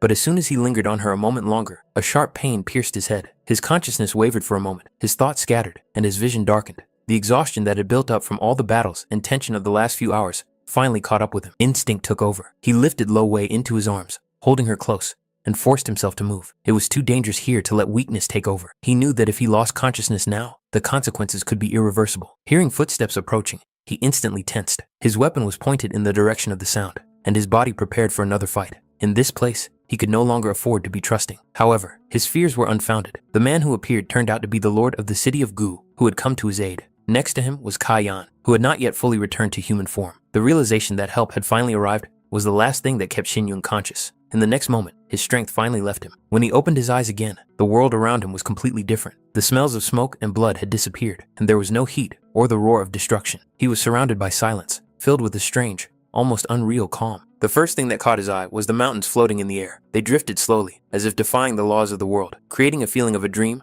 or an illusion too beautiful to be real. And beneath his feet was a water lily. The transparent surface of the water reflected the light and the sky, supporting his body as if it were the most natural state of affairs. Everything around him suggested that he had entered a new place, or perhaps a new stage in his destiny. After a while, his consciousness finally returned to him, and the scattered images dissipated. The floating mountains, water lilies, and strange calm disappeared, giving way to reality. He began to clearly understand that everything he had seen before was just a dream, born of exhaustion and mental strain. Lo Wei was next to him. Seeing her calm breathing and the absence of wounds, he felt a deep sense of relief. The realization that the girl was safe became the most important confirmation for him that everything that had happened was not in vain. He tried to sit up a little, but his body immediately responded with sharp pain. It seemed as if every bone ached, and his head was splitting, as if a storm was raging inside it. Even simple movements were difficult, and he was forced to lie back down. Luo Wei immediately noticed that he had woken up. She pressed herself tightly against him, unable to hide her joy, and her movements betrayed the relief that had built up over long hours of anxiety and waiting. The girl was very frightened by what had happened. All this time, she'd been afraid that he would never wake up, and those fears had not yet subsided. When she began to shake him, he felt a new flash of pain, so strong that his consciousness began to fade again. It took a great deal of effort to stop her, otherwise the pain would have completely drained him of his strength. Soon, Lo Wei helped him drink some medicine. Gradually, he began to understand how much she had worried about him. After he saved her, his condition turned out to be much more serious than he had thought. He had been unconscious for 2 days and 2 nights, teetering on the brink. Despite this, he tried not to attach too much importance to what had happened. To him, it seemed like nothing more than a long dream and the consequences of a few wounds that would heal in time. Poisonous Yang, Qing Shan, and Kai Yan entered the room. Their appearance immediately filled the space with a familiar feeling of security. Kai Yan's relief was especially noticeable, as he was genuinely happy that Xin Yun had finally regained consciousness. Xin Yun himself felt a slight sense of guilt for making them all worry so much. Qing Shan, as before, was confident that everything would be fine with his master. His calmness seemed almost stubborn, as if he had never allowed for any other outcome from the very beginning. Kai Yan did not miss the opportunity to joke about the situation, noting that if Xin Yun had not regained consciousness, the poisonous Yang would probably already be seriously considering meeting him somewhere beyond this world. All these days, Yang had been talking incessantly, endlessly worrying and repeating the same thing, like an old woman who couldn't find peace because of her anxiety. Xin Yun noticed Yang's hands. Their condition betrayed a recent heavy battle. His movements were stiff, and his body felt a fatigue that was impossible to hide. Yang felt guilty about what had happened and believed that he had failed to fulfill his duty. However, Xin Yun made it clear that the risk was conscious and chosen by him, and therefore, no one should take responsibility for his decision. Qing Shan looked at Luo Wei, reminding her of the price Xin Yun had paid to save her from danger. For him, it was not just an act, but almost a sacrifice bordering on death. Nevertheless, Xin Yun immediately cut off this tone, not understanding why an adult would pressure a child and burden her with a debt that could ruin her future. Xin Yun himself remembered only fragments of what happened after the rescue. He remembered meeting them halfway, but everything that happened after that seemed to be lost in a fog of pain and exhaustion. Only later did he learn that the wave of monsters had subsided and reinforcements from the city of Dark Water had arrived in time. His condition at the time was extremely serious, which is why the guards insisted that the group stay here temporarily. This place became a forced stop. Here he could regain his strength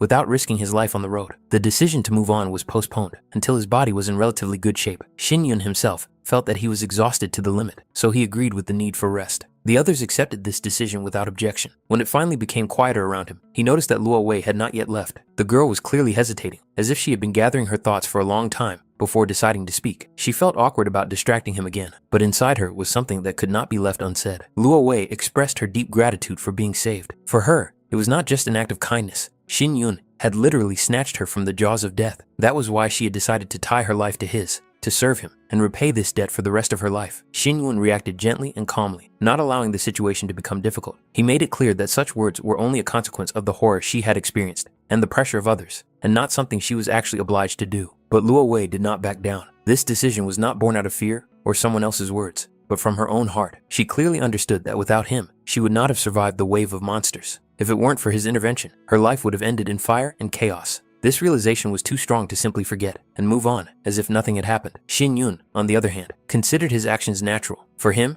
it was not a feat, but a choice he made without expecting reward or affection in return. He did not want Luo Wei to feel obligated or inadequate. However, the girl took it differently, as if he doubted her value and abilities. Luo Wei understood that she had nothing left, no home, no family, no place to return to. The thought that she might be unnecessary even to him frightened her more than the wave of monsters itself. She was faced with a choice that would determine her entire future, and she did not know what her next step would be. Xin Yun made it clear that her fears were unfounded. He did not consider her a burden and had no intention of leaving her alone. If Luo Wei really wanted to, she could stay with him and go to the Imperial City together. For him, it was a natural decision, dictated by responsibility and an inner sense of rightness. Luo Wei agreed without the slightest hesitation. Hearing these words, she felt as if the world had regained its color. As long as she was allowed to be with him, she was ready to accept any future and make every effort not to be a hindrance. Xin Yun noticed her haste and was surprised at how she expressed her thoughts. In his perception, her words sounded too harsh and clumsy. Realizing this, Luo Wei immediately became embarrassed and quickly withdrew into herself, realizing that she had said too much without thinking about the consequences. However, her thoughts had already raced far ahead. She grasped the main point. Xin Yun did not want to see her as a servant, but allowed her to walk beside him. This gave rise to a completely different interpretation of his intentions in her imagination. She even entertained the thought that he might see her as more than just a companion, and this thought did not repel her, unless it was unpleasant to him himself. Giving into impulse, Luo Wei instinctively moved closer, as if preparing to express her feelings in the most direct and naive way possible. At that moment, there was no calculation in her actions, only pure, childlike sincerity and hope. Xin Yun's reaction was quite different. He laughed, even though it caused pain throughout his body. The laughter was warm and good-natured, but Luo Wei did not immediately understand its meaning. A look of sincere bewilderment appeared in her eyes. She really did not realize where she had made a mistake. Realizing the misunderstanding, Xin Yun made it clear that she had gone too far in her assumptions. Everything that had happened was just her imagination, born of excitement and gratitude. Realizing this, Luo Wei also laughed, feeling both relief and embarrassment at the same time. At that moment, Xin Yun paid attention to his own condition. He suddenly realized that the scarlet essence of the phoenix's blood, which had awakened earlier, had changed his body. Fire no longer harmed him, and his recovery after the explosion was frighteningly fast. Most likely, the reason for this was her reaction at the critical moment. It was the contact with the fiery element that triggered hidden mechanisms within his body, allowing the power of the phoenix's blood to manifest itself fully. The phoenix was, by its very nature, the embodiment of fire and rebirth. It did not perish in the flames, but on the contrary, found new life. Now, Xin Yun clearly felt that this ancient power was gradually becoming a part of him, opening the way to yet unknown possibilities. It was this flame that was most likely the key to awakening his hidden ability. The fire did not destroy him, but rather unlocked an ancient lock inside his body, allowing the power of the phoenix's blood to truly manifest itself for the first time. Until that moment, he had only known that the scarlet essence could be used to accelerate the extraction of power and sustain life. He could not have imagined that it held such a rare and profound property. This realization forced him to admit that luck was indeed on his side. Fortunately, and at the same time unfortunately, at his current level, he could not use even a 10,000th of this power. The potential was enormous, but access to it was closed. Probably, the answers and ways to unlock this ability could only be found in the Imperial City. Several days passed. During this time, the Scarlet Essence fully proved that it was worthy of being called a treasure, capable of transplanting the souls of heavenly emperors. In just a short time, his body had completely recovered. Moreover, he felt even better than before his injury. Energy overflowed within him, and his consciousness was clear and stable. Luo Wei remembered his request to recover in solitude. However, 2 days had passed, and he still had not shown up. This could not help but cause concern. While Poisonous Yang,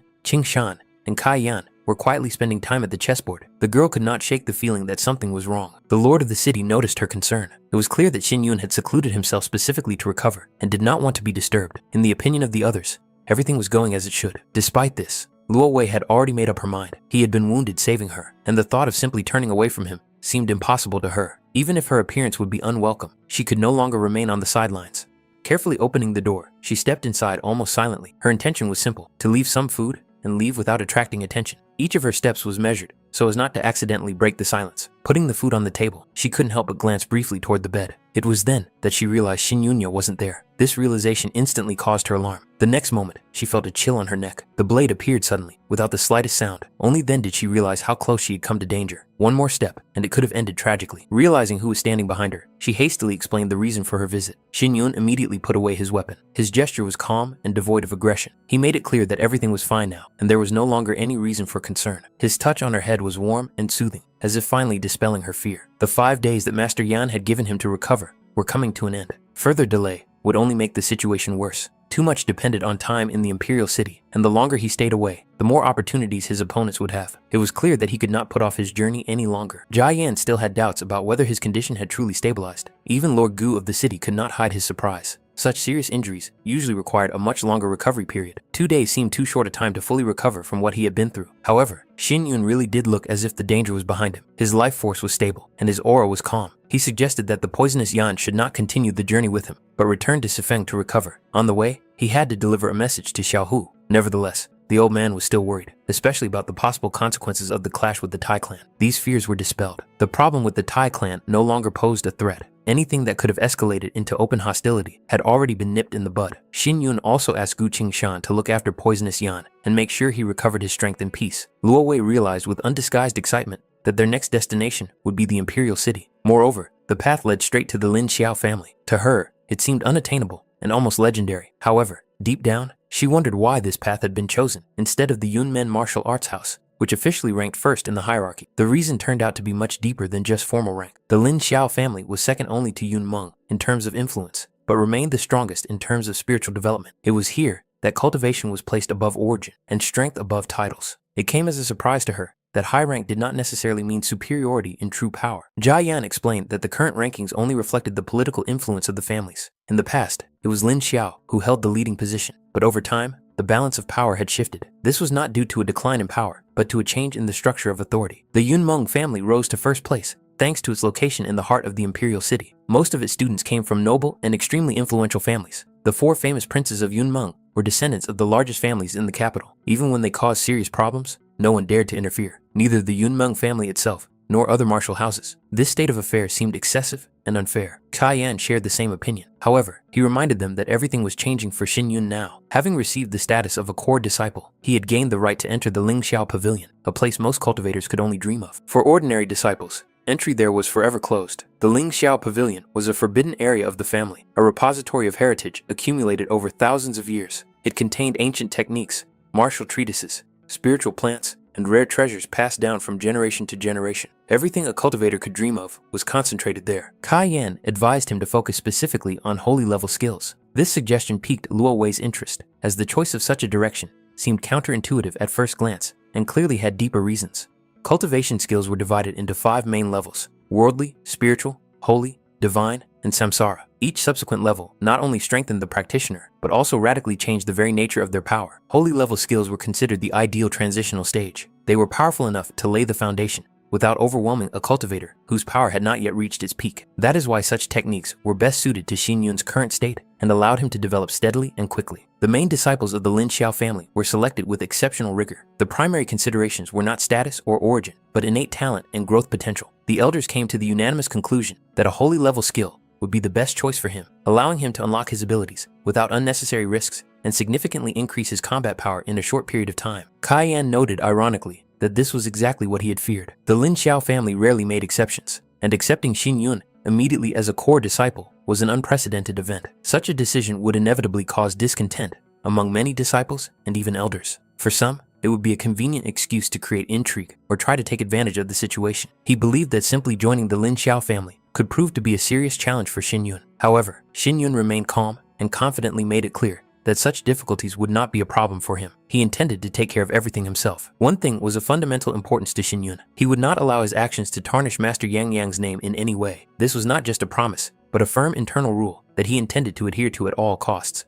What exactly he planned to do remained unknown. He preferred to keep it a secret. Luo Wei, without hesitation, expressed her willingness to support him under any circumstances. For her, there was no doubt. Whatever path he chose, she would walk it alongside him. Xin Yun, in turn, was confident that he would not betray her trust. Jia Yan wanted to return to the conversation about the Tai clan, but the topic was decisively postponed. Time was running out, the road ahead was long, and delays were unnecessary. In addition, Luo Wei was noticeably hungry, which finally put an end to the discussion. His attempt to speak was simply ignored. Not wanting to fall behind, Kai Yan spurred his horse and hurried after them. Despite his apparent haste, he kept a close eye on the road and his surroundings, knowing that a much more difficult stage lay ahead. Soon, the city of Chungyan spread out before them. High walls, bustling streets, and a dense flow of people made it clear that this place was an important hub on the way to the imperial city and the threshold of a new, much more dangerous chapter of their journey. Jia Yan drew Xin Yun's attention to the shimmering stones set on either side of the city entrance. Their surface shimmered with a soft light, creating a sense of ancient power. According to legend, these stones were made from special spiritual minerals and were once part of a powerful defensive formation capable of repelling even high-level spiritual beasts. However, times had changed. Now, only the outer shell remained of their former purpose. Their protective functions had long been lost, and the stones served only as a decorative reminder of the city's former greatness, a symbol of traditions that had lost their real power. Xin Yun pondered the reasons why he intended to stay in the imperial city. The first was deeply personal. He had to find out the true circumstances of the destruction of the Chu family 16 years ago, reconstruct the chain of events, and find traces of his parents, if they still existed. The second reason was no less important. He had to find a way to solve the problem of Lu Xiang and her ninth ice vein. No matter how he tried to justify himself, deep down, he knew that he had failed to protect her when it was most needed. This feeling of guilt remained a heavy burden. Even though he was aware of his own mistakes and omissions, Xin Yun had no intention of deviating from his chosen path. He would continue to follow his plan, step by step. Lu Wei, who was standing nearby, seemed to sense his depressed state. At that moment, their journey was interrupted. The city guards demanded that they stop. The guards ordered them to dismount and undergo a standard check. Their gazes were cold and piercing, without a hint of respect or leniency. For them, it was a routine procedure, but the atmosphere at the city entrance felt tense. Kai Yan complied without hesitation and presented his badge, indicating his affiliation with the Lin Xiao family. The guards exchanged glances, their eyes flashing with mockery and distrust. For them, such tokens had long since lost their value. These tokens were lost, sold, or forged on a daily basis, and anyone could obtain a similar one. They demanded additional confirmation, insisting on seeing all the student tokens. The absence of a second token from Kai Yang only heightened their suspicions. Then, Xin Yun calmly took out the token of the main student. Its appearance, the structure of its spiritual lines, and its aura left no doubt as to its authenticity. The guards immediately recognized the true value of this item and realized who they were dealing with. After that, all doubts disappeared. They were allowed to pass without further delay, and the guards hastily expressed their respect. Kai Yan, observing the sharp change in attitude, was extremely dissatisfied with such behavior, once again convinced that in the imperial city, it was not people who were valued, but symbols of power and status. Kai Yan continued to grumble, complaining that if he had not pawned his student token, the city guards would have behaved much more restrainedly. Xin Yun, not attaching any particular importance to this, calmly handed him the necessary amount so that he could buy back the token from the moneylender. For him, it was a trifle, but from the outside, his action looked surprisingly generous and truly magnanimous. Meanwhile, Luo Wei looked at the imperial city with sincere admiration. The wide streets were filled with people, and everywhere she could hear the voices of merchants, the clanging of metal, and the laughter of passers-by. The city lived its own rich life, and this made a strong impression on her. Jia Yan, getting into the spirit of things, pointed to the tall, richly decorated buildings rising nearby. It was there that the most famous brothel in the imperial city was located, renowned not only for the most beautiful women, but also for its exquisite wine, which was appreciated even by noble families.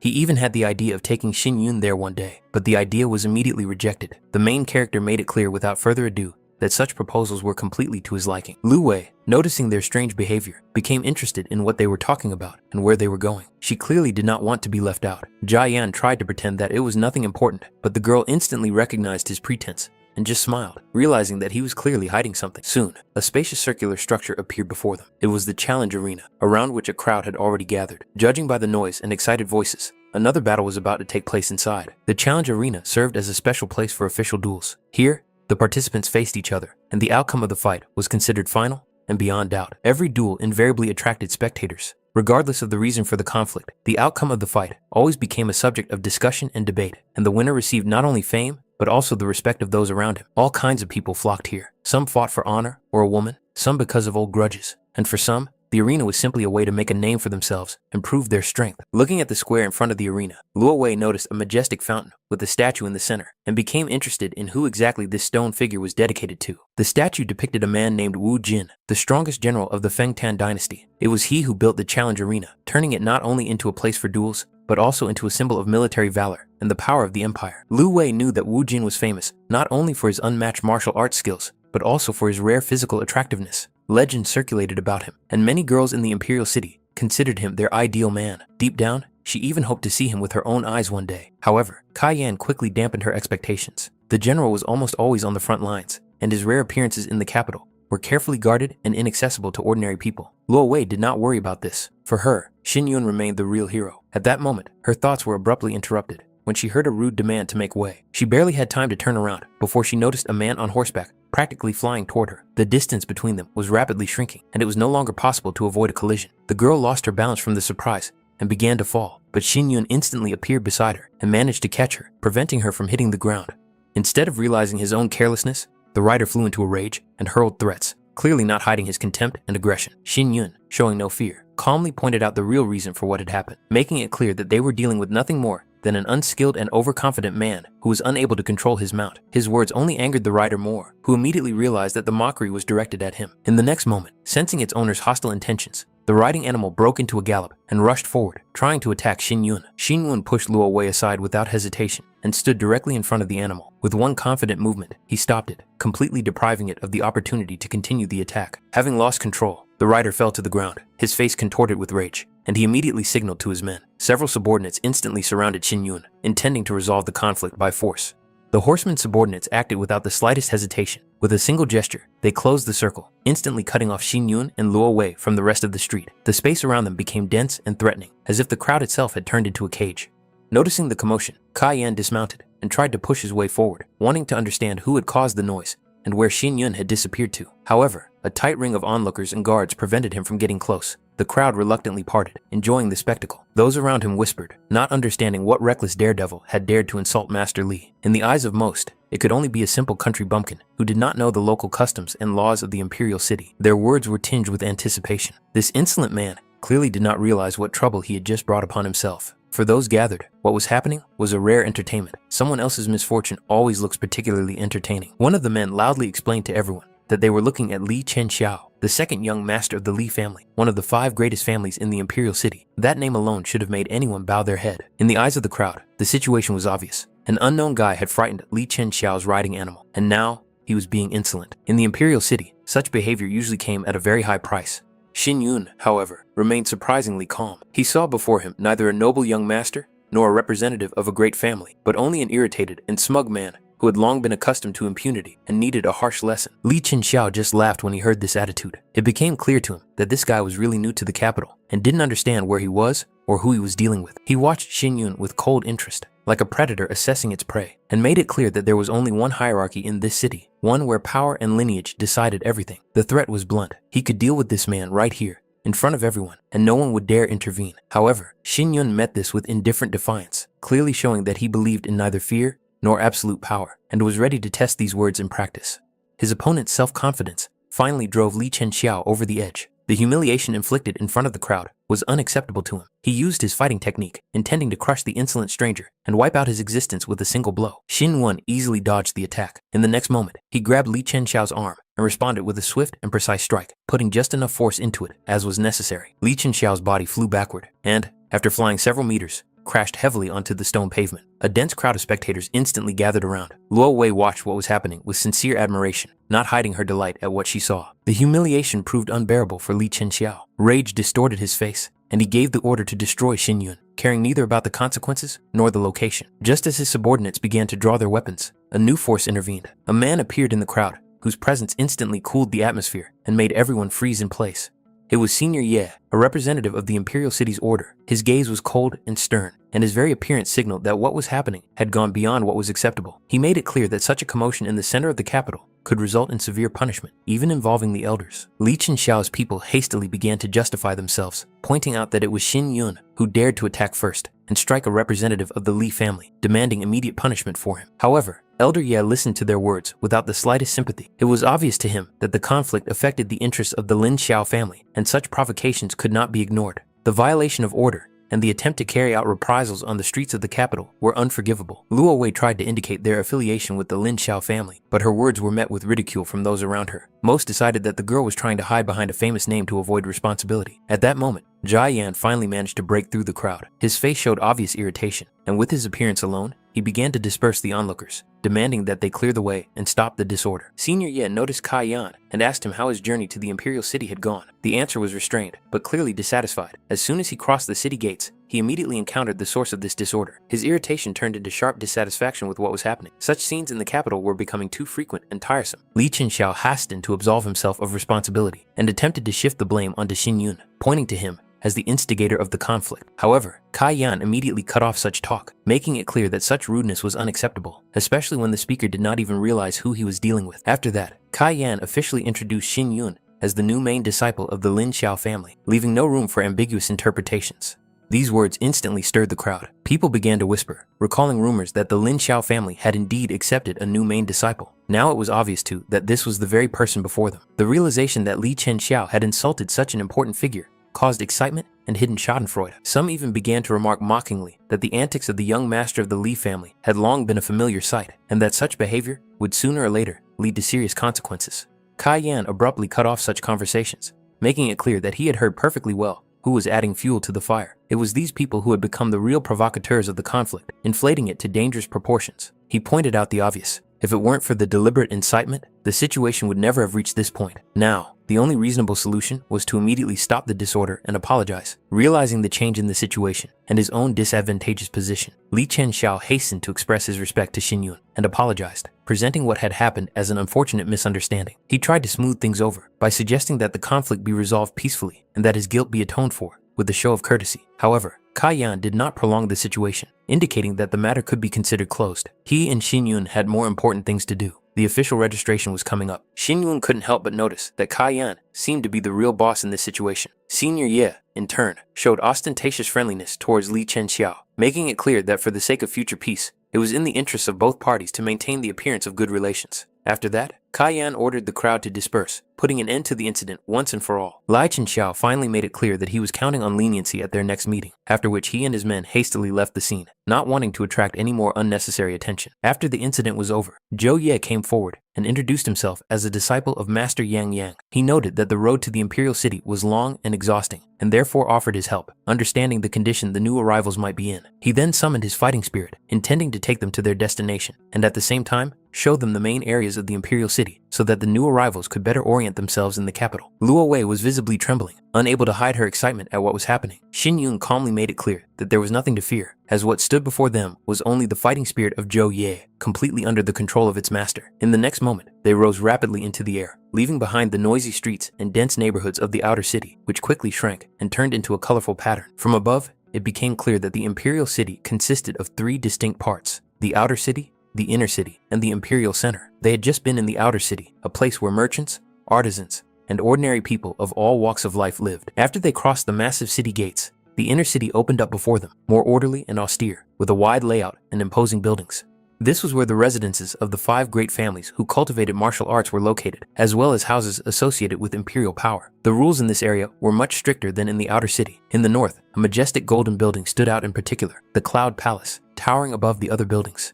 Luo Wei's gaze involuntarily lingered on the area ahead, where the Cloud Mountains began, a place shrouded in mist and saturated with spiritual energy, which immediately aroused a feeling of awe and curiosity in her. Soon, spacious martial arts areas appeared below them, intended for training and combat. The fighting spirit began to gradually subside in preparation for landing. However, even such a soft landing proved to be a real test for Luo Wei. Her inner fear made itself felt, and the landing seemed to her much more frightening than the flight itself. Kai Yan greeted everyone in the martial arts area, but almost immediately, he and Zhou Yi noticed the condition of Luo Wei and Xin Yun. After the rough landing, both of them were clearly not feeling well. Their breathing was uneven, and their legs still weren't fully responding, as if their bodies hadn't had time to get used to such a sudden movement. The Cloud Dynasty was renowned for its inexhaustible resources and outstanding talents. In such conditions, only the strongest survived, and therefore, competition here was truly fierce and ruthless, leaving no room for weakness or doubt. Quite a few cultivators had already gathered in the square. Among them, 3 people of the earth spirit level stood out. One had reached the 4th heaven, another was in the 5th, and the third was only in the 1st. But even he radiated the confidence characteristic of representatives of the higher spheres. In addition to them, there were other powerful figures: a man of the 3rd heaven, another of the 6th, a girl of the 2nd heaven, and a woman who had reached the 7th heaven of the earth spirit, whose presence was particularly noticeable and caused involuntary tension among those around her. Qianyue was also among this group. At one point, she turned around, as if sensing something familiar, and her gaze swept over the crowd. However, due to the dense crowd, she did not notice Xin Yun, who was hidden behind the backs of other cultivators, and the general hustle and bustle in the square. The man standing next to her noticed her movement and paid attention to it, but the girl immediately looked away, not attaching any importance to it. Suddenly, a noticeable commotion arose in the square. People began to exchange excited glances and part ways when Lin Xiao's flowers appeared in their field of vision. The crowd quickly lined up on both sides of the path, clearing the way. Many did not hide their admiration, acknowledging that the beauties of the Lin Xiao family were rightly considered some of the most outstanding women in the imperial city. Even the rare spiritual beast pulling their carriage only emphasized the high status of the arrivals.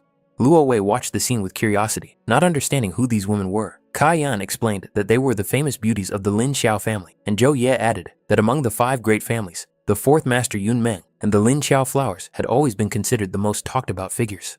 On the left side of the carriage was Hua Tianfen, the daughter of the master of the Lin Xiao family. Not only did she have a high position by birthright, but she was also the main disciple, which made her status in the family practically unquestionable. On the right side was Jue Lin Fen, a rare talent who had begun her cultivation journey from childhood. She had recently been officially accepted into the Lin Xiao family, and now many attentive eyes were focused on her. Hua Tianfen was genuinely happy about Kai Yang's return. His presence gave her a sense of familiar order and confidence. Shui Linfen, on the other hand, felt uncomfortable. The intense stares of the students, filled with envy, curiosity, and hidden admiration, weighed on her more than she had expected. At that moment, her gaze accidentally caught on one young man in the crowd. He did not stand out with loud gestures or ostentatious confidence, but something in his calmness and composure unexpectedly attracted her attention. The feeling was strange and unfamiliar, as if a thin thread had invisibly pulled her toward him. Qianyue watched the proceedings from the sidelines and felt clearly irritated. In her eyes, These girls looked like nothing more than empty show-offs, hiding behind pretty faces and loud titles. The thought that they were called beauties only aroused her inner rejection and cold contempt. The man next to her, on the contrary, considered such words to be quite fair. However, comparing them to Qian Yue, he was convinced that they did not stand up to any comparison. A desire arose in his mind to publicly humiliate these girls, taking advantage of the moment and the attention of the crowd. In the next moment, he quietly snapped his fingers,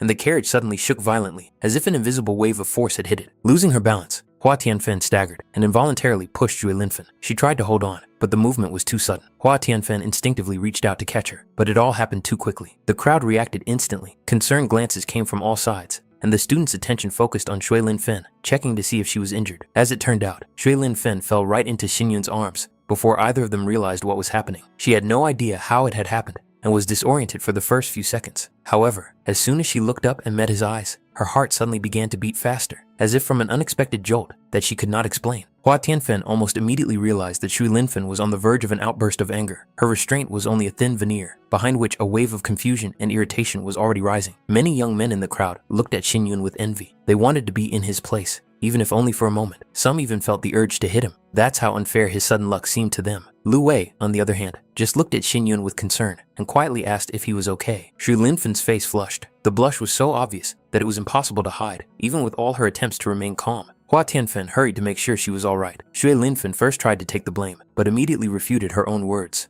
It was Hua Tianfen who insisted on this dress, too long and uncomfortable for such a place. It was the reason for the fall. Xin Yun apologized to the lady, but, maintaining his usual directness, he still asked how long she intended to continue sitting in his arms. Zhui Linfen blushed even more. Indignation flashed in her eyes, and for a moment, she had a sincere desire to slap him for his bold and unceremonious words. At that moment, a voice announced the arrival of the Lin Xiao family. Chen Xiao immediately leaned over to his brother and pointed at Xin Yun, noting with a cold smile that this was the bastard who was here. Jia Yan became alert. He instinctively sensed something was wrong and wondered what the Li family was planning. Before they could move, the man with scarlet hair stepped forward and, demonstratively stretching out his leg, blocked their path as if he had been preparing for this confrontation in advance.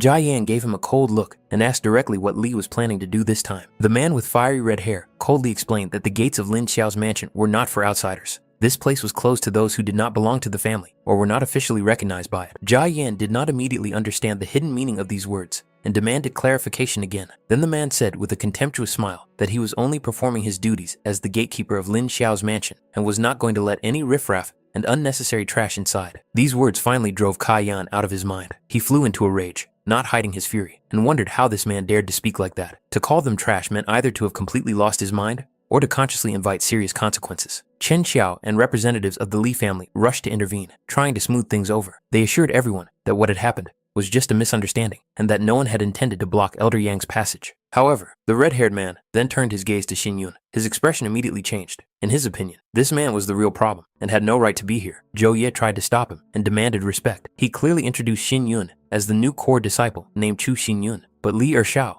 didn't even listen to him, demonstratively ignoring the introduction. Li Ershao declared that they did not recognize Yang Yang's decision, who, in their opinion, had too arbitrarily and unceremoniously accepted this guy into the ranks of the main disciples. Kai Yan coldly replied that personal likes or dislikes did not give anyone the right to cause trouble right at the gate of the Lin Xiao family and disgrace its name. However, the red-haired man only bitterly remarked that many students who were preparing for the assessment had lost their places. He wondered what they had done to deserve such injustice when the main students could do whatever they wanted without thinking about the consequences.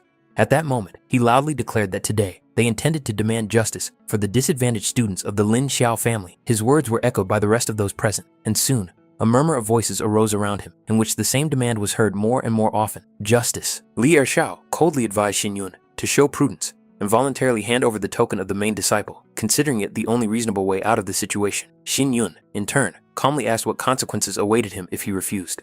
In response, the man made it clear that in that case, all responsibility for subsequent events would fall solely on Xin Yun himself, and warned that no one should blame him for his harsh methods later. Immediately after these words, Li Ershao threw a massive piece of furniture at Xin Yun without hesitation. However, Xin Yun did not lose his composure. A flash of cold light flashed in the air, and the furniture was cut in two by a precise sword strike. Without wasting a moment, Li Ershao rushed into the attack, unleashing a barrage of blows with his two swords. Xin Yun confidently blocked the first thrust, and a sharp clang of blades rang out in the air. The stream of attacks did not let up. Li Ershao clearly intended to take his opponent's life. However, in the next moment, the situation changed dramatically. Li Ershao received a crushing blow to the face and was thrown far back, hitting the ground with force. Jia Yan was stunned by what was happening. He couldn't understand how this man dared to attack the main disciple of the Lin Xiao family, let alone attempt to kill Chu Xinyun right at the gates of the mansion. At that moment, Elder Xiao arrived on the scene. His appearance instantly calmed the situation. The elder was interested in who dared to stage such a ridiculous and shameful spectacle at the entrance to the Lin Xiao family residence. Li Erxiao hastened to present his version of events, claiming that it was Kai Yan who had attacked him first for no reason. Elder Xiao frowned, unable to understand how the main disciple could have allowed himself to harm another disciple right on the family's property. Jia Yan calmly explained the situation, pointing out that he was acting on the direct orders of his teacher and was accompanying Chu Xinyun to the mansion. Li Erxiao tried to prevent this and was the first to resort to violence, which is why he bears sole responsibility for what happened. In the midst of the tense scene, a soft rumbling suddenly sounded. It was Xinyun. After all the events, he was really hungry, and Luo Wei, standing nearby, seemed to him to be the last reminder of food.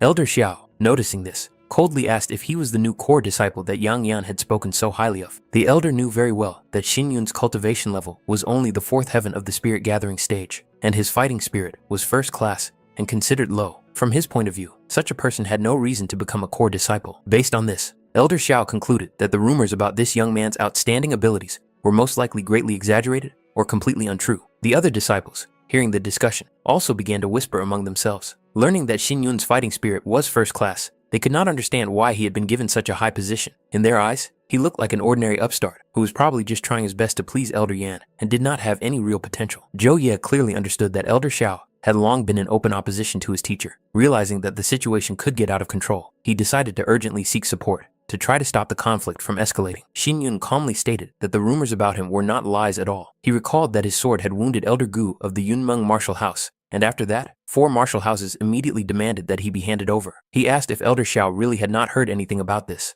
These words visibly puzzled the elder. Kai Yan, seizing the moment, pointed out that since Elder Xiao was now aware of the true state of affairs, there was no reason to continue blocking their path. However, Elder Xiao insisted on his position. He stated that regardless of the circumstances, the rules of the Lin Xiao family could not be broken. The others present supported his position, arguing that if Xinyun wished to join the Lin Xiao family as a core disciple, he was required to take the official core disciple test, and there could be no exceptions to this rule. Jia Yan asked the elder with obvious irritation if he was joking. The test for core disciples was only held once a year, and was not scheduled to begin until next year. It was obvious that Elder Xiao was deliberately creating obstacles for Chu Xinyun. Elder Xiao, maintaining a cold expression, made it clear that a compromise was possible. Instead of waiting for the annual selection, he suggested holding an additional test. All students who met the minimum requirements could participate. The essence of the test was to spend 7 full days in the misty forest and come out alive and sane. In his opinion, this approach was fair, as everyone would get another chance to prove their worth. He also made it clear that if Chu Xinyun decided to take the test, he would not stand in his way. However, the elder unambiguously hinted at the difference in strength levels, considering Xinyun's cultivation too low for such a dangerous test, and in fact, pushed him to refuse, covering it up with concern. Kai Yan, who was watching the proceedings closely, immediately sensed something was wrong. He clearly understood that such a trial could not be offered without hidden conditions. In his eyes, the misty forest was not a test, but a trap disguised as justice. The other disciples, upon hearing the conditions, began to openly mock him. In their view, a person with such a low level of cultivation and fighting spirit did not stand a chance. Many believed that Chu Xinyun was simply blinded by his own self-confidence and was seeking attention. In their eyes, he looked like a pathetic figure who risked not only losing face, but also his life. At that moment, the situation changed dramatically. Zhou Ye suddenly appeared at the gate and attracted everyone's attention by announcing the arrival of Elder Tai from the Temple of Fulfillment. His appearance came as a surprise to everyone present. With the arrival of Elder Tai, the atmosphere around them seemed to thicken. The pressure of his aura was like thunder rolling over the square. The disciples instantly fell silent, realizing the seriousness of the situation and the consequences of possible disobedience. Elder Tai expressed his clear dissatisfaction with what was happening. He considered the unrest at the gate of the Lin Xiao family's house to be a direct violation of the established order. He made it clear that such behavior could result in severe punishment and demanded that the gathering be stopped immediately. Elder Xiao tried to distance himself from responsibility by presenting the situation as a minor incident involving an outsider. In his opinion, the Temple of Execution's intervention in such matters was unnecessary. However, Elder Tai did not accept these explanations. It did not matter to him who the person was or who his patrons were. He was interested in only one question: the authenticity of the token. If the token really belonged to the Lin Xiao family, then the holder had the right to be there, and any further actions should be considered within the framework of the family's internal rules. In accordance with his duty, Elder Tai demanded to see the disciple's token. Chu Xinyun complied without hesitation, calmly displaying the token that was supposed to set everything right. Elder Xiao, unable to hide his irritation, attempted to take the token, but Xinyun did not allow this to happen. His movement was calm, but extremely precise, as if he had anticipated such an outcome in advance. This finally enraged the elder. In his eyes, It was unacceptable for someone to become a core disciple without passing the established test. And even more outrageous was the indifference of the enforcement department to such a precedent. The Lin Xiao family had always prided itself on strict adherence to the rules, and this was the reason for its many years of stability. However, even in the old records, it was mentioned that sometimes the order cracked under the pressure of circumstances, and each time, such cracks resulted in either the strengthening of the foundation or its final destruction. A condition was put forward. If the young man could prove that he was truly worthy of the main disciple's token, an exception would be made for him. But if not, all responsibility for the consequences would fall on him alone. Behind this formal justice lay a cold warning. Weakness would not be forgiven, and mistakes could not be undone. Xin Yun accepted this decision without the slightest hesitation. His consent was quick and calm, as if he had known from the beginning how things would turn out and had already made his choice long ago. He insisted that Elder Tai be an official witness to what was happening. For Xin Yun, this was of fundamental importance, not for the sake of protection, but so that any subsequent actions could not be concealed or distorted. In doing so, he made it clear that any attempts to violate the agreement would have consequences, and if someone's honesty turned out to be a fiction, the responsibility for it would go far beyond words and formalities. Li Xiao and Elder Xiao already considered the outcome a foregone conclusion. In their eyes, this young man had signed his own death warrant by agreeing to walk into a trap that they considered foolproof. For them, it was only a matter of time. After a tense confrontation, everyone dispersed, and the group was finally able to eat. Despite what he had been through, Xin Yun looked surprisingly calm, as if the whole conflict was not worth his attention. Jia Yan, on the other hand, was extremely concerned. He believed that Xin Yun had made a hasty decision. Elder Xiao and the Li brothers had long been known for their duplicity, and their insistence on conducting the test could not have been accidental. Behind the outward appearance of fairness, there was surely a calculated intent. However, Xin Yun made it clear that he was well aware of the underlying reasons for what was happening. This was precisely what baffled Kai Yan. He could not understand why. Seeing the danger so clearly, Xin Yun had agreed without hesitation. In his opinion, it would be wiser to wait for the master's return and act with his support. Xin Yun made it clear that no one knew when Yang Yan would return. Time would not wait for him or anyone else. While he was undergoing the test, his opponents would be forced to remain silent and act within the rules, even if they were bursting with impatience inside. Then he turned to Kai Yan with a request. Hearing this, Kai Yan immediately became alert. Xin Yun's gaze had become too serious. It was not about the trial itself. What worried him most was Luo Wei's safety. Leaving her with the Lin Xiao family meant putting her in danger. There were too many eyes, too many hidden hands, and too few guarantees. So he asked Kai Yan to take the girl to a certain person from the Yun Meng family. The name was neatly written on a piece of paper, Yue Feng. Kai Yan agreed without hesitation, and finally asked Xin Yun to take care of himself. That same night, Xin Yun sat on the roof of a building. Under the cold sky, he played a quiet melody, simple, but strangely captivating, as if it were addressed not to the ears, but to the darkness itself. Soon, a man appeared behind him. He asked if Xin Yun had changed his mind. Xin Yun replied calmly that if they could protect one person instead of him, he was willing to consider the offer. The answer was evasive, but it clearly showed calculation. The day of the test arrived. The disciples and elders gathered in the Lin Xiao family square. To maintain the appearance of fairness and adherence to tradition, a test for the main disciple was officially announced. The place of the test was the Misty Forest. The condition was simple and cruel. Anyone who could survive in the forest for 7 days would be considered to have passed the test. Elder Xiao ordered the participants to go out into the square. A murmur immediately arose among the students. Everyone knew that the Misty Forest was considered the most dangerous place in the area. The taunts came one after another. Some doubted that Xin Yun would last even a day, while others confidently declared that he would not survive even an hour. For most, the test was over before it had even begun. At the entrance, each participant was given a bracelet. As soon as they crossed the threshold, the artifact activated, instantly transporting the person to the Misty Forest, to a random location, with no choice and no way back. The elder coldly reminded them of the rules. If a participant wanted to give up, all they had to do was activate the bracelet with their spiritual power. But if the bracelet was lost or destroyed, there would be no way back. Then they could only wait to be rescued after the trial was over. If, of course, they managed to survive. If anyone was afraid of death, it was better to refuse right now. There was no room for doubt or weakness in the Misty Forest. Xin Yun unhesitatingly snatched the bracelet from the elder's hands and put it on his wrist. His movements were calm, as if the decision had been made long before that moment. The trial began immediately. The participants had to enter the spiritual gate, behind which the Misty Forest awaited them, without rules, without mercy, and without guarantees. Just before the entrance, Li Xiao approached him. With a crooked smile, he remarked that the little girl named Luo Wei looked very cute. She had come to support Xin Yun, and it seemed that he didn't care at all that she might be bullied and pressured in the imperial city because of his actions. And if he died in the Misty Forest, who would take care of her then? Xin Yun replied calmly and emotionlessly that he had nothing to worry about. Li Xiao just smiled and added one last thing so that he wouldn't blame him later. After all, he had warned him. Luo Wei clenched her fist and looking straight at Xin Yun, quietly wished him luck.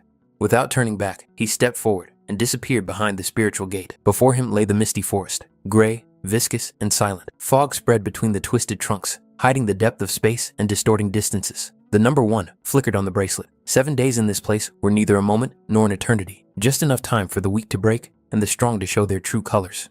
He took a few steps forward, peering intently into the surrounding space, and suddenly stopped. Shin Yun clearly sensed a foreign presence. Since he was already here, there was no point in hiding anymore. They were already waiting for him. Li Ershao watched from the fog, noting to himself that this guy was much smarter than expected. Such calm confidence seemed almost defiant, as if Shin Yun really considered himself above what was happening. For Li Ershao, such audacity was unforgivable. In his view, anyone who dared to act so arrogantly in front of him had only one outcome: death, quick or painful, but inevitable. Shin Yun, on the contrary, looked at the situation with cold interest, as if he wanted to see who would crack first. His calmness was frightening and cut deeper than any weapon. Li Ershao burst out with a contemptuous laugh, deciding that Shin Yun's time had come. A single gesture was enough for his men to spring into action and launch their attack. The body of one of the attackers changed dramatically. His muscles swelled, his bones stretched, and he turned into a huge, almost beast-like figure, intending to crush his opponent with a single blow and knock his head off. Deep down, he felt a special hatred for people like Shin Yun. In his eyes, a beautiful face and confident gaze did not give one the right to consider oneself superior or look down on others. Shin Yun calmly grabbed his arm. There was no panic or tension in this movement, only cold superiority, as if he were holding not a living person, but an irrational beast. The enraged man swung his arm, intending to turn him into a bloody mess. He could not accept being mocked at a moment when, in his opinion, his victim should already be on the verge of death. The opponent resorted to threats again, and, not wanting to waste time, concentrated his spiritual power in his palms. A stream of fiery energy flared up and rushed forward, seeking to sweep away everything in its path and crush Shin Yun along with his small head. Shin Yun immediately noticed this man's main problem. His movements were rough, lacking flexibility, and completely predictable. He had power, but he lacked control and calculation. He relied solely on pressure and intimidation. Without bothering with complex techniques, Shin Yun took a short step forward and struck his opponent on the forehead with one precise movement. There was no malice or tension in this gesture, only dry and cold superiority. The muscular body went limp and collapsed to the ground like a sack of sand. The opponent lost consciousness without even realizing what had happened. Shin Yun was momentarily surprised by his own strength, realizing that the blow had been stronger than he had expected. At that moment, something suddenly wrapped around his leg, pulling him down with unexpected force. A second opponent emerged from the fog. This man moved differently, confidently, and predatory, as if the forest were truly an extension of his body. Vines, roots, and flexible shoots obeyed his will, turning into weapons capable of knocking people off their feet and breaking their balance. His technique was aimed not at instant killing, but at exhaustion and control. Shin Yun jerked sharply to the side, and his body lost its balance. The ground beneath his feet was slippery with moisture, and the fog made it difficult to determine the direction of the attack. He instantly drew his sword and cut through the vines, freeing his leg. However, the next wave of attacking shoots was already rushing towards him. Shin Yun pushed off the ground and activated his protective shield at the last moment, softening the blow against the tree trunk. It was now clear that the enemy was deliberately prolonging the fight, hoping to exhaust his strength. The forest cultivator, observing Shin Yun's movements, drew his own conclusions. This guy did not look like a person who had undergone long and systematic training. His energy was powerful, but its flow was different from the usual patterns, as if it obeyed different laws. As soon as Shin Yun cut through another bundle of vines, something suddenly jerked him upward. Fingers closed around his hair, and the force with which he was held made it clear that his opponent had finally decided to resort to more brutal methods. The vines closed around Shin Yun's body, quickly intertwining and tightening. They wrapped around his arms, chest, and legs, twisting layer after layer until he was completely immobilized, like an insect caught in a green cocoon. The forest cultivator examined his creation with satisfaction. A smug grin appeared on his face. He had finally managed to catch this cocky brat who had been evading traps for so long. Shin Yun remained calm inside the cocoon. He truly hated fools who mistakenly considered themselves clever and thought they were in control of the situation. But what annoyed him most was when someone messed up his hairstyle. The next moment, there was a dull thud. The vines trembled, weakened sharply, and then scattered to the sides. The forest cultivator didn't even understand what had happened before his body went limp and collapsed to the ground unconscious.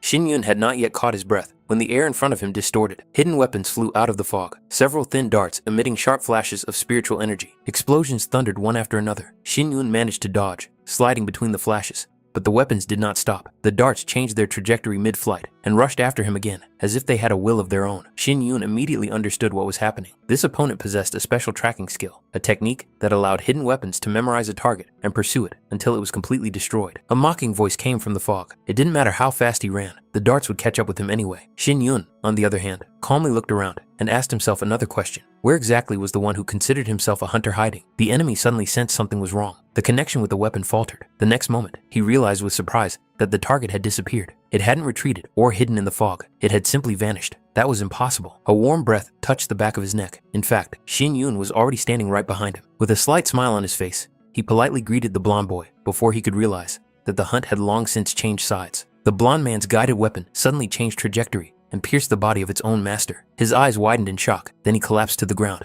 Another opponent had been eliminated. At that moment, a mocking voice rang out behind Shin Yun, pointing out his supposed weakness in close combat and suggesting that he hide instead of resisting. Shin Yun merely noted that such reasoning was not worth paying attention to. Almost simultaneously, the barrel of a firearm appeared at his head, cold and merciless.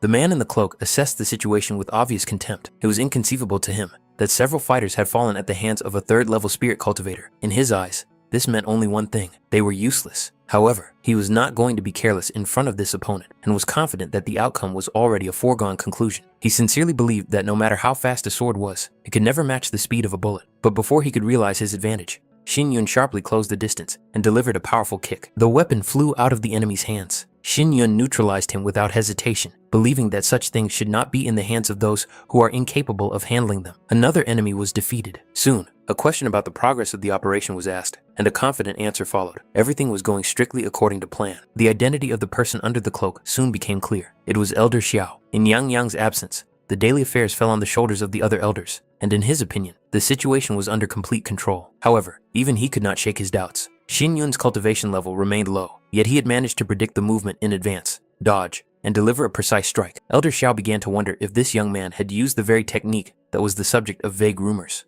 Within the Liu Yun dynasty, there were only a handful of people who knew about that very technique. It was never openly taught and was considered the knowledge of a select few. That was why the appearance of such understanding in such a young cultivator caused serious concern. The man in the cloak could not explain how this boy could have come into contact with such a secret. The thought that such a person would continue to live seemed unacceptable to him. However, Elder Xiao remained calm. In his understanding, the misty forest itself was a death sentence, and there was no need to intervene directly. Even if the boy escaped now, only death awaited him ahead. Meanwhile, Shin Yun found himself by a river, whose waters flowed slowly through the thick fog. Random teleportation had thrown him into one of the densest areas of the misty forest, where visibility was almost zero, and spiritual fluctuations were distorted by the environment itself. He couldn't help but wonder how his enemies had managed to find him so quickly. A simple coincidence seemed unlikely. The forest was huge, and the teleportation was random. This meant only one thing: he was being deliberately watched. The words of the last defeated enemy came to mind, confident that the trial was just beginning, and that the 7 days would be a living hell for him. Then, Shin Yun first entertained the idea that the bracelet given for the trial was not an ordinary means of evacuation at all. An alarming guess began to form in his mind. At the same time,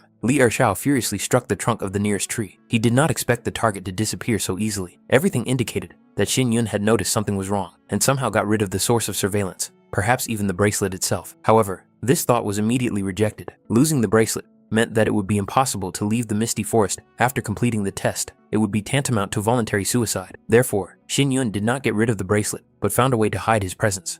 The remaining students questioned whether to continue the pursuit. Li Ershao's answer was unequivocal. The search must continue. He was determined to find Shin Yun at all costs and see it through to the end, even if it meant combing through the entire forest. However, with each passing minute, their confidence began to waver. The misty forest was endless, full of dangers and hidden areas. Moreover, it had already become known that the 4 fighters who had been sent earlier had been killed. The thought that they would have to face this man face to face caused growing tension. The atmosphere of the forest gradually began to weigh on their minds. The fog thickened, sounds became distorted, and the feeling of being watched intensified. One of the men tried to interrupt the disturbing thoughts, but at that moment, a rock fell from above and crashed with a dull thud right in front of them, causing everyone to flinch and instinctively retreat. He instantly turned around, instinctively focusing his attention on the source of the sound. In the foggy forest, any movement could mean danger, and there were no accidents here. Even a falling rock could not be just a rock. None of them expected that here, in this part of the forest, they would encounter the very person they were looking for. His appearance was too sudden, as if he himself had allowed them to discover him. 2 students immediately succumbed to panic. Their bodies moved faster than their minds. They rushed to the sides and hid behind trees, pressing themselves against the trunks as if they could protect them from imminent death. In their hearts, they no longer counted on their own strength, only unconsciously clinging to the hope of higher powers.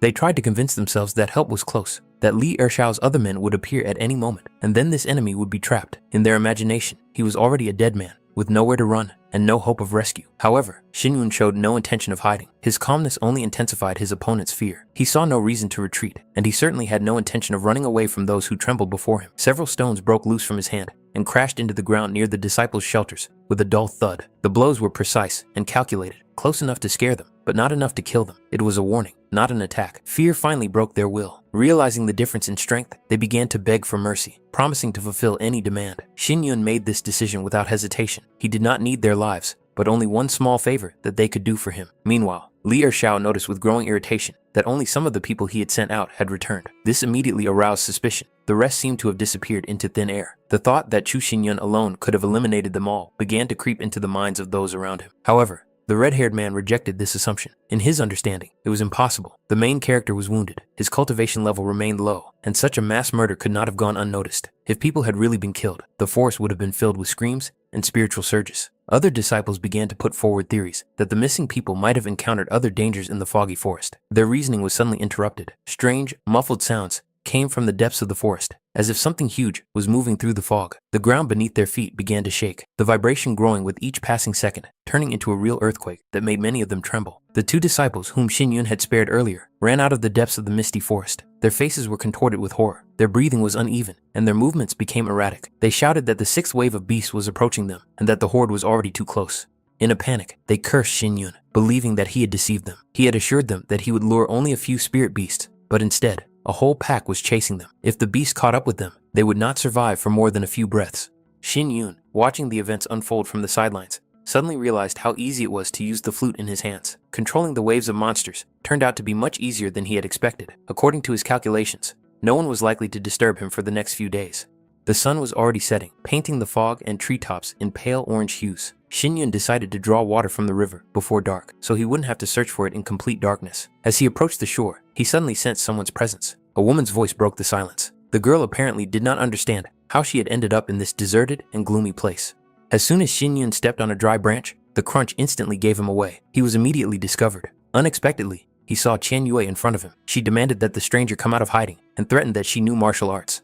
And so they came face to face in this strange and completely unsuitable place for a meeting, in the middle of a foggy forest where every step could lead to death. Xinyun couldn't understand what she was doing here. Qian Yue, pretending to be in control, declared that she had come to kill him. Her voice no longer had its former cold arrogance, only a strange mixture of determination and inner tension. She believed that it was better to do it late than never. For her, this meeting seemed like an opportunity to put an end to what had been going on between them since childhood. However, as soon as she took a step forward, she tripped over a stone and fell awkwardly to the ground. Xinyun was about to leave after such a ridiculous performance, but she stopped him, begging him not to go. Apparently, the girl had seriously sprained her ankle. Xinyun knelt down beside her and gently took her foot, quickly assessing the extent of the injury. His movements were confident and precise. With one sharp but measured movement, he reset the dislocated ankle, leaving no time for doubt or fear. Qian Yue clenched her teeth, the pain echoing throughout her body. Irritation flared up inside her. He could have been at least a little more careful, although her mind told her that there was no other way. Xinyun paused for a moment. He understood that Jin Song Gu would not be able to follow him for long in the foggy forest,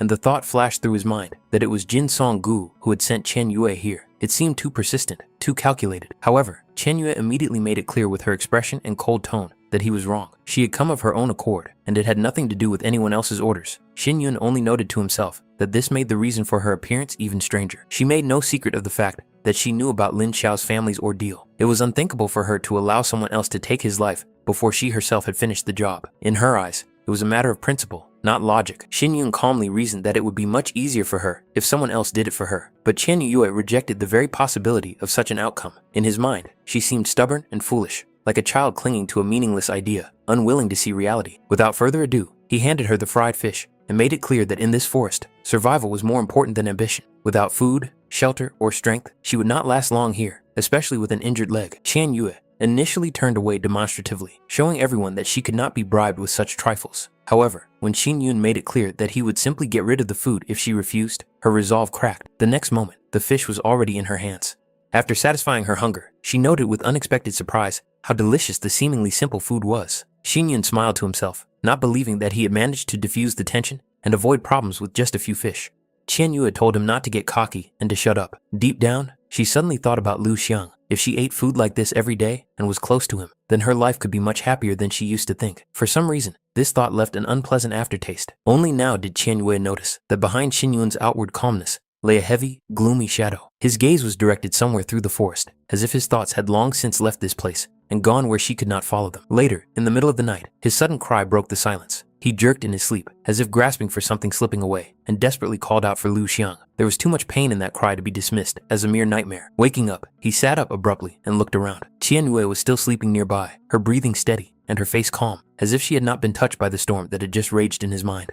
Not wanting to lie there any longer, Xinyun headed for the river. The cold night air cleared his thoughts. Inside, he turned to Lu Xiang again and again, worrying if she was cold now, if she was safe. The thought that she might be nearby never left him for a moment. At that moment, he suddenly felt a woman's arms wrap around him. The warm touch contrasted sharply with the cold of the night. Qian Yue had come too close, and there was more to this gesture than simple concern. Xin Yun instantly pulled away, not understanding her intentions or the reason for her behavior. A sense of caution flared up in him, as if his instincts were warning him of a danger that could not be seen with the eyes.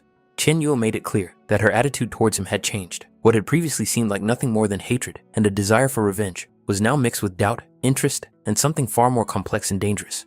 She leaned closer, intending to touch his lips. The gesture seemed almost tender, but deep down there was tension, as if behind it lay a choice from which there was no turning back. Initially, she had been given the order to take Chu Xinyun's life and thus complete her revenge. Now the moment seemed perfect. He was vulnerable, alone, and not expecting a blow. And yet, Chen Yue felt that there was a gulf between them that made her unequal to him, as if she would always be one step behind. The image of a man in a cloak, who had once been ready to show her another path to revenge, came to her mind. He spoke of subtle, almost invisible parasites, thread-like worms known as spirit devourers. These creatures did not kill immediately, but slowly eroded the foundation of cultivation, leaving the victim alive to suffer much longer. The spirit eater was not created for quick death. It slowly destroyed the spiritual seed inside the victim's body, eating away at the very foundation of cultivation, like rot, taking root deep into the source of power. At first, the person began to lose control of their spiritual energy. Then, after a few days, their cultivation power completely disappeared, leaving behind only an empty shell. In this state, the victim became useless and doomed. The misty forest inevitably became their grave. The man coldly apologized for such a radical method, as if he were talking about nothing. He added that the medicine she had recently taken temporarily suppressed the parasite. Its actions would be stopped for exactly 3 days.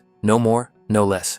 That should be enough time. Then he said he would send her straight to the misty forest. Her task was crystal clear. Find Chu Xinyun as soon as possible and let the spirit devourer into his body. He did not explain how exactly this should be done. She already knew. Some things do not require words, especially when it comes to betrayal disguised as intimacy. The man noted with a smirk that he had not expected such a reaction from the Lin Xiao family. They had hired too many people for one seemingly insignificant person. Even Elder Gu had tried to eliminate him. This meant only one thing. Chu Xinyun was far more dangerous than he appeared at first glance. However, the man with purple hair dismissed these arguments with contempt. In his opinion, Chu Xinyun was just a petty villain who had simply gotten lucky. It would be foolish to overestimate him. One of the people standing nearby reminded him that he had an appointment with Miss Shui Qian. Wasn't he afraid that history would repeat itself and the two would end up together again?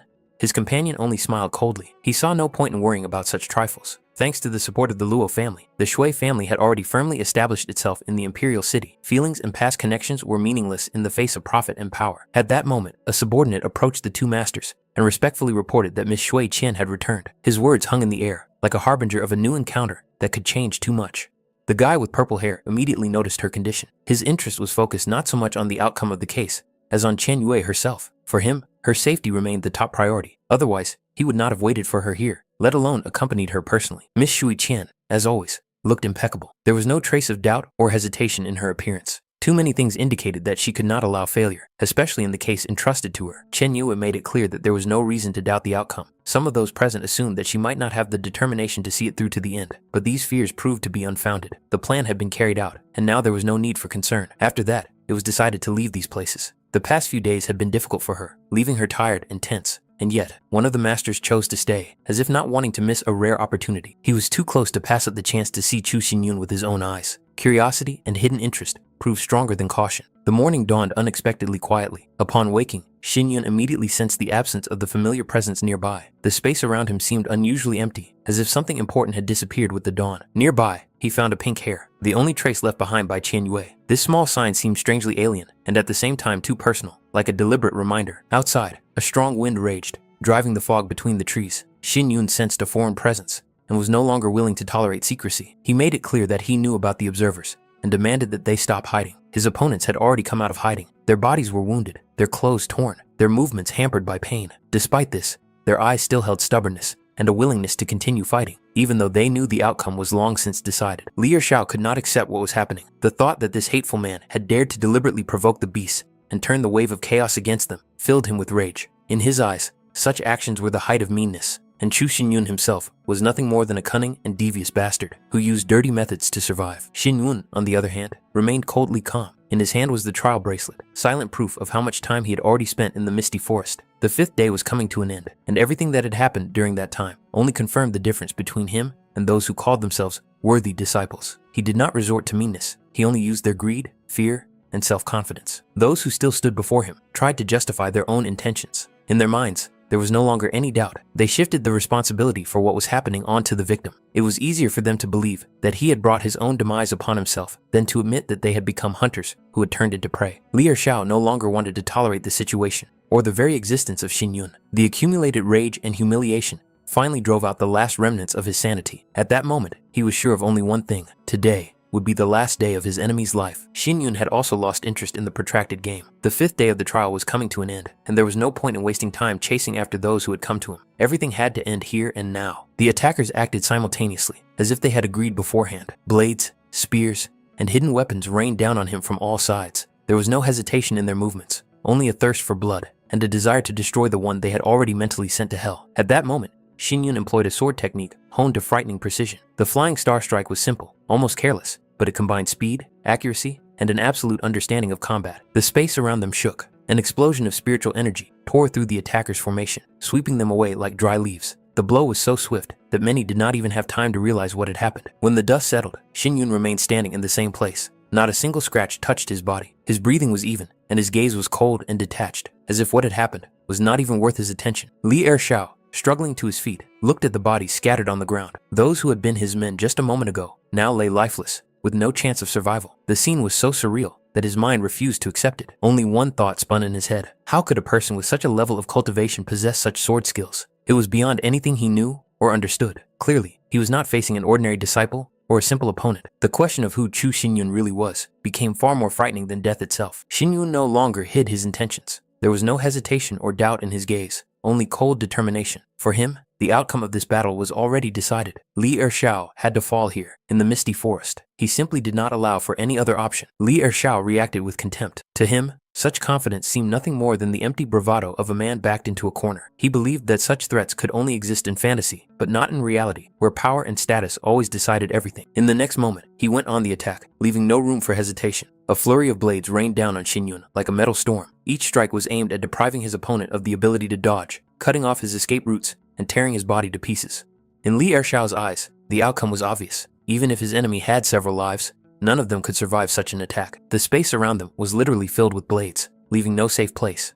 However, Xin Yun acted differently. At the most critical moment, he used a shadow bomb, a technique designed not for power, but for deception and control of the battlefield. The explosion of dark energy tore through space, hiding everything in a chaotic cloud. When the wave dissipated, Xin Yun's figure was no longer in the same place. It seemed as if he had either died or somehow managed to escape the deadly trap. Li Ershao couldn't believe his eyes. Such a disappearance contradicted his experience and understanding of combat. No one with such a level of cultivation should have survived such an attack, let alone disappeared without a trace. The truth turned out to be far more dangerous than he had imagined. Xin Yun was already behind him, quiet, unnoticeable, like a shadow merging with the fog itself. Li Ershao's instincts kicked in. He managed to turn around at the last moment and raise his sword, blocking the blow. The clash of blades echoed with a dull ringing that shook the air. His fingers gripped the hilt so tightly that blood ran down his palms. Anger and rage overwhelmed his mind. Now it was obvious. This man had been hiding his true power all along, pretending to be weak and waiting for the right moment to deliver a fatal blow. Xin Yun did not accept the image imposed on him. His condition and actions had nothing to do with arrogance,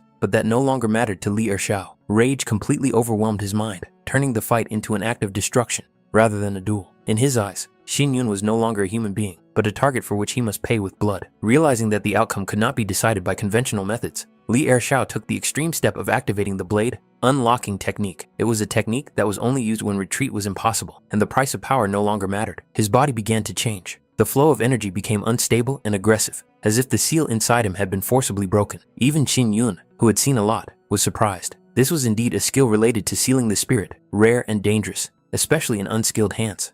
Without giving him a second to adapt, the enemy delivered a crushing blow. The space in front of him seemed to crumple, and all the accumulated force was directed at a single point. At that moment, Xin Yun was unable to mount a full defense. The difference in the energy released was too great. His body was thrown back, and he crashed into the stone wall with force. The blow shook the rock. Debris fell from it, and his breath was taken away for a moment, as if the earth itself was trying to crush him. Li Ershao was finally convinced that he was right. There was no doubt in his mind. He was worthy of the position of the main disciple of the Lin Xiao family, and everyone else was just a temporary obstacle on this path. Meanwhile, it became clear that the fight had long since ceased to be hidden. Over the past 5 days, the misty force had been in turmoil due to the continuous influx of spirit beasts, and many had noticed the abnormally violent clash. The question of what was happening deep in the forest could no longer be ignored. Observers quickly recognized the figure with red hair. Li Ershao was too well known to go unrecognized, especially now that he was demonstrating power beyond the scope of a normal trial. He had no intention of stopping. Another crushing blow was prepared without hesitation. As a final sentence for anyone who dared to challenge him, those watching were shocked. No one expected the conflict to go so far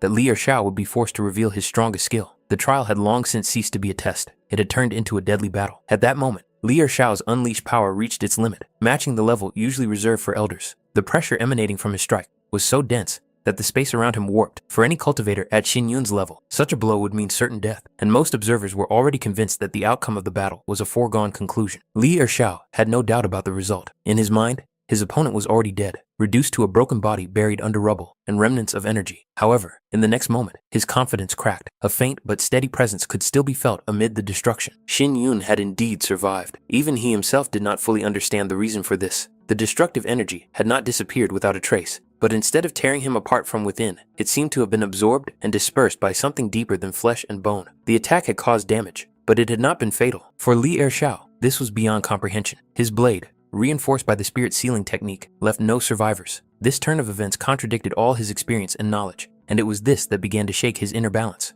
Xin Yun quickly realized the source of what was happening. Hidden deep within his opponent's spiritual sea was something alien, a demonic power, forcibly sealed and used as fuel. Such a path could grant temporary power, but it destroyed the foundation of cultivation. Such power was a deception, and its bearer was merely a vessel that would crack sooner or later. This realization left no room for retreat. Both understood that the battle must end here and now. The remnants of energy were gathered without hesitation, and their bodies rushed forward, ignoring pain and exhaustion. Their collision was instantaneous. Two forces, deprived of restraint, crashed into each other, causing an explosion of energy that swept through the forest, shaking the ground and tearing through the fog. At that moment, there were no techniques or levels, only will and the limits of their bodies.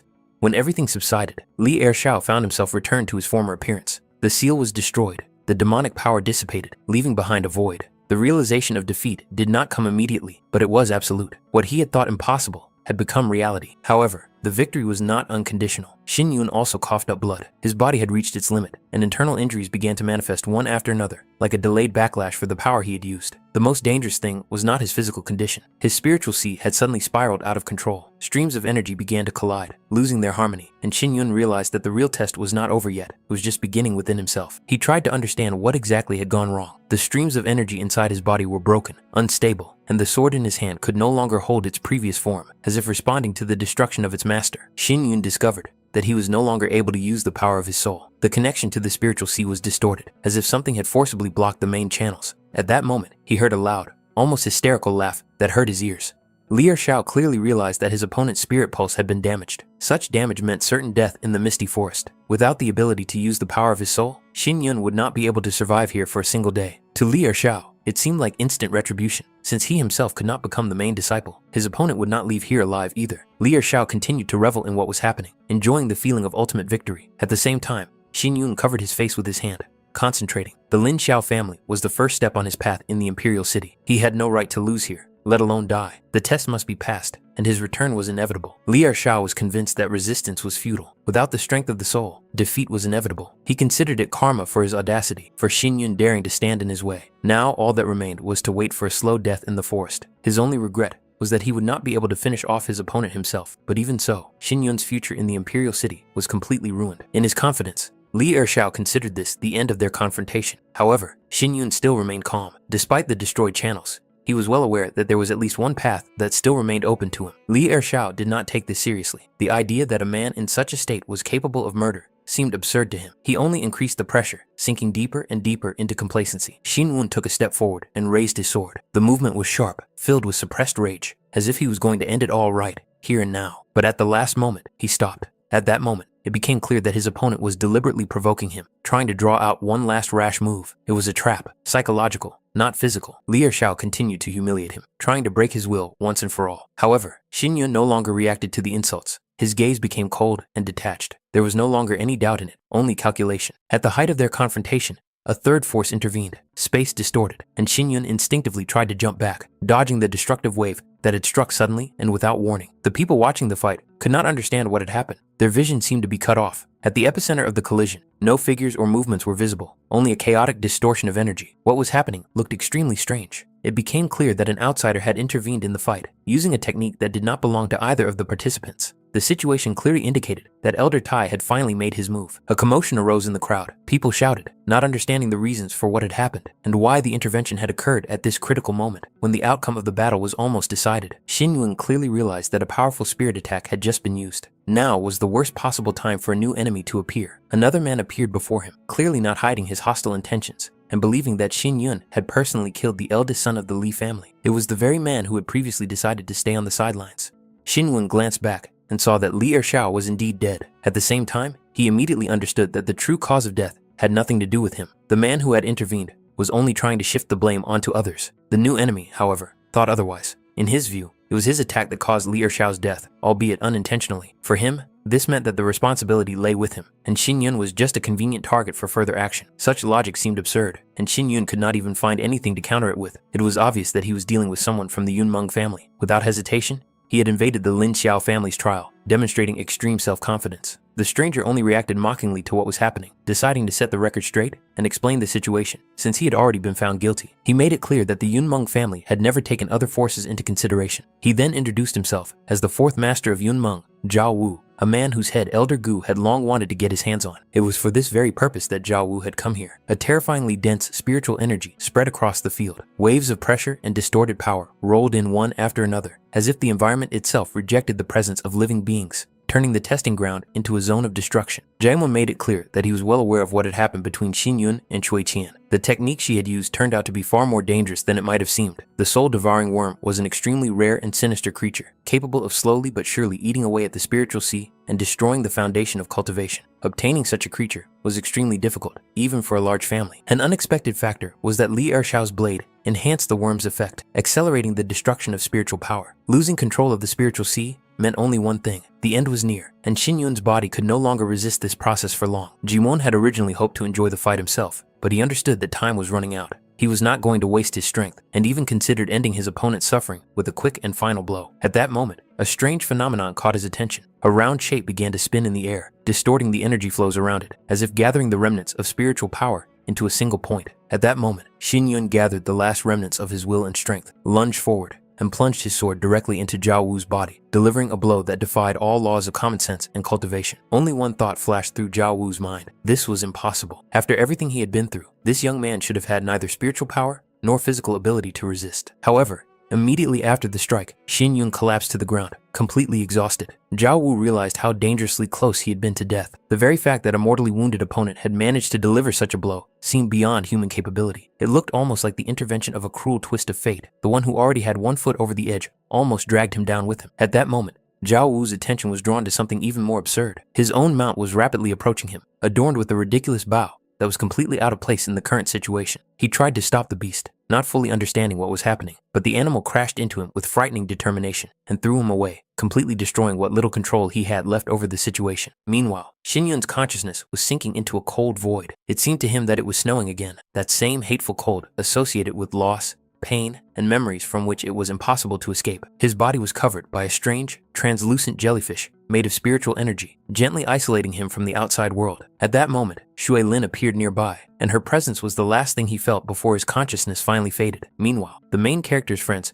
tried to tidy up Luo Wei and find her some suitable clothes. It was clear that the girl was constantly distracted and clearly worried about her brother Chu. The others tried to calm her down, assuring her that nothing would happen to him and that he would definitely return safe and sound. In the process, they suddenly realized that Chu Xinyun had only recently arrived in the imperial city and had practically nothing. That's why they came up with the idea of buying him the necessary things. Some tried to do their best, while others wondered why they should bother trying so hard for him. Lu Wei felt awkward because she didn't have any money herself, but Xun Feng immediately took care of it. Luo Wei wondered why they needed to buy several sets of identical clothes. They explained to her that it was a precaution. If something didn't fit, or he didn't like it, there would always be a backup option. Chuan, in turn, was worried that there might not be enough space in the storage room for all of this. At the same time, Chen Xiao was watching them from afar, mentally assessing the situation and considering them vulnerable. He decided that now was the best moment to attack. However, suddenly someone's hand fell on his shoulder, and before he could turn around, he and his companions were brutally beaten, leaving them no chance to resist. After a long shopping trip, the group was very tired and decided to grab a bite to eat. Chen Xiao was immediately informed of the group's arrival at the restaurant, and he decided to play a small but malicious trick. On his instructions,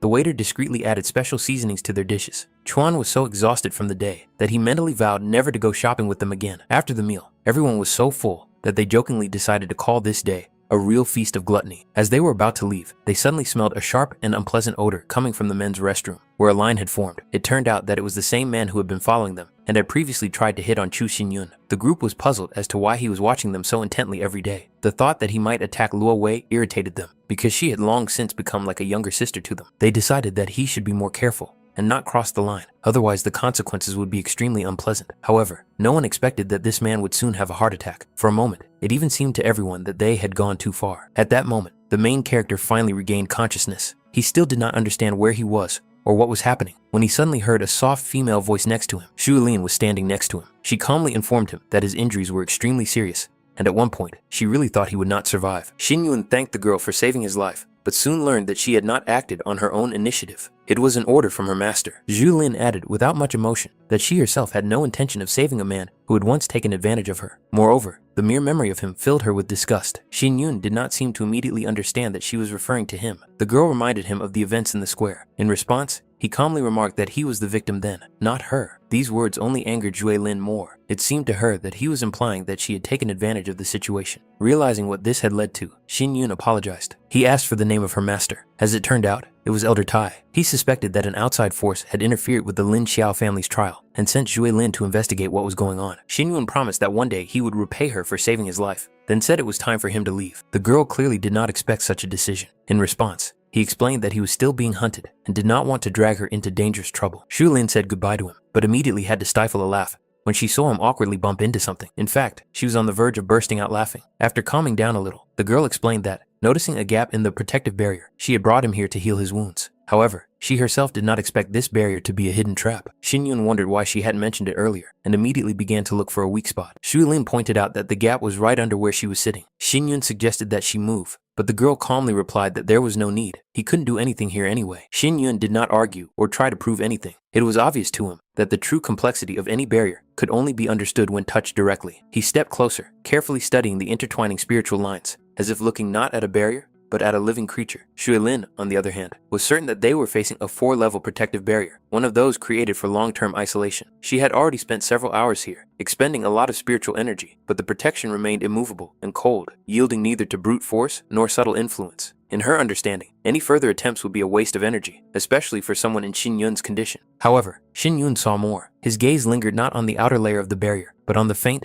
and almost imperceptible fluctuations beneath it. He realized that this array was only a cover. Hidden inside were additional layers, the third, which masked the flows, and the sixth, which served as the true lock. This was why Xu Lin had been unable to find the key to destruction. The array deliberately misled, making one think that the entire structure was limited to 4 layers. Even if she had discovered the hidden nodes, the 6th level array would have required too much precision control and a deep understanding of formations that was far beyond her current capabilities. What happened next struck Xu Lin to the core. Xinyun acted quickly, but not hastily. His movements were precise and confident, as if he knew in advance where each node of the array was located. In less than a minute, the complex 6th level structure was scattered, as if it had never existed. The defense did not explode or crumble. It simply disappeared, silently and obediently. To Xu Lin, it looked as if he was not destroying someone else's formation, but returning home, opening a long familiar door. At that moment, the thought occurred to her for the first time that she was facing a person whose understanding of arrays was at a frighteningly high level. But as soon as the barrier disappeared, Xinyun's body made itself known. His breathing became erratic, his face turned pale, and he coughed, spitting out blood. It was a sharp and disturbing sight, as if it were retribution for the miracle he had just performed. Xu Lin instantly became alert. She could clearly see that his condition was much worse than he had tried to show earlier. He no longer hid the truth. Inside his body was a spirit-devouring worm, a rare and extremely dangerous entity that destroyed the spiritual sea from within. His meridians were already damaged, and the flow of his soul power was disrupted. He could no longer rely on his cultivation, and understood that further use of spiritual energy could hasten his demise. Therefore, he was forced to entrust everything related to the completion of the array's destruction and further actions to Xu Lin. Realizing the seriousness of the situation, Xu Lin cast aside her doubts and concentrated. Now that the hidden levels had been removed, the remaining structure became clear to her. She carefully finished what she had started, stabilizing the residual flows and preventing a possible rollback of the array. Despite her fatigue and inner tension, she managed to see the task through to the end. However, instead of the expected exit, the space around them suddenly distorted. The air became denser, the colors faded, and in the next moment, the surrounding world seemed to change. It was not ordinary teleportation. It felt more like diving deep into something hidden and long forgotten. Lin did not immediately realize what had happened. The area around them looked different than before, and the spiritual energy felt more closed off and ancient. Xin Yun understood almost immediately. They were inside a sealed space, a separate dimension hidden in the heart of the massif. It was a place deliberately cut off from the outside world and protected from time. While Lin was looking around, Xin Yun caught a strange sound. It was faint but distinct, not the sound of the wind or an echo. It was something mechanical, as if old structures were still moving after many years of neglect. And then,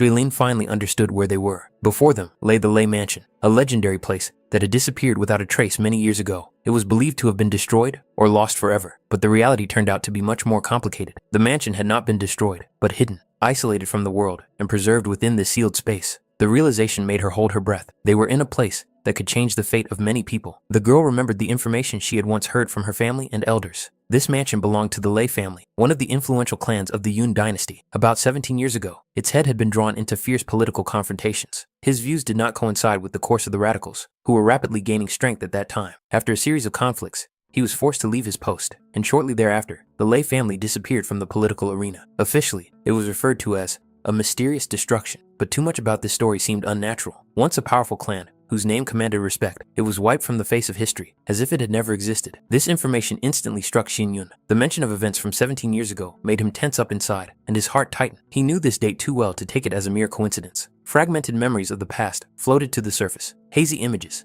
and a sense of loss that he still couldn't fully explain even to himself. Political purges, radicals, disappeared families. All of this suddenly came together in an alarming chain of events. However, his sudden movement hurt the girl, and she reacted immediately. He immediately realized his mistake, loosened his grip, and stepped back, feeling awkward and irritated with himself. In such a situation, even the slightest carelessness could lead to unnecessary tension, and now it was important for them to keep a clear head. Lin watched him closely. She was alarmed by the sudden intensity with which he reacted to the mention of those events. It didn't look like ordinary curiosity. She began to suspect that this story had a much more personal meaning for him. However, he quickly hid his true emotions, leaving only a superficial explanation that sounded plausible enough not to continue questioning. She told him everything she knew. Apart from the Lei family, many influential figures of that time were either killed or disappeared without a trace. The archives were purged, witnesses eliminated, and the truth dissolved into fear and silence. The radicals took advantage of this chaos to finally consolidate their power. Over the years, they had become the dominant force of the Yun dynasty, subjugating most political and military structures.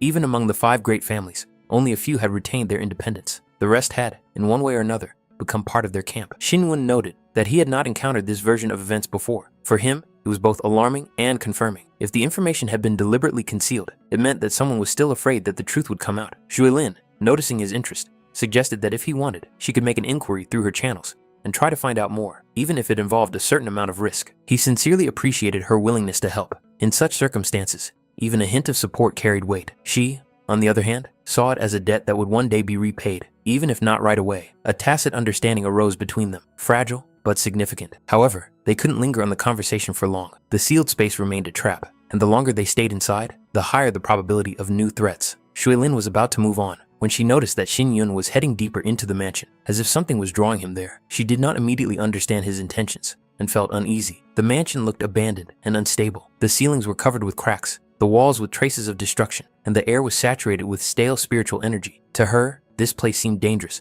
and devoid of any meaning for further exploration. But Xin Yun moved confidently, as if he was guided not by appearances, but by something else. He could feel it clearly. Deep inside the mansion, a voice could be heard, not a sound in the usual sense, but an echo of consciousness, saturated with pain, resentment, and unspent rage. This voice seemed to cry out from the past, clinging to every particle of spiritual energy around it. It was faint, but persistent, and Xin Yun understood that if they ignored it now, the truth hidden in this place might be lost forever. Lin shuddered involuntarily when the thought of the ghost of the Lei mansion popped into her head. Such places often become havens for embittered spirits, especially if the owners died unjustly and with strong emotions. Such entities dislike the living and are capable of distorting perception, instilling fear and hopelessness. She tried to convince herself that it was all just a figment of her imagination, caused by stress and fatigue. However, noticing that Xin Yun continued to move forward, she felt a sharp pang of anxiety and hurried after him, not wanting to remain alone among the ruins. Xin Yun carefully examined the mansion, studying every detail: cracks in the walls, traces of ancient structures,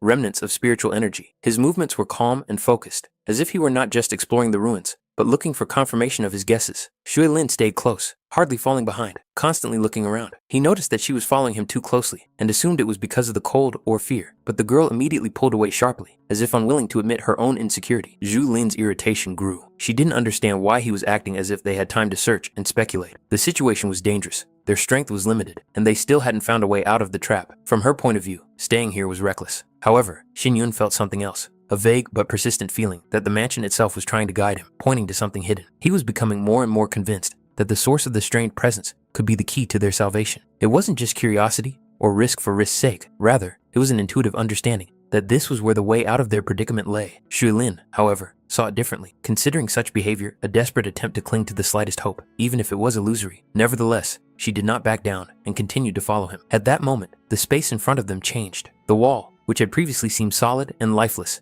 began to slowly part, revealing a hidden passage. The stone slab shifted aside with a dull thud, opening a path that would have been impossible to guess without careful examination. This was silent confirmation that Xin Yun was going in the right direction. As soon as the passage was fully open, a wave of heat washed over them. The air inside was thick and heavy, saturated with fiery spiritual energy. The temperature rose sharply, forcing their breathing to become deeper and slower. Even the walls of the corridor radiated heat, as if a source had been hidden inside, accumulating power for a long time. Shu Lin felt a familiar, unsettling pressure, the kind that arises near powerful spiritual entities or unstable sources of energy. She surmised that the mysterious force rumored to exist inside might be something capable of devouring spiritual beasts and destroying their cores. Despite the danger, she was ready to go on, realizing that it was too late to retreat. Xin Yun stayed close to her, aware that a serious threat might await them ahead, even though he was temporarily unable to use his spiritual power. Aware of the risk, Shui Lin summoned her spirit jellyfish. The translucent creatures floated gently nearby, radiating a cool, soothing energy and forming a protective barrier. This was her way of compensating for Xin Yun's weakness and ensuring at least some safety for them. She made it clear that in this situation, it was better to rely on caution rather than reckless bravery. Xin Yun watched this with quiet admiration. In his eyes, she truly looked like a messenger from heaven, calm, decisive, and ready to act even when the circumstances were against her. He understood perfectly well that without her help, he would have been on the verge of death long ago. He was sincerely grateful to her. This gratitude was reflected in his attitude, which slightly embarrassed Shui Lin, although she tried to hide it with her usual restraint. At the end of the corridor, an exit awaited them. The space beyond it was spacious and isolated from the rest of the mansion. It was an ancient cultivation room, well protected and better preserved than the other rooms. In the very center stood a huge cauldron, massive, covered with ancient patterns and seals. It emanated a dense spiritual aura, intertwining heat, pressure, and a sense of something deeply hidden, as if inside this cauldron lay a power capable of changing the fate of anyone who dared to touch it. Looking more closely, they finally understood what they were dealing with. In the center of the cultivation room was not just a source of heat, but a real beast fire, a rare and extremely dangerous phenomenon. Its flame was not ordinary. It seemed to have a will of its own, slowly swaying as if breathing. Even from a distance, one could feel the wild, primitive power emanating from it. Zhu Lin immediately realized the unusual nature of what she saw and tried to compare it with her knowledge. By all appearances, what they were seeing was not ordinary fire, but a type of spiritual flame. Xin Yun quickly understood more. This fire was the source of the mysterious voice and power that had been devouring spiritual beasts in the area for many years, leaving only devastated cores behind. Unlike spiritual liquid or spiritual stones, spiritual fire was incredibly rare. It was born only in extreme conditions, either in absolute cold or in scorching heat. Such fire not only possessed its own will, but also surpassed most spiritual resources in power and value. This particular fire had attracted spiritual beasts for many years, luring them with its aura, devouring their spiritual cores, and accumulating pure spirit essence. Over time, it ceased to be just fire and evolved into beast fire, a form with instincts and the beginnings of intelligence. Too much of what was happening seemed deliberate. Something like this could not have happened by accident. Everything pointed to someone deliberately turning this mansion into a breeding ground for beast fire, using it as both a home and a furnace for refinement. Such a person must have possessed vast knowledge and resources. And the more Xin Yun thought about it, the clearer it became that this unknown person was directly connected to the events of 17 years ago. Realizing this, Shui Lin felt a sharp rush of anxiety. She began to look around, as if expecting that they were already being watched. Now, they were on the territory of a man who did not hesitate to sacrifice spiritual beasts for his own power. They could be discovered at any moment. She wanted to leave immediately, while there was still a chance. However, Xin Yun remained remarkably calm and made it clear that unnecessary noise could be dangerous. The beast fire was dormant, but it could be awakened by the slightest disturbance of energy. Deep down, he understood that such an encounter was a rare opportunity, and perhaps fate itself had brought him here. Xin Yun clearly understood the value of the beast fire for himself. With its help, he could destroy the spirit-devouring worm that was destroying his spiritual sea from within. Moreover, the beast fire could interact with the essence of phoenix blood, cleansing the damaged spiritual veins and initiating a process of true restoration that was inaccessible to ordinary methods. But the possibilities did not end there. If he managed to use the beast fire, he would be able to awaken the hidden potential of the phoenix blood essence and gain the ability to control fire on a whole new level. It was a chance not just to survive, but to radically change his destiny. For this risk, he was willing to go all the way. The beast fire had to be his. At the very moment when this decision finally took shape in his mind, the beast fire reacted. The flames flickered sharply, and the pressure in the room instantly increased. It was obvious. The fire had awakened. Its aura became aggressive, and the fluctuations in energy resembled the awakening of a wild beast disturbed in its sleep. Shin Yun behaved unexpectedly calmly. He did not make any sudden movements, and did not even try to attack. His attitude seemed almost carefree, as if he had really ended up here by accident and had no malicious intentions. He made it clear that he was not a threat and had no intention of invading his territory. However, even he knew that this explanation sounded weak and was unlikely to fool a creature of this level. And indeed, the beastly fire was not going to let him go just like that. The flames rose higher, filling the space with hostile will. It was a silent but unambiguous warning. Whoever entered here must either submit or be burned to ashes. From the way the beastly fire reacted to his presence, Shin Yun immediately understood that this fire had an extremely nasty and aggressive temper. There was not a hint of calm or curiosity in its fluctuations, only pure hostility. It was not a soulless resource, but a creature accustomed to devouring and destroying anything that dared to approach it. Zhilin noticed how the beastly fire suddenly lunged forward, stretching out its tongues of flame as if trying to grab Shin Yun and drag him into the very heart of the heat. At that moment, her heart sank with anxiety. The attack looked deadly, and she was sure he would not have time to react. However, the beast fire missed. Shin Yun managed to dodge at the last moment, avoiding direct contact with the flames. The stream of heat passed by, striking the floor and walls, leaving behind traces of melted stone. Almost immediately after that, Shin Yun tried to counterattack, putting the last of his strength into a sharp forward movement. But the difference in level was too great. The beast fire responded instantly. A powerful wave of flame hit him in the chest and threw him straight back against the wall. Shuilin immediately rushed to him, supporting him, and asked with obvious irritation if he was out of his mind. In his condition, he shouldn't even be trying to fight. For her, the outcome was obvious. He would lose if he continued in the same vein. Leaning against the wall, Shin Yun calmly replied that he had no other choice. If he didn't get the beast fire, he wouldn't just lose, he would die. His body was already at its limit, and the spirit-devouring worm was slowly but surely destroying him from within. He had to pass this test at any cost. Zhuilin couldn't understand why he was so desperately clinging to this path, because there seemed to be safer and more reasonable options. Then, Shin Yun explained that he had almost no time left. He couldn't afford to move slowly. He asked himself, if he remained weak now, would he be able to stand up to enemies of the heavenly spirit level in 3 years? And even more so, those who had reached the level of martial arts emperor? The answer was obvious. Besides, there was another reason he couldn't forget. It was her, the one who was waiting for him. He had already failed to protect her once, and he couldn't make her wait any longer, couldn't allow himself to be powerless again. Shuilin listened to him, and gritting her teeth, called him a fool. In her opinion, he was taking on too much by himself. Fighting alone was the hardest path. He had to learn to rely on others, not carry everything on his own shoulders. However, despite her words, she did not back down. Instead, Shuilin asked what exactly she needed to do. Shin Yun pointed to the stone column under the beast fire and explained that she needed to distract its shell, even if only for a moment. She asked how much time he would need. His answer was short and confident. A moment would be enough to capture the fire associated with the column. Shuilin took a deep breath, gathering her strength, and prepared to attack. She made it clear that she would do everything possible to give him that chance. Now, it all depended on whether he could take advantage of that moment. It was her turn to act. Shuilin cast aside her doubts and took a step forward, allowing her fighting instinct to take over. A whip appeared in her hand, a flexible living weapon that seemed to be an extension of her own body. In the next moment, it cut through the air with a sharp whistle and crashed down with force toward the beastly fire. The blows followed one after another, fast and accurate, as if she were dancing amid the heat. Shuilin asked with a smirk if he liked such attention. Judging by his reaction, the fire was clearly affected. The flames flared brighter, becoming restless and aggressive. She promised that this was only the beginning, and that she would show him her love in full. She continued to tease him, as if playing with a wild beast. Shuilin asked if he was angry. If so, let him try to catch her. There was no fear in her voice, only cold confidence and mockery. The beastly fire rushed forward, but each time it ended up in emptiness. He did not understand the main thing, what it means to be out of reach. The length and flexibility of her whip allowed her to attack from a safe distance, striking again and again, while the fire itself could not even get close to her. Without stopping her attacks, Shuilin glanced at Shin Yun and asked loudly how he was doing. Focused and pale, he replied briefly that he needed a little more time. He asked her to lead the beast fire as far away from the column as possible. Zhuglin nodded, understanding the seriousness of the moment. She promised to do her best and intensified her attack, drawing the beast fire further and further away, forcing it to focus entirely on her and forget about everything else.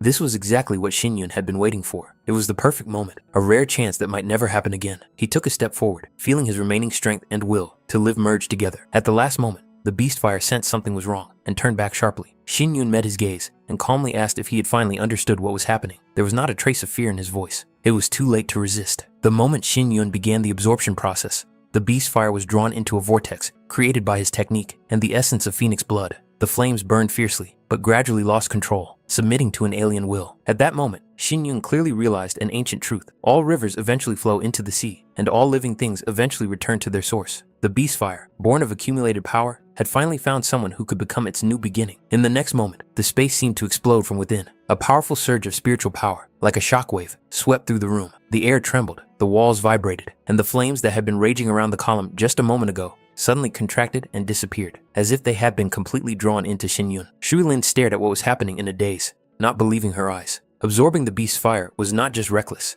it was pure madness. Even the elders would not dare to do such a thing. This guy was really crazy, or someone much more dangerous than she thought. The shockwave threw her back. Her body became light, as if weightless, and her consciousness sank into darkness. When she came to, a strange image flashed before her eyes. A man with fiery wings behind his back, standing in the middle of a burning sky. She opened her eyes wide, breathing heavily. Her heart was pounding so hard, it felt like it was about to burst out of her chest. The thought that she might have died made her cry out. Only Xin Yun's calm voice convinced her that she was still alive, and that what she had seen was just an illusion. Looking around, Shu Lin realized with confusion that they were in a strange, unreal space. A soft reddish light flickered around them, and the air was warm and thick, as if filled with fiery energy. Xin Yun explained that this was the inner space of his spiritual fire. She had been burned by the beast's flames, and he had brought her here to speed up her healing. Time passed faster here than outside, but the outside world was not slowed down. He casually advised her to watch how she sat. Only then did Hui Lin notice that her clothes were burned and had slipped down in places. She instantly covered herself, blushing, and suspected the worst. The thought that he might have done something to her while she was unconscious made her tense up. Xin Yun reacted irritably to her suspicions, not understanding who she thought he was. Zhu Lin, not backing down, mentally called him a scoundrel, a pervert, and a bastard, but immediately reminded herself that they were friends and that she should trust him. However, a disturbing thought flashed through her mind. If they weren't friends, would he have done the same? Xin Yun immediately began to deny it, claiming that he wasn't such a lecherous person and that her imagination was running wild. It was at this awkward moment that he made a fatal mistake. His hand accidentally slipped and touched her breast. Time seemed to stand still. Xin Yun froze for a moment, not understanding what had happened. A strange thought flashed through his mind. Last time, it wasn't like that at all. The size was different. Was it an illusion? But he didn't have time to think it through. Zhui Lin immediately exploded with rage and began to beat him, accusing him of being an idiot who was still judging her after everything that had happened, as if he had taken advantage of her. Meanwhile, the time allotted for the test was inexorably coming to an end. The minutes dragged on painfully, but the gates of the misty forest remained closed. None of the participants had returned. Anxious whispers began to spread through the crowd. The silence had gone on too long. More and more people were inclined to the grim thought that perhaps no one had survived inside. Luo Wei struggled to control herself. The thought that her brother Chu might not return seemed unbearable to her. Her heart ached with fear, and her gaze was fixed on the closed gates. Despite his outward calm, Kai Yan was also tense. He was sure that it was not over yet, and that help would be sent as soon as the trial was officially over. Elder Xiao, on the contrary, had already made up his mind, considering what was happening to be a sad but logical outcome. Elder Tai, who was watching from the sidelines, noted that the trial was not yet completely over. He emphasized that hasty conclusions were inappropriate at this point, and that Elder Xiao should be patient. The Misty Forest was originally conceived as an extremely cruel place, and the arrogance of the young disciples could play a cruel joke on them. At the same time, he made it clear that those who failed should be prepared for the consequences and changes in their fate. The countdown was on. Luo Wei nervously clenched her hands, barely breathing. Fear and hope fought inside her. She desperately wanted to believe that Xin Yun would still show up, that he couldn't just disappear in this cursed forest. And then something happened that no one expected. The spiritual gate slowly began to open. The crowd came alive, the tension instantly reaching its peak. Almost everyone was sure that Li or Xiao would be the first to appear. The outcome seemed too obvious. Elder Xiao was also convinced that it would be his figure that would now appear from the fog. However, the reality turned out to be completely different. Chu Xinyun emerged from the gate. His appearance was unexpected and stunning. He looked exhausted but confident, as if all this hell was just another step on his path. He himself thought for a moment that perhaps he had lingered a little too long. The moment he appeared, the air seemed to explode. Noise, shouts, and a sharp movement of energy swept across the square. Shizhou, Luo Wei, Shunfeng, and Yichuan could not contain their joy. Their relieved and sincere reactions burst out too loudly, causing those around them to turn around. These cries of joy even frightened part of the crowd. So unexpected was the return of a man whom many had already mentally buried. The other elders also came forward, unable to hide their amazement. None of them could understand how this young man had managed to return alive when the misty forest had spared no one else. Their eyes were filled with a mixture of doubt, interest, and hidden anxiety. Elder Xiao was truly perplexed. In his mind, this outcome was impossible. He was sure that this boy should not have survived, and now, what was happening completely shattered his expectations and calculations. He tried to make sense of what he had seen and wondered how Chu Xinyun could possibly be standing there alive. Xinyun himself reacted calmly and restrainedly, as if what was happening was nothing out of the ordinary. There was a slight irony in his gaze, as if he truly regretted having to disappoint those who had bet on his death too soon. Elder Xiao demanded an explanation, not hiding his irritation and distrust. He was most concerned about what exactly this young man meant and how he managed to get out of the misty forest alive. The answer was unexpected and unpleasant. The reason for his return was the trial bracelet prepared by the elder himself. Xinyun threw the bracelet back without hesitation, as if returning evidence. Elder Xiao stared at the artifact, unable to comprehend how it could have worked contrary to his calculations. After that, Xinyun calmly addressed the assembled elders, introduced himself, and reminded them that he had fulfilled all the conditions of the test. He had returned from the misty forest within the set time, as promised. Now that he had completed the test, he asked a logical question about his status and his right to become the main disciple of the Lin Xiao family. His behavior remained restrained and confident, without the slightest trace of fear or flattery. Elder Tai carefully assessed the situation and noted that the test itself was extremely unfair to Xinyun from the outset. Despite this, he managed to survive and return, which in itself was proof of his strength and potential. In Elder Tai's opinion, this was enough to recognize him as qualified. However, Elder Xiao insisted on a pause, stating that he still had an important question. This question concerned the fate of Li Ershao. Elder Xiao was clearly interested in what had happened in the camp and why he had not returned. His gaze was accusatory, even though he did not say anything directly. Xinyun understood that any explanation he gave would hardly be accepted. Even denial would seem futile in the face of a preconceived decision. Elder Xiao's eyes flashed with rage. For him, Li Ershao was the most worthy candidate for the position of the sect's main disciple, and now that disciple was dead. In his mind, everything that was happening boiled down to one conclusion. Chu Xinyun had destroyed his beloved disciple and thus crossed the line. The elder was no longer willing to tolerate what was happening and decided to resort to force. The attack came suddenly, but Xinyun managed to stop it. He made it clear that he doubted the true motives of Elder Xiao. Was he really concerned about the death of Li Ershao, or was he simply using the incident as a convenient excuse to get rid of Xinyun? This question exposed hidden hostility and true intentions. Elder Tai immediately intervened. His authority did not allow the Lin Xiao family's trial to turn into an arena of personal vendetta. He demanded an immediate end to the conflict, not understanding why Elder Xiao had gone so far and openly violated the order. However, Elder Xiao had no intention of backing down. He pointed out a fact that, in his opinion, required no explanation. 20 people had entered the misty forest, but only one had come out. In his eyes, this meant that Xinyun had killed the other participants. He considered a person capable of such an act to be deadly dangerous and unworthy of mercy. Xinyun harshly pointed out the hypocrisy of what was happening. The one who shouted loudest about justice was himself its chief violator. It was Elder Xiao who had tried to eliminate the disciple during the trial, using secret agreements and other people's hands. Li Ershao and the other participants were merely victims of his will, pawns in a premeditated game. Elder Xiao couldn't believe what he was hearing. However, Xinyun added that the participants themselves had spoken openly about the reward for his murder, a promise to make them the main disciples. Moreover, Elder Xiao had secretly conspired with the Yunmeng family and sent people into the misty forest with the sole purpose of eliminating Xinyun. These words finally turned the accuser into the accused and hung in the air like a heavy, dangerous revelation. After a short pause, Xinyun added another important circumstance. According to him, Li Ershao, Elder Xiao's favorite disciple, did not actually die at his hands, but fell from an attack by the master of the Yunmeng family. This statement immediately provoked a violent reaction. Elder Xiao considered such words to be complete nonsense. The trials of the Lin Xiao family were an internal matter for the sect, and the intervention of the Yunmeng family in them seemed impossible and absurd. Elder Xiao hastened to declare that he had no personal animosity toward Xinyun. According to his logic, he had neither reason nor benefit to abuse his position for the sake of killing one disciple. However, Xinyun pointed to another side of the story. Elder Gu of the Yunmeng family had promised a generous reward for his death, and it was for this benefit that Elder Xiao had carefully planned the whole thing, expecting that he would not return from the misty forest. Therefore, his return seemed to Elder Xiao like the appearance of a ghost that had disrupted all his calculations. Unable to contain his emotions, Elder Xiao grabbed Xinyun by his clothes, accusing him of slander and attempting to tarnish his name. However, Xinyun coldly noted that after the conspiracy failed, the elder tried to eliminate him openly, using revenge for his dead disciple as a cover. This only confirmed that the true motives had long gone beyond justice and duty to the Lin Xiao family. At this critical moment, Shui Lin stepped forward. She declared that Xinyun's words were true and that she was prepared to confirm this. After getting the order to look into what happened in the misty forest, she found the personal mark of the fourth master of the Yunmeng family at the battle site. It would have been impossible for something like that to show up in the testing area without direct permission from one of the senior elders. This was serious proof of outside interference. After these words, Elder Xiao's face changed dramatically. Realizing that the situation was getting out of control, he tried to escape. However, Elder Tai immediately ordered Elder Qing to stop him and bring him back. The attempt to flee only reinforced the suspicions, and effectively became a silent admission of guilt. As soon as the tension subsided, Shin Yun's friends ran up to him and hugged him tightly. They were all genuinely worried about him and did not believe until the very last moment that he would return alive. His appearance was a real relief and a cause for joy for them. Shin Yun looked around in surprise, not understanding why these particular people had gathered here. As it turned out,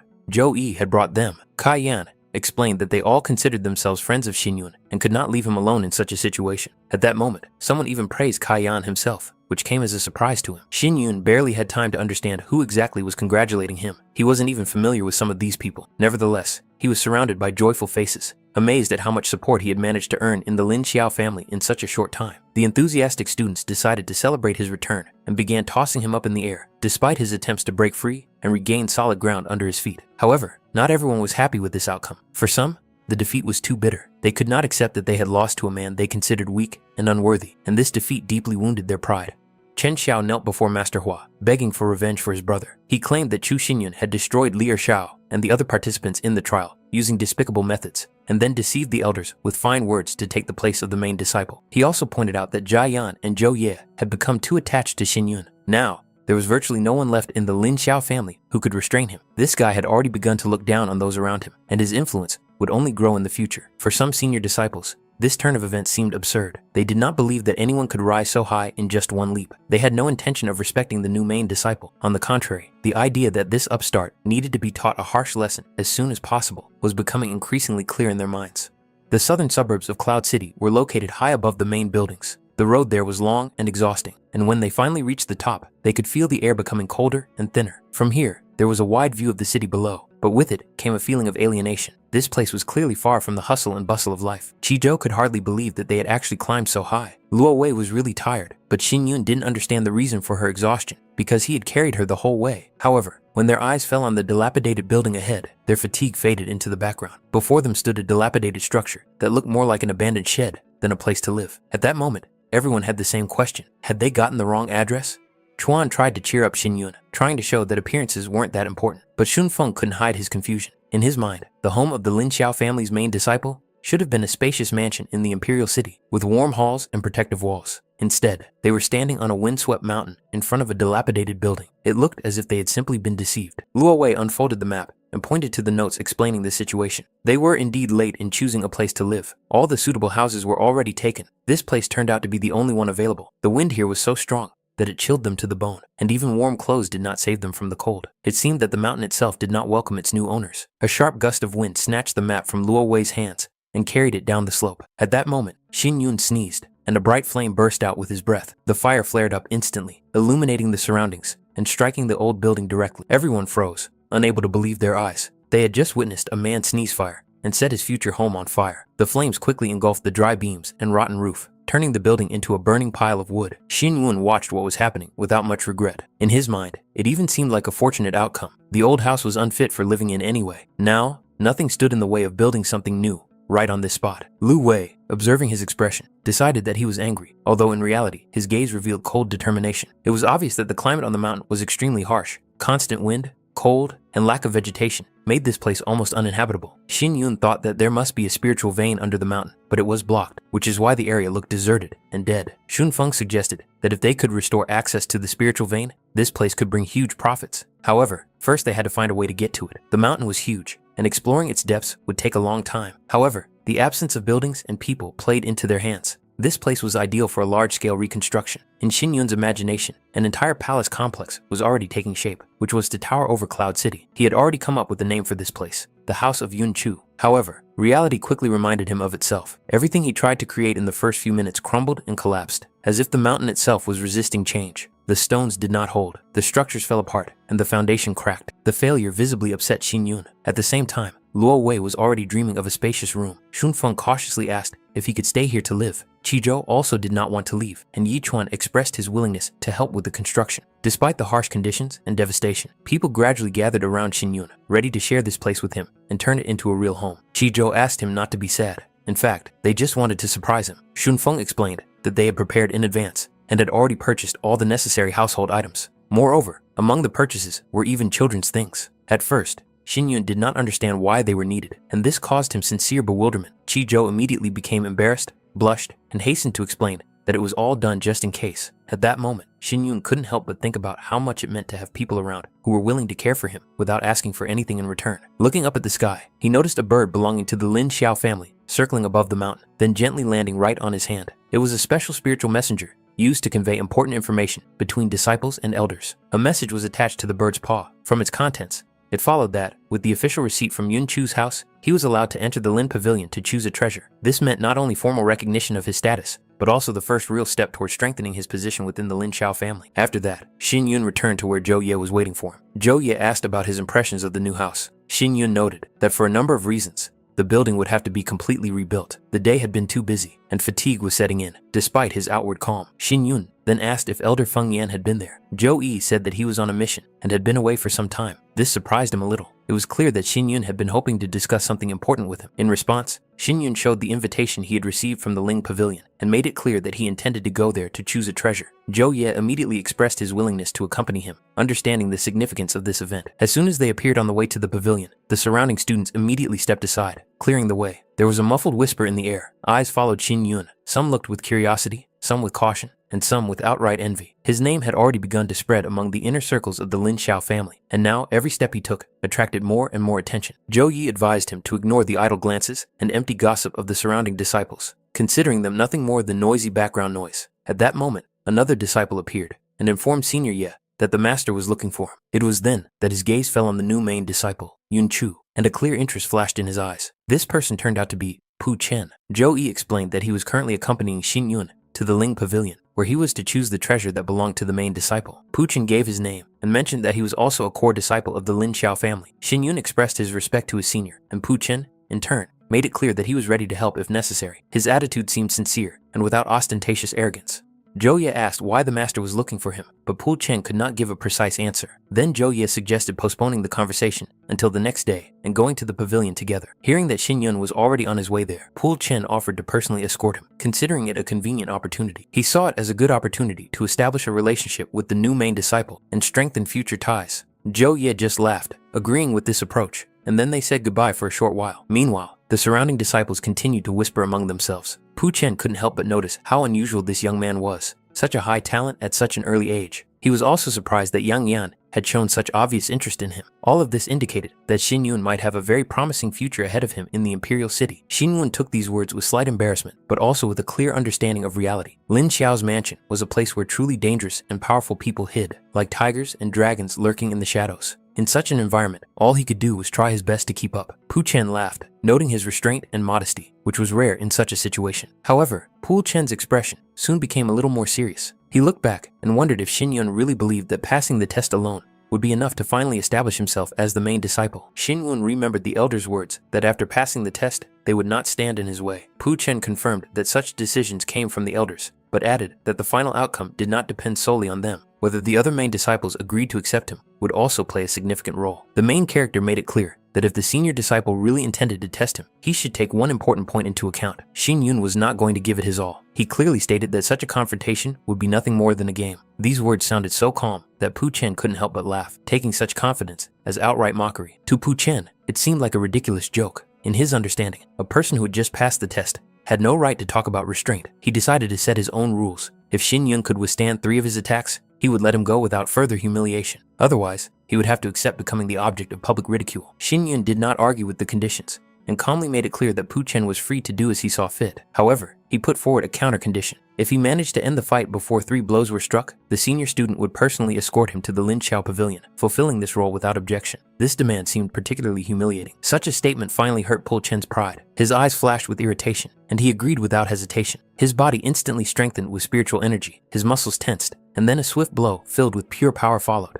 Shin Yun smoothly stepped back, as if gliding through the air, and avoided the blow without any visible effort. He even allowed himself to praise the attack as worthy, which hurt his opponent even more. Pu Chen admitted that he was just lucky, but he was sure that the next blow would be decisive. In the next moment, Pu Chen accelerated sharply, fully unleashing his speed-enhancing technique. His figure seemed to disappear from view, then instantly appeared right in front of Shin Yun, leaving no room for maneuver. The blow was devastating, powerful, straightforward, and designed to break his opponent with a single move. There was not a shadow of doubt in this blow. However, at that very moment, Pu Chen realized that he had missed. Shin Yun was already behind him, and his presence felt too close. It was clear that even such a blow was not enough. Pul Chen spun around sharply, intending to deliver another deadly blow, but stopped at that moment. The tip of Xin Yun's sword was already at his throat. The distance was minimal, and any movement could end tragically. Victory was achieved without unnecessary action. This was formally considered the third attack, albeit in the opposite direction. The outcome of the confrontation became obvious to both, and there was no longer any doubt about the winner. Xin Yun, with mocking calm, made it clear that the terms of the deal were now in effect and that Pul Chen was obliged to fulfill his promise. Pul Chen was overcome with rage and humiliation, not immediately realizing how he had allowed such a turn of events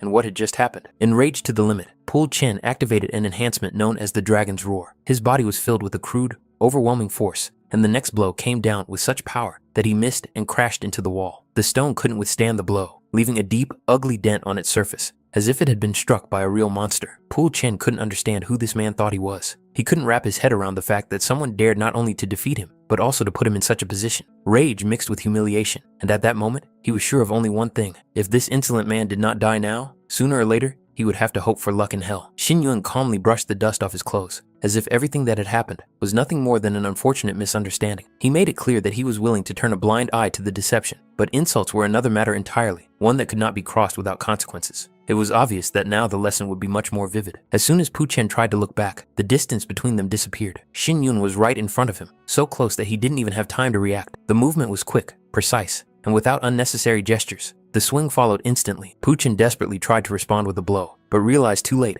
that his body couldn't keep up with his thoughts. The next moment, he was already flying backward, and the blade of the sword stopped dangerously close to his face, sticking into the stone. This distance made it clear. One more wrong move, and it would all be over. Xin Yun calmly asked what decision he had come to. The choice was obvious. Either he would fulfill his promise, or the humiliation would continue in a much harsher form. Pul Chen did not hesitate, and instantly agreed. He understood everything at once, without unnecessary words, showing a rare quick-wittedness. The news spread with frightening speed. Senior student Pul Chen had been defeated by a new main student named Yun Chu. To those around them, it sounded like a ridiculous joke, but what was happening before their eyes left no room for doubt. In broad daylight, under the gaze of countless people, a scene was unfolding that would be remembered for a long time to come. Pul Chen carried Xin Yun on his back, while Xin Yun read calmly, as if he were not in front of a crowd, but in a secluded pavilion. When the disciples were finally convinced that it was indeed Pul Chen, shock appeared on their faces. Such disgrace was difficult to imagine, even in the most daring rumors. Some couldn't help but ask if it was too hard for him. Xin Yun coldly made it clear that public humiliation seemed to affect its bearer too much. It would be wiser to speed up, otherwise it would attract even more attention. Hate boiled in Pul Chen's head, and he repeated to himself that this disgrace would not go unanswered. The other students only added fuel to the fire, urging him to walk faster, for which Xin Yun expressed his gratitude with visible satisfaction. The pavilion they were looking for was right in front of them, and then the main character noticed that someone was already standing in front of the pavilion. There was a man who thought that Chu Xin Yun was just a newcomer, but he had already insulted his senior before joining the family, and today he had publicly insulted the main disciple. This guy is so young,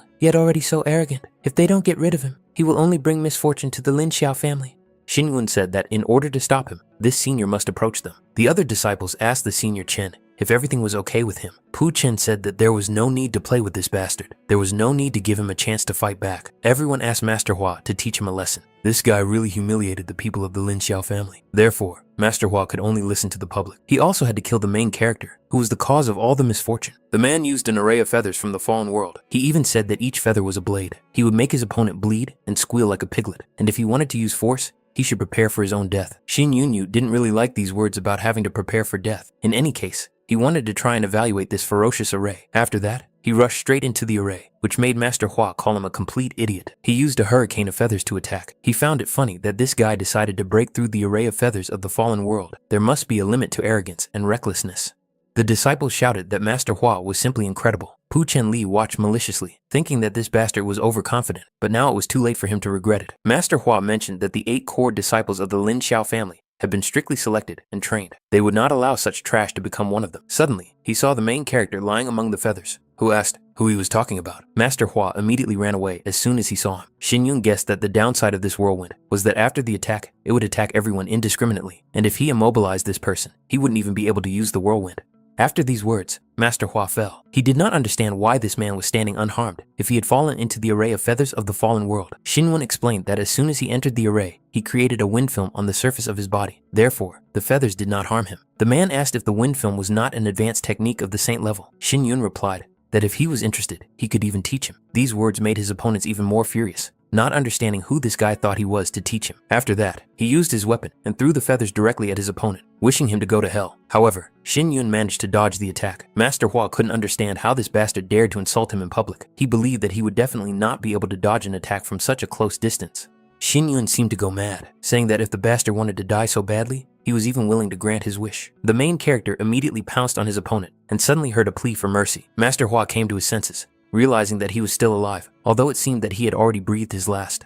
As it turned out, Master Hua's father had arrived, unable to understand how his child had dared to get into a fight without assessing the strength of his opponent. The other students did not understand why the master had come here. They assumed that someone had brought him, since he had arrived so quietly. It seemed that Zhou Yi had done so. The man noted that his child was older and had dared to behave so inappropriately, so it would be better for him to apologize immediately. Xin Yun greeted the master and asked him to calm down. They were just sparring with the older Hua. These words were enough for the man to send his child back home. Disciplinary punishment would await him at home. Master Hua had to humbly accept this decision. The other students whispered among themselves, wondering if the senior Hua would now be punished. Pu Chen couldn't believe that even the senior Hua had been defeated. Zhou Ye came down the stairs to Xin Yun, asking if he was okay. Xin Yun did not expect Master Ye to return so soon. Zhou Ye said that no one had actually called him. Pu Chen had deceived him. This man just wanted to deal with Xin Yun. Zhou Ye noticed the students standing and watching their conversation. Xin Yun told him to just ignore them. He was curious as to why the master had come here. Zhou Ye said that he had mentioned this kid, and now he was curious, so he came. Now no one would add fuel to the fire, and he could finally choose his treasure. There was an old man who asked if he was a new student. Obviously, he had come to choose a treasure. Xin Yun replied that he was indeed a new student. The old man asked him to wait a moment. Xin Yun noticed that the pavilion was in a space of spiritual power. It was indeed a good defense against break-ins. The Lin Xiao family was very cautious.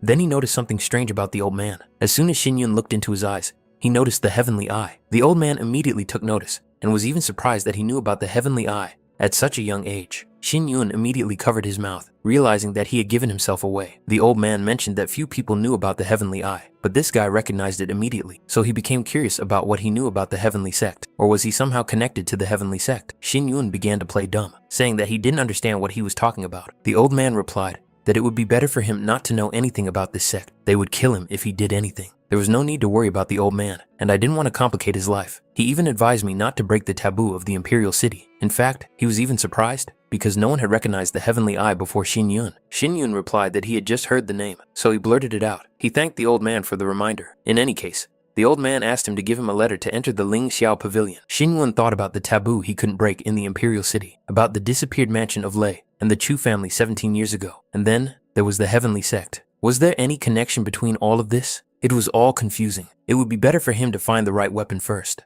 But after looking through some weapons, he realized that he couldn't find anything suitable for himself. It was disappointing, but suddenly, he noticed a light and realized that it was dark steel filled with spirit. As soon as he reached for the dark steel, a woman's hand suddenly fell on his. They wanted to take the steel at the same time. He immediately noticed the girl standing right next to him, not understanding who she was.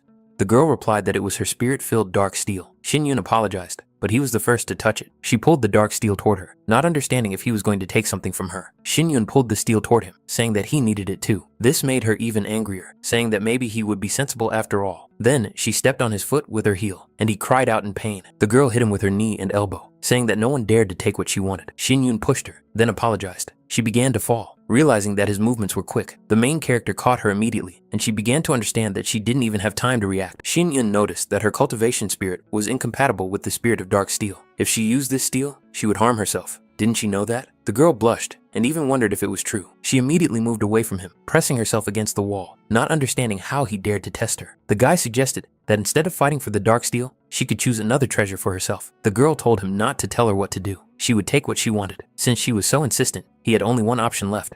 Xin Yun immediately ran away from her with the dark steel. She was angry that he had decided to mock her. She wouldn't even let him escape. She even said that she had set up a barrier before coming here. Therefore, he clearly would not be able to escape from here. And with the help of her threads, she was able to catch him. Xin Yun just didn't understand why she wouldn't let him go. She didn't need the dark steel. The girl replied that his judgment was correct. She didn't need this stupid piece of iron. She noticed that this guy was very talented for a beginner. That's why she wanted to cause him trouble. Xin Yun just smiled because she thought that such thin threads could restrain him. The girl jumped off, saying that he was arrogant, so she decided to test whether his body or her threads would be stronger. All she had to do was pull a little, and he wouldn't even have time to realize what was happening before his head was on the floor. Suddenly, he pushed her away to dodge, shouting for her to be careful. As soon as she opened her eyes, she saw that he was holding back the furniture that had fallen right on his body, which was captured by the threads. His body was bleeding, and she didn't understand why this guy saved her. Xin Yun asked if he needed a reason to save someone. The girl replied that she had tried to kill him. After all, she was his enemy. Xin Yun suggested that Miss Tianfen become friends. Tianfen apologized to him. She had misjudged him. The young man indicated that he understood. Xin Yun asked if he could now take the steel. Tianfen smiled and replied that the steel now belonged to him. Martial arts area. Tianfen and Linfen were very influential among the disciples. If he wanted to establish himself as a core disciple, he needed to have a good relationship with them. It would be wonderful if Xin Yun could help them resolve the crisis.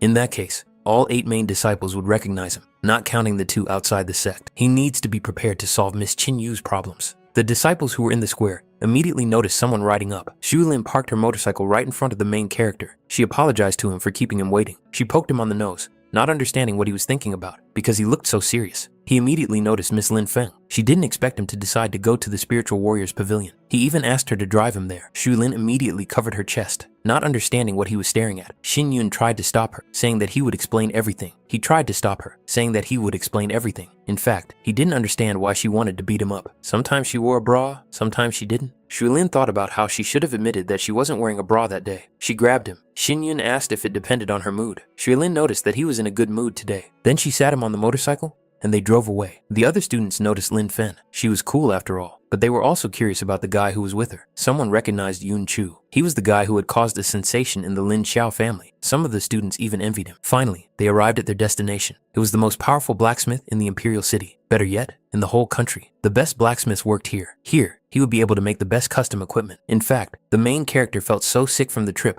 that he almost threw up. Xu Lin hoped that he would not stain her vehicle. But then, the guy noticed that all the shops were closed. He did not understand what had happened to them. The girl replied that these were the shops of the Qin family. The Qin family once monopolized the trade in medium and high-end materials, but for some reason, they fell into decline. He should have known the main student with the surname Qin. Because of this, she went to her homeland and has not returned yet. Xin Yun realized that he had to get to the Qin family as soon as possible. It was reported that Lady Lin Fen had returned. The maids gathered around her, saying that the master had lost weight and had no appetite for several days.